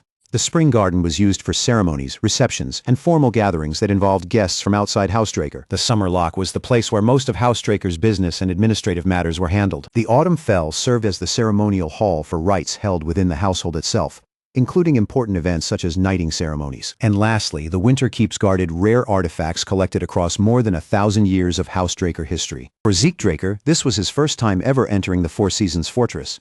In his previous life, he had already been expelled from the academy by this point, so he had never been given the chance to stand here. When they reached the entrance, Duke Draker explained that only the main figure of the event was permitted to pass through those doors. Duke Draker placed a firm hand on Zeke Draker's shoulder and admitted that he would not be able to accompany him inside, since he had other matters to take care of. Before sending him in, Duke Draker told his disciple to stay strong, keep his head steady, and do the best he could. Zeke Draker smiled, genuinely warmed by his master's concern, and laughed softly that Duke Draker was worrying far too much. Duke Draker laughed back and told him that honestly he would be satisfied as long as his disciple managed to get through the event without causing a scene. As Zeke Draker drew closer to the entrance, a bright trumpet fanfare suddenly rang through the hall, cutting cleanly through the chatter and announcing his arrival to everyone inside. A herald's voice followed the music, proudly proclaiming that the star of the banquet had entered. In an instant, every conversation seemed to pause, and countless eyes turned toward Zeke Draker. The musicians lowered their instruments and stepped neatly into formation, creating a formal, welcoming path. Under the weight of everyone's attention, Zeke Draker entered the banquet hall and slowly descended the stairs. A wave of gasps and whispers spread through the guests. None of them could easily believe that a boy of only 15 had already reached the level of a Blue Knight. Some murmured that this had to be the power of a Golden Light Pureblood Awakener, while others pointed out that Zeke Draker had not only broken Abel Draker's record as the youngest Blue Knight, but had also surpassed Abel Draker's achievements at the Academy. Zeke Draker stepped forward and knelt before Arthur Draker. Standing over him with solemn dignity, Arthur Draker declared that his son had now taken his first true step as a knight. With a ceremonial motion, Arthur Draker raised his sword and touched it lightly to Zeke Draker's shoulders. Then, in a voice that carried across the hall, he commanded his son to move forward with honor and bring glory to the name of House Draker. To Zeke Draker's surprise, Arthur Draker did not stop there. The patriarch continued, announcing that, from this day forward, Zeke Draker would be recognized as a formal knight of House Draker. Shock swept through the banquet hall at once, and the air filled with stunned murmurs from every direction. No one in memory had ever been raised to the rank of formal knight at such a young age, because that title required more than talent alone. The Drakers, blessed with aura, could often reach the level of Purple Knight or Blue Knight early. But House Draker valued actual accomplishments far more than raw aura proficiency. Even Abel Draker, who had once held the record as the youngest Blue Knight, had needed 3 full months of effort to gather enough achievements before receiving official recognition. Arthur Draker's announcement shattered that precedent completely. Yet no one dared object, because only the Patriarch possessed the authority to grant such a rank. Zeke Draker remained kneeling, struggling to understand what his father was truly thinking behind this unexpected decision. Arthur Draker smiled broadly as he proudly introduced his son to the gathered guests. He emphasized Zeke Draker's Golden Light Awakening, his unmatched achievement as the youngest Blue Knight, and even expressed his belief that Zeke Draker might one day surpass him. Then he stopped himself with a light-hearted remark, saying he should not sound too much like an overly doting parent, which drew laughter throughout the hall. Arthur Draker then lifted his glass of wine high, praying for Zeke Draker's blessed future, for peace across the continent, and for the everlasting glory of House Draker. His words echoed through the grand hall, and in response every guest raised their glass in unison. Zeke Draker lowered his head outwardly, keeping the proper posture expected of him. But inwardly, his gaze sharpened with cold disbelief toward his father's performance. He could not forget how indifferent Arthur Draker had been when he was exiled in his previous life.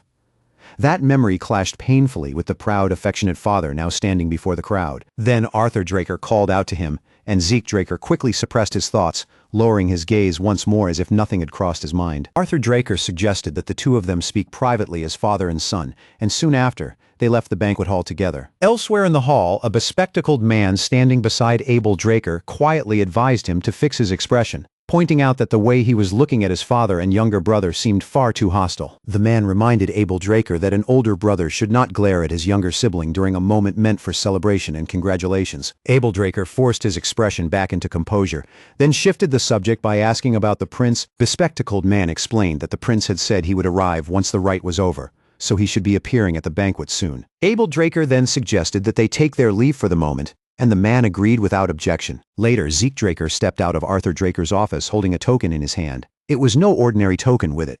Zeke Draker could exchange for one of House Draker's treasured artifacts. Zeke Draker stared at the item, wondering why the patriarch had gone so far as to give him something like this. But after a moment, he decided there was no point in dwelling on it too deeply. He returned toward the banquet hall, thinking about how the celebration would continue for several days. Just imagining that made him doubt whether he could keep a proper expression on his face the entire time. Zeke Draker quietly reflected that the life of nobility truly was not something suited for everyone. While those thoughts passed through his mind, someone called out to him. Zeke Draker turned slightly to the side, and a gentle voice said that this was her first time meeting him in person. Standing before him was a beautiful young woman with blue hair. She placed one hand gracefully over her chest, bowed with refined manners, and introduced herself as Melissa Alencia, the first princess of the Kingdom of Alencia. Zeke Draker's brows tightened just slightly as he silently studied the girl in front of him. This was Melissa Alencia, the leading candidate to inherit the throne of Alencia. At present, Melissa Alencia was already acting in place of the sick and ineffective king. She had introduced bold policies aimed at improving the lives of common citizens, and those reforms had earned her overwhelming support from the public. But those same reforms had also brought her into constant conflict with Alencia's entrenched nobility. Zeke Draker thought grimly that once Melissa Alencia officially ascended the throne, those same aristocrats would no doubt start scrambling to win her favor. Then a vivid memory from Zeke Draker's past life rose in his mind. That once promising princess had mysteriously vanished just as tensions with the Rome Empire began to rise.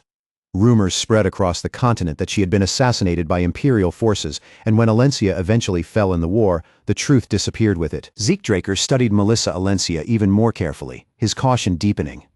In this life she had been keeping a low profile, but if she was bold enough to appear at such a formal gathering, then perhaps the flow of fate had not changed as much as he hoped. A sharp glint passed through Zeke Draker's eyes as he remembered something Cliff Reinhardt had once told him about the royal family of Alencia. His gaze shifted back to the blue-haired princess, who continued to smile kindly at him, while suspicion quietly stirred beneath Zeke Draker's calm expression. Zeke Draker placed a hand over his chest and bowed with polished respect.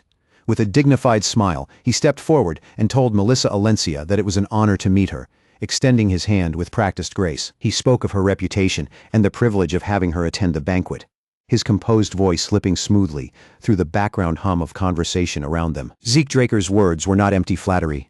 He recognized her reforms as more than simple gestures of goodwill, speaking as if he understood the careful budgeting, planning, and execution required to make them possible. Melissa Alencia was momentarily caught off guard, left nearly speechless by how deeply Zeke Draker seemed to understand the difficulties behind her work. She covered her mouth with a faint smile, quietly realizing that the rumors about Zeke Draker being unlike anyone else were not exaggerated at all. In a soft voice, Melissa Alencia admitted that she was genuinely touched to meet someone who understood just how difficult her position truly was. After offering another elegant bow, Melissa Alencia excused herself with graceful restraint, saying she could not monopolize the guest of honor for too long. Zeke Draker narrowed his eyes slightly as he noticed the subtle, uncomfortable glances being directed toward the two of them. Most of the guests continued with their conversations, as if nothing unusual had happened. But a few lingering looks still remained fixed on him and Melissa Alencia. Melissa Alencia gently reassured him, saying that she was certain they would meet again under better circumstances. Zeke Draker offered her a polite farewell and watched as she walked away. Only after Melissa Alencia had left did he release a quiet sigh of relief. Although Zeke Draker had kept a calm and composed face throughout the evening, the exhaustion was already weighing heavily on him.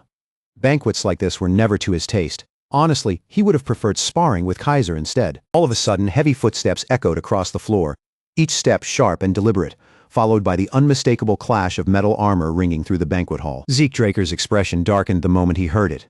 Someone had walked into a formal banquet wearing full armor, and that alone was strange enough to put him on guard. Then a booming voice rang out across the hall, loud enough to draw every gaze in the room. At the same time, a crimson cape swept dramatically through the air, making the entrance look less like an arrival and more like a performance. A man dressed in gleaming armor strode forward with a long sword resting at his hip, surrounded by a group of knights who followed closely behind him. His presence was bold, theatrical, and impossible to ignore. With confidence written all over his face, he addressed Zeke Draker directly, acknowledging him as the youngest Blue Knight in history. It was Callus Nerva Constantinus, the fourth prince of the Rome Empire, the very man who in Zeke Draker's previous life had joined hands with Abel Draker and helped ignite the Great Continental War. Callus Nerva Constantinus introduced himself with grand, exaggerated bravado, every word overflowing with imperial pride and self-importance. Zeke Draker did not let his composure crack. He placed one hand over his chest and bowed respectfully. Yet he deliberately refused to take the prince's extended hand. For a brief moment, Callus Nerva Constantinus's expression stiffened at the rejection. Still, He quickly forced a strained smile back onto his face and threw an arm around Zeke Draker's shoulders with exaggerated friendliness, acting as though they had been close companions for years. Then the prince loudly demanded wine, calling for it with the same flamboyant energy he carried into the hall. Callus Nerva Constantinus declared that this was a historic meeting between the most charming man in the empire and the future strongest knight on the continent. As red wine was poured and glasses were raised, Zeke Draker accepted his own glass without showing the slightest disturbance. Around them, however, uneasy murmurs began to spread among the guests. Some whispered that Zeke Draker was still too young and had accepted the prince's gesture far too quickly. Others muttered that Callus Nerva Constantinus was far too reckless, acting with almost no caution even in front of Housedraker. The prince only laughed louder, brushing aside the tense atmosphere as he declared that they should drink until they could no longer stand on their feet. Before Zeke Draker could give any response, Abel Draker appeared and bowed respectfully to greet the fourth prince. Callus Nerva Constantinus welcomed him warmly and tried to pull him into the revelry, but Abel Draker suggested they speak privately instead, pointing out that too many eyes were watching them in the hall. Callus Nerva Constantinus hesitated for a moment before agreeing. Before he left, he turned back to Zeke Draker with an apology, promising that next time they would drink together under the moonlight and toast to the legends of the Dragonslayers. With that, Callus Nerva Constantinus left with his entourage, and Abel Draker went with him. Once they were gone, the banquet hall was left wrapped in a tense silence, broken only by uneasy whispers. The guests began muttering among themselves, commenting on the prince's strange behavior and praising Abel Draker for handling the situation so smoothly. Zeke Draker listened without a word, his expression darkening as he realized that all their admiration was now being directed toward Abel Draker. What troubled Zeke Draker even more was that the connection between Abel Draker and the fourth prince seemed to have formed much earlier than the timeline K had once reported. Their easy familiarity made it look as though they had been tied together for quite some time. To Zeke Draker, that was a grim warning that the Continental War might begin sooner than he had expected. Later, inside a grand building washed in sunlight, Zeke Draker stood quietly while looking down at the badge resting in his hand. A badge that could be exchanged for internal reports belonging to Housedraker. He thought back to his private meeting with Arthur Draker, remembering how the patriarch had casually asked about his progress toward becoming the strongest on the continent. Arthur Draker's words had sounded friendly, and his tone had been harmless on the surface, but Zeke Draker could clearly feel the weight hidden beneath them. Arthur Draker had then insisted that Zeke Draker call him father when they were in private, a request that stirred up memories of Carly Draker making an eerily similar demand in the past. As Zeke Draker thought it over, he realized that Abel Draker was already moving boldly enough to gather elders to his side. Carly Draker had sensed that danger and was preparing countermeasures, but Arthur Draker appeared either unaware of it or intentionally pretending not to see it. Because of that, Zeke Draker could only assume that the patriarch was quietly aligned with Abel Draker. For his own safety, he decided it was better to treat that suspicion as fact, and so he answered Arthur Draker with careful calm, addressing him as father. Arthur Draker gave a faint smirk, almost as if he found the response amusing, before sliding a token across the table toward him. Arthur Draker explained that the token could be exchanged for one of the treasures stored in the Winter Keeps, a place famous across the continent for housing rare and ancient relics. But he also warned Zeke Draker that among those treasures there were many useless objects disguised as valuable items, so he would need to choose carefully. Zeke Draker accepted the token and calmly replied that he would keep Arthur Draker's warning in mind. Later, at the Winter Keep sanctuary inside the Four Seasons fortress, Zeke Draker stood in silence with the token in hand. He still had no idea what kind of scheme Arthur Draker had in mind by giving him access to such a place. But as Zeke Draker clenched the token tightly, a fierce, exhilarated smile spread across his face. Whatever Arthur Draker was planning, Zeke Draker had already decided that he would use every resource placed within his reach. And so, Zeke Draker entered the Winter Keeps of the Four Seasons fortress, stepping into the treasury of the Dragonslayers to claim an artifact for himself. As Zeke Draker stepped inside, a female caretaker greeted him politely, saying that they had been waiting for his arrival. The interior was elegant and imposing, with a refined royal atmosphere, and the vault door ahead was so massive that an entire group could have passed through together. The caretaker then asked Zeke Draker to follow her so she could briefly explain how the storage facility worked. She told him that the Draker treasury currently held roughly 17,000 rare artifacts. As long as Zeke Draker possessed the required number of tokens, he could exchange for as many items as he was qualified to take. Hearing that, Zeke Draker's interest sharpened, and he became even more eager to enter and find an artifact suited to him. However, the caretaker also gave him an important warning. There was no limit to how long he could remain inside while choosing, but once he selected an artifact and left the facility, he would not be allowed to enter again with the same token. He had to remember that and make his choice wisely. Zeke Draker understood her explanation, but the lack of visible security made him curious. When he entered, he noticed there were no guards stationed nearby, despite the countless rare artifacts stored inside. The caretaker calmly told him guards were unnecessary. Seeing Zeke Draker's confused look, she explained that the security magic cast over this place was on the same level as the magic protecting the Patriarch's study. On top of that, every relic kept in storage was tracked by magic, making theft practically impossible. Zeke Draker realized once again that appearances could be deceiving. The caretaker then asked him to place the token he had received into the machine. Zeke Draker took out the token and dropped it into the machine as instructed. A moment later, the enormous vault door began to open in front of him. What Zeke Draker had not expected was that the space inside the vault was far larger than the outside appearance suggested. Rows of shelves stretched deep into the storage area, lined with relics and rare artifacts that seemed to continue far into the distance. Zeke Draker looked around in fascination, then stepped inside to search for the artifact that would suit him best. From outside the vault, the caretaker told him that she would leave him to look around on his own. As Zeke Draker faced the endless rows of relics, he imagined it would take hours just to identify each item's function. So instead of wasting time, Zeke Draker asked the system whether it could arrange or filter the relics according to the criteria he wanted. The system responded that the administration request had been confirmed, and the relevant function had been linked to Dragon Eyes. It then instructed Zeke Draker to select a target item using Dragon Eyes. At first, Zeke Draker was confused when he heard the mention of Dragon Eyes, but after a brief pause, he realized what the system was asking him to do. Dragon Eyes was a skill that allowed the user to view detailed information about a person after careful observation.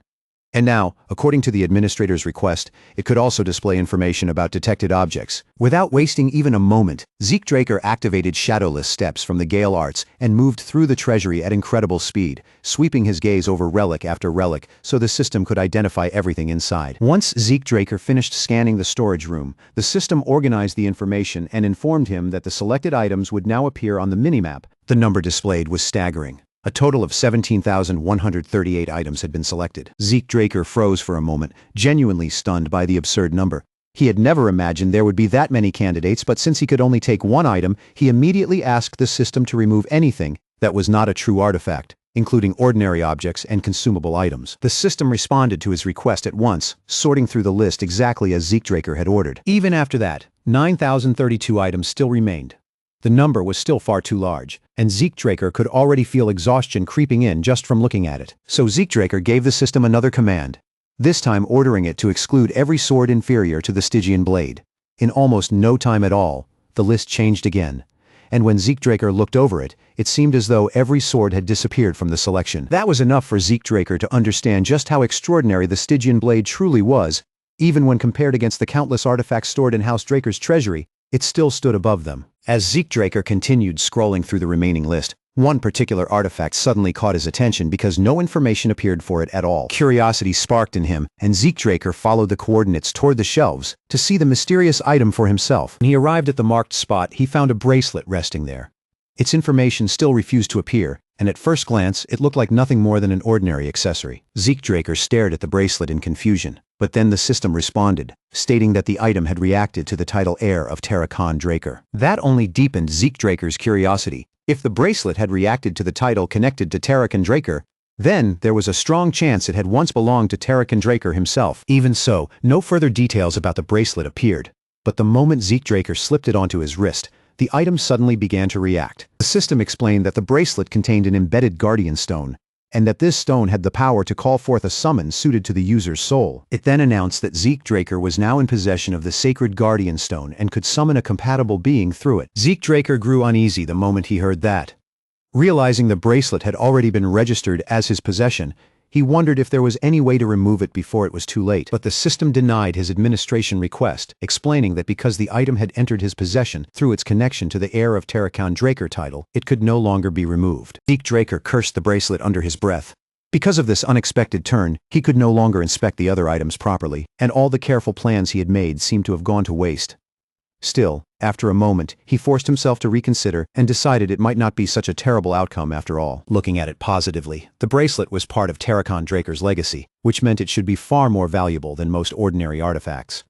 Zeke Draker then asked the system to activate the bracelet's properties, and the system replied that it was activating the sacred guardian stone and searching for a summon suited to the user's soul. Suddenly, lightning flashed through the storage room, filling the quiet treasury with crackling blue light. The system announced that the summoning process had begun, and because the blessing of the fairy monarch was ranked even higher, a holy beast had also been included within the search parameters. Zeke Draker stood still and waited as the energy gathered around him.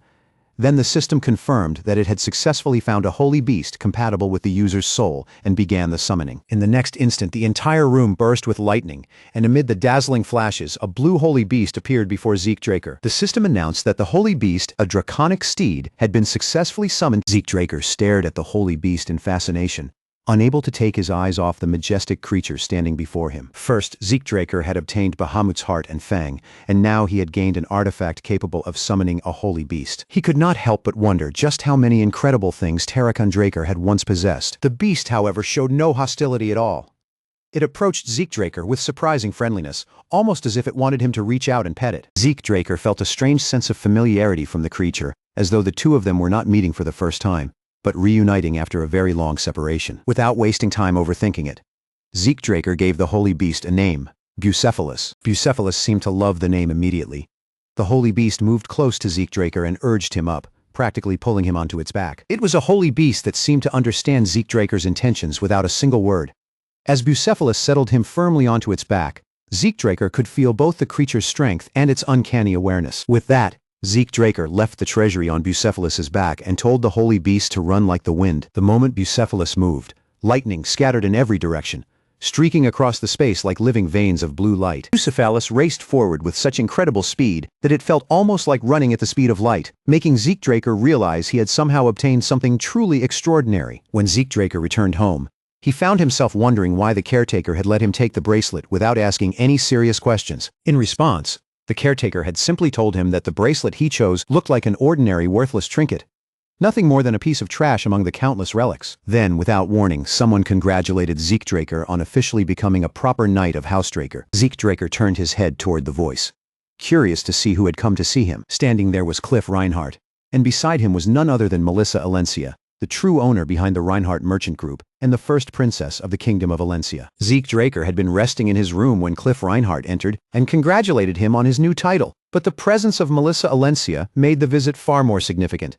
Zeke Draker addressed her as the first princess of the Kingdom of Alencia and stated plainly that she was also the true head of the Reinhardt Merchant Group. Melissa Alencia laughed softly, amused that Zeke Draker had already figured out her real identity. After all, Princess Melissa Alencia had recently reduced her involvement in foreign affairs, yet she had still appeared personally at Zeke Draker's promotion banquet. And unfortunately for her secrecy, that timing matched almost perfectly with the moment the Rose disease patient was completely cured after Cliff Reinhardt received Zeke Draker's medicine. Those details lined up far too cleanly, making it obvious enough for Zeke Draker to uncover the truth behind Melissa Alencia's connection to the merchant group. Melissa Alencia accepted it without hesitation and said that if Zeke Draker already knew that much about her, there was no need for a formal introduction. They could simply skip ahead and get straight to the real reason for her visit. She then told Zeke Draker that she had urgently requested this meeting because she needed his assistance. Zeke Draker became curious and asked what kind of assistance she meant.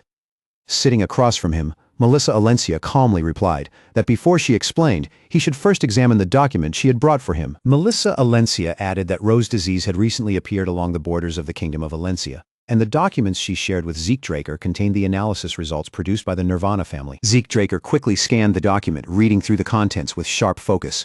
And once he understood what was written there, his eyes widened. Zeke Draker looked over the contents of the document, then turned his eyes back to Melissa Alencia, and asked her directly if the results written inside were really true, whether the Rose disease was not some natural plague, but a pathogen deliberately created through magic. Melissa Alencia answered without hesitation, explaining that the analysis had been carried out by the Nirvana family, one of the 3 transcendent families known across the continent for their unmatched mastery of magic. That meant the conclusion could no longer be brushed aside as suspicion or rumor. The Rose disease truly was a man-made illness, crafted by human hands instead of born from nature. As Zeke Draker considered how quickly the disease was spreading, anger tightened inside him. Its pace was far faster than what he remembered from his previous life, and he could not help wondering if his own regression had already changed the flow of events. Melissa Alencia did not stop there. With a serious look still fixed on the documents and the map before them, she continued adding more details to the situation. She explained that, just as the document stated, the first confirmed outbreak of the Rose disease had appeared in a small village located near the border between the Kingdom of Alencia and the Rome Empire. However, there was something strange about the way the illness was moving. Instead of spreading toward the territory of the Rome Empire, the direction of infection bent away from it. Melissa Alencia placed pins one by one onto the map, marking each infected location with careful precision. The pattern became impossible to ignore, the disease was advancing only deeper into the kingdom of Valencia. The moment Zeekdraker saw the path drawn across the map, he understood. The rose disease had almost certainly been created and unleashed by the Rome Empire. Zeekdraker immediately connected it to the history he knew. In his previous life, the kingdom of Valencia had fallen far too easily before the Rome Empire, and now he realized the disease must have been one of the reasons. At the same time, he finally understood what kind of help Melissa Alencia had come to ask of him. After a brief silence, Zeekdraker looked straight at Melissa Alencia and asked her what exactly she wanted from him. Then he narrowed it down himself, asking if what she truly wanted was the right to mass-produce and distribute the treatment for the rose disease. Melissa Alencia gave him a clear answer. Yes, that was precisely why she needed his help. She explained that under their previous contract, the Reinhardt Merchant Group had only secured the right to produce the treatment. If they wanted to distribute it on a large scale and over the long term, they would need a separate agreement. Then Melissa Alencia added that there was another interesting condition attached to the matter. Still, she said she would not reveal everything as if she were standing in Zeekdraker's position, because as a businesswoman, she knew very well that those who exposed their motives too easily were usually the first to lose the negotiation. Even so, now that she had managed to create an opportunity to sit across from him and strike a deal, Melissa Alencia made it clear that she had no intention of leaving empty-handed. Zeekdraker let out a quiet laugh at her confidence. As expected, the true head behind the Reinhardt Merchant Group was not someone who would simply beg for help without preparing her own leverage. In Zeekdraker's mind, it made perfect sense. The Reinhardt Merchant Group stood among the top 10 merchant groups on the continent, and a group like that would never have climbed so high through luck alone. Melissa Alencia then laid out her offer. She planned to distribute the treatment as relief supplies for her citizens, and Zeekdraker would not need to worry about either production or distribution. In return, she would properly compensate him by giving him 20% of the Reinhardt Merchant Group's shares. Zeekdraker silently calculated the value of that offer. The Reinhardt Merchant Group was already one of the top 10 merchant groups, and if it did not collapse together with Alencia during the Continental War as it had in his past life, its future growth would be enormous. Even at its current value, converting 20% of the group's shares into money would easily amount to at least several million gold. And if the war could be stopped and the Reinhardt Merchant Group continued expanding, that same share could one day reach a value close to 1 billion gold. Zeekdraker found the proposal undeniably tempting, but he still questioned her choice. What if he had secretly sided with the Rome Empire? She had revealed her plans to him without truly confirming his position. On top of that, she was offering 20% of her merchant group as compensation. To Zeekdraker, that level of trust and risk was difficult to understand. Melissa Alencia smiled, as if she had expected that question. Then she calmly answered that she already knew Zeekdraker was not on the Rome Empire's side. She explained that one advantage of living as a princess while also growing a merchant group was that it had sharpened her perception of people. To be honest, after their conversation at the banquet, Melissa Alencia had been observing Zeekdraker from a distance. His behavior had been subtle, but clear enough to her. He acted coldly toward anyone connected to the Rome Empire. And when Zeekdraker refused to shake hands with Callus Nerva Constantinus, the fourth prince of the Rome Empire, her suspicion became certainty. To others, it may have looked as though Zeekdraker was simply being polite by bowing instead of offering his hand. But to Melissa Alencia, that gesture carried an instinctive rejection, almost like disgust, as if he wanted to avoid touching Callus Nerva Constantinus entirely. That was when she knew Zeekdraker did not stand with the Rome Empire. Zeekdraker could not help feeling impressed. Melissa Alencia had read far more from his small actions than most people ever would have noticed. Then Melissa Alencia answered the question of money as well. Her expression grew firm as she said she would do whatever was within her power to save her people. At those words, Zeekdraker's mind suddenly drifted to Alicia, the Queen of Valencia, who had once sacrificed her own life without hesitation for the sake of her people. To Zeekdraker, Melissa Alencia seemed strikingly similar to Alicia. Even the determination behind her words felt almost the same. After thinking it through, Zeekdraker accepted Melissa Alencia's offer. Melissa Alencia then gave him one final warning. He only needed to be careful about one thing. He must never reveal her true identity to anyone. 2 weeks later, deep inside the basement training hall of the estate, Zeekdraker stood alone with his sword in hand, continuing his training in silence. Everything placed in his path had already been smashed apart as he tested the limits of his strength, his control, and the abilities he had gained. A bright magical glow wrapped around his sword, pulsing along the blade as if the weapon itself had absorbed his power. When Zeekdraker finally stopped moving, he lowered his sword and turned his attention to his status window. He had already mastered True Dragon's swordplay, a skill that had reached the powerful rank of S. It had taken him roughly a month to reach that level and earn such a title, an achievement that would have been unbelievable for almost anyone else. The system screen displayed everything he had accomplished so far, including the quest he had completed, and the rewards now waiting for him. Among the rewards, Zeekdraker received a time bonus, along with the Chronos Kingdom Relic Radar. He also obtained 2 random boxes, which helped make up for the points he had spent when he burned down McCain's storeroom. Zeke Draker checked the Chronos Kingdom relic radar right away, but he quickly discovered that he could not simply travel to the corresponding coordinates yet. The system informed him that he first needed to find a seal capable of activating those coordinates. A message appeared on the screen, explaining that once Zeke Draker located the scattered seals, he would be able to activate the radar. The positions of those seals were now linked and visible on the minimap. On the minimap, there were two seals marked near the middle, while one appeared toward the north and another toward the south. Because each seal was separated by a considerable distance, Zeke Draker knew it would take some time to track them all down. But then as he studied the map and considered the distance between each location, an idea came to him that might make the search much easier. Zeke Draker remained in the basement training hall of his mansion, still surrounded by the marks of his intense training. Just then, the system panel appeared again, showing that he had received another reward. But this time, the reward was only a title. Along with that reward, Zeke Draker also received a linked quest. Its objective was to find the scattered seals of the Chronos Kingdom and return them to their original state. But the part that confused him was the mention of treasures in the treasury being counted as a reward after the seals were restored. Even so, Zeke Draker remembered seeing artifacts that could react to certain titles. So there was a chance this new title had some hidden function of its own.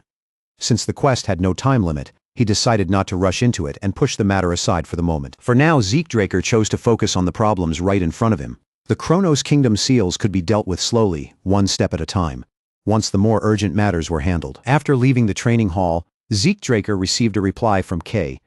Since it had already been a while since he last saw the troublesome people waiting for him in the south, he decided it was time to head there again. Zeke Draker changed into a different outfit and arrived at a port town on the southern continent, known as Port Golfa, blending into the area under the identity of Zeke Murray. As the guards escorted him through the port, the salty smell of the sea rolled in with the wind. But beneath it, Zeke Draker could also sense the sharp, familiar scent of blood, and that alone told him the air of the south had not changed at all. The guards bowed their heads and saluted him with obvious excitement, honored by the rare chance to travel beside the vice branch manager of the Reinhardt Merchant Group's southern branch. They cheered for him warmly and even said they hoped to meet him again someday. But Zeke Draker had no interest in standing out. All he wanted was to pass through normally without exposing more of himself than necessary. As he continued walking along the port, Zeke Draker quietly compared the south before and after his regression. Then, from ahead, the Northern Rangers approached him. One of the Northern Rangers remarked that the merchant outfit suited him surprisingly well. But instead of reacting to the compliment, Zeke Draker went straight to business and asked whether they had followed his instructions and carried out the plan properly. One of the Rangers answered that everything had been done as ordered. He added that on the day of the operation, they would take advantage of the chaos and rescue the girl imprisoned by McCain. Zeke Draker seemed certain that his men had already studied the plan. Still, he reminded them that whether they were protecting the target or escorting her out, they could not afford a single mistake, and they needed to keep their guard up until the very end. The Ranger promised they would do so, but then admitted there was something they were curious about. Maybe it was to reduce the risk of a leak, but they still did not know what incident would cause the chaos during the operation. All they had heard was that some kind of major event would soon take place in the south. Zeke Draker told him it would not be a celebration or festival. What was coming would be far more chaotic than anything the Ranger had imagined, because in Zeke Draker's mind, that day would be the day McCain disappeared. While they were speaking, a guide approached and politely asked the vice branch manager if he was interrupting their conversation, explaining that he had been assigned to guide him during his stay. Zeke Draker answered calmly that their conversation was already finished, then told the guide to lead them wherever they needed to go. The guide asked him to follow him to the carriage prepared by the merchant company. Before Zeke Draker left, one of the Rangers asked one last question: were they going to war with McCain? Zeke Draker simply replied that they were not, said he had only been joking, and walked away. Inside the carriage, Zeke Draker was accompanied by Kay, who was taking him toward Don Juan's birthday party. Zeke Draker asked whether the house provided by the merchant group had been checked. Kay replied that it had, explaining that the outside looked quite worn down, but the interior was in decent condition. It also had plenty of storage space, and they had already adjusted the inside further so it could match the quality of a hotel. From there, the two went over the plan they had prepared. Kay explained again that today was Don Juan's birthday, which also meant all of McCain's executives would gather for business. Because of that, Kay, the center of the deal, and her supporter Zeke Murray would properly attend the meeting. Zeke Draker asked why they were going over the same plan for the 5th time, even teasing that a Soma addict would have memorized it by now.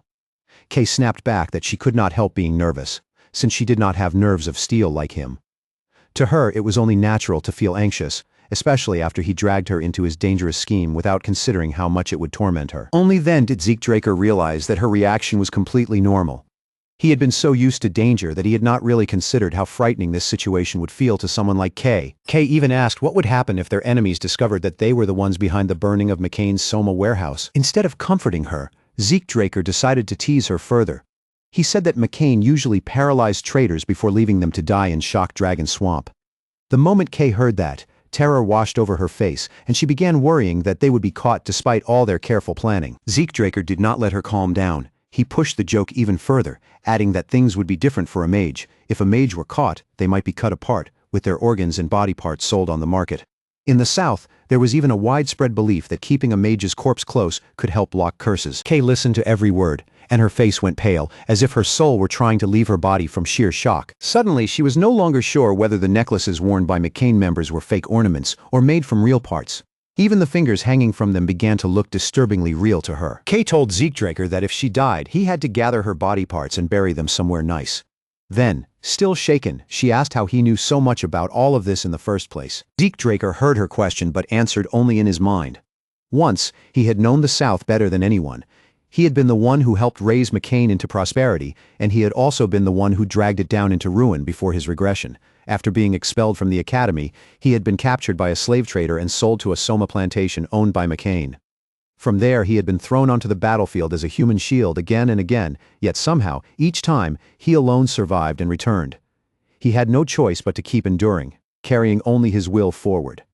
After surviving as a human shield for the 6th time, Don Juan himself noticed him and took him in as a hitman. Looking back on it now, Zeke Draker even thought Don Juan had a sharp eye, despite the twisted way he had brought him into McCain. Later, Zeke Draker was sent out on missions, and during those assignments, he took down a Purple Knight, along with many other enemies. He had even fought against Blue Knights, opponents known for their frightening strength, and defeated them using his own abilities. After Zeke Draker killed a dozen Blue Knights, his position within the McCain cartel became impossible for anyone to ignore. Before long, Zeke Draker had climbed all the way to the top of McCain's bloody hierarchy. Eventually, Don Juan wanted to name Zeke Draker as his next heir, but on the very day that announcement was meant to happen, Zeke Draker killed everyone in the room, the top executives and Don Juan himself, before walking away from it all. A faint, almost gentle smile appeared on Zeke Draker's face, as he thought that all of it belonged to the past now. Just then, Kay's voice cut through his thoughts as she shouted at him, pointing out that he had been avoiding her question for quite some time. With a stern look on her face, Kay demanded an answer again.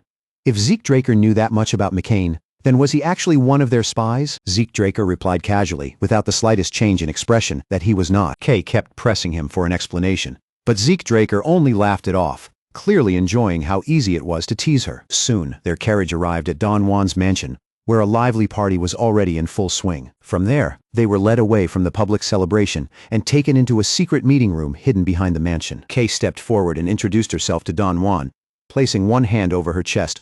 With a respectful bow, she said it was an honor to meet him. Meanwhile, Zeke Draker quietly observed the atmosphere inside the room. Everything around them gave off an unmistakably wealthy and dangerous air. Every hitman of importance seemed to have gathered there, and mixed among them were infamous outlaws, rogue rangers, and other dangerous figures from the South. Zeke Draker took in the sight with interest. Every top executive sat around the oval table, and the secret meeting was already underway. Don Juan looked at Kay and said he had not expected her to be a girl, his gaze lingering as he openly commented on her appearance. He then told her that a beautiful mage was rarer than any jewel. Since he would not stop her from speaking, he wanted to hear what kind of wise words she had brought to share with him. Kay did not waste time with small talk.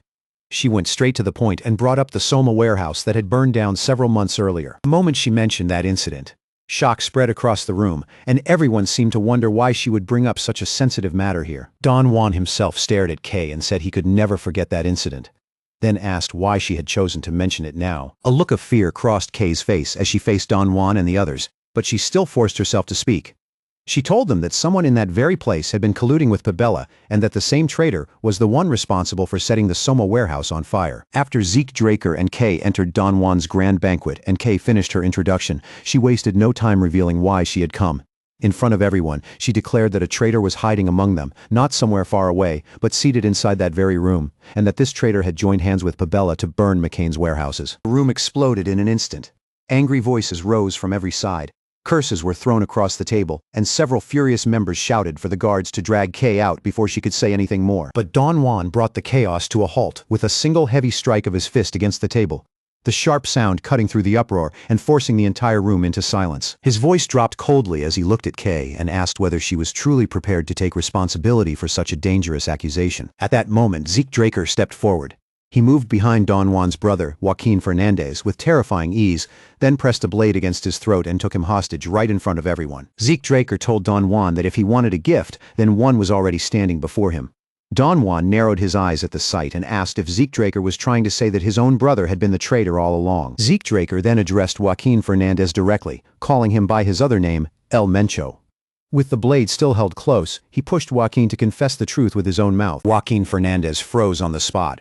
His thoughts raced wildly as he realized something that even Don Juan himself had failed to notice. Panic took hold of Joaquin Fernandez, and he suddenly lashed out, shouting for the guards to protect him. He cursed at them for standing there without moving, fear making him spit out whatever words came to his tongue. But the guards answered with surprising calm. No matter what Joaquin Fernandez ordered them to do, there was nothing they could do in that situation. Kay stood where she was, watching the chaos unfold in front of her without stepping in. Only moments earlier, Don Juan himself had demanded to know who dared betray McCain. That single demand had shaken the hall.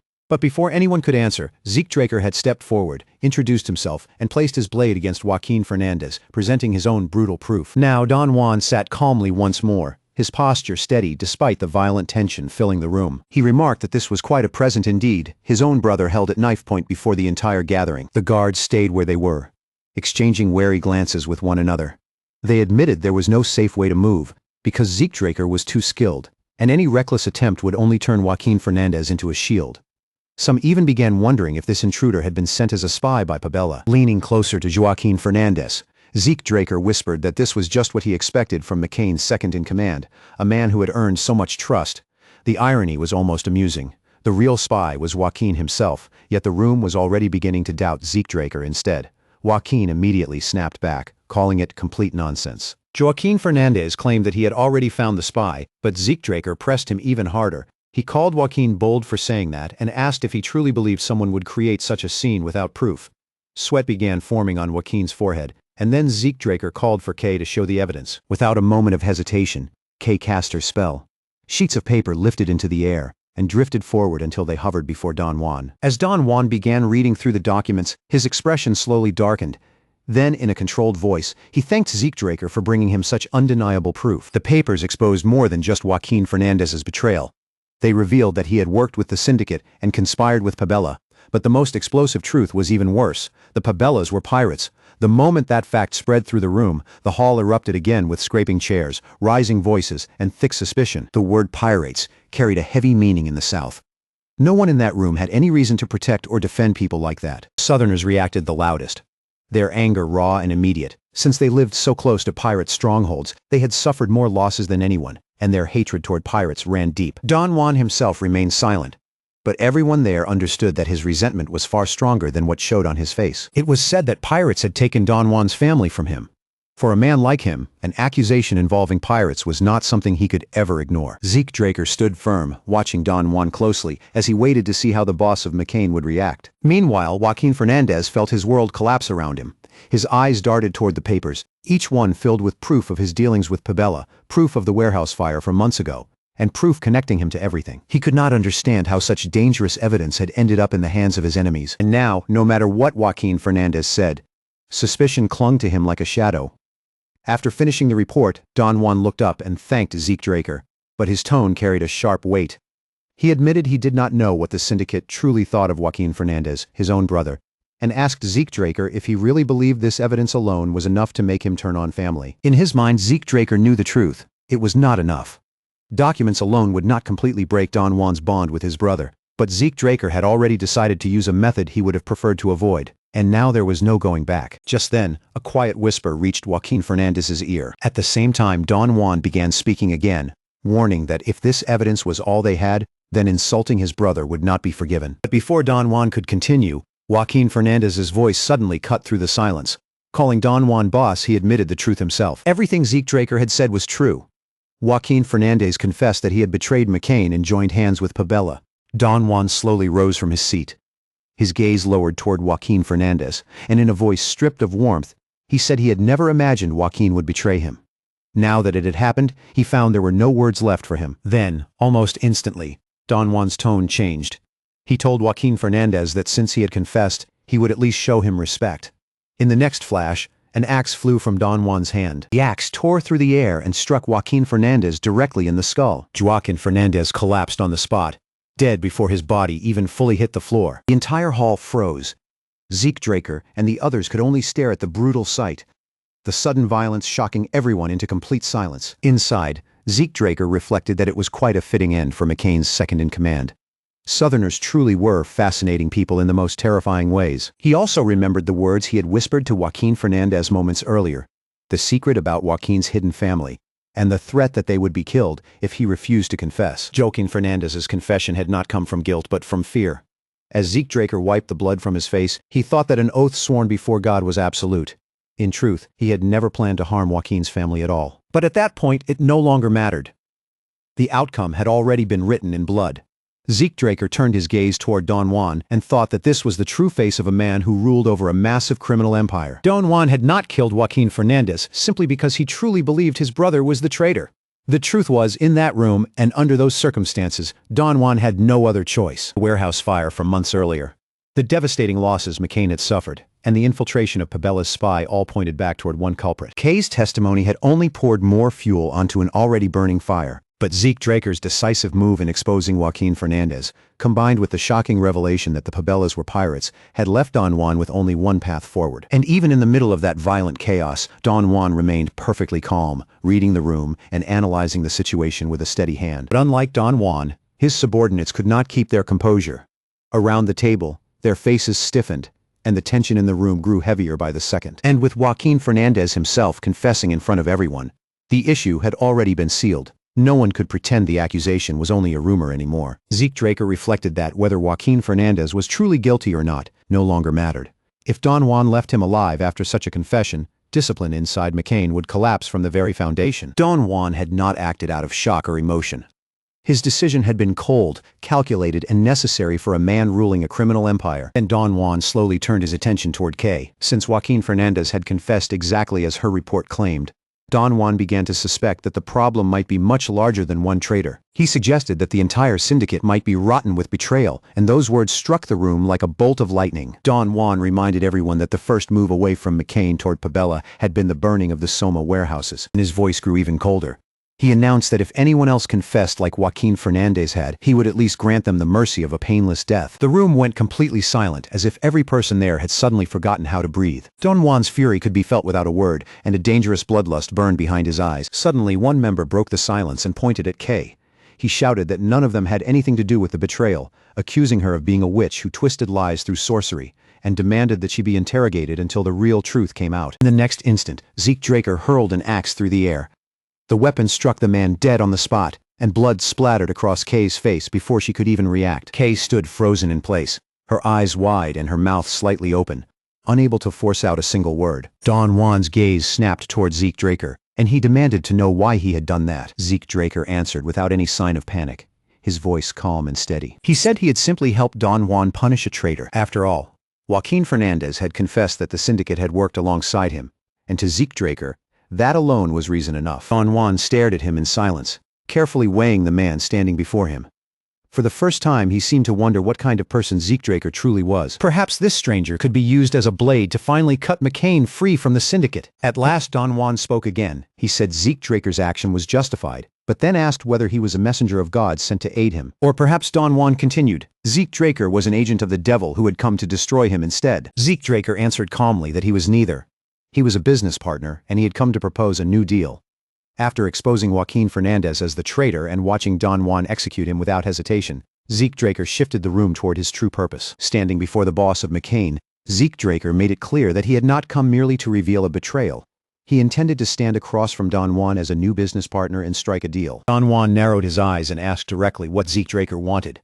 Zeke Draker laid it out plainly, saying they both desired the same result, to wipe out the treacherous syndicate and restore order. With Ishtar exiled and Peerless controlling the seas, McCain's only remaining route for Soma distribution was through the syndicate. Zeke Draker did not stop there. He pointed out that Don Juan must have already realized this, which was exactly why he had hesitated to punish the syndicate despite their connection to Joaquin Fernandez's betrayal. Don Juan leaned back in his chair and quietly thought it over.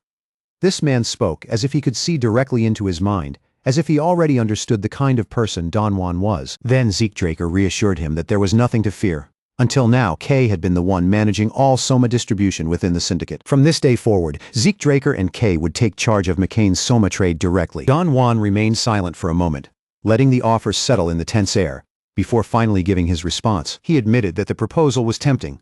However, any partnership required trust, and this was still their first meeting. Trust was not something that could be handed over so easily. Zeke Draker accepted that reasoning without complaint, and asked plainly what he needed to do in order to earn Don Juan's trust. In response, Don Juan tossed aside the report and the axe, then pointed across the table toward one man, Paulo Santos. Zeke Draker declared that he would burn everything under that coward's command straight to the ground. Paulo Santos, known throughout McCain as Cowardly Paulo, had earned his nickname by always choosing the safest path. That caution had kept him alive, but it had also made others look down on him within the organization. Don Juan studied Zeke Draker carefully. He knew Paulo Santos and understood his reputation well, but he had kept the man around because, coward or not, Paulo still served a purpose. Nothing more and nothing less. Finally, Don Juan gave his answer.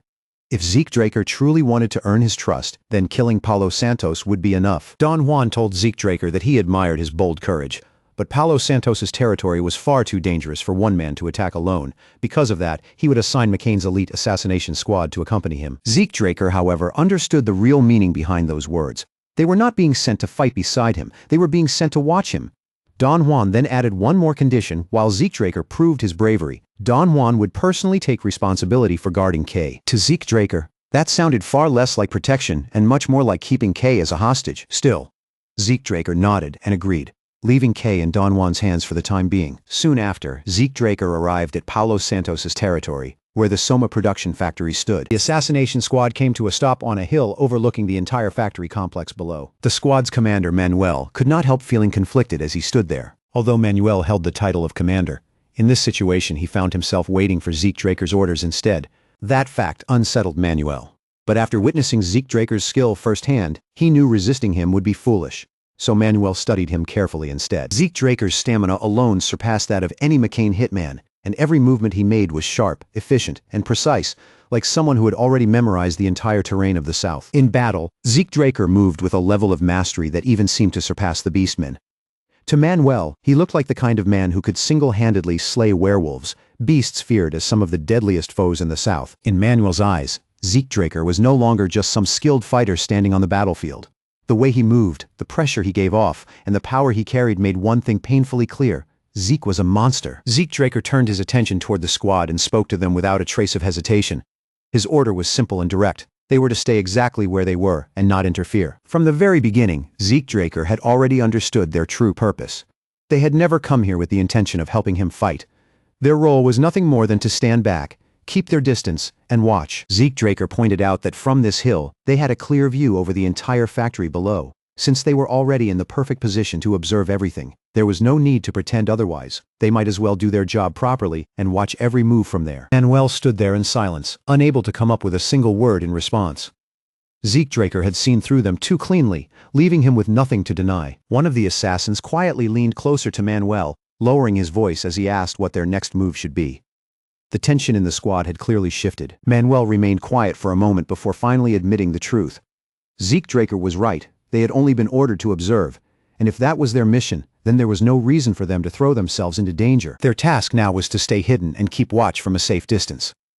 The squad accepted Manuel's decision and quickly began setting up a concealed outpost on the hill, carefully blending it into the surroundings so no one below would notice. Then, without warning, flames suddenly burst from the factory beneath them. The assassins immediately went rigid, their eyes snapping toward the blazing factory. Zeke Draker had already made his move, and the operation below had truly begun. Fire spread across the factory grounds with terrifying speed, roaring through the buildings and twisting upward into violent tornadoes of flame. Everything in its path was swallowed by the raging heat. Panic exploded almost instantly among the people inside. Shouts and screams rang out as they realized an intruder had broken in, and the fire tearing through the factory was far beyond anything they could control. Frantic orders echoed through the chaos as they called for reinforcements and demanded that the magic weapon squad be brought in immediately. To Zeke Draker, their reaction was exactly what he expected. Anyone seeing the elemental sword's power for the first time would lose their composure. One of the defenders finally caught sight of Zeke Draker through the flames and shouted out his position, his voice sharp with alarm as he pointed toward him. Their response came faster than Zeke Draker had anticipated. Still, speed would not save them. These were the very people who had driven a wedge between McCain and the South, and that debt was about to be paid. Their fate had already been sealed. As enemies rushed toward him from every direction, Zeke Draker raised his elemental sword and unleashed one of its abilities, Flamefield. In the next instant, hellish fire surged outward and swallowed the surrounding area. The attackers charging at Zeke Draker were burned away completely, reduced to nothing but drifting ash. Compared to Zeke Draker, they were almost pitifully weak. It could barely even be called a battle. But just as he continued forward, something massive rolled into his path and blocked his advance. A magic tank emerged through the smoke and flames, its heavy frame grinding into view. Zeke Draker let out a cold scoff. So this was where cowardly Paulo Santos had poured all his money, not into real strength, but into expensive weapons like this. Zeke Draker muttered to himself that hiring an actual mage would have cost far less than wasting resources on clumsy toys like these. To him, the whole thing looked ridiculous. With one clean swing of his elemental sword, Zeke Draker struck the magic tank head-on.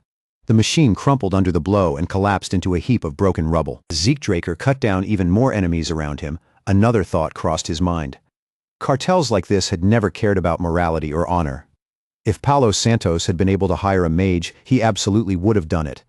The problem was simple. No self-respecting mage would ever choose to stand beside trash like him. Zeke Draker called forth his Windfield next. A massive tornado burst into existence, ripping through everything ahead of him and clearing a violent path through the factory. Deep down, he almost smirked. In his past life, seeing a magic tank would have been enough to make him run in terror. But that was no longer the man he was. The current Zeke Draker had nothing to fear from weapons like that. Zeke Draker stormed deeper into the factory, cutting down every enemy who dared step into his way.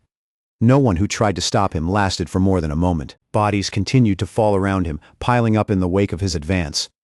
As the slaughter spread through the factory, Zeke Draker thought that Paulo Santos would have no choice but to reveal himself soon. Then, from out of nowhere, a poison-tipped arrow sliced through the air and came whistling straight toward him. Zeke Draker did not dodge. He simply lifted his hand and caught the arrow with his bare fingers before it could pierce him. At that moment, a warning screen appeared in front of Zeke Draker's eyes, its message flickering into view. The system detected black mamba venom. But Zeke Draker's body immediately began resisting it, neutralizing most of the poison on its own before it could properly take effect. From somewhere above, a furious voice suddenly thundered down, roaring at the men gathered below. The voice demanded to know how they had allowed a single intruder to break in this far. Zeke Draker slowly raised his gaze toward the source of the shout. At last, Paulo Santos had finally shown himself. The moment Zeke Draker stepped into the underground chamber, a trap snapped into action. An arrow shot toward him, and although he caught it without difficulty, poisonous gas immediately hissed out and spread through the air around him. From the darkness of the chamber, Paulo Santos stepped into view. A smug expression spread across his face as he told Zeke Draker that the gas he had just breathed in was not some ordinary poison. Paulo Santos claimed it was a lethal toxin, powerful enough to kill even an Ori user. Then he lifted a small vial and dangled it in his hand, offering Zeke Draker a deal. If Zeke gave him information about his companion, Paulo Santos would hand over the antidote. He added that the silence above ground was not a coincidence. It was proof, he said, that Zeke's comrades had already been captured. With that, he urged Zeke to accept before his life slipped away. Zeke Draker stared at Paulo Santos with quiet disbelief, finding the whole situation almost laughable. Paulo Santos was trying to negotiate with something that had no value to him at all. The poison came from a black mamba, and every southerner knew the truth about it. There was no antidote. An ordinary man would collapse and die within minutes, and even a blue knight would suffer damage that could last for the rest of his life. But Zeke Draker was different. His resistance had already suppressed the venom, breaking it down before it could become a real threat. Without the slightest hesitation, Zeke Draker hurled his blade straight toward the vial in Paulo Santos's hand, shattering the bottle in an instant. Paulo Santos screamed in disbelief, his face twisting with horror. He shouted that Zeke Draker had lost his mind because he had just destroyed the one antidote that could have saved his life. Zeke Draker remained completely calm as he looked at Paulo Santos and told him the truth without any fear in his voice. The poison had never worked on him in the first place, and the reason everything above ground had gone quiet was not because his allies had been captured. It was because Zeke Draker had already killed every last one of Paulo Santos's men. Paulo Santos froze where he stood, visibly shaken by those words.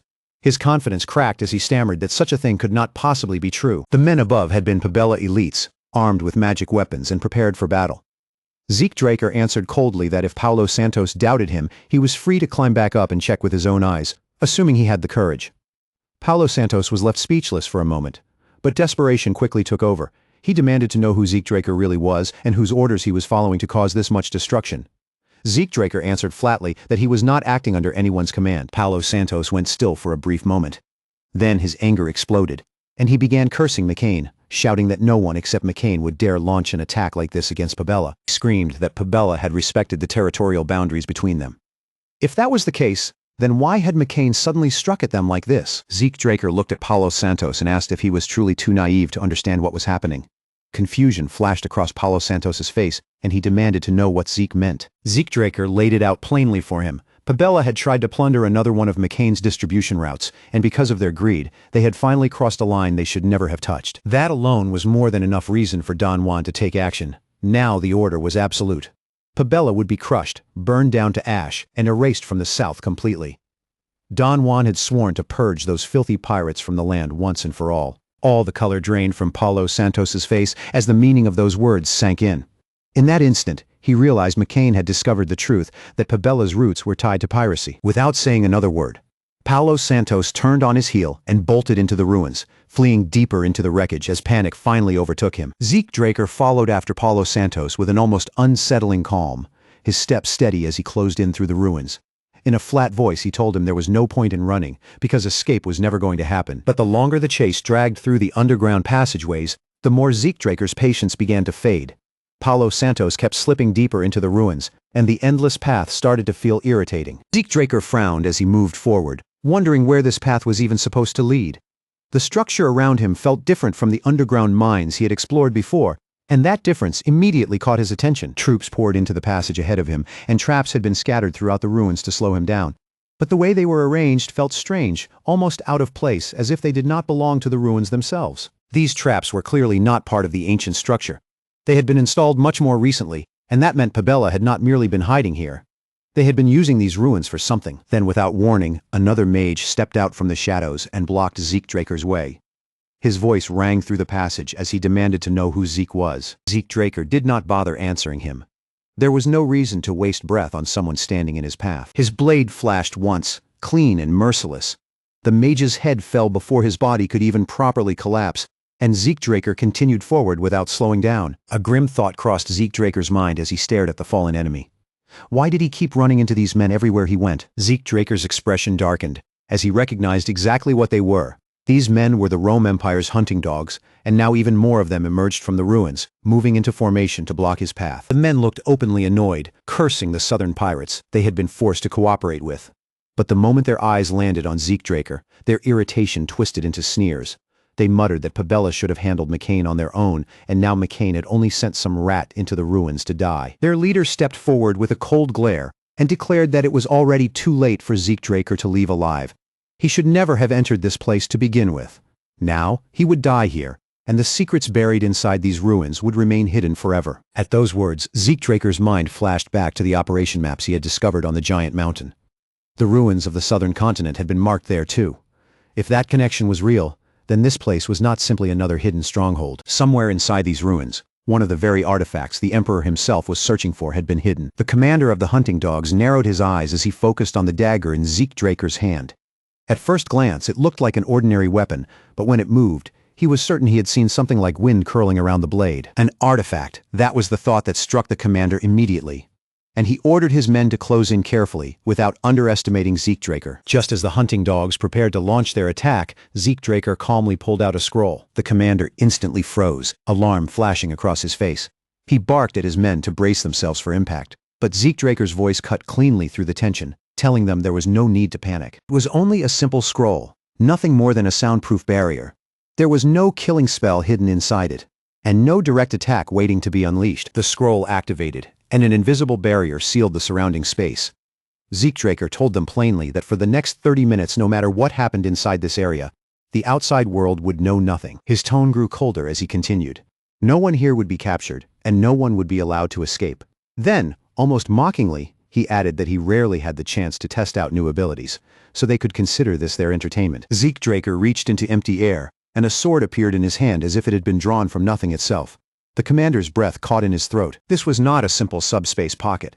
Zeke Draker had pulled the weapon directly out of nothingness, without using any visible medium at all. First there had been the dagger, then the scroll that looked like something a mage would use, and now a sword appearing out of thin air. The commander could not help wondering what kind of man Zeke Draker really was. His unease deepened with every passing second as Zeke Draker lifted the sword and prepared to strike. A brilliant aura shimmered along the blade. It was not just a weapon anymore, it was an aura sword. The commander's heart sank as the realization hit him. Zeke Draker was not an ordinary intruder at all. The man standing before them was a blue knight. Zeke Draker did not waste another word on them. The time for talking was over. With the dragon's swordplay, Skysleece, Zeke Draker swung his blade in a devastating arc. The strike tore through the commander and his men at once, cutting them down in a single overwhelming blow. Their bodies collapsed in silence across the sealed space, and Zeke Draker immediately began burning the corpses before any trace could be left behind. His thoughts remained cold and practical. It was better to erase every sign of what had happened here. Once the bodies were burned, anyone who discovered the aftermath would assume McCain had not only sent knights into this assault, but mages as well.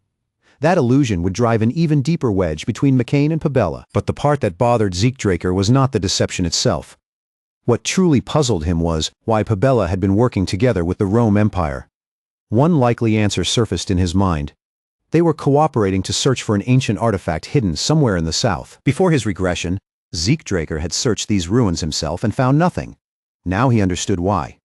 3 years later, by the time he had arrived here in his previous life, they had probably already uncovered the artifact and disappeared with it. That thought gave Zeke Draker a grim sense of satisfaction.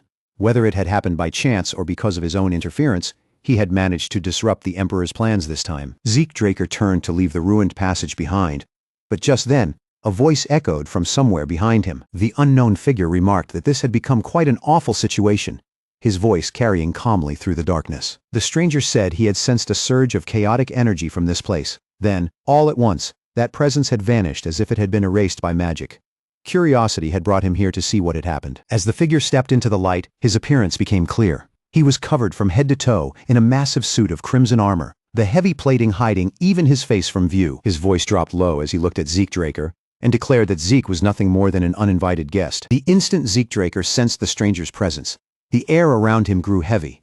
A suffocating aura pressed down over the ruins, making the space feel dense and dangerous. Zeke Draker glanced toward the armored figure, and for a brief moment, something about the sight struck him as familiar.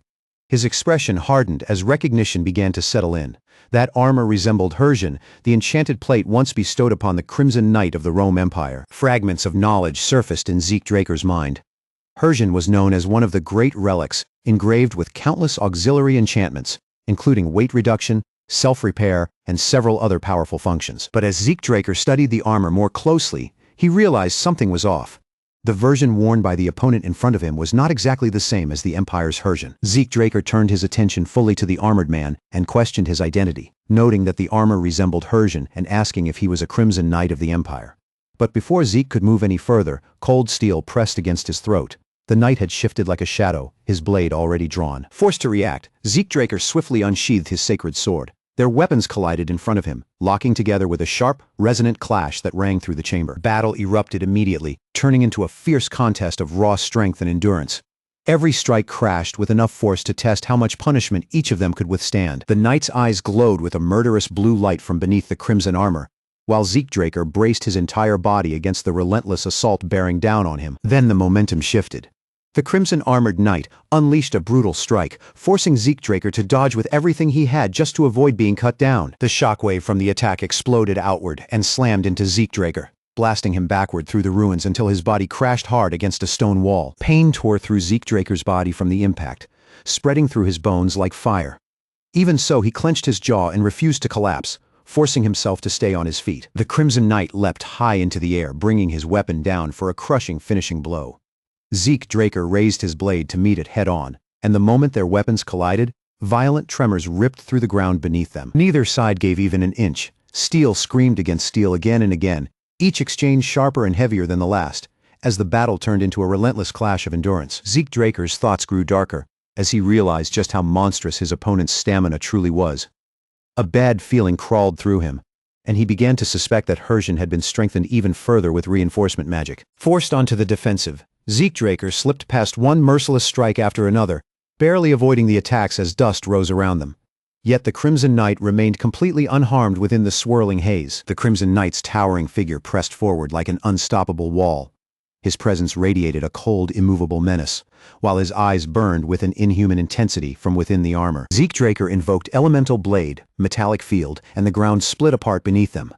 Jagged stone spires erupted upward, and in only seconds, metallic force wrapped around the Crimson Knight like a fortress meant to seal him in completely. But even that powerful restraint could not contain the Crimson Knight's overwhelming strength. With terrifying precision, the Crimson Knight slashed from inside the barrier. His blade tore through the metallic shell again and again, until the protective walls shattered and crumbled into broken shards. Once freed, the Crimson Knight stood even taller than before, his armored frame radiating absolute dominance as if the failed barrier had only proven how far above it he truly was. Then a blinding radiance suddenly swept across the battlefield. For just a heartbeat, the Crimson Knight's movements faltered, his body stiffening beneath that mysterious burst of light. Zeke Draker seized the moment and activated his counter skill. Blinding Cataclysm. Massive boulders formed and came crashing down around the Crimson Knight, smashing against his armored body with merciless force. Taking advantage of that brief opening, Zeke Draker surged forward with his sacred sword in hand. His body shot through the broken silence like a flash of lightning. For one instant, Zeke Draker thought he had finally pierced through the Crimson Knight's defense. But then his eyes widened as the knight, despite being struck, caught the sacred sword with ease and stopped its force completely. Even after that, Zeke Draker did not retreat. He stepped forward without hesitation, standing boldly before the Crimson Knight as the pressure between them grew even heavier. The flow of the fight had clearly turned against Zeke Draker, but his resolve did not break. A flicker of hesitation passed through him for only a moment before he steadied his breathing and activated dragon-scaled armor, though his body was injured and pushed near its limit. Zeke Draker's determination remained firm. He tightened his grip around the sacred sword, ready to rise again, while the Crimson Knight loomed ahead, still caught by luminous restraints. Zeke held his defensive stance, his gaze sharpening with cold defiance. The Crimson Knight studied Zeke Draker carefully and remarked that he possessed an unusual variety of abilities. As the Crimson Knight continued watching Zeke Draker, he said that anyone skilled enough to fight him deserved at least to hear his name. Then he finally revealed his identity. Cain Gimmons Constantinus. That name struck Zeke Draker with a sharp jolt of shock, and suspicion immediately rose within him. The name Constantinus was not something ordinary people carried.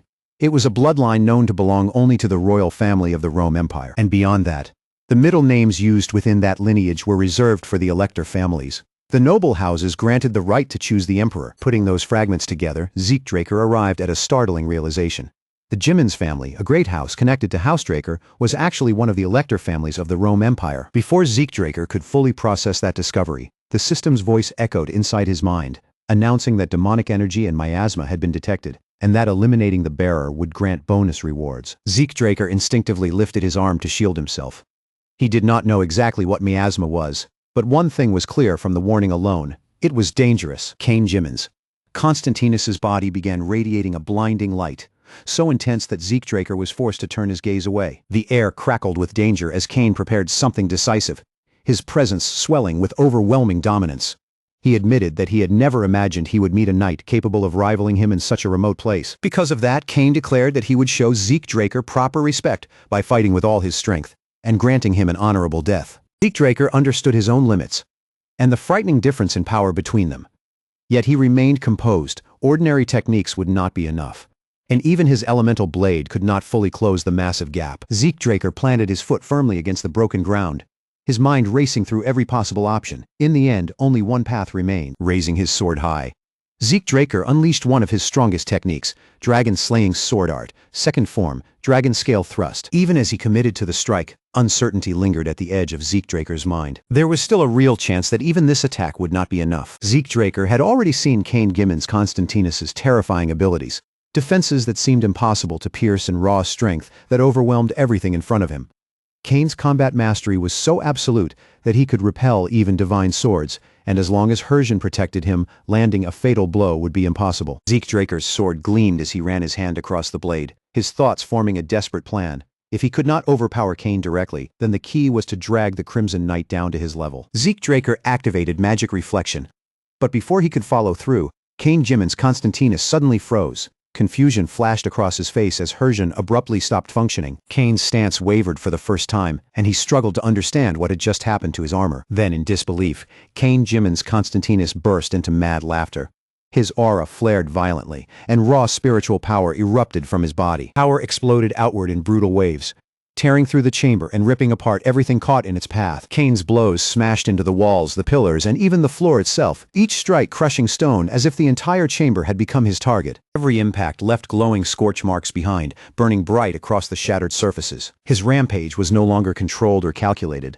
Kane Jimin's Constantinus fought like a beast driven by pure fury, his movements swallowed by chaos. Zeke Draker stood his ground and faced the onslaught directly as Kane hurled wave after wave of overwhelming force at him. Each one meant to crush him completely. The chamber was torn apart around them. Walls collapsed, the ground split open, and debris rained down from every direction in a violent storm of destruction. The once grand hall was now nothing but a devastated ruin, buried beneath dust, shattered stone, and the aftermath of Kane's rampage. Zeke Draker staggered where he stood, his body battered from the assault, and blood pouring heavily from his wounds. System notifications appeared before him, warning that the concentration of demonic energy inside Kane Jimin's Constantinus had exceeded safe limits. Because of that, even healing-type elemental skills were beginning to lose their effectiveness. Clutching his wounds, Zeke Draker forced himself back to his feet, grimacing through the pain, as his body screamed in protest. The situation had become dangerously grim. Kane Jimin's Constantinus loomed before him, his bloodlust still burning, though a faint trace of admiration now colored his gaze as he acknowledged the strength expected from a descendant of the Draker bloodline. Zeke Draker narrowed his eyes and asked how Kane knew that. Kane Jimin's Constantinus revealed the reason without hesitation.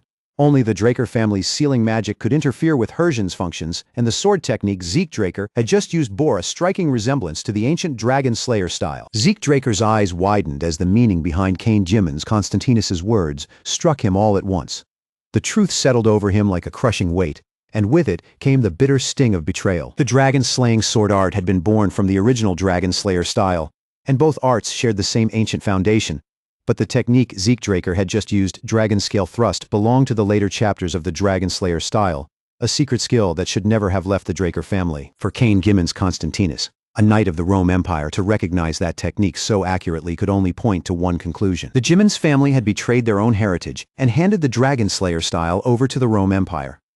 Rage and shock surged through Zeke Draker's battered body, and blood forced its way up his throat as he coughed violently, spattering red across the shattered floor. Kane Jimin's Constantinus began walking toward him, his voice disturbingly gentle despite the overwhelming dominance in his presence. He noted that the corruption had already sunk deep into Zeke Draker's body, and the pain tearing through him must have been unbearable. Kane said allowing Zeke Draker to suffer any longer in that condition would be discourteous. To him, letting a warrior who had faced him with honor continue to writhe in agony would be nothing short of an insult. Kane Jimin's Constantinus raised his blade, preparing to grant what he considered a merciful end. In front of him, Zeke Draker gathered the last remnants of strength in his body and faced the incoming strike without lowering his gaze. Kane Jimin's Constantinus thrust his sword forward, driving the blade straight through Zeke Draker's chest. As the battle seemed to reach its end, Kane offered him a final farewell, wishing him peace in death. After confirming that Zeke Draker had been finished, Kane Jimin's Constantinus slowly wiped the blood from his blade. Kane turned away with a steady voice, admitting that even though Zeke Draker had been his enemy, he had still been a worthy opponent. He added that it had been a long time since anyone had pushed him that far in battle. But the words had barely left Kane Jimin's Constantinus's mouth when a dagger suddenly tore through the air. Flying straight toward his throat, Kane snapped his head to the side on instinct, narrowly avoiding a fatal hit. Even then, the steel grazed his skin, leaving behind a thin red line. He spun back instantly and froze in place. Zeke Draker was standing again, no longer lying broken on the ground, no longer dying where Kane had left him. Zeke Draker was already behind Kane Jimin's Constantinus now, his massive sword raised high and ready to fall. A system message flared before Zeke Draker's eyes. Salvation had activated. The top-grade healing potion surged through Zeke Draker's body in a single explosive breath, restoring his wounds and stamina almost instantly. Kane Jimin's Constantinus had no time to react. Zeke Draker's sword came down in one clean, decisive slash. Kane Jimin's Constantinus's head fell from his shoulders. The moment the fight ended, Zeke Draker dropped to his knees, coughing violently as his body nearly gave out. If Zeke Draker had not placed salvation in his shortcut slot beforehand, he would have been dead beyond recovery. Jav Hassan's masterpiece was powerful enough to restore mortal injuries and exhaustion instantly, but it could only be used once. Whoever benefited from it would never receive its effects again, and even that miracle had its limits. Zeke Draker used his sword to force himself upright and immediately felt the truth. His internal injuries were still burning inside him, untouched by the potion's healing, as if some deeper damage remained. His system warned him that he had already pushed far beyond his limits. His fatigue had crossed the critical threshold. For his own safety, the system would forcibly shut down his consciousness. The sword slipped from Zeke Draker's fingers. His body felt completely hollow, drained of strength, with no time and no energy left to spare. But Zeke Draker could not afford to collapse here. Not in the middle of enemy territory. As his body sank downward, his eyes drifted toward the shattered bottle, lying beside Kane Jimin's Constantinus's corpse. Then Zeke Draker looked at Kane's body itself. Desperation tightened in his chest. He had to recover somehow, no matter what method he had to use, before his head could hit the ground. Zeke Draker activated a draconian skill, gluttony. A strange and ominous energy burst out from Zeke Draker's body, spreading like a dark current as it wrapped around Kane Jimin's Constantinus's corpse. The system announced that Zeke Draker had consumed a miasma-corrupted demonic human. Power surged back into Zeke Draker all at once. Stamina, mana, and mental strength began filling the emptiness inside him, restoring what had been completely drained. Then came the blood. It coded Zeke Draker as the system declared that he had absorbed a demonic bloodline ability. His C-rank skill, Static Discharge, shattered and evolved. A new name burned itself into his system, Lightning. From that moment on, Zeke Draker was no longer exactly the same.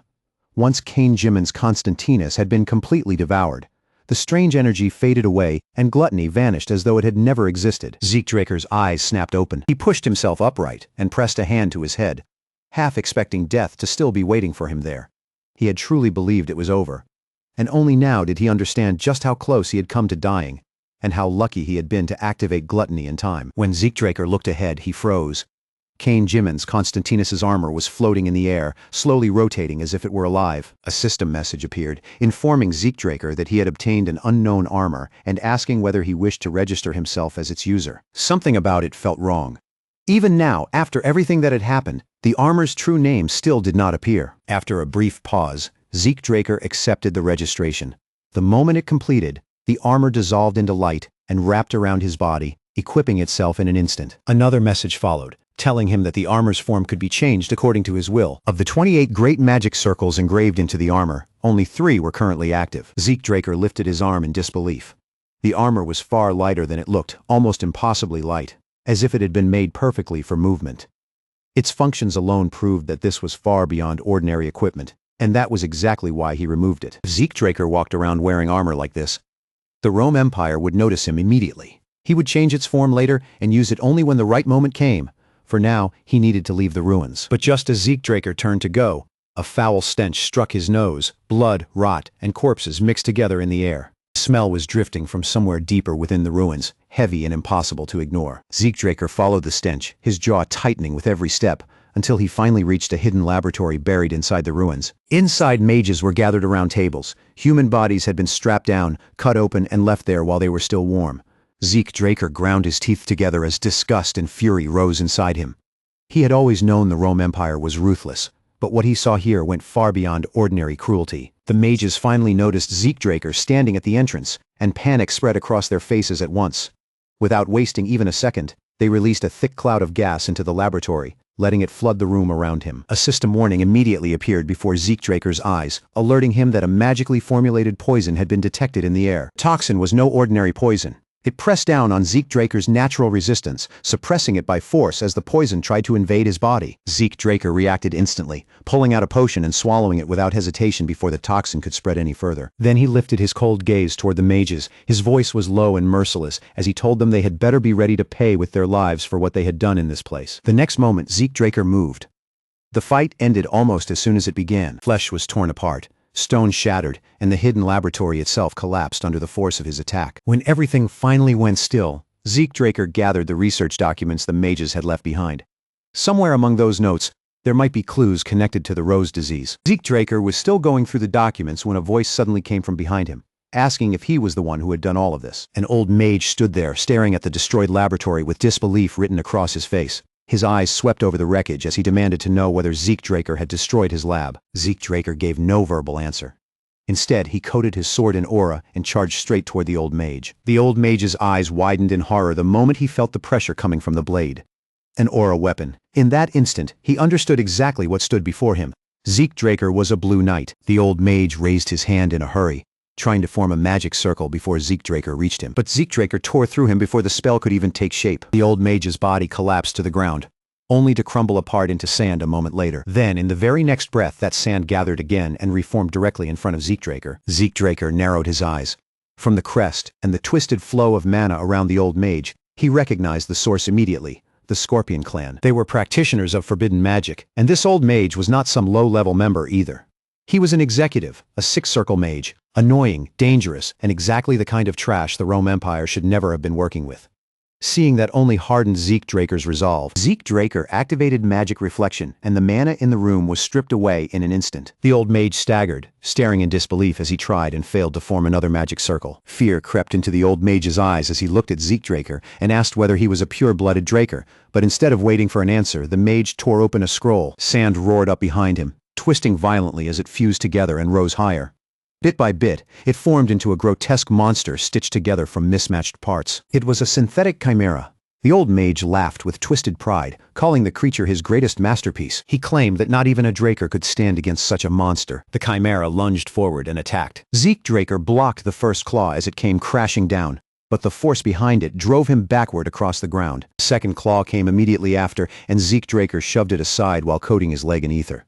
In the next instant, his body vanished in a blur. Before the creature could crush him, Zeke Draker was already racing up its body, using the shadowless steps of the Gale Arts to move like a flicker of wind. He appeared above the chimera, but the monster sensed him at once and launched its stingers toward him. Zeke Draker tore the stingers apart in midair before they could reach him. That was when Zeke Draker realized the creature had no blind spots. He landed in front of the beast and tightened his grip on his sword. There was no point dragging this out any longer. Zeke Draker charged straight ahead, aiming his blade for the chimera's head. The chimera crossed its claws in front of itself and blocked the strike, then hurled Zeke Draker backward with brutal force. Zeke Draker clicked his tongue in irritation. If this dragged on much longer, reinforcements would arrive. That was when the system's voice spoke inside his mind. Draconic control could be activated. The system ordered him to subjugate the draconic target. Zeke Draker had not expected the skill to work on a creature like this, but he did not hesitate for even a moment. Zeke Draker unleashed Dragon's dignity, and his presence changed completely. That overwhelming pressure crashed down like the will of a tyrant as he commanded the creature to submit. The chimera froze in place. Its massive body began to tremble as fear spread through every part of it. Final message appeared before Zeke Draker, declaring that fear had been instilled in the trivial dragon. The effect of draconic control surged even higher after merging with Dragon's dignity. Zeke Draker understood the reason at once.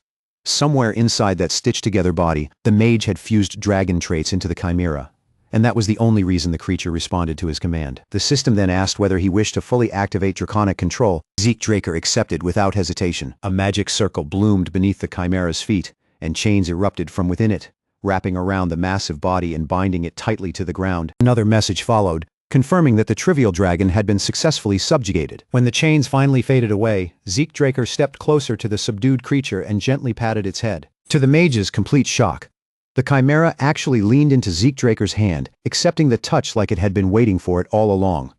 The mage could only stare, his face stiff with disbelief, unable to understand how the creature he had poured everything into creating had suddenly stopped listening to him. Zeke Draker slowly turned his cold gaze toward the mage, his expression showing not even the slightest trace of mercy. Then, with one short command, he ordered, "Bite." The chimera reacted instantly, lunging forward without hesitation and crushing the defenseless mage in a single brutal motion. After that, Zeke Draker calmly reached out and patted the chimera on the head once more, as if rewarding an obedient beast.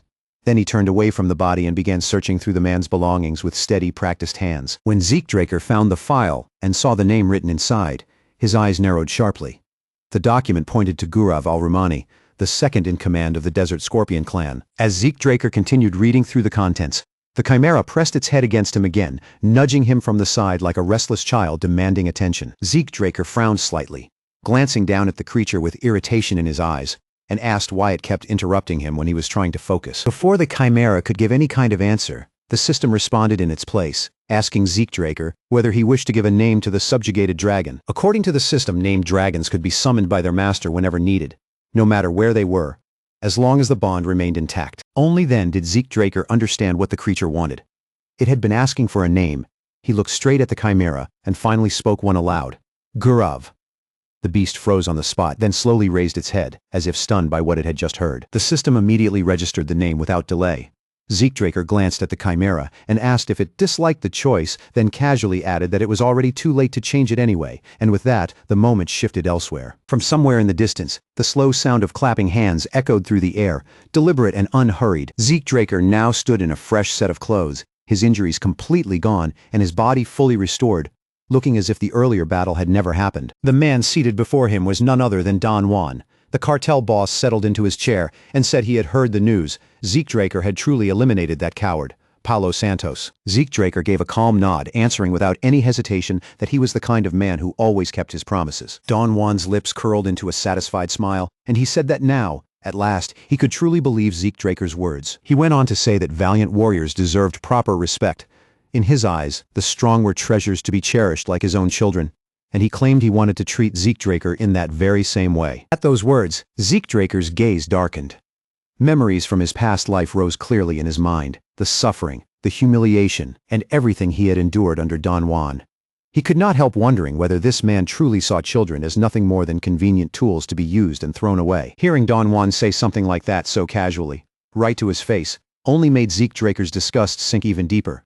Quietly, in the depths of his heart, he swore that one day he would kill Don Juan with his own hands. Then Don Juan rose from his seat and gestured towards several boxes stacked behind him, drawing Zeke Draker's attention to them. He said the boxes were a gift, something he had taken the time to prepare personally as a sign of sincerity. The moment Zeke Draker looked at them closely, his body stiffened, and his expression grew still. Don Juan reminded him that he had offered to become Zeke Draker's business partner, and said these gifts were proof that his trust was not just empty talk. Zeke Draker stepped forward and lifted one of the boxes with both hands, testing its weight. The heaviness of it told him almost everything before he even opened the lid. There was only one kind of thing that could carry that particular weight and still fit inside a box like this. Inside was the severed head of a syndicate executive, placed there like a gruesome offering. The remaining boxes contained the others. Don Juan watched Zeke Draker's reaction and asked, with a smile, whether he liked the present. Zeke Draker smiled back and said that he did. Everything was unfolding exactly as he had intended. With the syndicate executives removed, all that remained was to push K into the highest position. Once that happened, the syndicate would finally fall into his hands. Don Juan leaned forward in his chair, lowering the distance between them, and said there was still one problem they had to deal with. Zeke Draker asked what the problem was. Don Juan explained that Pabella had discovered who attacked them, or at least who they believed was responsible. In their eyes, the assault had been carried out by knights and mages. Zeke Draker let out a faint smirk. Of course they would think that. From the outside, it was the most obvious conclusion, and that was exactly why it made such a perfect cover. Don Juan said he wanted those pirate bastards properly warned. He wanted them taught, without mercy, that the true master of the southern continent was McCain.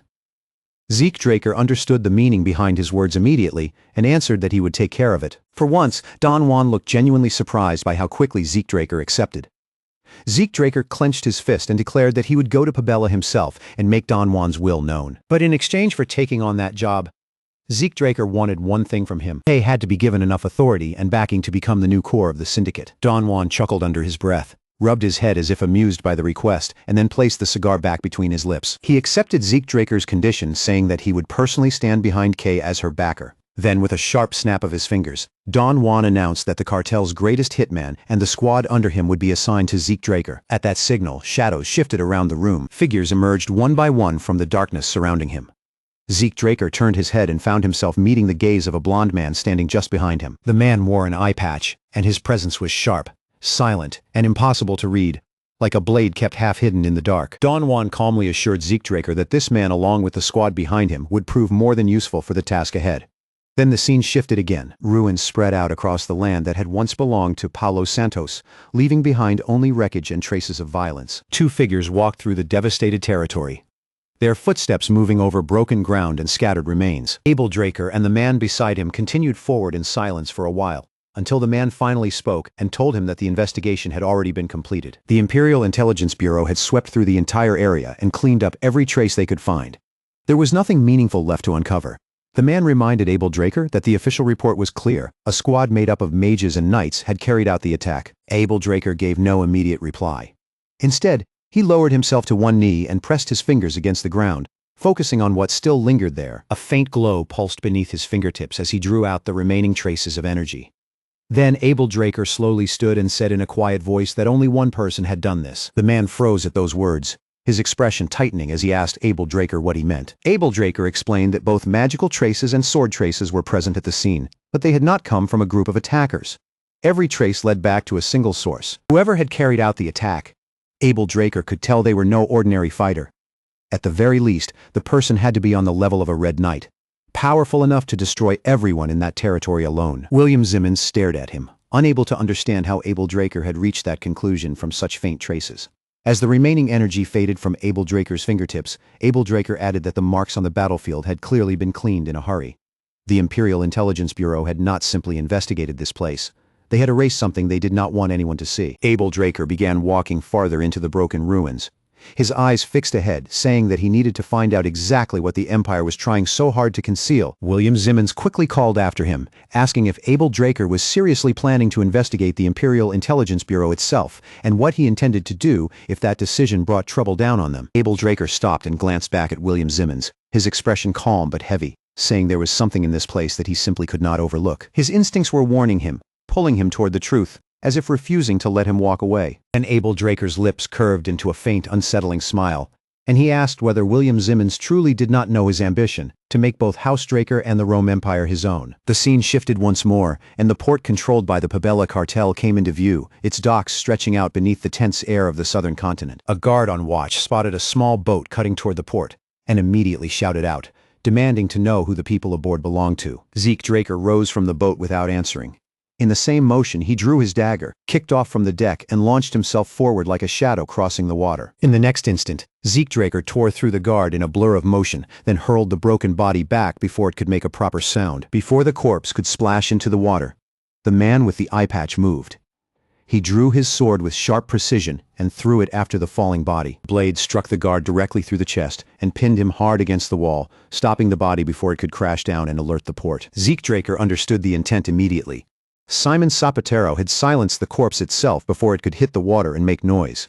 Without wasting a second, Zeke Draker called for him to come up. Simon Zapatero gave a short nod, accepting the order without a word. This was Simon Zapatero, the very man who had once taught Zeke Draker the southern continent's martial arts and assassination techniques. Even within the rotten depths of the McCain cartel, Simon Zapatero had been the only person Zeke Draker could truly trust.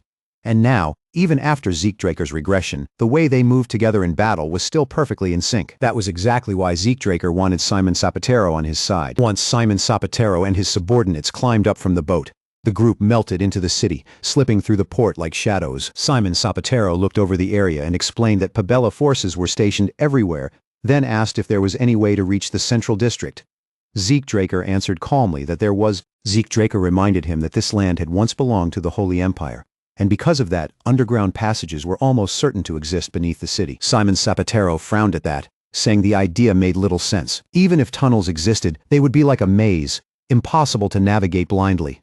Zeke Draker simply told him to watch closely, because there was a way through. Soon, Zeke Draker was racing through the underground passages, moving quickly beneath the city. His mini-map guide function traced a clear road ahead, leading him toward Mateo's room. Without that guide, the tunnels would have been nearly impossible to move through.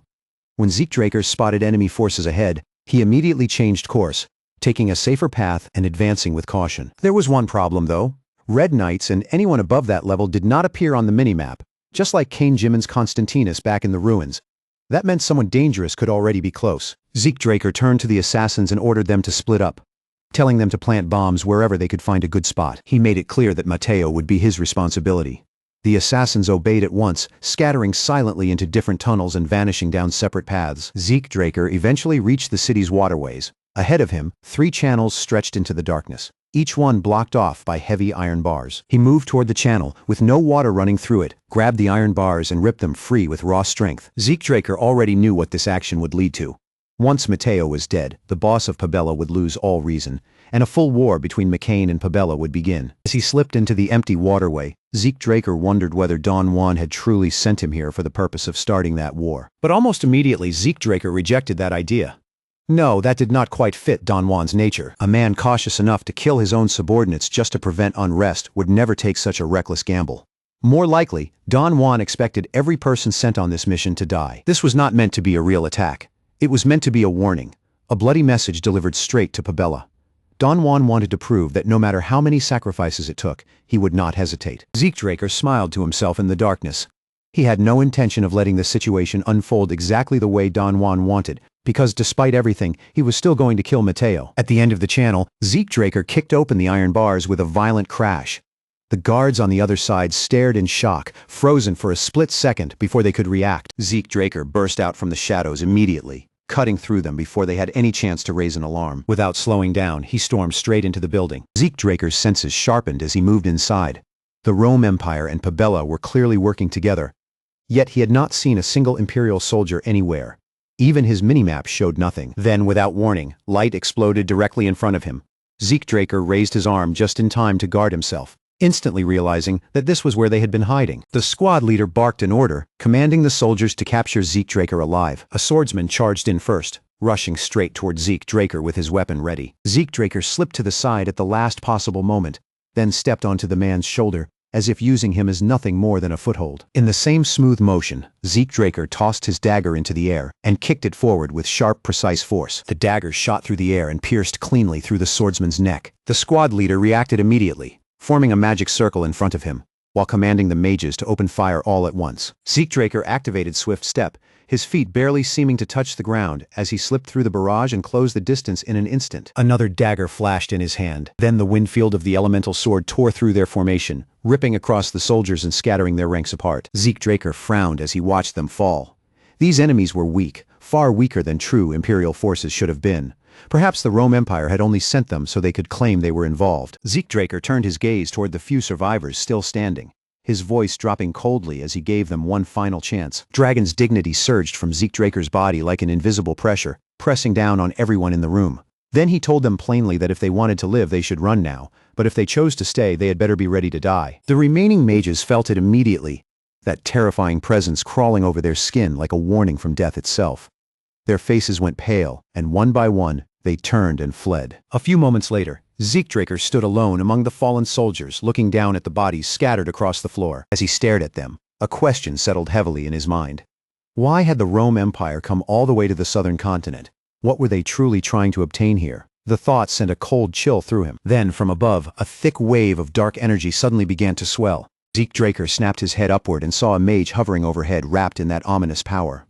The man looked down on him and sneered that a single roach was interfering with their great plan. Zeke Draker had not sensed the man's arrival at all, and that alone was enough to put him on guard.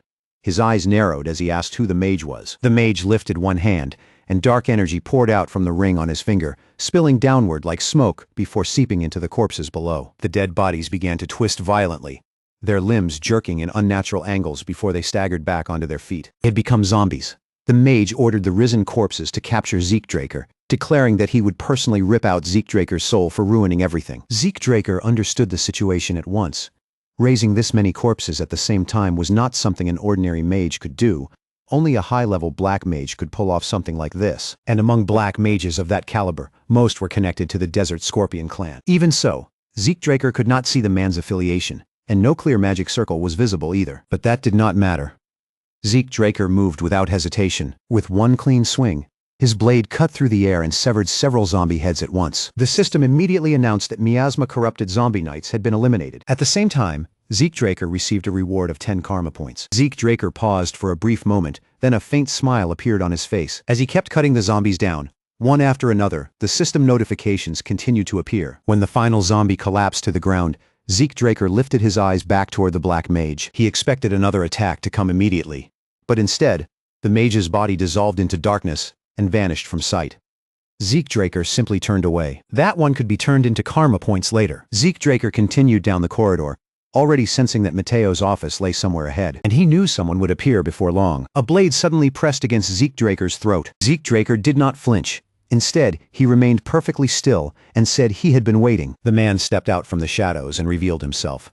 It was Simon Zapatero. Zeke Draker frowned slightly, his eyes tightening, because Simon Zapatero was not the person he had expected to meet here. Zeke Draker asked whether Don Juan had ordered Simon Zapatero to eliminate him before the situation grew any more complicated. Simon Zapatero shifted the dagger into his other hand and leaned in closer, keeping the blade dangerously near Zeke Draker's throat. Simon Zapatero said that Don Juan's true intention was to destroy the Pabella cartel. Then Simon Zapatero told Zeke Draker that there was no room in that plan for an outsider from the central continent. Zeke Draker reminded him that without his interference, Pabella would have swallowed their entire distribution network by now. Simon Zapatero answered coldly that they would use K to control the syndicate, and once that happened, everything could continue just fine without Zeke Draker. At that exact moment, Zeke Draker's system suspended his healing ability, just as he had ordered it to do beforehand. Zeke Draker suddenly grabbed Simon Zapatero's wrist and pulled the blade even closer, deliberately letting the edge cut into his own throat. Then Zeke Draker called Simon Zapatero by another name, the shadowless ghost, and asked why he still had not launched a real attack. Simon Sapatero froze in place, his expression hardening as he demanded to know how Zeke Draker knew that name. Zeke Draker told him that he knew about his past, and that he also knew the true reason Simon Sapatero continued serving Don Juan.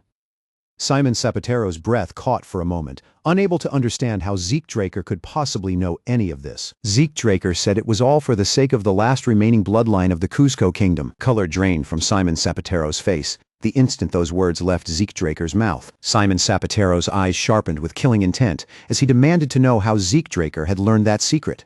But Zeke Draker already knew the attack was coming. Zeke Draker retreated at once, drawing back while summoning a dagger from his inventory. Zeke Draker forced Simon Sapatero's blade downward, but Simon Sapatero immediately raised his weapon again and demanded to know how much Zeke Draker truly knew. He pressed harder, asking for Zeke Draker's real identity. Zeke Draker pushed back and finally revealed the truth. He was a direct descendant of House Draker. When Zeke Draker spoke his name, Simon Sapatero stiffened. He asked if Zeke Draker was the rumored youngest Blue Knight, knowing full well that if the Drakers moved, the entire southern continent would tremble. Zeke Draker told him this had nothing to do with his family. He had come here by his own will, so Simon Sapatero did not need to worry. But Simon Sapatero asked why Zeke Draker would reveal such a dangerous secret now, when he could have kept it hidden until the very end. Zeke Draker knocked the dagger from Simon Sapatero's hand, then extended his own hand toward him. Zeke Draker asked Simon Sapatero to become his ally. He promised that he would help protect the surviving bloodline of Cuzco, and even help rebuild the fallen kingdom one day. Simon Sapatero stood there in shock, and Zeke Draker understood exactly why. Then Zeke Draker asked him whether he truly believed there was any future left for him inside the McCain cartel. Zeke Draker asked what Simon Sapatero planned to do after killing him, just as Don Juan had ordered. Then he asked what would happen once the Pabella forces arrived. After that, Zeke Draker asked something even heavier. Had Don Juan ever sent reinforcements for Simon Sapatero or his men?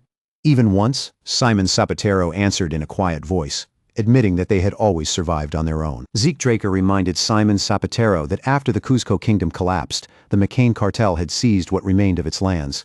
Don Juan had always wanted Simon Sapatero removed, because a former knight carrying that much history was far too dangerous to leave alive. Once Simon Sapatero disappeared, the Cuzco princess would be completely alone, and with no one left to protect her, Don Juan would sell her off to the Cuzco rebels for an enormous price. 10 years ago, when the Cuzco kingdom fell into ruin, Simon Sapatero had taken the newborn princess in his arms and fled all the way to the border. From that day on, Simon Sapatero became an outlaw, throwing himself into the underworld so he could grow stronger.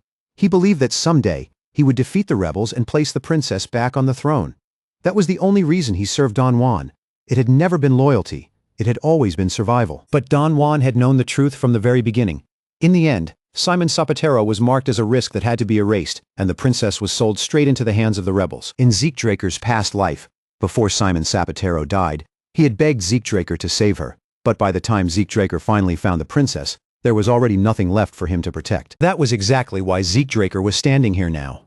There was no time left for doubt or endless questions.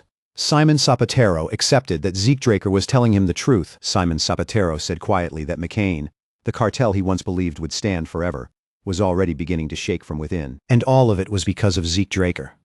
Ever since Don Juan's birthday and the conflict with Pabella, everything had started to break apart. Simon Sapatero looked at Zeke Draker and asked what his true goal really was. Zeke Draker reminded Simon Sapatero of his own words, that there was no place for a central continent bastard in Don Juan's plan. Then Zeke Draker said plainly that he wanted the two cartels to rip each other apart. Then Zeke Draker smiled, his eyes turning cold, and said that once the cartels had torn each other down, he would go after McCain himself. Simon Sapatero stared at him in disbelief. He had never imagined that Zeke Draker's real target was Don Juan.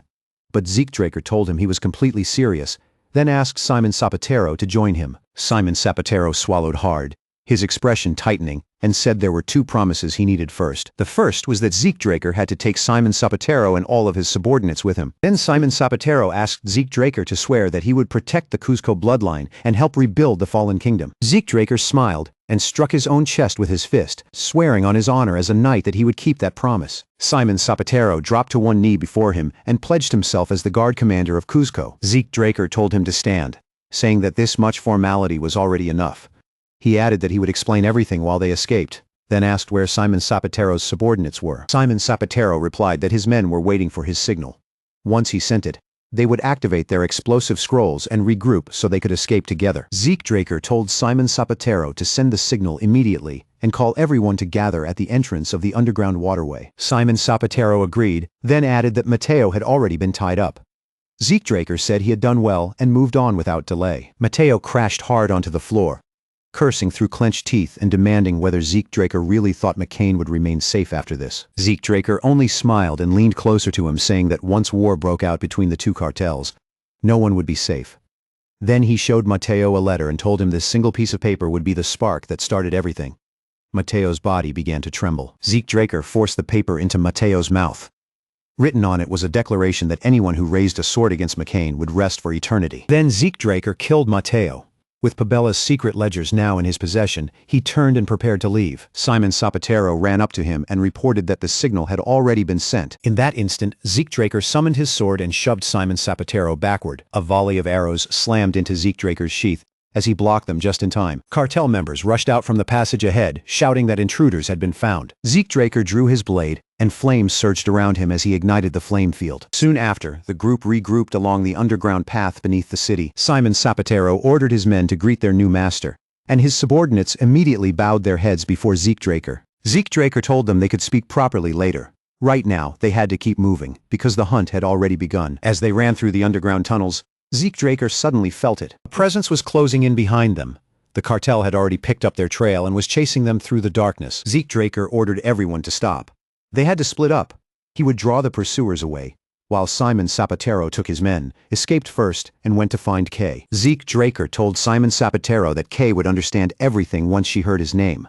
But Simon Zapatero hesitated, saying the Cuzco princess was still inside the McCain cartel. Zeke Draker asked if Simon Zapatero truly thought he would not prepare for something that obvious.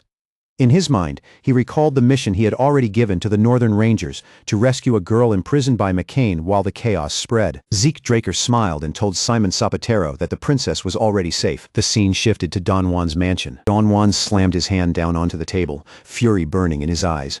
A full month had passed since the strike against Pabella, and during that time, McCain had been attacked over and over again. Half of Don Juan's executives were already dead. He leaned back in his chair, thinking in silence. Zeke Draker and Simon Zapatero were far too dangerous to leave unchecked. That was exactly why Don Juan had forced them into such a reckless mission in the first place. He had expected them to die there. Instead, they had succeeded. And in doing so, they had provoked Pabella so badly that the situation had spiraled completely out of control. Then, from among the executives, one man finally broke the heavy silence. Don Juan looked toward him and asked sharply what he wanted. The man suggested that they distance themselves from McCain's main territory for a while. Don Juan's eyes immediately sharpened, and he asked if the man was telling him to run away like a coward. The executive quickly explained that the pirates of Pabella were blinded by revenge. Before long, they would rush straight into McCain territory without holding anything back, and that moment would become their opportunity. Don Juan narrowed his eyes as he understood the plan. Lure Pabella in, then wipe them out in a single strike. The executive nodded and added that Don Juan could continue giving orders safely from his villa in Tawani. Don Juan agreed, his expression hardening as the plan settled into place. Then Don Juan turned his gaze toward the other men in the room and reminded them that every crisis they had survived had only made McCain stronger. This time, he declared, would be no different. Men rose from their seats at once, raising their voices and swearing their loyalty to Don Juan with forced confidence. When the meeting finally ended, the executives filed out one by one. But the man who had suggested the plan remained behind, lingering in the quiet room. The moment the man stood, Zeke Draker stepped out from hiding and entered the room. Zeke Draker pressed a dagger against the man's throat and said he had spoken beautifully. The man trembled in terror, insisting he had only done exactly what he had been told. He reminded Zeke Draker that he was the one who had successfully lured Don Juan to Tawani, then begged desperately for his life. Zeke Draker slit the man's throat without hesitation and told him he had done well. As blood poured from the wound, Zeke Draker looked down at him coldly and said he could finally enjoy the main dish. The scene shifted to Tawani, where Don Juan arrived at his villa, and slowly looked over the surrounding grounds. When Don Juan stepped down from the carriage, he could hardly believe that Pabella had forced him to retreat all the way here. His face twisted with fury as he swore he would wipe them out completely. That night, Don Juan sat alone in the villa when the door quietly opened behind him. Without even turning around, Don Juan said he had not summoned anyone and ordered the intruder to leave.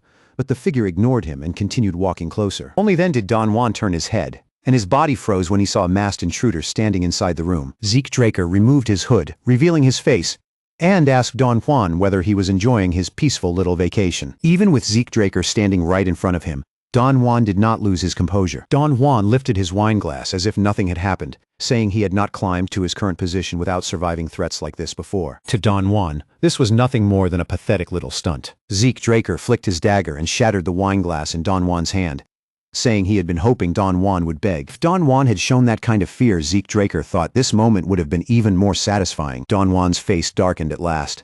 He rose from his seat, called Zeke Draker an arrogant brat, and shouted for his guards to come in and force him to kneel. Zeke Draker told Don Juan coldly that no one was coming.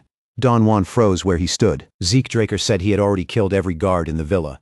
Then his voice grew colder as he spoke of his past life, of how he had never had enough time to make Don Juan suffer, and how he still remembered crawling like a dog beneath Don Juan's rule. Every order Don Juan had given, every life destroyed because of him. Zeke Draker remembered all of it. Don Juan could not understand what he was hearing. He snapped that Zeke Draker was speaking nonsense, insisting he had never given any such commands. Zeke Draker slammed Don Juan against the glass and asked if he knew what the victims said in Zeke Draker's dreams. With a cold, twisted gaze, Zeke Draker said they begged him to spare them. They cried out to the man who had lived in wealth and glory while standing on a mountain of their blood. Then Zeke Draker raised his dagger. Don Juan still called himself a savior, chosen by God, clinging to his pride, even in the face of death. Zeke Draker cut off Don Juan's ear, then continued.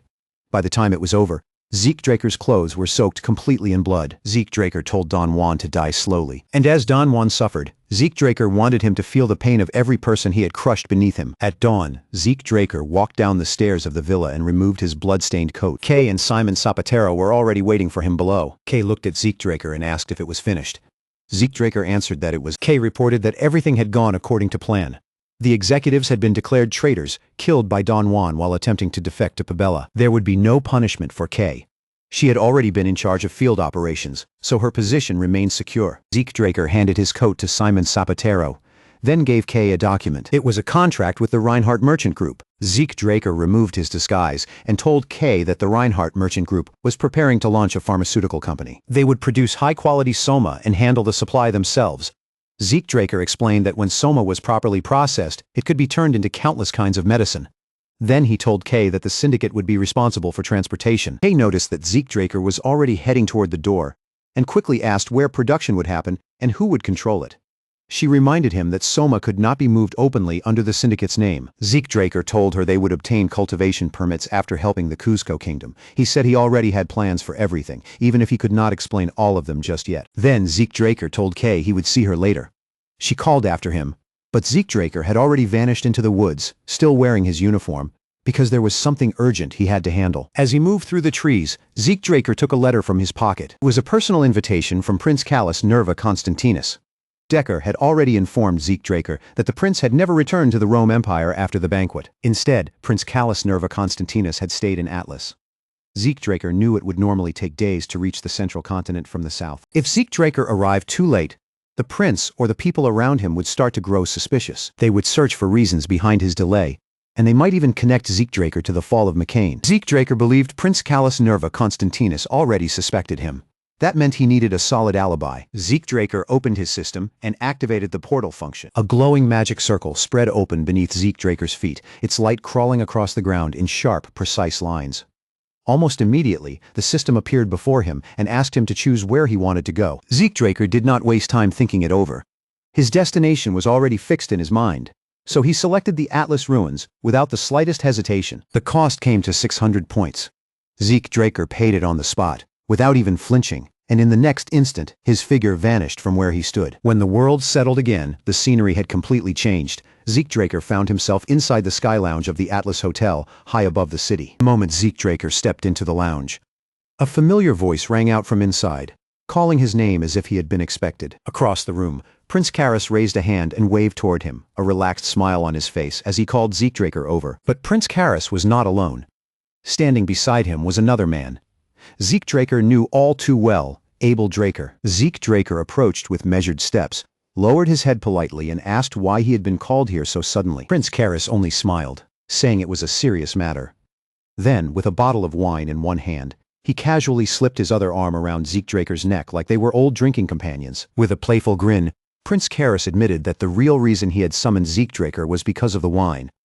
William Zimmons and Abel Draker were both capable men when it came to business, he said. But once alcohol entered the picture, neither of them could hold their liquor properly. Zeke Draker, on the other hand, looked like the rough, wild sort who could handle himself at a drinking table. That unexpected judgment caught Zeke Draker completely off guard. Still, seeing Abel Draker, William Zimmons, and Prince Karras gathered together in one place told Zeke Draker enough. Even without being told directly, he could already guess what kind of conversation had been taking place before he arrived. At the same time, Zeke Draker noticed Abel Draker watching him quietly. That steady gaze made it clear that Abel Draker had something he wanted to say, and not in front of everyone. Prince Karras poured a glass for Zeke Draker and pushed it toward him, telling him not to just stand around like a statue. Zeke Draker accepted the glass despite the uneasiness lingering in his chest, then raised it and clinked it lightly against Prince Karras's cup. Sometime later, William Zimmons supported the heavily drunk prince and escorted him out of the lounge. Zeke Draker watched the two leave, realizing that the alcohol had not affected him at all. The reason was simple. The system had recognized the alcohol as a poisonous substance, and Zeke Draker's resistance had quietly neutralized it before it could cloud his mind. It felt strange to be the only person in the room still perfectly sober. Once Prince Karras disappeared from sight, Abel Draker rose from his seat and apologized for interrupting Zeke Draker's time. Abel Draker said he had heard Zeke Draker had been locked away in closed training. Zeke Draker brushed it aside casually, saying he had only been frustrated because his progress had felt too slow. Hearing that, Abel Draker smiled as though relieved. Then he picked up the wine bottle himself and suggested that the two brothers share a drink. Zeke Draker paused for a moment, watching as Abel Draker filled the cup. This was not what he had expected, and the weight in Abel Draker's tone told him that something important was coming. Then Abel Draker asked him a strange question. What did Zeke Draker think of House Draker? Zeke Draker narrowed his eyes, unable to understand what his brother was really asking. Abel Draker's gaze darkened. In a low, almost chilling voice, he said that one day he intended to destroy the Drakers. Zeke Draker shot up from his seat in shock, but Abel Draker continued calmly, telling him that the two of them carried the same scent, the reek of blood, battle, death, and victory. It was the scent of a true Dragonslayer. To Abel Draker, Zeke Draker was the perfect example of it. He smelled like a predator, and only another predator could truly recognize that kind of nature. A cold chill ran through Zeke Draker's body. More than anything, he despised how this family always reduced everything to bloodlines, instincts, and inherited violence. Zeke Draker fixed his eyes on Abel Draker and asked whether that was the real reason his brother had remained so close to the Rome Empire, because he planned to tear it apart from the inside. For a moment, Abel Draker gave no answer. He simply sat there in silence, letting the question hang heavily between them. Then Abel Draker lifted his glass, took a slow drink of wine, and placed the cup back down with the calmness of a man who had already made up his mind long ago. Abel Draker said people loved to praise Atlas as the greatest place on the continent, but he had never once agreed with that idea. In his eyes, one city was nothing more than a small stage, and the Drakers should never be satisfied with ruling something so limited. If they truly wanted to stand at the very top, Abel Draker said, they needed power that stretched far beyond a single border. Then he told Zeke Draker to look at the Rome Empire. Its roads were being built without pause, connecting territory after territory, weaving the north, the south, and even the eastern continent into one vast network. Abel Draker spoke as if he could already see that future. Once every road, every culture, and every resource led back to Rome. The world itself would change, becoming one unified utopia under a single order. Zeke Draker stared at him in silence for a moment, then said those were not the words of an older brother. They were the words of an emperor. In that instant, Zeke Draker's mind returned to Cain Gimmons Constantinus and to the Zimmons name that stood behind Abel Draker through his mother's bloodline. One piece after another began falling into place. Abel Draker, the Zimmons family, and the Rome Empire were not separate forces at all. They were tied together far more deeply than Zeke Draker had realized. Abel Draker met Zeke Draker's gaze and said that true talent deserved a reward worthy of it. He claimed he could offer Zeke Draker the most dazzling treasure he would ever witness, then extended the invitation plainly, stand beside him, and together they would conquer the world. At last, Zeke Draker understood the purpose of this entire conversation. Abel Draker was not merely speaking his ambitions aloud. He was trying to pull Zeke Draker into his faction. Zeke Draker lowered his head quietly and thanked Abel Draker for making such an offer. Then he stepped forward and gave his honest answer.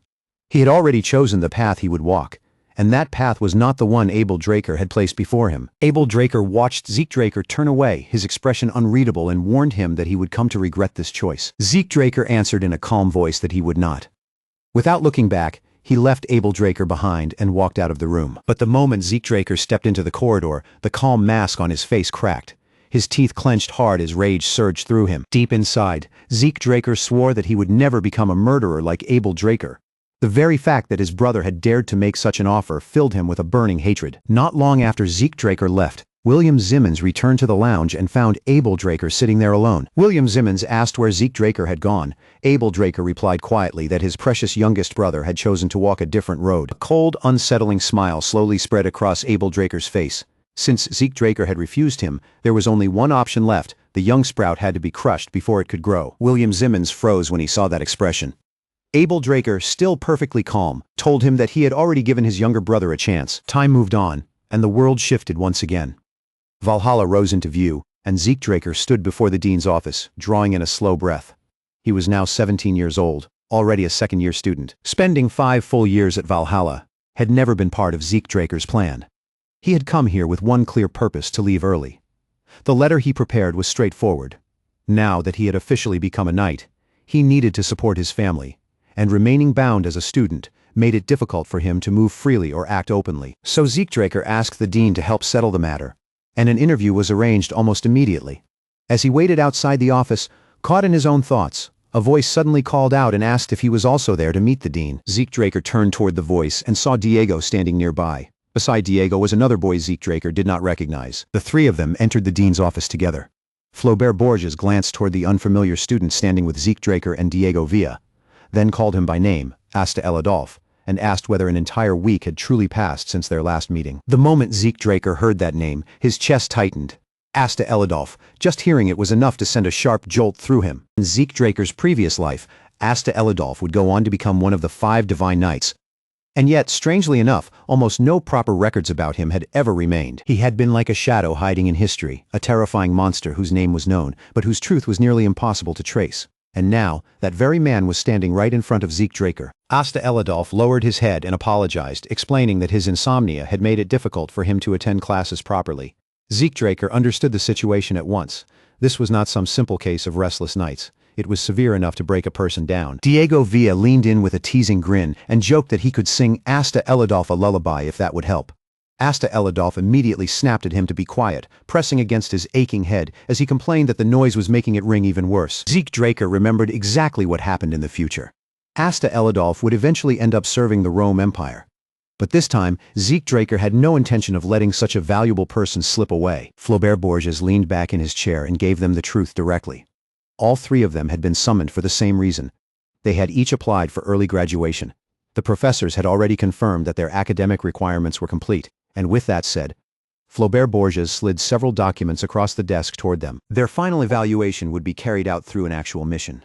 Zeke Draker's gaze lowered to the title printed on the first page, and the words immediately caught his attention: a cooperation request from Delphoa. Flaubert Borges stepped a little closer and asked whether they had ever heard of Yaksha, the Black Knight.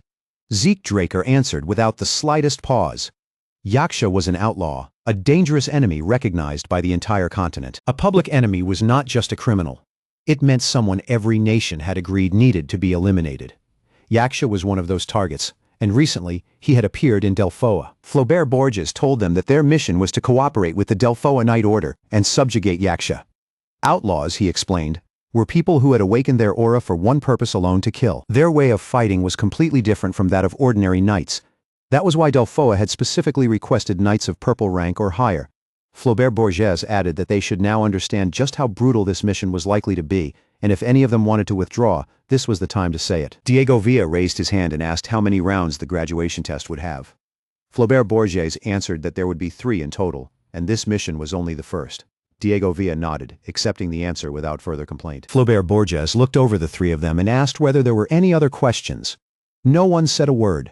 Taking their silence as agreement, he told them to go back and make every necessary preparation. After they left the building, Asta Eladolf pressed a hand against his head, his face tight with discomfort, as he muttered under his breath about the pain. He had only walked a short distance when a voice suddenly called out from behind him. Asta Eladolf turned around and saw Zeke Draker standing there, watching him with a calm and unreadable expression. Zeke Draker quietly asked whether Asta Eladolf needed medicine for his insomnia.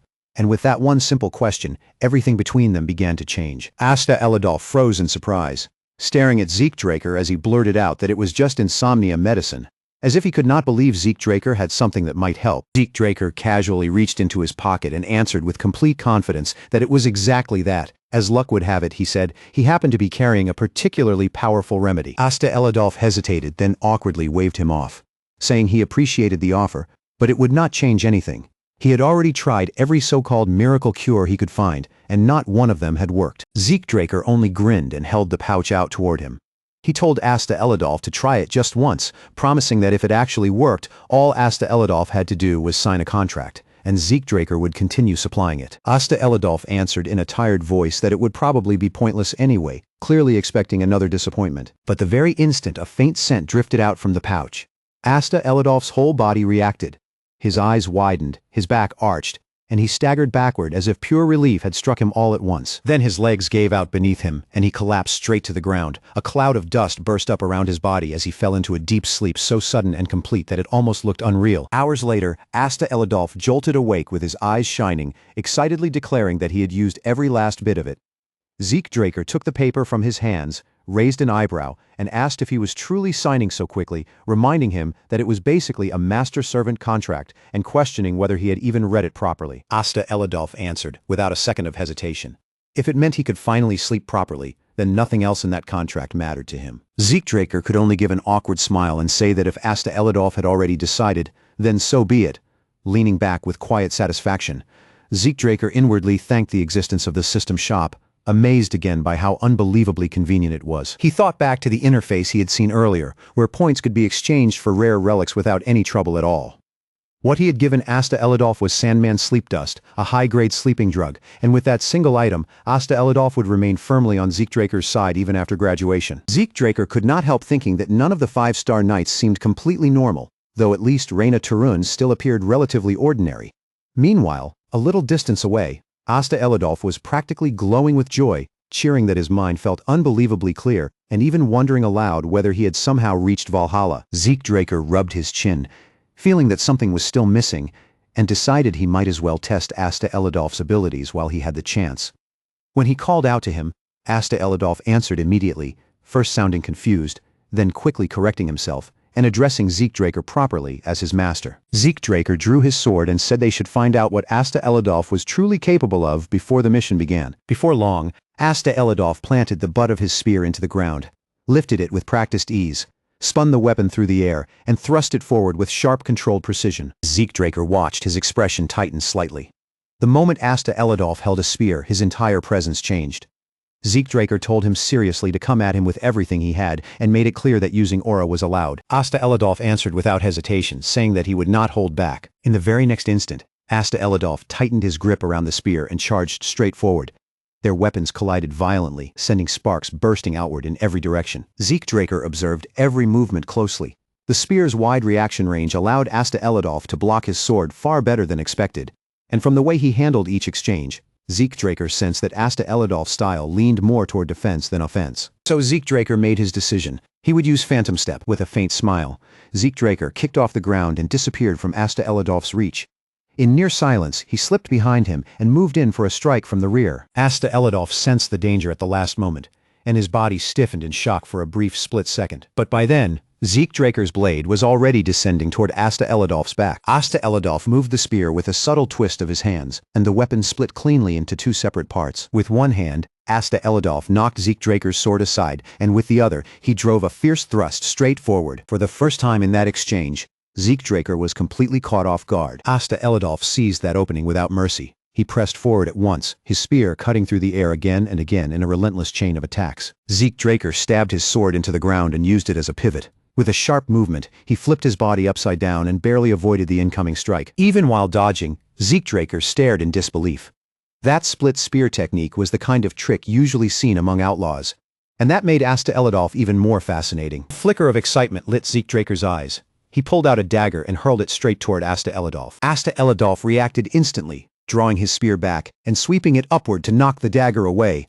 At that exact moment, Zeke Draker landed, pushed forward, and launched a powerful kick toward him. Asta Elidolf reacted quickly, setting the spear across his body in a horizontal line before twisting the shaft with practiced control, snapping the separated weapon back into one complete spear. Zeke Draker narrowed his eyes as he watched the movement unfold. There it was again, that strange transformation in Asta Elidolf's spear, smooth enough that it almost looked natural. Zeke Draker drove his sword down into the ground and surged forward, dragging the blade through the earth as he charged. Dirt and stone tore apart in his path. And this time, he was certain Asta Elidolf would not be able to block it so easily. Asta Elidolf felt the crushing force rushing toward him, and his lips pressed into a tense line. Even from where he stood, he could sense how dangerous Zeekdraker's attack truly was. But Asta Elidolf did not retreat. He lowered his spear, poured every bit of mana he could gather into the weapon, and swung straight into Zeekdraker's attack head-on. The two attacks collided with a deafening impact.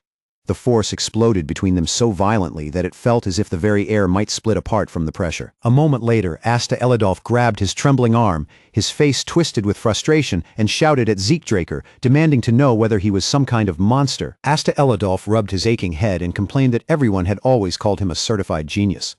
So how could Zeekdraker beat him this easily?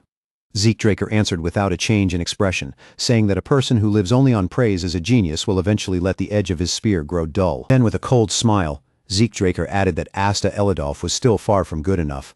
Until the mission began, he would train him without mercy. Asta Elidolf's face immediately sank into despair. With a grim look, he admitted that he already had a terrible feeling about what was coming. When they returned to the mansion, Decker stepped forward and formally announced that young Master Zeekdraker had arrived. The sight of him made Zeekdraker call out in surprise. Decker then calmly reported that a guest was already waiting for Zeekdraker inside. Before long, Galleon Halbert walked down the hallway, looking around with wide eyes. The sheer extravagance of Zeekdraker's mansion left him visibly amazed. Zeekdraker greeted Galleon Halbert and said it had been a long time. Then he explained that he had called him here because there was something he wanted Galleon Halbert to inspect. Galleon Halbert reacted in shock, pointing at himself as he asked if Zeekdraker really meant him. Then he immediately wondered if something had happened to the black sword, insisting that a weapon forged with a magic furnace should not have even a scratch on it. Zeekdraker thought quietly that Galleon Halbert must have become fairly famous by now because of the magic furnace he had created, the same kind of furnace Zeekdraker had known from his previous life.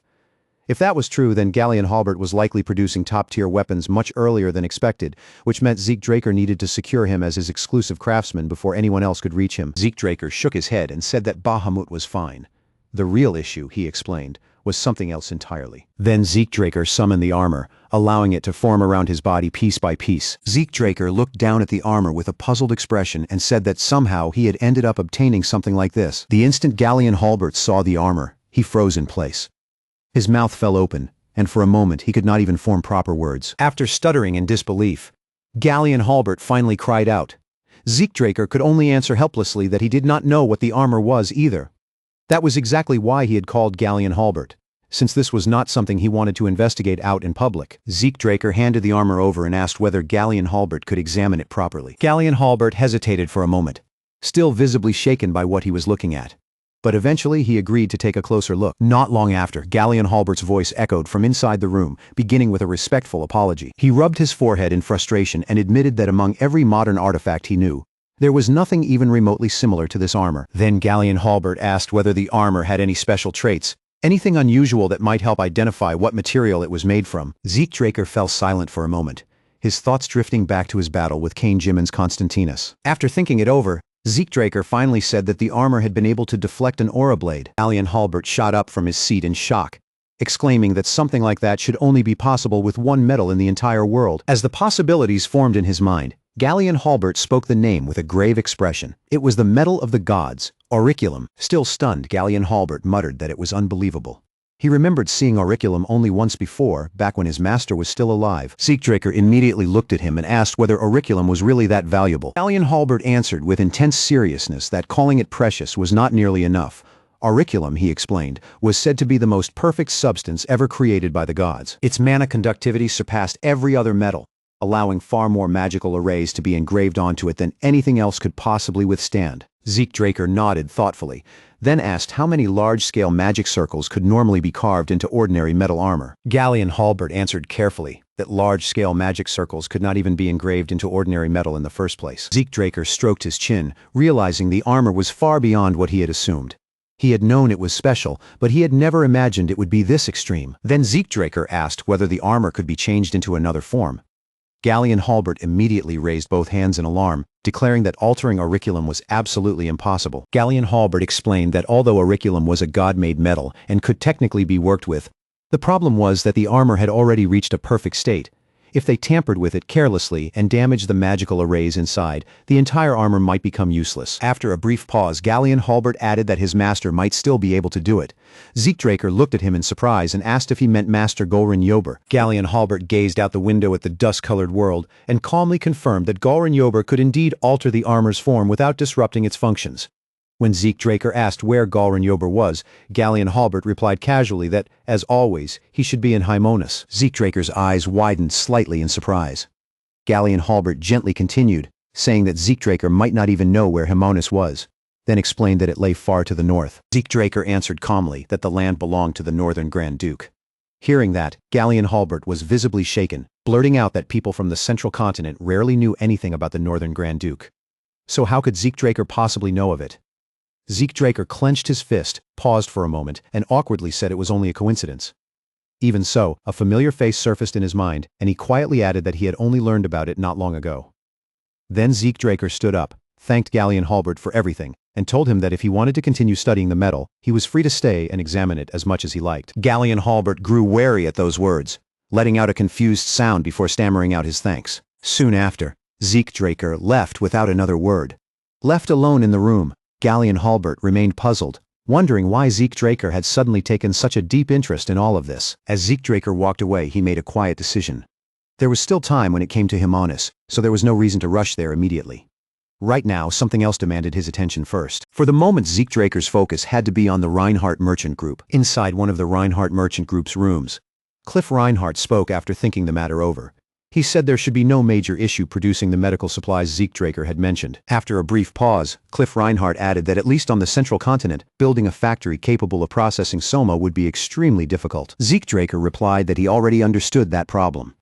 If rumors spread that the princess was supporting soma processing, Melissa Alencia's reputation would suffer a serious blow. Zeekdraker then asked what would happen if the ingredients were already processed before arriving. Cliff Reinhardt answered calmly that in that case, they would simply be handled as medicine, and as long as the product passed the Delphoa Magic Tower's safety inspection, there should be no issue with distribution. Once Zeekdraker heard that, he decided the direction immediately.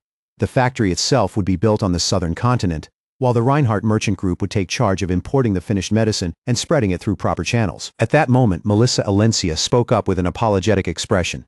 She carefully explained that the Reinhardt Merchant Group did not currently have enough resources to construct a large-scale factory overseas. Melissa Alencia admitted that they were already struggling just to maintain a single factory for producing medicine against red blossom fever.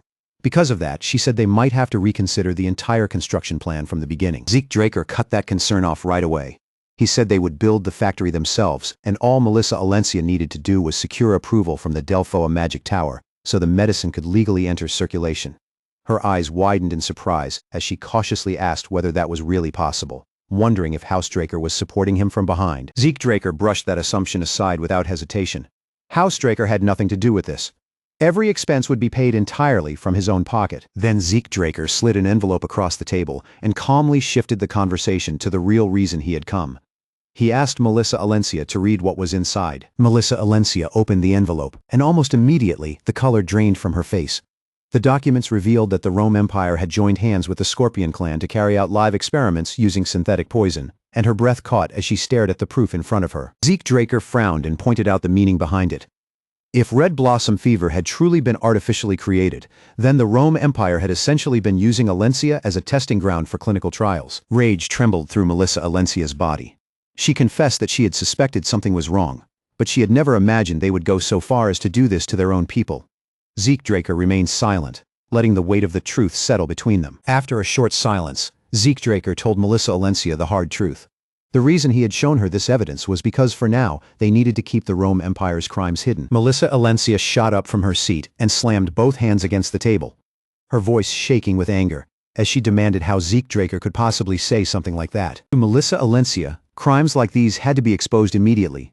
If the truth came out, she believed, then something this monstrous could never be allowed to happen again. Zeekdraker answered quietly that he understood how she felt. But the evidence they had right now was too weak to become a proper diplomatic weapon, and even as he said it, the anger in Melissa Alencia's expression did not fade. Zeekdraker stood as well and laid out the reality in front of her. The Rome Empire had already shifted all blame onto the Scorpion clan, branding them as infamous black mages, and any human experiments committed under that name would not be enough to shake the world. In the end, The Rome Empire could simply deny direct involvement, offer a polished formal apology, and close the matter as if nothing more needed to be said. Zeke Draker made it clear that burying the information for the moment was their smartest move, but Melissa Alencia clenched her fists and demanded to know what he was truly aiming for. Zeke Draker answered with steady seriousness. The Rome Empire still did not know that they had uncovered the truth, and because the experiments had been carried out on such a massive scale, there had to be stronger evidence hidden somewhere, proof that tied the Rome Empire directly to everything. Shock flickered across Melissa Alencia's face as she understood what he meant. She asked if Zeke Draker was saying they should seize that decisive evidence and use it to corner the Rome Empire properly. Zeke Draker did not hesitate. That was exactly his plan.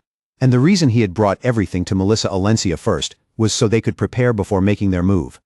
Still struggling to absorb the scale of it, Melissa Alencia asked what kind of preparation he meant. After a brief pause, Zeke Draker explained that if red blossom fever had been tested in the Alencia conflict zone, then other synthetic poisons were likely being tested there as well. Because of that, they needed to develop antidotes in advance. The thought struck Melissa Alencia like a physical blow. If those poisons were used in battle, Alencia's forces could end up fighting without even realizing they were being poisoned from within. Melissa Alencia swallowed hard as the implications sank in. With antidotes prepared ahead of time, they could prevent devastating losses and strike back against the Rome Empire at the moment when it mattered most. Her wavering anger slowly hardened into resolve. Melissa Alencia finally understood the situation, and deep down she knew that the path she had chosen was the right one. Looking at Zeke Draker's unwavering expression, Melissa Alencia silently accepted the truth. Bringing Lord Zeke Draker into the Reinhardt Merchant Group had been the correct decision. At last, Zeke Draker spoke again, saying calmly that he would not be able to attend meetings for a while because his schedule at Valhalla was already full. Melissa Alencia let out a small breath of relief, then said that if the opportunity ever came, she would like to invite him to Alencia. The name Alencia made Zeke Draker pause for a moment. In a softer voice, he remarked that it was said to be a land filled with beautiful mountains and lakes. Surprised, Melissa Alencia asked whether he had visited before. Zeke Draker gave her a faint smile and said he had only heard stories about it. But when he finally did visit, he hoped Melissa Alencia would personally show him every beautiful place. Touched by his words, Melissa Alencia placed a hand over her chest and promised that she would do exactly that. Then she wished Zeke Draker a safe journey. Afterward, Melissa Alencia and Cliff Reinhardt respectfully saw Zeke Draker off, watching him leave with the weight of the meeting still lingering in the air. Asta Elidolf lay sprawled across the ground, completely drained, his body stretched out as if every bit of strength had been wrung out of him. Diego Villa collapsed beside him, gasping for breath and whining that he might actually die before the mission even began. Zeke Draker rested his sword on his shoulder and told him to stop complaining, adding that if Diego Villa still had enough energy to talk, then he had enough energy to swing his sword one more time. That only made Diego Villa flare up even harder. He snapped back at Zeke Draker, calling him a devil and swearing that Draker blood really was terrifying, before charging in with an angry slash. Zeke Draker deflected Diego Villa's attack with ease, the corner of his mouth lifting slightly. He thought to himself that these two only seemed to find their real fire once their pride had been wounded. As the training continued, Zeke Draker quietly noticed the changes in them. After a week under his harsh guidance, Asta Elidolf and Diego Villa were beginning to influence each other, and Diego Villa especially was no longer just the carefree joker he used to be. Repeated drills and exhausting sessions had made Diego Villa far more disciplined than before. Then, right in the middle of their training, a voice suddenly praised their hard work from nearby. Diego Villa spun around with a startled sound. Then his face lit up the moment he saw Andre Draker. He greeted him brightly, calling him Professor. Zeke Draker, however, looked at Andre Draker with clear caution in his eyes and asked what Professor Andre Draker was doing there. Andre Draker answered calmly that he had something important to tell all three of them. When Zeke Draker pressed him for the details, Andre Draker revealed that the three of them had been assigned a mission to subjugate a threat recognized on a continental level. A mission of that scale was not something students could simply be sent into on their own. Andre Draker's expression tightened with firm resolve. He declared that, for that reason, he would be going with them. A train tore through the forest, its iron wheels screaming against the rails as the scenery rushed by. Inside, someone muttered that they had never expected to be dragged along on the Black Knight Yaksha mission. Inside one of the carriages, Andre Draker sat with his arms folded, completely unmoved by the gloomy mood. He repeated that he would never send students alone into a mission like this, and there were things they needed to understand before they arrived. With a hard stare, Andre Draker asked whether they even knew what kind of land Delphoa was. Seated across from him, Zeke Draker answered calmly that they had learned a little in class, though he added that Delphoa was known to be different from other places because mages held true authority there. Andre Draker nodded, confirming that Zeke Draker's understanding was correct. Delphoa, Andre Draker explained, operated under a strange and rigid system. Even its knights did not fight in the same way as knights from other regions. The knights of Delphoa were trained around massive shields, standing at the front line to block attacks and push enemies back, while the mages remained safely behind them and poured down destructive magic. Asta Elidolf raised his hand and asked whether that meant the knights fighting up close had to take all the damage themselves.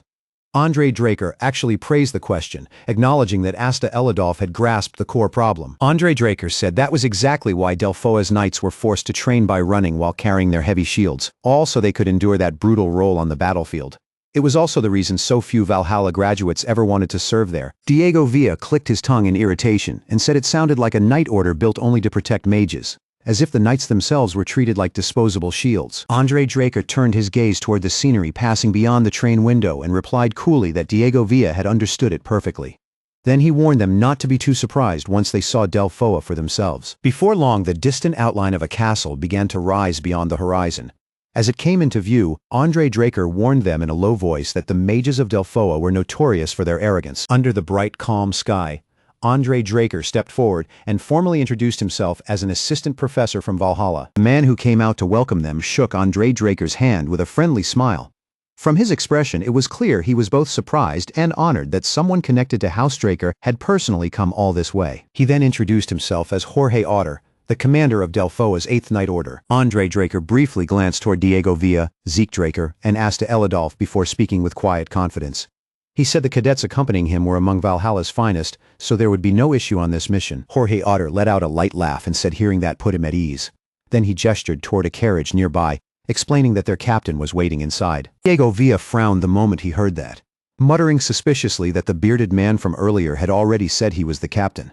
Zeke Draker answered in a lower tone, telling Diego Villa to keep his mouth shut. This was Delphoa, and here, strange treatment like this was considered normal. Just then, the carriage door swung open. Inside sat a man with a stiff face and an openly irritated expression, as though even meeting them was a burden. Diego Villa narrowed his eyes and muttered that the man looked like he had been born angry. Zeke Draker immediately warned him again to stay quiet. But inwardly, Zeke Draker was already certain of the man's identity. This had to be Delphoa's mage captain. And the fact that even Jorge Otter seemed uneasy around him told Zeke Draker everything he needed to know. Jorge Otter leaned closer to the carriage and whispered something to the man inside. After a brief hesitation, he turned back toward the Valhalla group with an awkward look on his face. Jorge Otter explained that the captain would be traveling separately, so Andre Draker and the cadets would need to take another carriage. Diego Villa could only stare in disbelief as the carriage door closed in front of them, and the vehicle rolled away without another word. The moment it left, Diego Villa exploded. He shouted that they had just been ignored completely, treated like trash and left behind as if they did not matter at all. Diego Villa raged that it was unacceptable. They had crossed half the world for a joint mission, and yet Delphoa was acting as though they did not even exist. Before Diego Villa could keep shouting, Zeke Draker cut him off with a sharp kick to the knee. Diego Villa collapsed with a yelp, grabbing his leg as he cursed Zeke Draker. Then, still fuming, he turned his anger toward Andre Draker and demanded to know why the professor was just standing there without saying anything. After a short moment of silence, Andre Draker answered calmly that once they graduated, situations like this would become a common part of a knight's life. Remembering the man inside the carriage, Andre Draker told them to carve everything they saw and felt from this moment onward, deep into their memories. Night eventually settled over Delphoa. Zeke Draker lay on his back in their assigned room, staring up at the ceiling as he let out a quiet sigh.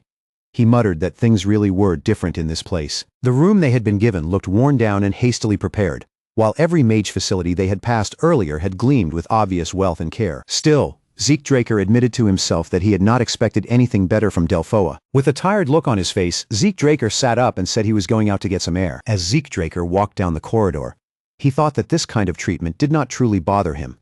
After everything he had lived through before, being looked down on was hardly enough to shake him. What actually troubled Zeke Draker was the mission involving Black Knight Yaksha. He thought back to the strategy meeting where Jorge Otter and the other knights had stood stiffly like statues while the mages talked over them. Zeke Draker had expected imbalance in Delphoa, but not something this severe, and another slow breath slipped from him. Then someone suddenly stopped him, asking why he was wandering through the halls alone. Zeke Draker looked up in surprise and saw the mage captain from earlier standing directly in front of him. The man spoke in a cold, flat voice, saying he had something to tell Zeke Draker anyway, so the timing was convenient. With obvious indifference, the mage captain told Zeke Draker that Valhalla had no real role to play here. He warned him not to get caught up in pointless magical affairs, and advised him to return quietly instead. A faint spark of irritation stirred inside Zeke Draker. He scoffed inwardly, wondering why Delphoa had even bothered requesting cooperation if this was the attitude they intended to show. Not that he could simply punch the man in the face, no matter how tempting it felt. Then the mage captain's gaze caught the emblem on Zeke Draker's glove, and his expression tightened, as though he had recognized something he did not like. The mage captain asked sharply whether Zeke Draker was a pure-blood Draker Awakener. Zeke Draker answered without hesitation that he was. Then asked whether that was supposed to be a problem. The mage captain's face darkened with anger, and he snapped that Zeke Draker had no right to speak so casually to him. Gritting his teeth, the mage captain warned Zeke Draker that it would be wiser not to remove that glove while he was in Delphoa. With a sharp flick of his cloak, the mage captain turned away and coldly added that this warning was for Zeke Draker's own sake, if he wanted to finish the mission and return alive. Zeke Draker remained silent as the mage captain walked away. Meanwhile, the captain inwardly acknowledged that pure-blood awakeners truly did possess the power to disrupt mana. Just then, a hesitant voice called out Zeke Draker's name. Zeke Draker turned around, startled, and let out a small sound of surprise when he saw who it was. Staring at the man in front of him, Zeke Draker asked if it was really Professor Fanon.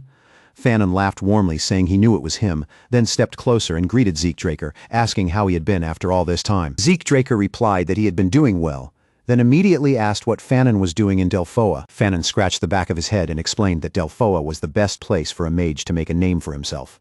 Research alone had not been enough for him, so he had volunteered to come here.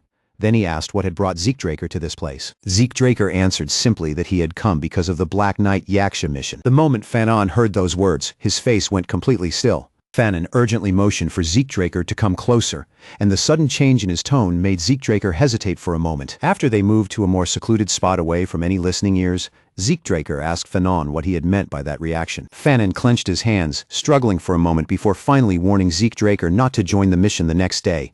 Zeke Draker stared at him in disbelief and asked what he was talking about. Fanon's expression hardened as he said the mission was already doomed to fail. His voice grew firm as he stressed that Zeke Draker must not take part in it under any circumstances. Those words struck Zeke Draker like a blade, driven straight into his chest. His eyes flew wide, and a cold sweat began to crawl down his skin as shock rooted him where he stood, leaving him struggling to fully understand the meaning behind what he had just heard. Deep in the middle of the night, the world had fallen completely silent. Above the quiet house, the full moon hung pale and cold in the sky, pouring a thin silver light over the roof, the walls, and the stillness surrounding everything. That heavy silence finally broke when Diego let out a low, exhausted groan and slowly stirred awake. He brought a hand to his aching head, rubbing it as he muttered that it felt as though he had barely slept at all. His entire body weighed down and drained. Zeke Draker was sitting nearby, close enough to notice every slight movement Diego made. But even after seeing his condition, he remained quiet and said nothing. Zeke Draker's mind was still caught on Professor Fanon's expression from earlier. The professor's hesitation, that uneasy pause before saying he could explain no further, kept digging at Zeke like a thorn. If this mission was truly doomed from the beginning, then there were only two possibilities that made any sense. Either the commanders leading the subjugation force had already become corrupt, or they had made some kind of secret arrangement with the very enemy they were supposed to eliminate. Delphoa was already known as a place where mages misused their authority. But even then, Zeke Draker found it hard to believe the corruption had spread so openly into the military itself. With that thought pressing down on him, Zeke Draker rose from where he sat. If something truly was rotten beneath the surface of this mission, then collusion with the target felt far more likely than simple incompetence. By the time the group reached the summit of the mountain, the air around them had turned sharp and open. Standing ahead of them, the captain folded his arms across his chest and began handing out orders with a calm, practiced authority. Squads 1 through 3 were ordered to move along the slope of the mountain, while squads 4 through 6 were instructed to push forward from the front and begin their advance directly. Jorge Otter swept his gaze across the gathered forces, checking each face for hesitation or resistance, then softly confirmed that no one had any objections. Just as the captain turned his attention toward the remaining units, a voice suddenly cut through the air.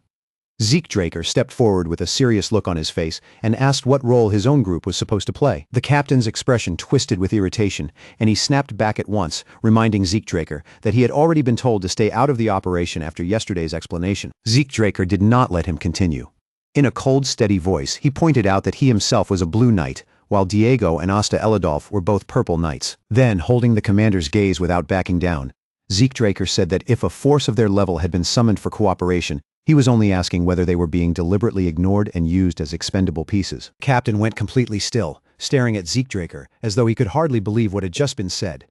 After a tense pause, he demanded to know whether Zeke truly held the rank of a blue knight. A wave of murmurs spread through the gathered soldiers.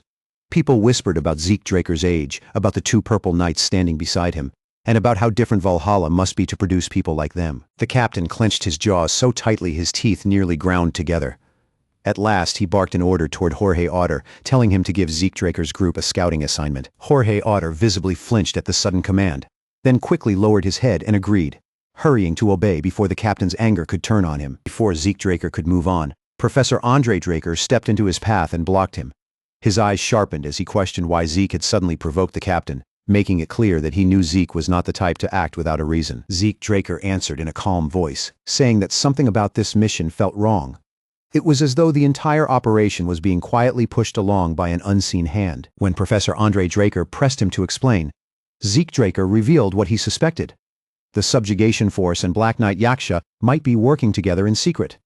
For just a moment, tension flickered across Professor Andre Draker's face, but he quickly controlled his expression and admitted that Zeke would not say something like that without a reason. With one firm wave of his hand, Professor Andre Draker declared that they would carry out a scouting operation toward Black Knight Yaksha's camp. He ordered everyone to get ready, then turned his gaze slightly and assigned Zeke Draker to take command of the vanguard. Zeke Draker accepted the order silently, giving no argument and showing no hesitation. As more time passed, night fully swallowed the forest. The trees stood like dark walls around them, and the only sound cutting through the blackness was the soft rustling of leaves in the wind. A small group moved cautiously along a narrow trail, their steps careful and restrained. At the front, a man held up a flickering torch, its weak light trembling across the path ahead. Then the man suddenly slowed down. His face tightened with alarm, and he lifted one hand sharply, signaling everyone behind him to stop at once. Keeping his voice low, he warned them that trolls were nearby. He told everyone to move with extreme care, because if those monsters discovered them, none of them would make it out alive. But before anyone had the chance to react, a blade flashed out from the darkness and tore through the air. The man's eyes widened in horror as the sword sank deep into his thigh, the sudden pain striking him before he could even understand where the attack had come from. He collapsed hard onto the ground, screaming in agony as his leg gave out beneath him. That scream rang through the forest, and almost immediately, something huge began moving closer. A monstrous figure emerged from the shadows, letting out a low, bone-chilling growl that froze the wounded man in place and stole the strength from his body. The attacks came one after another, heavy blows raining down onto his helpless body. Panic exploded through the rest of the group, and the others turned in terror, screaming for help as they fled into the darkness. At that moment, two figures burst forward from the shadows with incredible speed. Asta Elidolf and Diego threw themselves into the fight, their movements sharp and fast as they cut into the monsters before the creatures could continue their slaughter. One after another, the monsters were brought down. Nearby, the wounded man trembled violently on the ground, clutching at himself as though he were desperately trying to keep his battered body from falling apart. Zeke Draker landed beside him with a cold, unwavering gaze. Looking down at the man, he asked whether they were part of Black Knight Yaksha's patrol. Then Zeke Draker's voice grew even colder as he added that if they were, they had better start talking and reveal exactly where Black Knight Yaksha was hiding. Not long after that, Zeke Draker, Asta Elidolf, and Diego crouched low behind cover, their attention fixed on a distant fortress rising out of the darkness ahead. Asta Elidolf frowned as she studied the structure. The fortress had been built from dense natural stone, and from the look of it, forcing their way through would not be easy at all. Zeke Draker turned his attention toward Jorge Otter and asked where the mage corps was positioned. With a fortress like that in front of them, he pointed out that a small force alone would never be enough to deal with what waited inside. Jorge Otter hesitated, his expression turning awkward before he finally admitted that once the surrounding area was secured, the mages would begin bombarding the fortress with support fire from the rear. The moment those words left his mouth, disbelief spread through the group. Zeke Draker spun toward Jorge Otter, his voice slicing through the tense air as he demanded an explanation. He accused Jorge of sending a force this small against a fortress, as if he were trying to get everyone massacred. Before Jorge Otter could say a word in response, Diego suddenly lifted his head. Terror rushed across his face as his eyes locked onto something above them. Diego screamed out a warning, raising his arm and pointing toward the sky at something that was hurtling down toward them at terrifying speed. Zeke Draker turned sharply, and the instant he saw what was falling, his entire body went rigid. They were shells. Zeke Draker shouted for everyone to scatter, ordering them to get as far away from the impact zone as they possibly could. In the very next moment, the night erupted. Fire and shock waves ripped through the area, tearing across the battlefield as screams of pain and panic rang out from every direction. Jorge Otter stood frozen in the middle of the chaos, his face pale as he whispered in disbelief, unable to process what had just happened before his eyes. Zeke Draker grabbed Jorge Otter by the collar and roared at him to get a hold of himself, demanding to know whether he was truly trying to get them all killed. Jorge shook his head desperately, swearing again and again that he had nothing to do with it. Zeke Draker clenched his teeth as a cold certainty settled deep in his chest. Whatever was happening here, It was no accident. The enemy had known their exact position from the very beginning. At this point, Zeke Draker could no longer dismiss it as coincidence or bad luck. Somewhere within their own ranks, a spy had been feeding information to the other side. A sudden roar of noise ripped through the battlefield and yanked Zeke Draker's attention back to the present.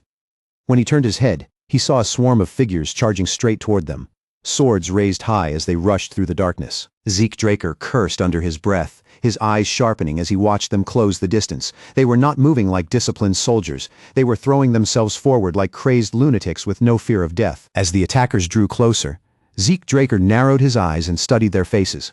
Their bloodshot eyes, twisted expressions, and reckless movements told him everything he needed to know. A chill of horror passed through Zeke Draker's mind as the truth clicked into place. This was not a simple ambush. The men charging at them were soma addicts, mercenaries whose minds had already been swallowed by madness. The soma coursing through their bodies had come from the southern cartels, a dangerous drug that had spread across the central continent over time until its poison began infecting the entire land. Mages usually handled soma with caution, using only the smallest amount necessary to force out a temporary surge of magical power, but mercenaries were different. Men like them lived from one battle to the next, chasing coin and violence, swallowing far more soma than their bodies could endure, until their reason was burned away completely. The moment Zeke Draker saw those sword-wielding figures rushing toward them, he shouted a warning to everyone around him. These were Black Knight Yaksha's mercenaries, and they had been lured straight into a prepared ambush. The group moved almost at the same time, raising weapons and struggling to block the sudden wave of incoming attacks. Diego Villa cursed at the sight of the raving madmen, while Asta Eladolf shouted that there were simply too many of them to cut down easily. Even in the middle of the chaos, Zeke Draker kept his head clear. He warned Diego Villa and Asta Eladolf not to waste their aura too quickly, telling them to conserve their strength before the battle dragged them down. Behind clenched teeth, Zeke Draker quickly weighed the situation. If the enemy force was this powerful, then the Night Order alone would never be enough. Whether this was still a scouting mission or not, it might be better to wipe out everything blocking their path, all the way to the fortress itself. In that instant, Zeke Draker's pupils flashed with a sharp golden light. An explosion thundered across the battlefield, and a scream tore through the noise that followed.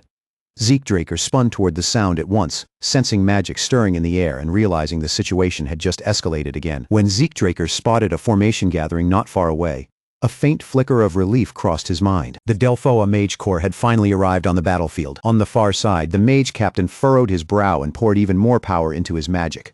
Under that overwhelming pressure, the maddened mercenaries began to break apart, scattering in every direction as voices rang out, warning that the Mage Corps had arrived and ordering a retreat. Zeke Draker watched the scene unfold with a cold, measured gaze.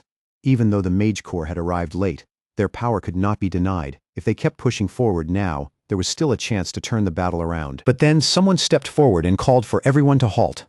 Zeke Draker turned in disbelief, unable to understand why they would throw away such a perfect opening at the very moment the enemy line was collapsing. The captain's expression hardened as his gaze fixed on Zeke Draker.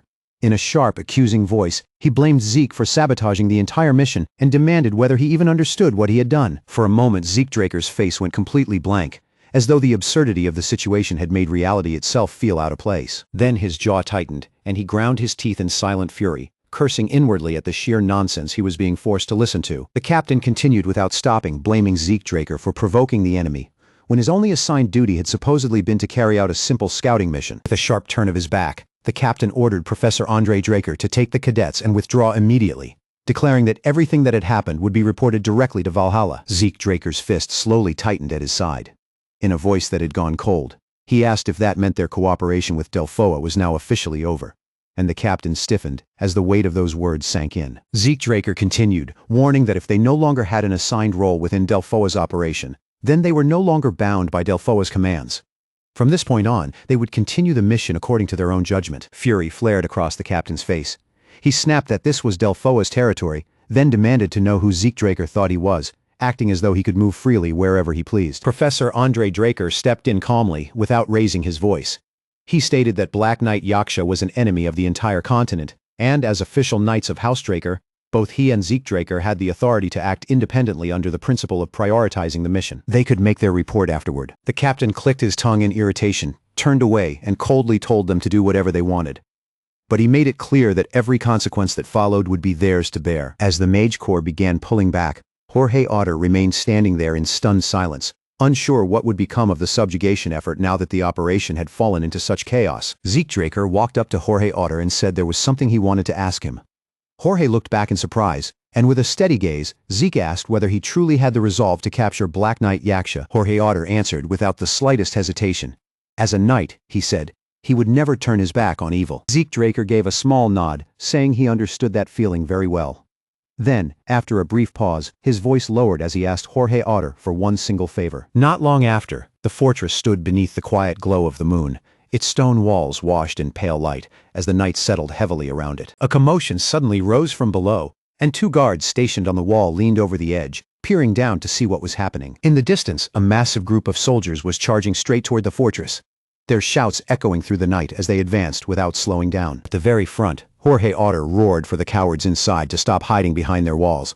Come out and face them in a proper fight. One of the guards on the wall lifted his bow, muttering under his breath that the attackers had to be completely out of their minds. A heartbeat later, two arrows shot through the air at the same time. Jorge Otter's soldiers raised their shields in perfect unison, the metal plates locking together as they stopped both arrows cleanly without a single man breaking formation. Jorge Otter planted his feet firmly and shouted for everyone to hold the line, determined to prove that the enemy's attacks meant nothing. Faced with that solid wall of shields and spears, the two men on the fortress wall fell silent. One of them sneered to himself, convinced the entire display was meaningless. But in the next instant, his face drained of color, and he suddenly coughed up a mouthful of blood. Mocking voices cut through the tense air as Zeke Draker and the others openly taunted the defenders, making it clear that they had no intention of retreating from the fortress gates. Then a sharp creak sliced through the noise. Zeke Draker turned his head and saw someone spurring a horse forward, racing away in a desperate rush. Charging out on horseback in the middle of this chaos made no sense. The moment that thought crossed Zeke Draker's mind, a surge of dread rose inside him, and his pupils flashed gold. The rider's face came into focus, and Zeke Draker knew instantly who he was. The man matched the description perfectly.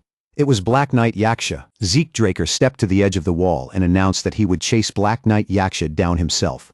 He ordered Professor Andre Draker to create chaos inside the fortress, open the main gate, and fire a signal flare. Professor Andre Draker answered immediately and moved to carry it out. Zeke Draker did not hesitate for even a second.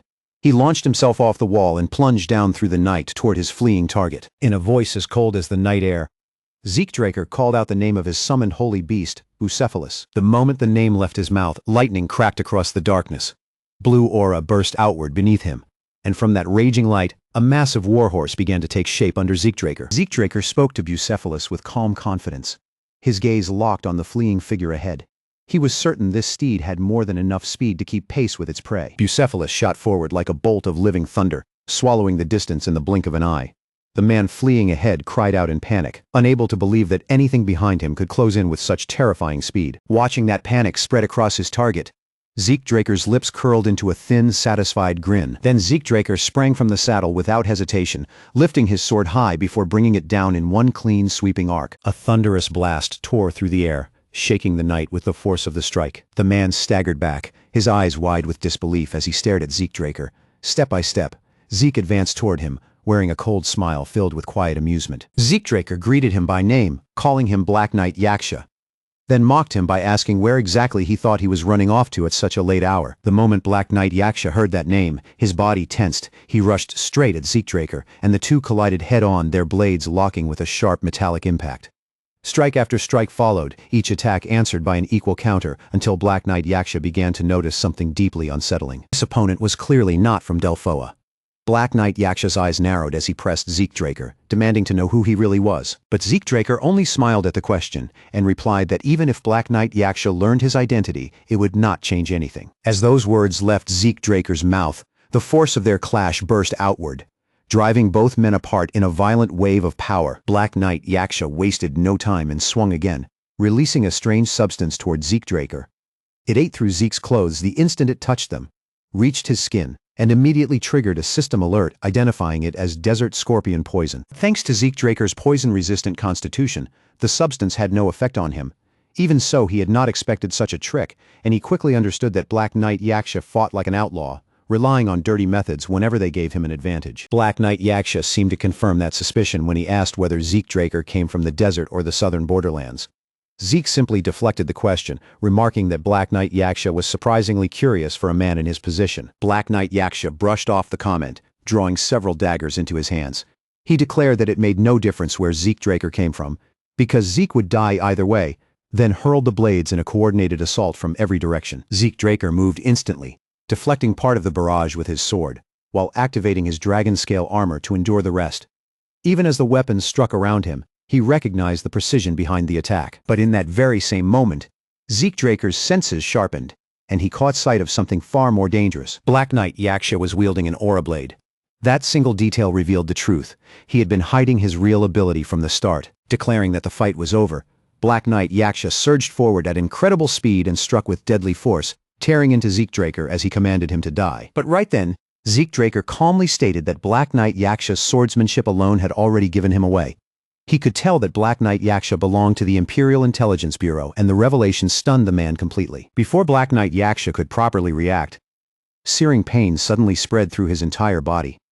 His strength gave out, his knees buckled, and his sword slipped from his grasp as he collapsed. Zeke Draker closed in with his own aura blade, standing over the fallen man with a steady gaze. Then he said it was his turn to ask questions, demanding to know why an agent of the Imperial Intelligence Bureau was causing trouble in Delphoa. The moment Black Knight Yaksha heard those words, he bit down on his own tongue without the slightest hesitation, choosing death over giving Zeke Draker any answers. Black Knight Yaksha tried to take his own life, but Zeke Draker reacted immediately, forcing a potion into his mouth before death could claim him. Zeke told him it was pointless, adding that he understood exactly how resolute agents of the Imperial Intelligence Bureau could be. With a faint smile on his face, Zeke Draker remarked that he might allow Black Knight Yaksha to die, but only if he gave him something worth hearing first. That one sentence left Black Knight Yaksha staring in shock, slowly realizing that the man standing over him was not simply ruthless, he was completely unhinged. In the next moment, Black Knight Yaksha struggled just to breathe, his wounded body barely holding itself together.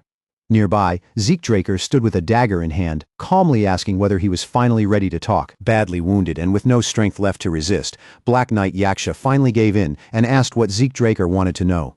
Zeke demanded his identity and what he had been doing there, and Black Knight Yaksha revealed that he was an agent of the 13th Unit of the Imperial Intelligence Bureau. That answer genuinely caught Zeke Draker off guard, because as far as he knew, the Imperial Intelligence Bureau only had 12 units.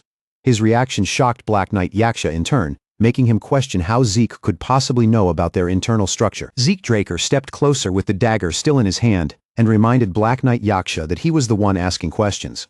Then he pressed him again, demanding to know exactly what he had been doing in this place. With the blade looming over him, the agent's composure finally began to crack.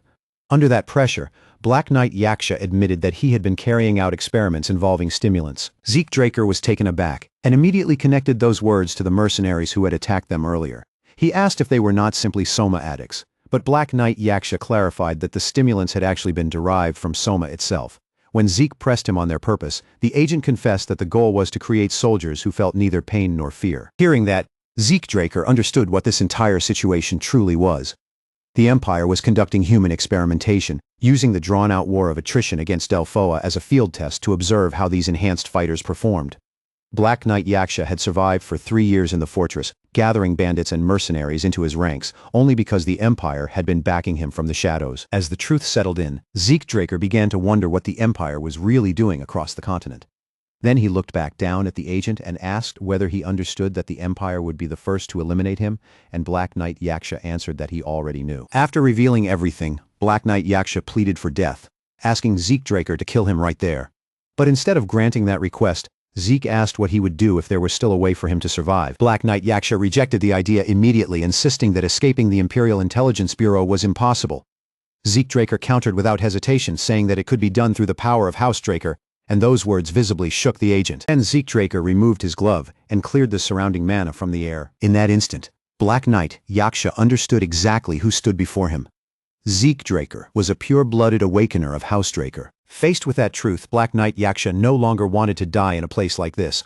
After countless dirty assignments, whatever loyalty he once had was already worn away, and he knew that even if he returned alive, the Empire would silence him for security reasons. His best chance was to become a witness under House Draker's protection. So he asked Zeke Draker whether a complete change of identity could be guaranteed. Zeke Draker replied that he had an even better option, catching Black Knight Yaksha off guard.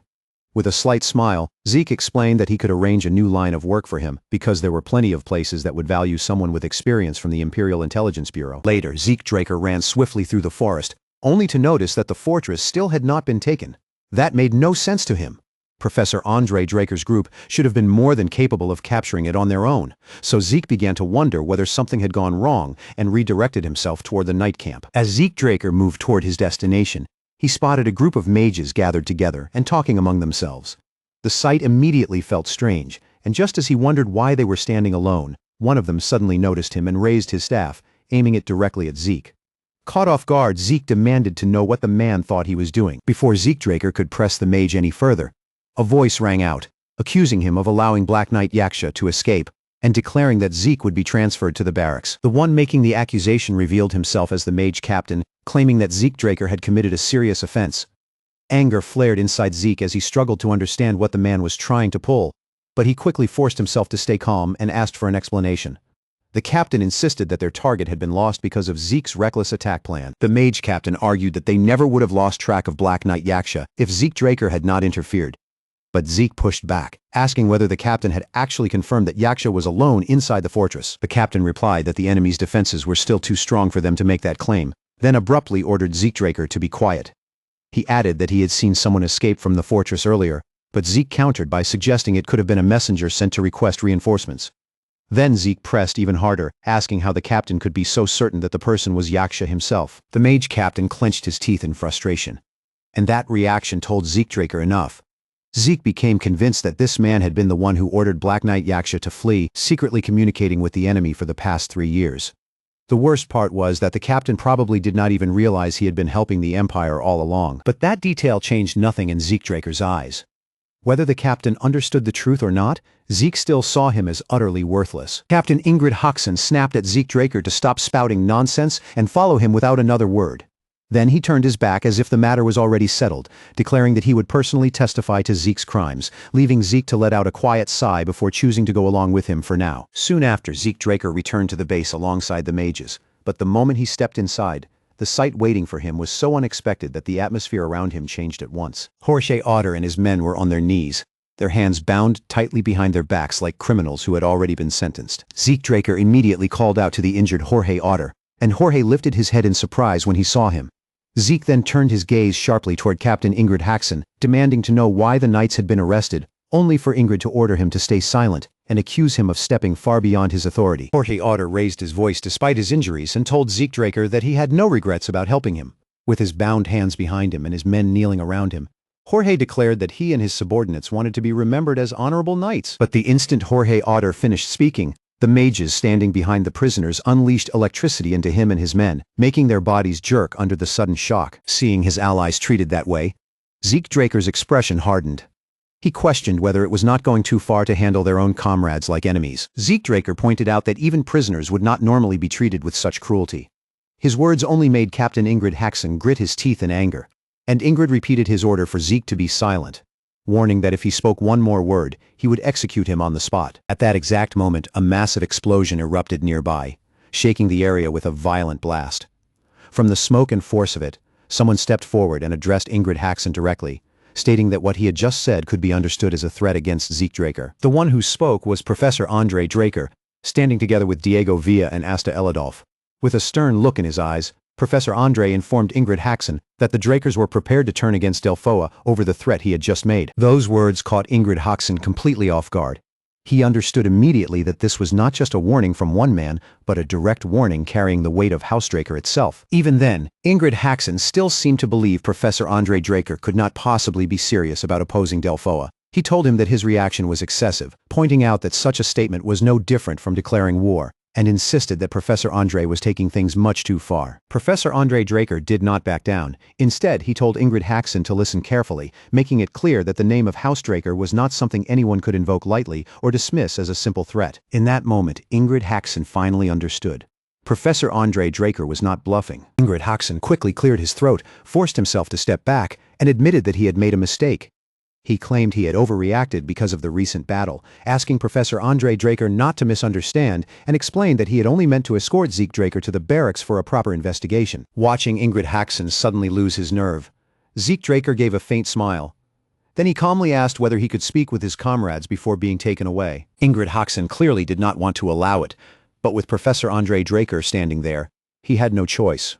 Reluctantly, he granted Zeke Draker 20 minutes. Inside their room, Zeke Draker gathered with his companions and immediately removed his gloves. He dispersed the mana surrounding them, cutting off the function of any nearby magic devices that might have been used to listen in. Professor Andre Draker asked what Zeke needed to discuss, and Zeke revealed that he had already captured Black Knight Yaksha. The news surprised Professor Andre, who asked whether Zeke had done it alone. Zeke explained that he had lowered the man's guard before the fight could drag on too long, then managed to secure his capture. Professor Andre Draker found it hard to believe that Zeke had subdued an opponent even seasoned knights would struggle against, and his expression showed clear admiration. Zeke continued by explaining that during the interrogation, he discovered Black Knight Yaksha was deeply connected to Captain Ingrid Haxon, and that connection was serious enough to make the situation far more complicated. Professor Andre Draker then asked what Zeke intended to do next. Zeke Draker answered that the best move was to let Delphoa handle its own internal affairs, while he simply played the role he needed to play. Before long, the scene shifted again, this time to the place where Zeke Draker had been confined. 2 guards stood watch outside the containment unit, keeping their eyes fixed on the door.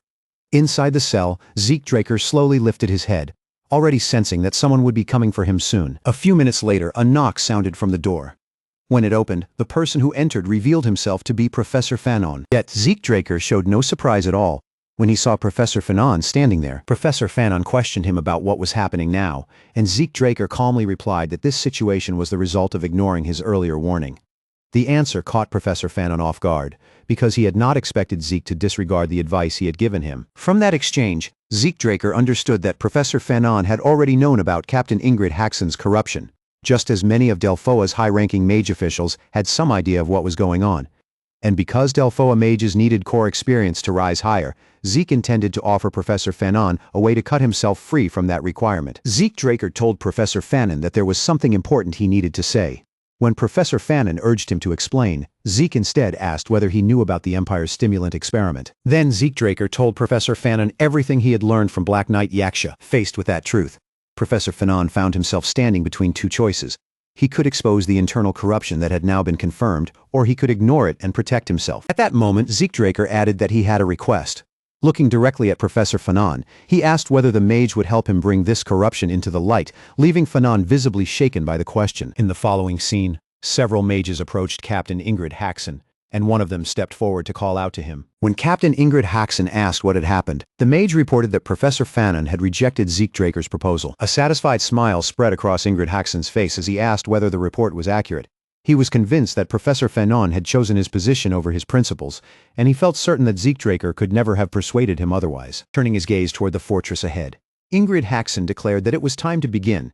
He instructed his subordinates to create a few explosions first, then withdraw, so the whole performance would look convincing. After the mages acknowledged the order, they raised their staffs, gathered mana, and launched their attacks toward the fortress wall. As the blasts erupted under his command, Ingrid Haxon watched with satisfaction and began thinking about how he would pin the failure of the subjugation on Jorge Otter. But that thought was interrupted when he noticed something was wrong. There was no return fire from the bandits. Normally, they would at least pretend to resist. So their silence left Ingrid Haxon confused as he tried to understand why they were not moving. Then, while Ingrid Haxon was still trying to make sense of the strange silence, the fortress gate slowly began to open before his eyes. Ingrid Haxon froze at the sight, because opening the gate had never been part of his plan, and when someone stepped out from inside the fortress, his shock deepened the instant he recognized who it was. Ingrid Haxon immediately demanded to know why that person was there. The figure was revealed to be Zeke Draker, who calmly asked the captain if something was wrong, and whether he had just seen something he was not supposed to see. Earlier, Zeke Draker had stood before Professor Fanon while holding a magic scroll. He explained that the scroll had been prepared to block outside listeners, assuring him that no one would be able to overhear their conversation. Zeke Draker then asked Professor Fanon whether he truly meant what he had said about working together. Professor Fanon answered that once he knew the truth of what was happening, he could not simply stand by and do nothing. Zeke Draker pointed out that choosing this path would prevent Professor Fanon from gaining the experience he needed in Delphoa. But Fanon dismissed that concern, saying he would rather do what was right than build experience he would be ashamed of. Zeke smiled at that answer, thanked him, and told him they needed to move immediately because Captain Ingrid Haxon still had to be dealt with. Back in the present, Captain Ingrid Haxon stood stunned as he saw Zeke Draker accompanied by Professor Fanon and the others. Rage twisted his face, and he called Fanon a useless bastard, unable to accept that the man had betrayed him. Then he demanded to know whether Fanon truly believed he would remain safe after doing something like this. But Zeke Draker cut in before Ingrid Haxon could continue. He revealed that he had brought people to investigate Ingrid's ties and secret communications with a continental enemy, as well as his corruption. Then asked the captain to cooperate with the arrest as 3 men stepped forward at once. The moment Zeke Draker said that Ingrid Haxon recognized the men immediately as members of Delphoa's inspection squad, he hurriedly insisted that it was all a misunderstanding, claiming he had never communicated with any enemy of the continent. Then Ingrid Haxen turned his accusation back on Zeke Draker, claiming that Zeke was trying to frame him. The leader of the inspection squad responded that they had already secured the evidence and told Ingrid Haxen not to pretend he was innocent. That irritated Ingrid enough for him to snap back, asking whether they really thought he would fall alone. He boasted that with his connections, he could deal with everyone present, and even claimed that Delphoa itself would tremble if he chose to use his power. Zeke Draker had no intention of listening to any more of Ingrid Haxen's threats. In an instant, he rushed forward and drove his fist straight into the captain's face. After striking Ingrid Haxen down and cutting through his arrogance, Zeke Draker looked down at him with chilling calm and told him to go ahead and try using those connections he had been bragging about. That response left Ingrid Haxen visibly shaken. He had never imagined that Zeke Draker would stand there with such absolute confidence, as if every threat Ingrid had made meant nothing at all. Zeke Draker then made his position clear. He was a direct-blooded Draker, a pure-blooded Awakener, and the sole successor of Duke Draker, the former Black Knight.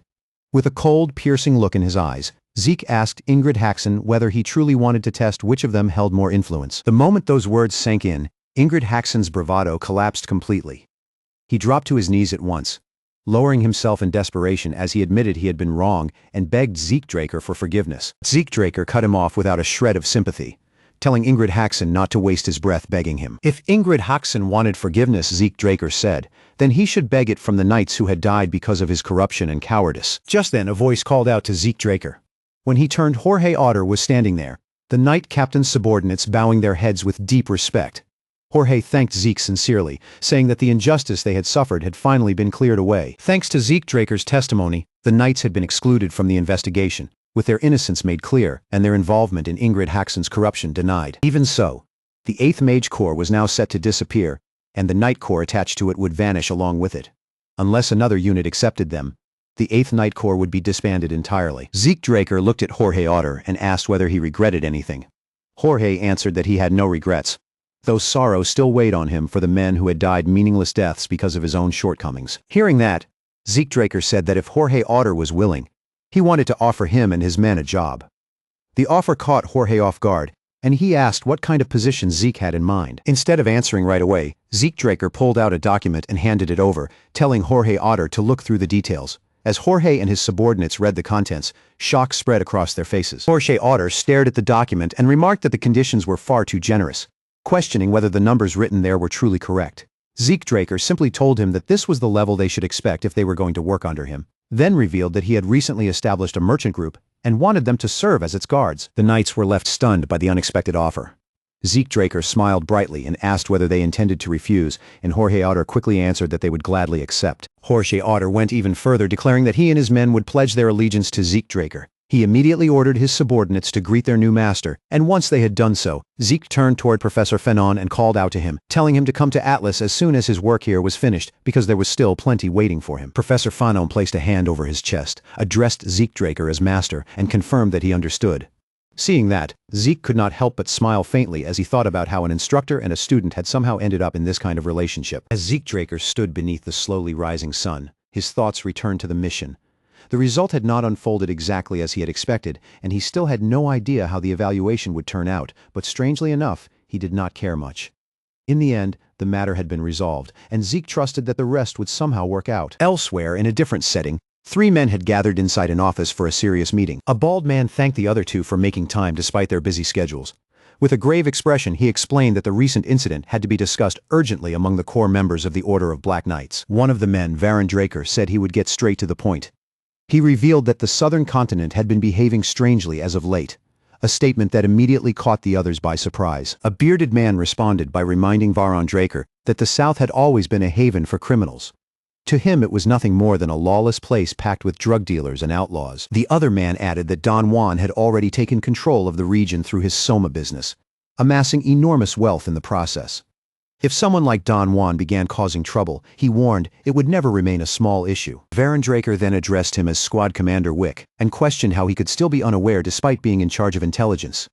Then Varon revealed that Don Juan was dead, shocking Wick so badly that he immediately insisted it was impossible, and suggested that perhaps Don Juan was merely hiding because of Pabella's attacks. Varon Draker countered by explaining that since Don Juan went into hiding, the McCain cartel had fractured into multiple factions. On top of that, most of Pabella's major figures had also been killed. leaving that side in a similarly broken state. Then Varon Draker asked Wick whether it was not suspicious that Don Juan still had not shown himself under such chaotic circumstances. As Varon Draker spoke, a transparent screen slowly materialized in the air before them. Varon Draker informed the others that both cartels had recorded video footage a month earlier, and that the recordings showed Zeke Draker, Simon Zapatero, and the other assassins involved. He pointed out that the same masked individuals appeared in both recordings, leading them to believe that Zeke Draker had moved between the two organizations and brought both of them down from within. However, neither side had managed to identify who Zeke Draker truly was. Varon Draker then stated that their objective was to uncover Zeke Draker's identity and determine why he had targeted the southern cartels.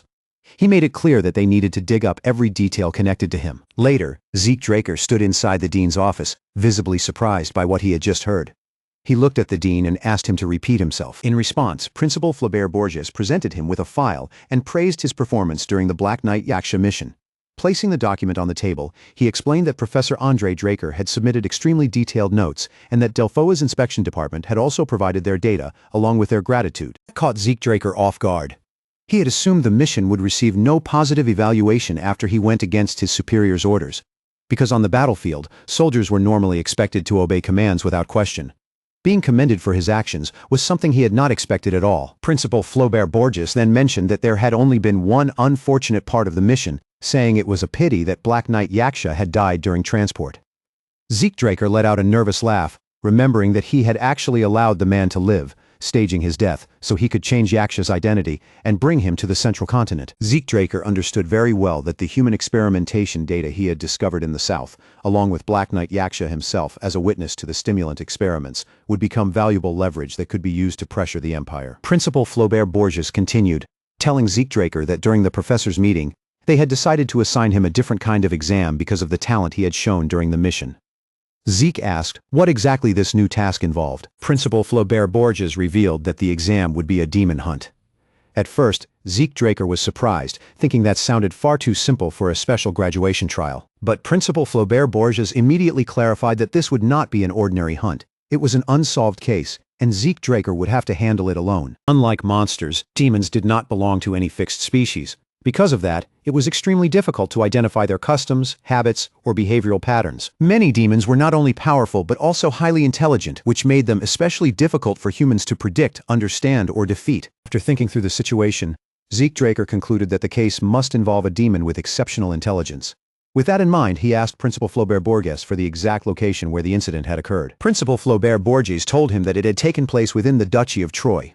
He then reminded Zeke Draker that House Draker was based there, emphasizing that if a demon could remain undiscovered in such a place, it could not possibly be ordinary. He added that if Zeke Draker passed this exam, he would be exempt from all remaining tests, and this single trial alone would qualify him for graduation. Hearing that, Zeke placed a hand over his chest and vowed to Principal Flaubert Borges that he would resolve the case as quickly as possible, swearing on his honor as a knight that he would not fail or disappoint him. With that promise made, Zeke Draker immediately left the dean's office. Outside, a man approached him respectfully and greeted him, saying it was an honor to meet him.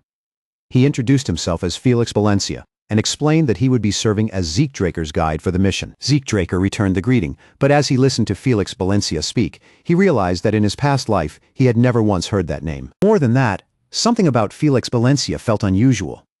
Zeke Draker sensed a strange energy coming from him, something that did not fit the impression of an ordinary young knight, especially one who was not even part of House Draker.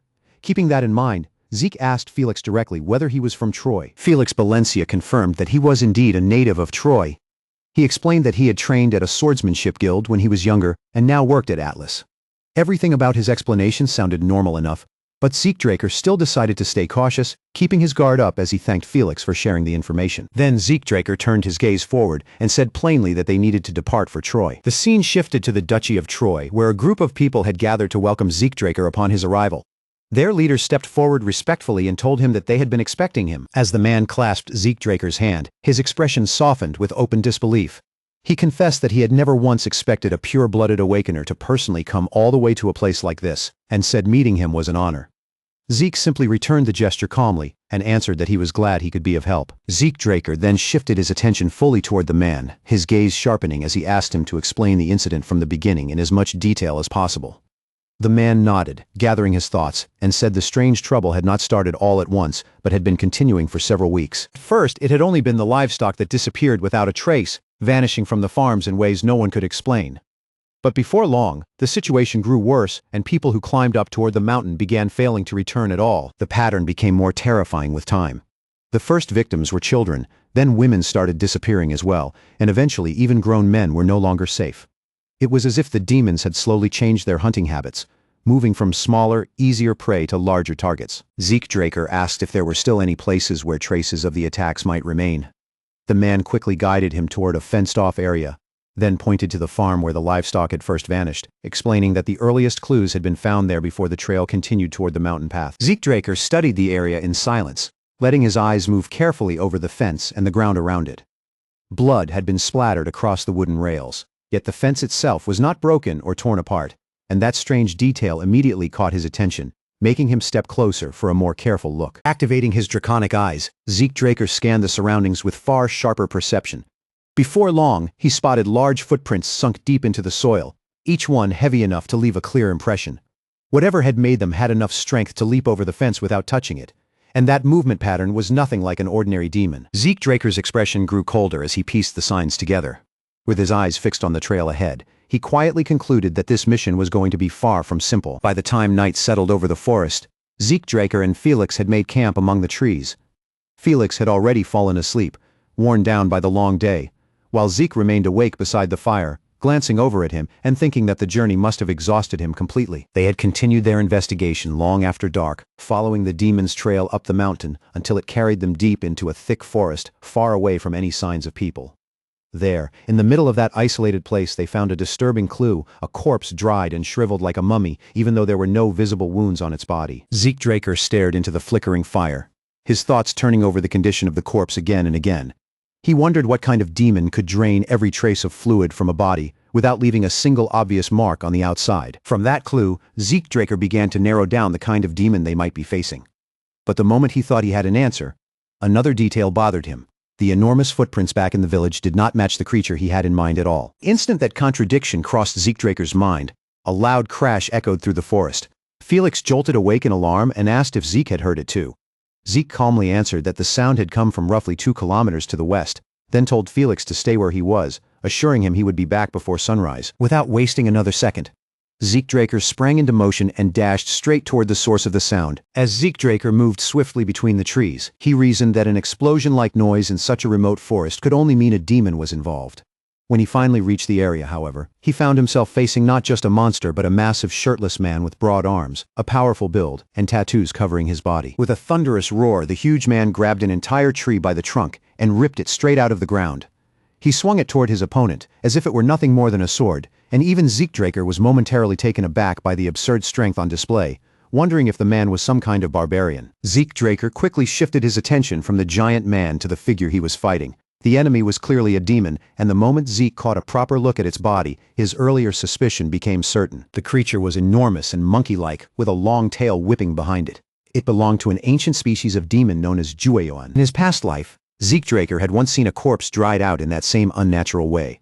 Back then, his master had told him that such a death was caused by an ancient demon species, warning him to be especially careful of one that moved like a monkey. Jueyoan were fast, cautious, and incredibly difficult to corner. But the most dangerous part was their tail.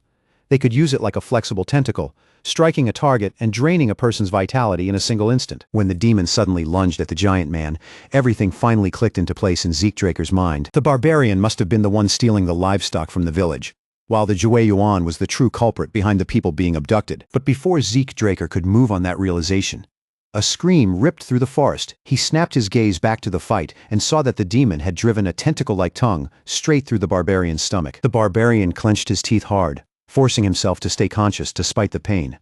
His eyes shifted toward the demon's mouth, and he realized the attack had not come from its tail at all, but from its tongue. At that exact moment, Zeke Draker appeared behind the creature with his sword already drawn, ready to cut it down.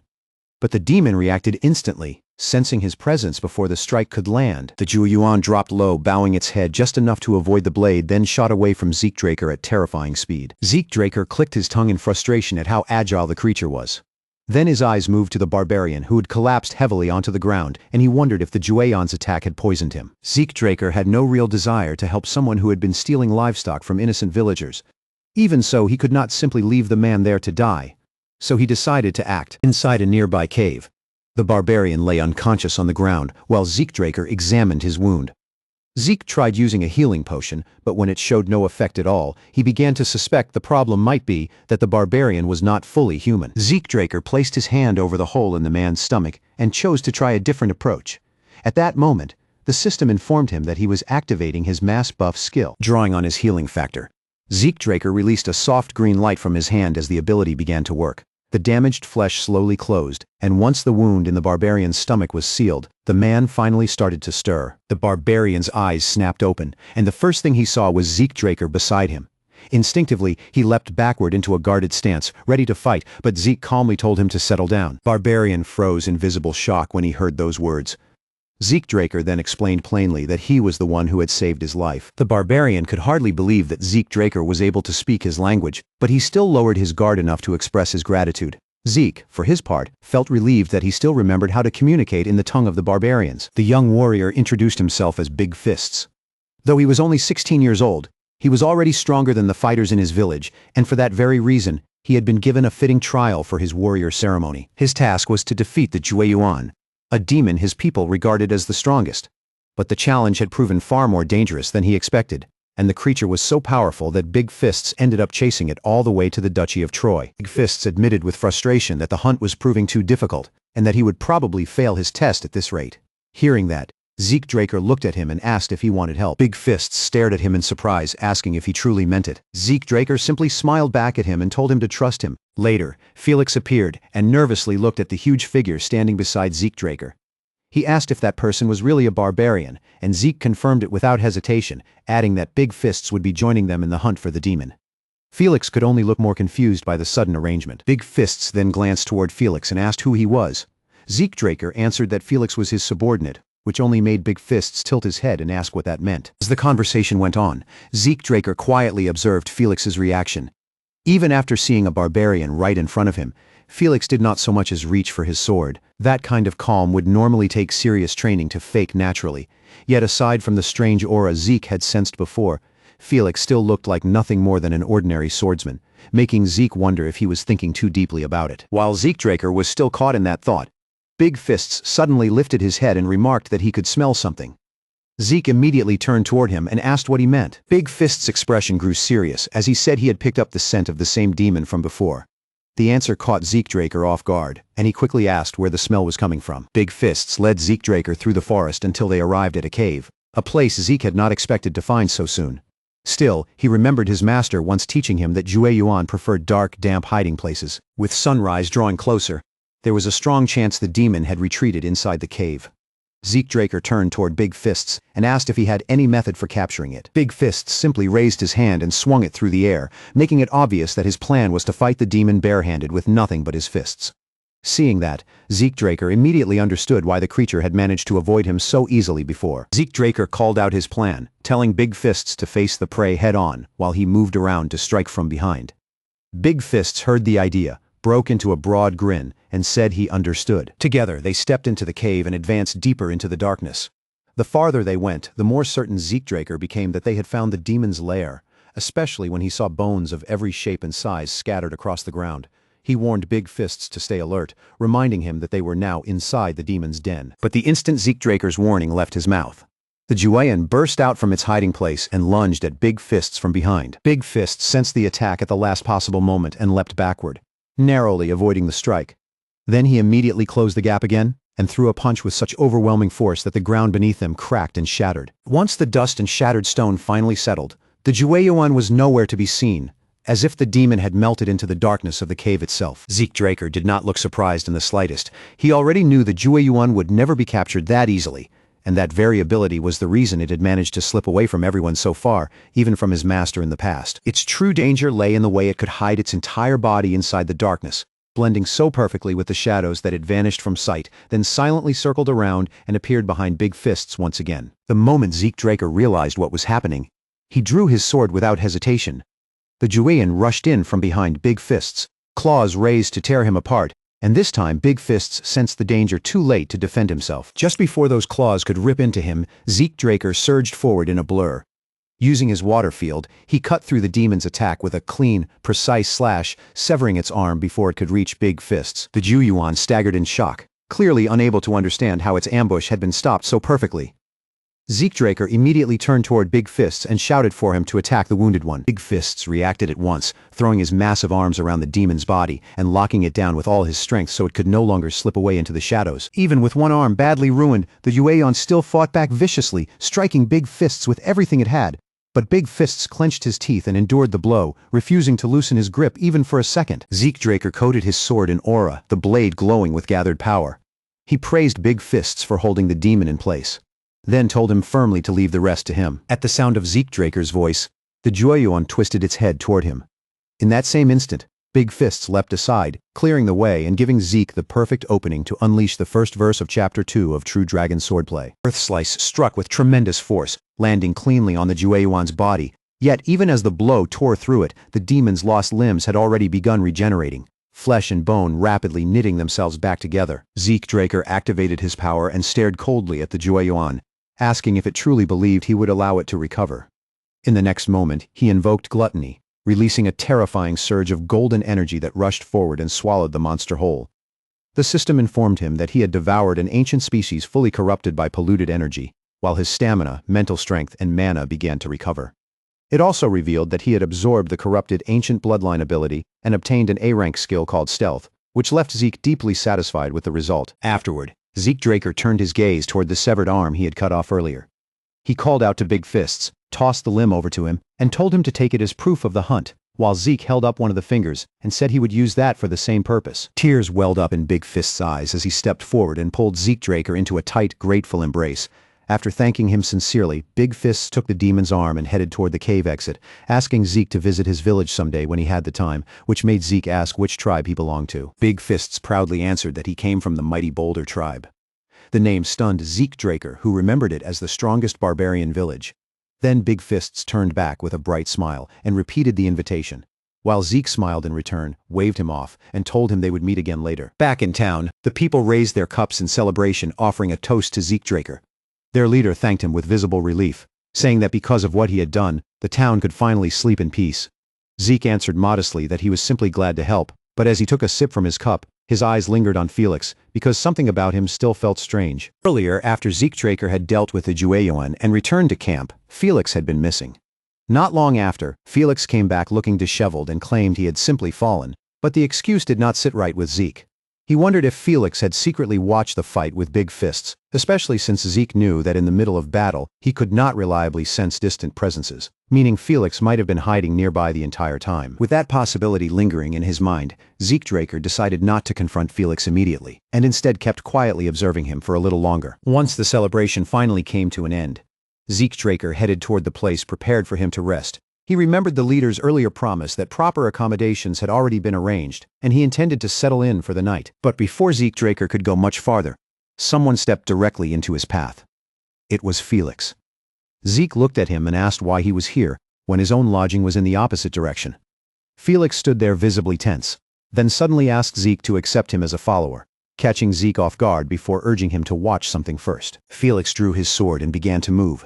As the blade sliced smoothly through the air, Zeke Draker's expression sharpened with surprise, because he recognized the technique at once. It was the swordsmanship passed down among the paladins of the Holy Kingdom. After demonstrating it for a while, Felix finally stopped and said he was finished. Zeke Draker remembered that Felix had previously claimed he learned swordsmanship at a guild, so he pressed him on how he could possibly know a style reserved for paladins. Felix was visibly shaken by the question, because even inside the Holy Kingdom, paladins belonging to the Holy Knights rarely interacted with outsiders, and their secret techniques were known only to a chosen few. Felix admitted that he had never expected Zeke Draker to recognize the technique so quickly. For a brief moment, Felix fell silent, as if weighing whether there was any point in hiding the truth any longer. Realizing that concealment was useless now, Felix took out an item and handed it to Zeke Draker for inspection. Zeke immediately identified it as an official paladin insignia, and Felix explained that it had belonged to his grandfather, a former paladin who had been dragged into a hidden internal conflict within the Holy Kingdom, framed for wrongdoing, and eventually forced into exile.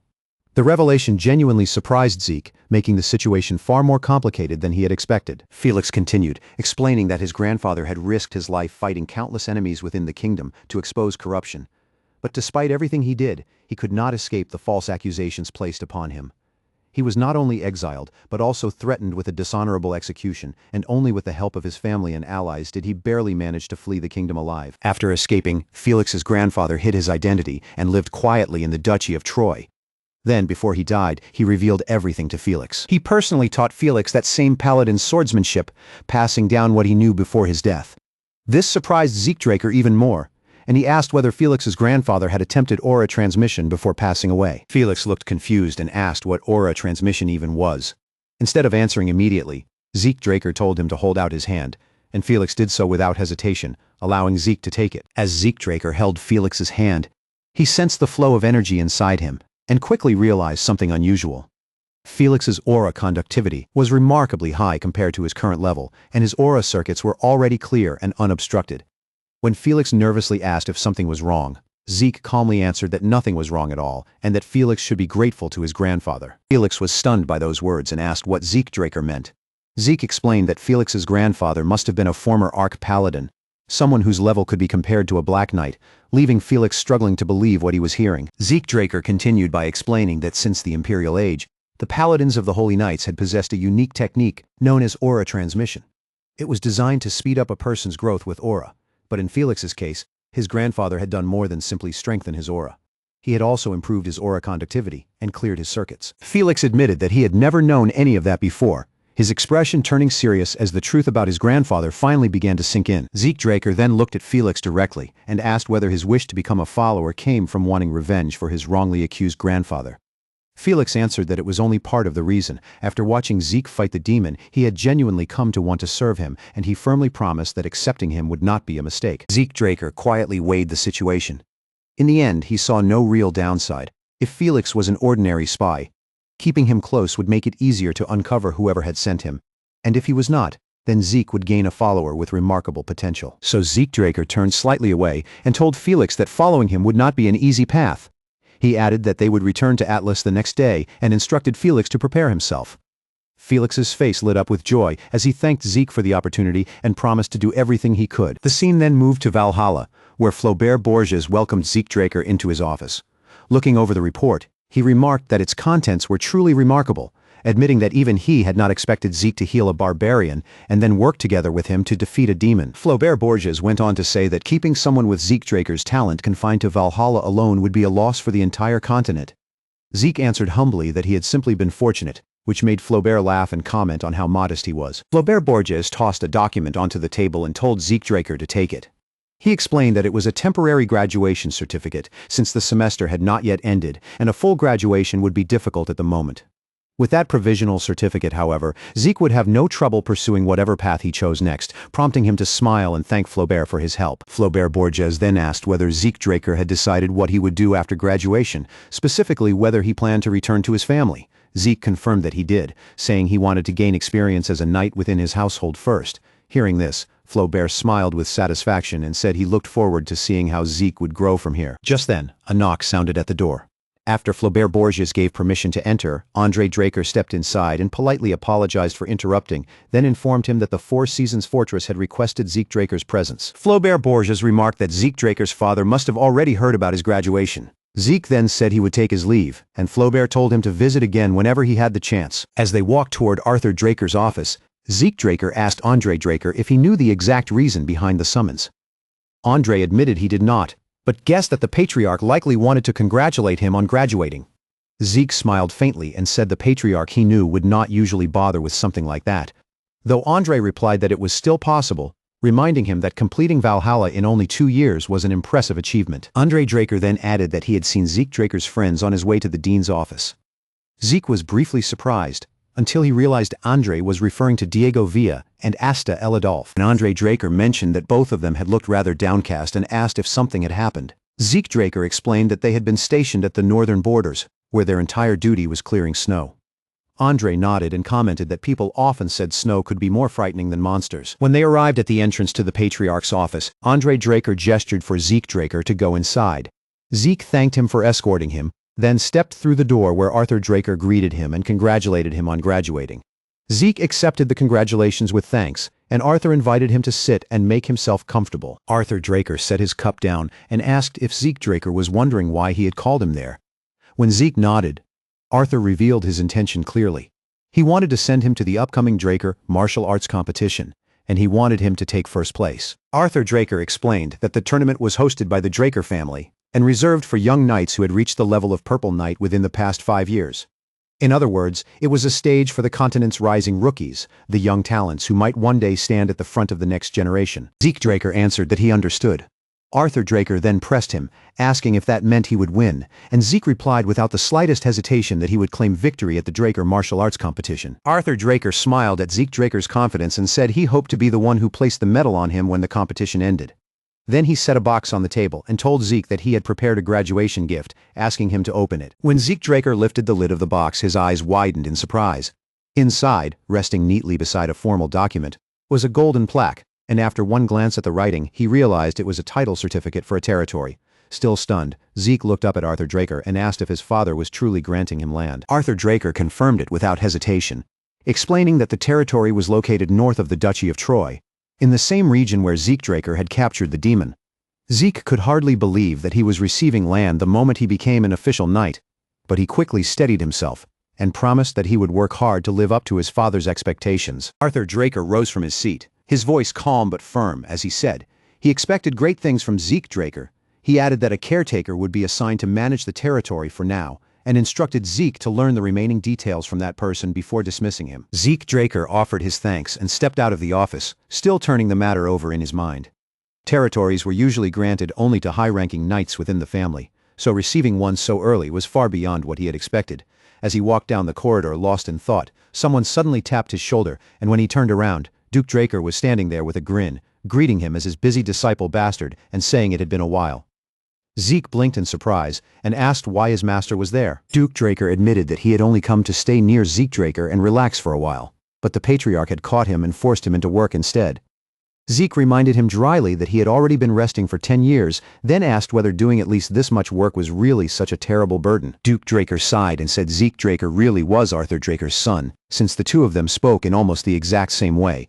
Then, without warning, Duke turned toward the window, pushed it open, and jumped straight out, leaving Zeke staring after him and asking what he was doing. As Duke Draker dropped outside, he called back that they needed to hurry home before some leeches managed to catch up with them. By the time they reached Zeke Draker's mansion, Duke Draker let out a long breath of relief and declared that he could finally relax.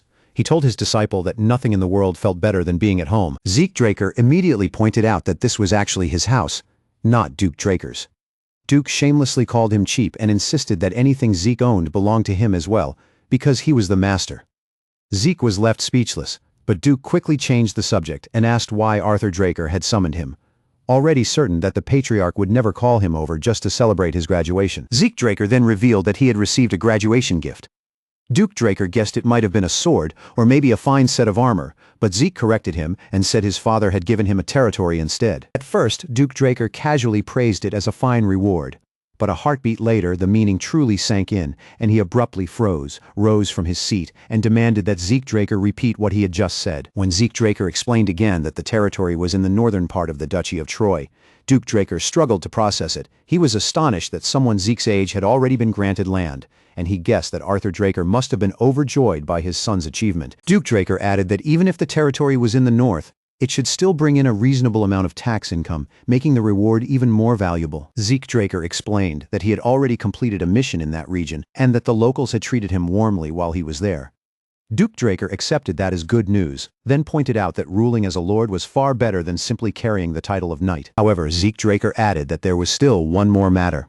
Duke Draker immediately looked intrigued and asked if he had received yet another gift. But Zeke shook his head and revealed that Arthur Draker had ordered him to win the Draker martial arts competition. That demand was not something Duke Draker had expected. His expression shifted as he asked whether Zeke Draker was serious, but Zeke only looked back at him and asked if something was wrong, wondering whether the competition was truly that difficult. Duke Draker answered that the competition itself was not the problem. For someone with Zeke Draker's level of talent, nothing should be difficult if victory were decided by skill and talent alone. When Zeke Draker asked what he meant by that, Duke Draker asked whether he had ever actually watched the Draker martial arts competition before. Zeke admitted that he only knew it was held once every 5 years, so Duke explained that it was far more than a simple tournament. Behind the name of a competition, it was actually a clash between families. In other words, the Draker martial arts competition was not just about who swung a sword better in the arena. Zeke Draker frowned and asked if Duke Draker meant that corruption was working behind the scenes. Duke Draker shook his head and said it was actually the opposite. It was a place where the idea of corruption did not even apply, because every form of influence, pressure, connection, and power that could be brought to the table was openly accepted. And the winner was decided with all of that taken into account. That caught Zeke Draker off guard. He had assumed he simply needed to fight his way to victory. But the grave look on Duke Draker's face told him the matter was not nearly that simple. Duke Draker spoke plainly, making it clear that without the backing of a sponsor family, Zeke Draker would never be able to win the Draker martial arts competition. After Duke Draker left the room, Zeke Draker sat alone and thought over everything his master had said. Duke had pointed out how distant Zeke was from family politics and mentioned that there was still time to look for a suitable sponsor family. That made Zeke realize he was just as inexperienced in politics as he had once been in other unfamiliar fields, and he began wondering whether there might be another way to solve the problem. Just as that thought formed, someone entered the room and greeted him. Zeke Draker turned and asked Decker what he needed, and Decker replied that he had something important to say.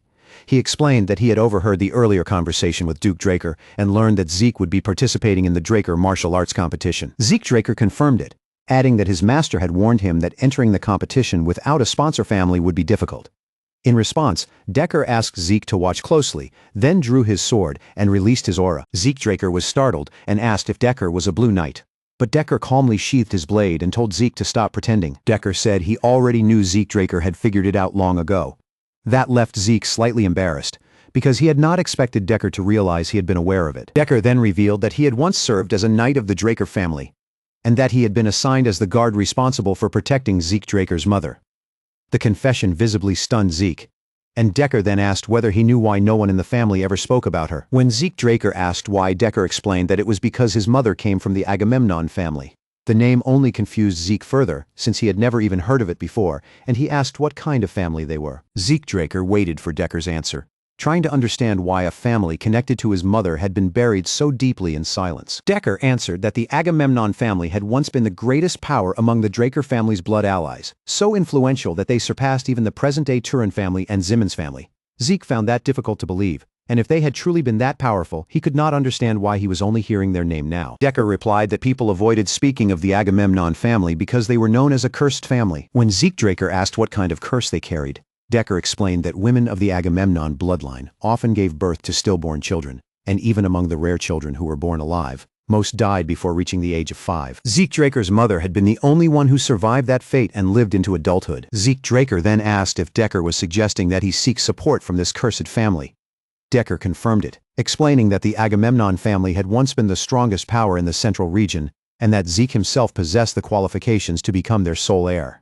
Hearing that, Zeke answered that he would think carefully about the suggestion. Decker lowered his head and thanked Zeke Draker for listening to him. Then, as Decker turned to leave, he paused and looked back, saying that Zeke Draker had trusted him even while knowing he was a blue knight, and that he was grateful for that trust. A small smile appeared on Zeke Draker's face, and he told Decker there was no need to mention it. The next scene shifted to Mycenae, where Zeke Draker and Felix Valencia walked through the city streets together.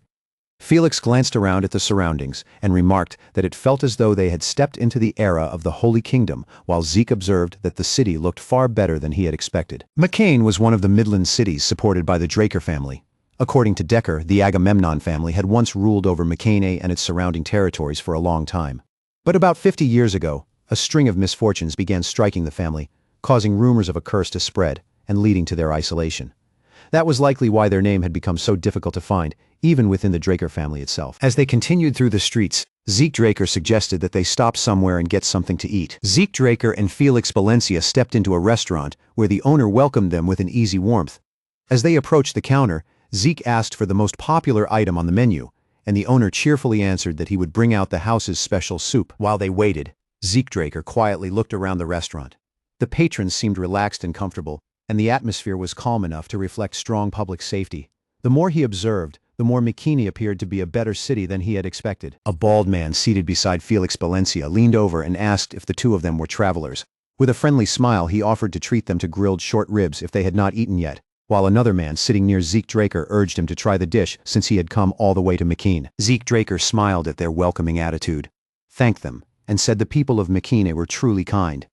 Then he asked the owner to serve beer to everyone in the room. The owner accepted the order, though the man beside Zeke quickly insisted that it was not necessary, only for Zeke to explain that he simply wanted to show his appreciation. As the conversation continued, Zeke Draker asked the man whether he had lived in Mikine for a long time. The man replied that he was a native of the city and invited Zeke to ask him anything. Zeke then asked about the city's mayor, adding that he had not seen any building that looked like a city hall on his way there. The moment that question left Zeke Draker's mouth, the man went completely still, and the cheerful atmosphere in the restaurant suddenly turned tense. Zeke Draker could not understand the sudden change. Then the man beside him abruptly stood up, his expression stiff, and said Zeke was asking too many questions. The man told Zeke Draker to forget about the beer and simply enjoy his stay in Mikine, making it clear that the topic of the mayor was not something the locals wanted to discuss. The sudden coldness in the room caught Zeke Draker off guard. He quietly wondered if bringing up the Agamemnon family had touched a nerve, and whether the people of Mikine hated even hearing the name of that so-called cursed family. After a moment, he rose from his seat and told Felix Valencia to stay there and rest while he looked around the city, and Felix gave a cautious nod as Zeke stepped away. Zeke Draker soon entered a more refined bar where the atmosphere was quieter and more polished than the restaurant from earlier. Behind the counter, the bartender was wiping a cup when he noticed Zeke walk in, then narrowed his eyes and questioned who he was, remarking that this was not the kind of place someone his age should casually enter. Zeke Draker did not look bothered by the warning. He calmly reached into his clothes, pulled out a VIP card, and held it where the bartender could clearly see it, then asked him to repeat what he had just said. The moment the bartender recognized the card, his face stiffened in shock, and he immediately lowered his attitude. The bartender quickly apologized, saying he deeply regretted failing to recognize someone of such standing.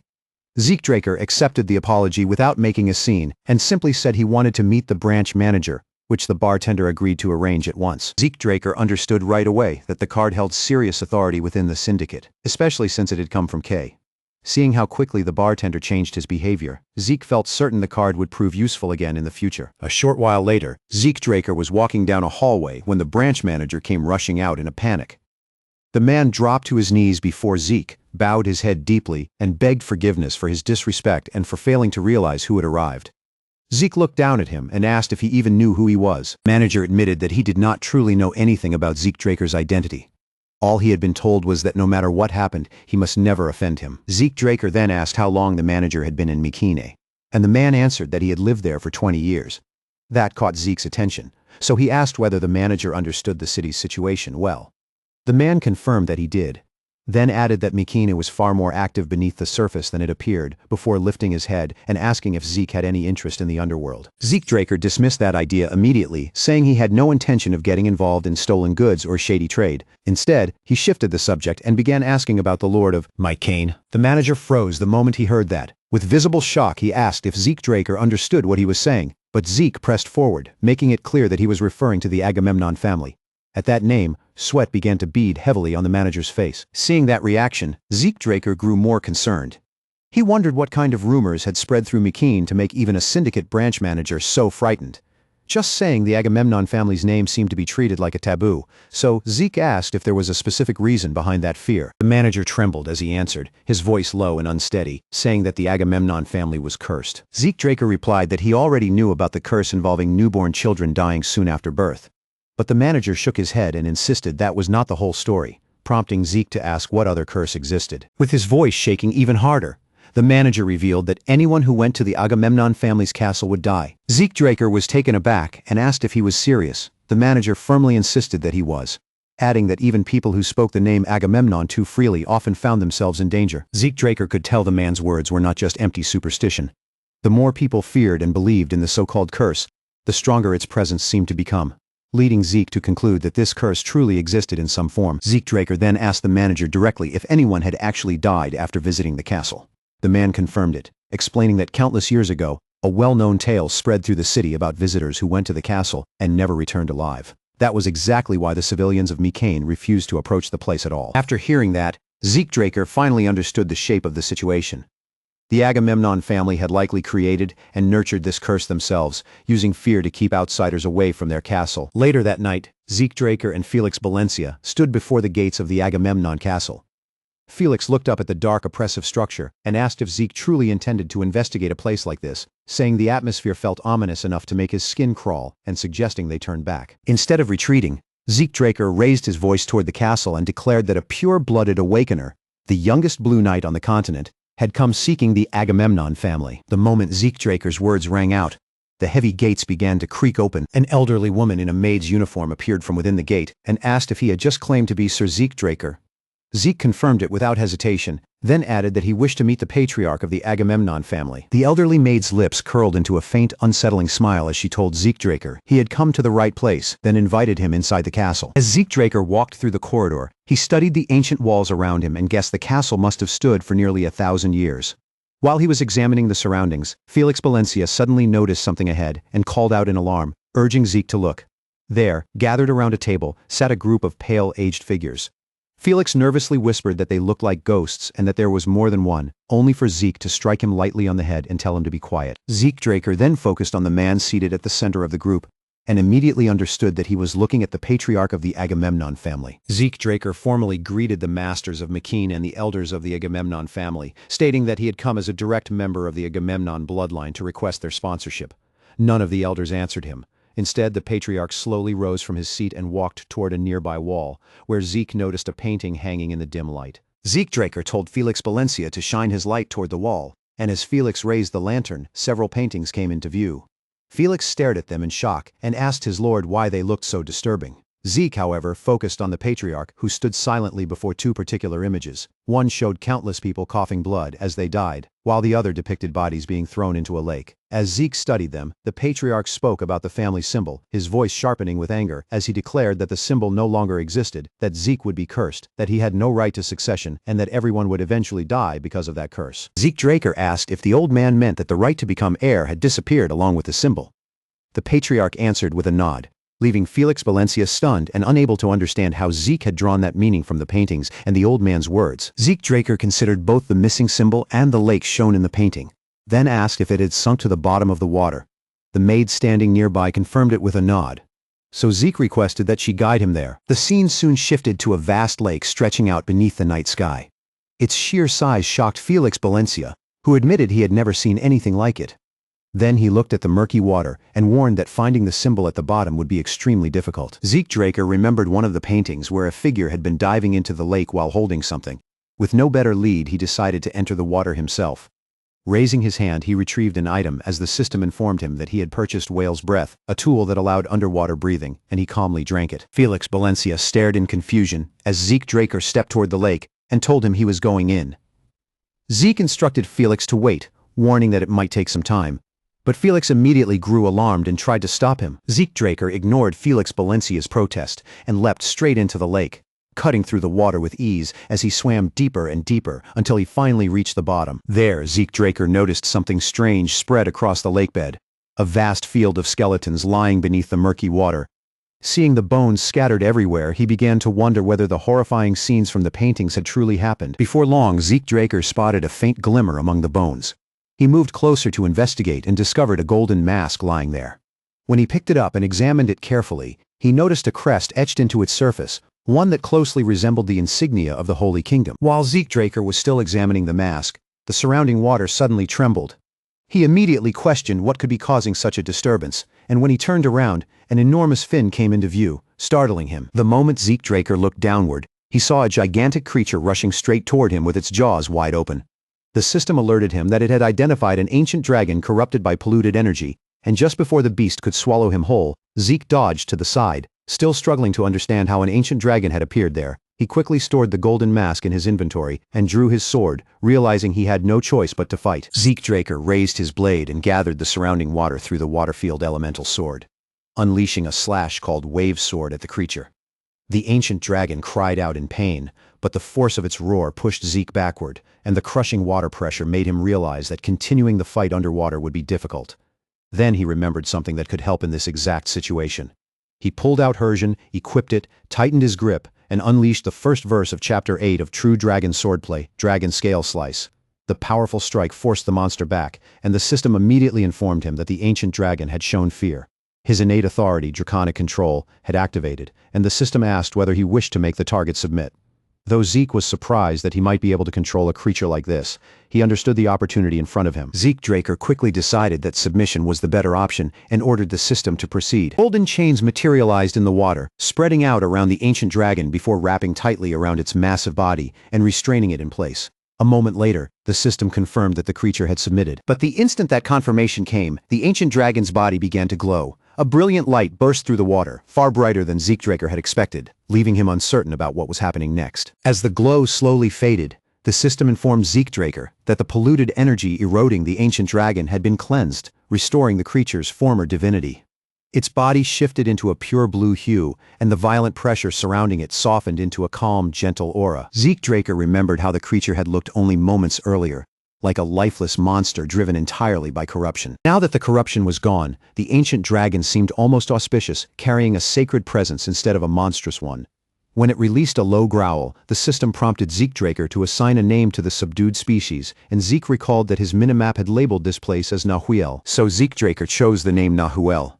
The system confirmed that he had obtained the holy beast, Nahuel. And when the dragon heard its new name, its expression seemed to soften into something almost like a smile. The system then explained that Nahuel could only be summoned in areas containing water. Zeke Draker opened the interface and checked the holy beast's stats, and as he examined the status window, he noticed something unusual. Nahuel possessed control over water, and had once been eroded by polluted water before it ever had the chance to evolve into a divine beast. The system added that Nahuel could still reach that level if certain conditions were fulfilled, although those conditions remained unknown. Zeke Draker accepted that he would uncover them eventually. Nahuel growled softly, looking bright and pleased as it floated before him, and Zeke Draker calmly asked the dragon to cooperate with him from now on. Above the surface, Felix Valencia stood at the edge of the lake, staring anxiously into the dark water. Zeke Draker had been gone for quite some time, and Felix could not stop wondering whether his lord was truly safe down there. Just as that anxious thought lingered in Felix Valencia's mind, he noticed something large slowly rising from beneath the surface of the lake. Before Felix Valencia could even react, a massive head burst out of the water with a violent splash, sending him stumbling backward in shock until he fell hard onto the ground. Then Zeke Draker's voice rang out from above the creature, casually asking if Felix Valencia had been waiting long. Felix stiffened even more when he recognized his master's voice coming from such an impossible place. But Felix Valencia's shock only deepened when he saw the creature carrying Zeke Draker. He could barely form the question of what exactly he was looking at, while Zeke calmly stepped down from Nahuel's head. The dragon lowered itself gently back into the lake, then slipped beneath the surface and disappeared. Zeke Draker explained that there had been a monster hidden within the lake, and that the form Felix Valencia had just seen was what remained after its curse had been lifted. Felix was left speechless, while Zeke took out the golden mask and studied it carefully. As Zeke Draker quietly wondered what the mask truly was, Felix Valencia reacted in surprise at the sight of it.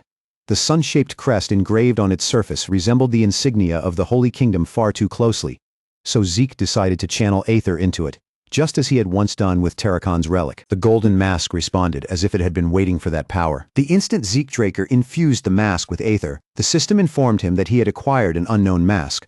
That reminded him of Hersian, which had also hidden its true name when he first discovered it, and how Gallion Halbert, after examining the armor, had concluded that it likely dated back at least to the Golden Age. Because the mask shared similar traits, Zeke Draker began to suspect that it too might be a relic left behind from the Golden Age. While Zeke Draker was considering that possibility, the system asked whether he wanted to register as the mask's user.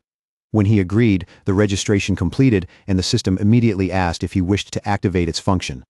Zeke had not expected that question, but he accepted anyway, and the moment he gave the command, the mask erupted in brilliant light. The system informed Zeke Draker that the mask's function had linked with an intermediate-level administrator system, then confirmed once again that his class was immortal. The system announced that the skill Purify had activated, then continued by explaining that it had fused with Zeke Draker's immortal class and evolved into a unique class-exclusive ability called Great Purification.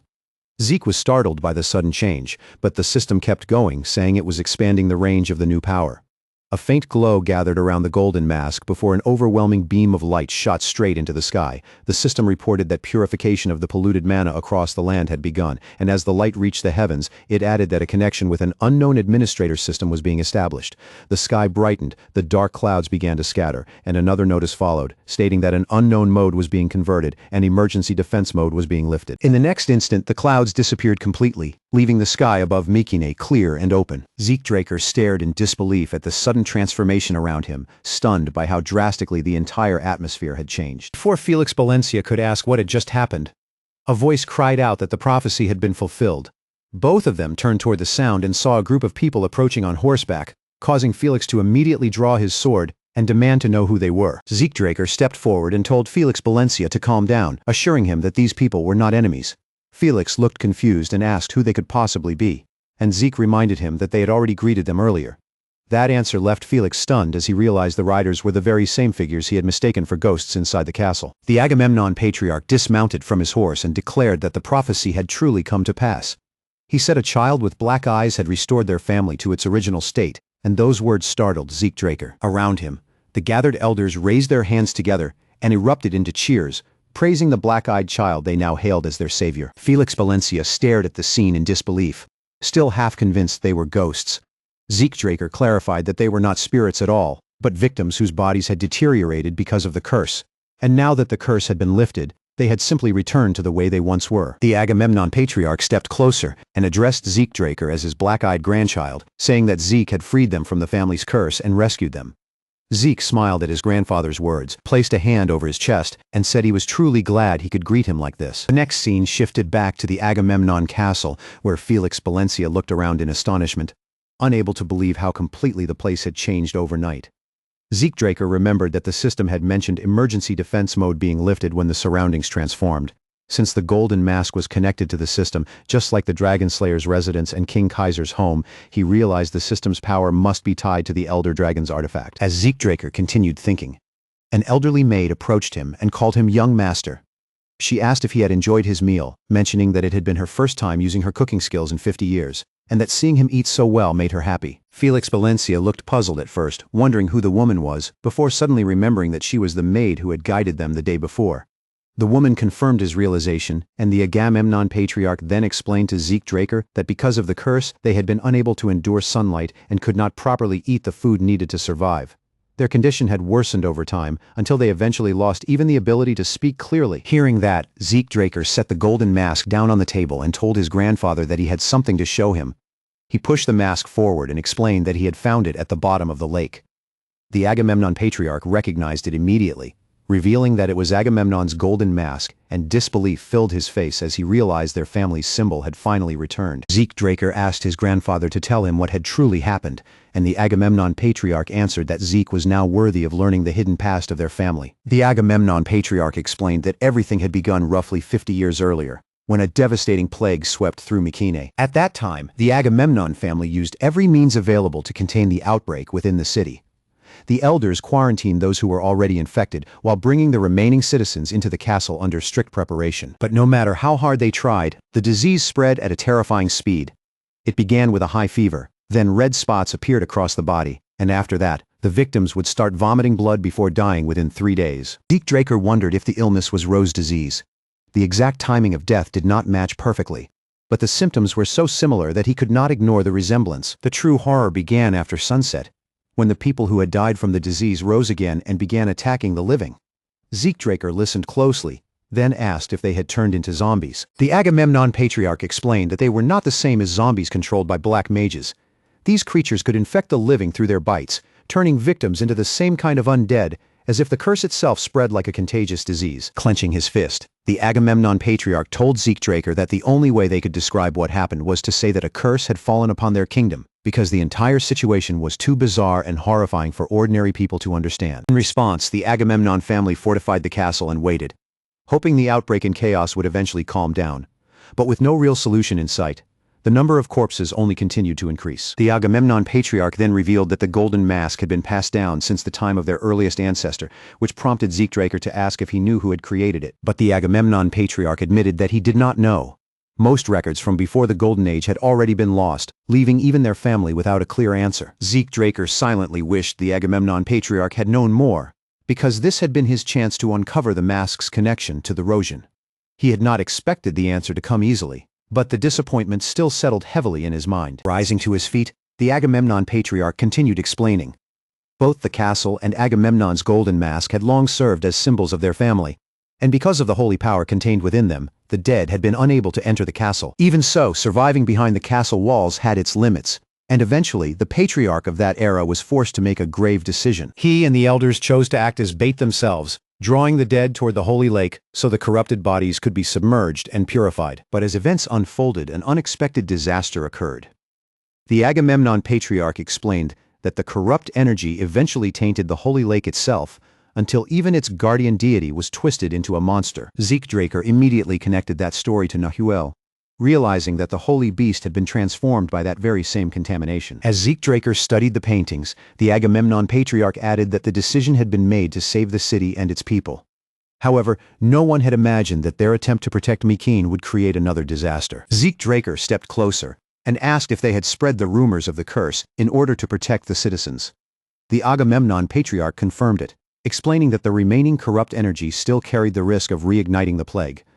Zeke then asked if the curse that caused children to die was also tied to that same energy. The Agamemnon patriarch replied that he believed so, adding that weaker children were especially vulnerable to its influence. Zeke Draker then said that he wanted to learn more about his mother. The Agamemnon patriarch asked if Arthur Draker had never told him anything about her. Zeke Draker answered that the entire Draker family avoided speaking about his mother, to the point that he did not even know her name. Anger flashed across the Agamemnon patriarch's face as he ground his teeth and cursed Arthur Draker, calling him a bastard and saying he should have stopped Laura from marrying him. From those words, Zeke Draker finally realized that his mother's name was Laura Agamemnon. Zeke Draker then mentioned that he had heard the Agamemnon family once held greater power than any other house within the Blood Alliance. The Agamemnon patriarch revealed that the Draker household had originally been an allied family under theirs, which shocked Zeke, still visibly angry. The patriarch explained that during the era of the Holy Empire, the Drakers had been nothing more than a rural knight family, one that would never have dreamed of entering the central continent without the Agamemnon family's support. When Mycenae fell to the plague, the Drakers seized the opportunity to absorb other families and expand their influence, eventually rising to the position they held in the present day. Zeke Draker was not especially surprised by that revelation because he knew his own family was capable of such actions.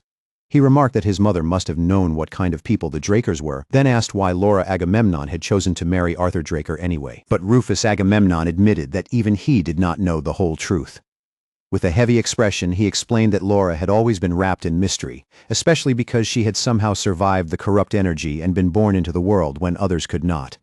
Hearing that, Zeke Draker's eyes narrowed, and he immediately asked why his mother alone had managed to overcome it and be born. Rufus Agamemnon told Zeke Draker that there was indeed a reason behind it.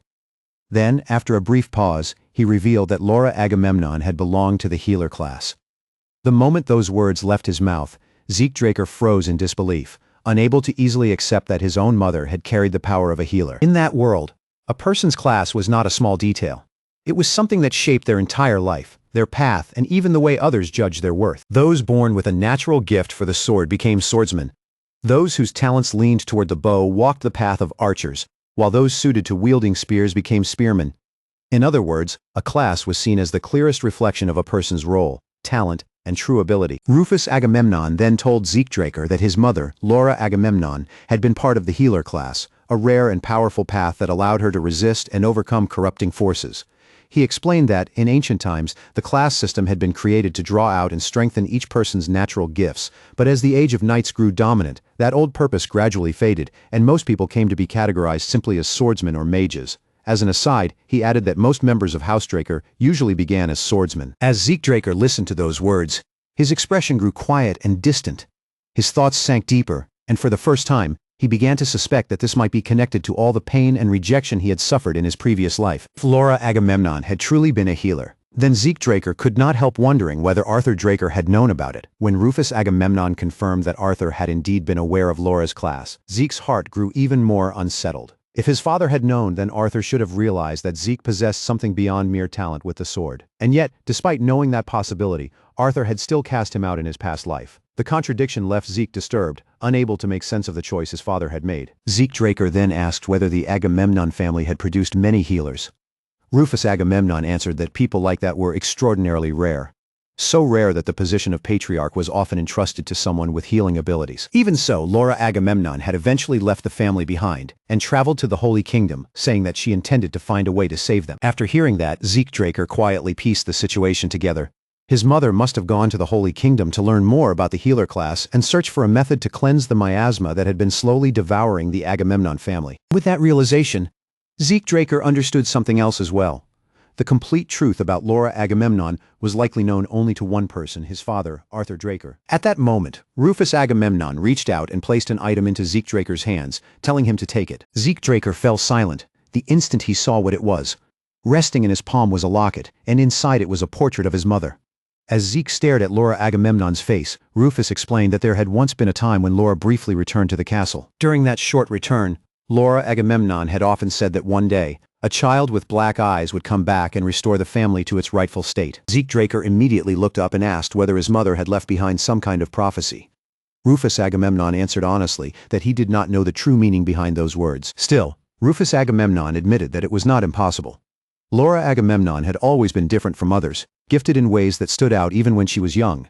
So the idea that she had spoken with some deeper foresight did not seem unbelievable to him. Zeke Draker lowered his gaze back to the locket, staring at the portrait inside. The more he looked at it, the deeper he sank into thought, turning over every word his grandfather had just revealed. Rufus Agamemnon then reminded Zeke Draker of something he had once said himself, that he needed the family's support. Since Zeke was Laura Agamemnon's son, and since he had also saved the Agamemnon family from its curse, Rufus declared with unwavering certainty that from that moment onward, Zeke Draker would be recognized as the sole heir of the Agamemnon family. Meanwhile, out on the training grounds, Felix Valencia was being pushed to his absolute limit. His body looked completely drained, and he seemed moments away from collapsing where he stood.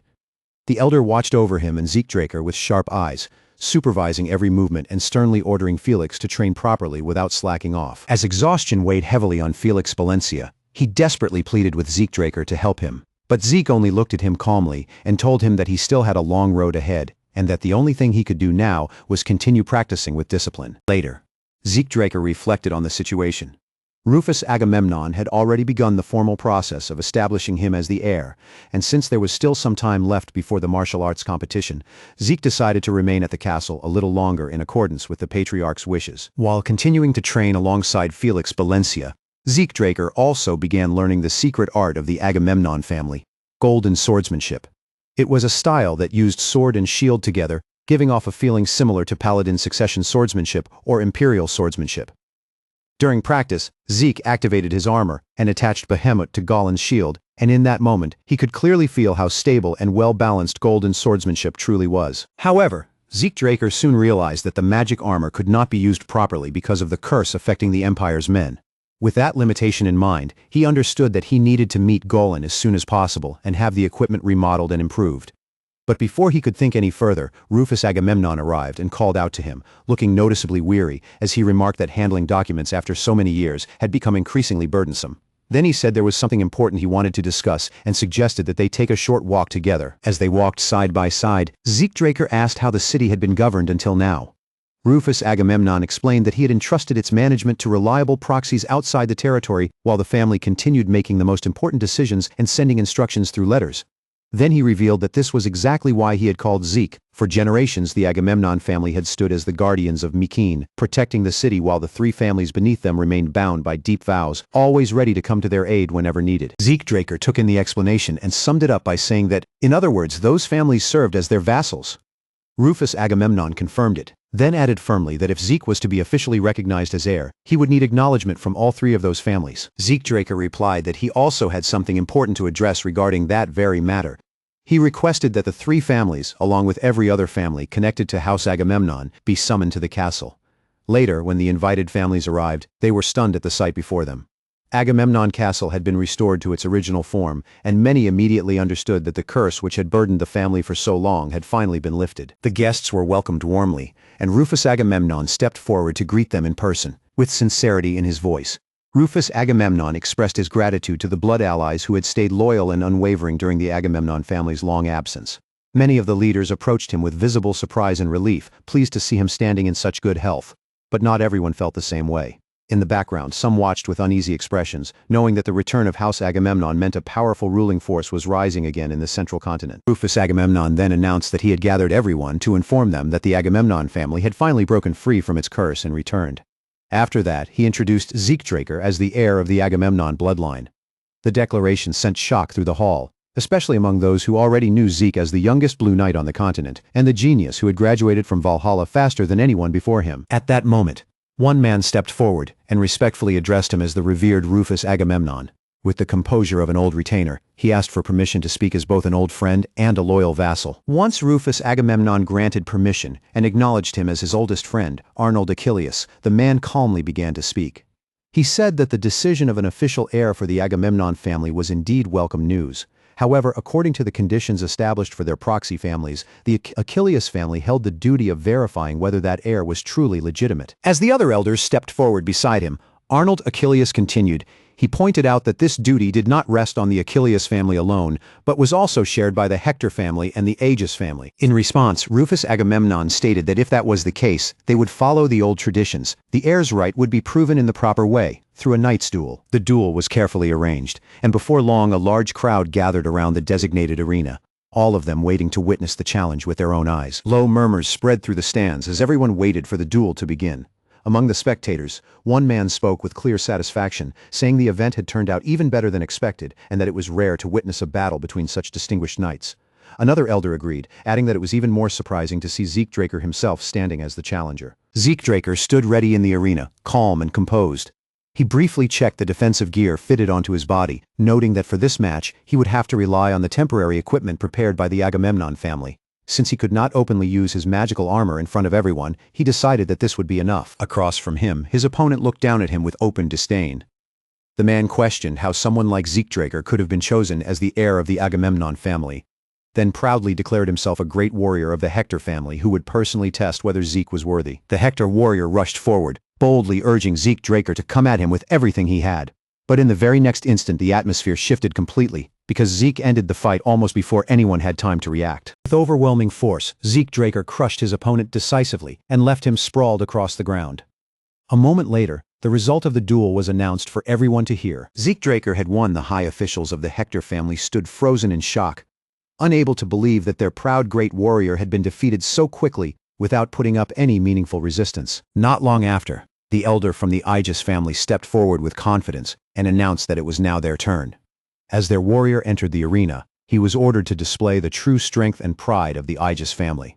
The warrior charged aggressively towards Zeke Draker, but midway through the attack, Zeke caught him off guard with a precise and powerful counter, throwing him away before he could recover or strike back. Zeke Draker closed the distance at once and drove in a crushing punch that dealt severe damage, drawing a sharp scream of pain from the warrior. The man's eyes widened in disbelief as he realized that Zeke, despite being only 17 years old, possessed a level of overwhelming power that should have been impossible for someone his age. Even though the Aegis warrior tried to steady himself and regain his composure, Zeke Draker calmly said that it was enough. When the warrior anxiously asked what he meant, Zeke answered in a firm voice that he was going to end it. Without hesitation, he stepped forward and crushed him once again, leaving him collapsed on the ground, as the result was declared in Zeke's favor. Zeke Draker glanced briefly at the fallen opponent and understood that only one challenger remained. Then, the final great warrior slowly stepped into the arena, and the crowd immediately recognized him as the reigning champion of the traditional dueling league, Farrell Achilles. Standing face to face with Zeke Draker, Farrell Achilles approached with calm respect and introduced himself, saying it was good to meet him. Zeke returned the introduction in the same manner. But as Zeke studied him closely, he immediately sensed that Farrell was nothing like the previous two opponents. There was no hesitation in his stance, no instability in his presence, only firm composure and a mind sharpened by discipline. Without wasting any more time, Zeke Draker made the first move. He rushed in to test Farrell Achilles directly, and their weapons clashed head-on with a heavy burst of force. As the exchange continued, Zeke Draker found himself genuinely impressed. Farrell Achilles had exceptionally solid fundamentals, and every movement he made carried the weight of extensive real combat experience. The high officials of the Achilles family could not hide their surprise as they watched someone confront their elite warrior on equal footing. Around them, other spectators began murmuring that Zeke Draker was already approaching the level of the reigning champion of the Central Region's Night Dueling League, a fact that seemed almost unbelievable to those witnessing it. Among the spectators, Rufus Agamemnon watched the duel in silence.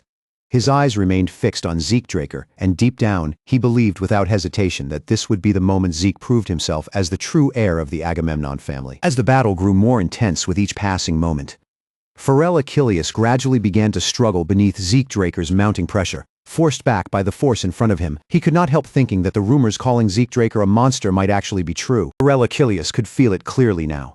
His stamina was being shaved away, little by little. His breathing grew heavier. His body began to slow, and yet Zeke Draker stood across from him as steady as ever, showing no sign of being shaken by the battle. Realizing that continuing like this would only push him further into a corner, Pharrell Achilles made his decision. If he had no other path left, then he would pour everything he had into one final, decisive strike and force the duel to its absolute limit. With that resolve burning through him, Pharrell Achilles unleashed the shield spear technique of the Achilles family. It was the ultimate charge, Black Spear Fury. Wrapped in a powerful aura, Pharrell Achilles drove forward like a spear fired across the arena, putting his full strength behind the attack. Zeke Draker watched Pharrell Achilles' approach with sharp, focused eyes. In that instant, he understood that his opponent had completely stopped holding back and was now betting everything on this single attack. And as that overwhelming force closed in, Zeke Draker quietly weighed his choice. This was the moment to decide whether he should answer with the swordsmanship he had inherited from the Agamemnon family. Zeke Draker gave his answer through action. He unleashed the ultimate counter of Golden Swordsmanship, a technique known as Golden Sword Dignity Attack. Both warriors surged forward with tremendous force, and the instant their strikes crashed together head-on, the arena was swallowed by a blinding flash born from the explosive energy of their collision.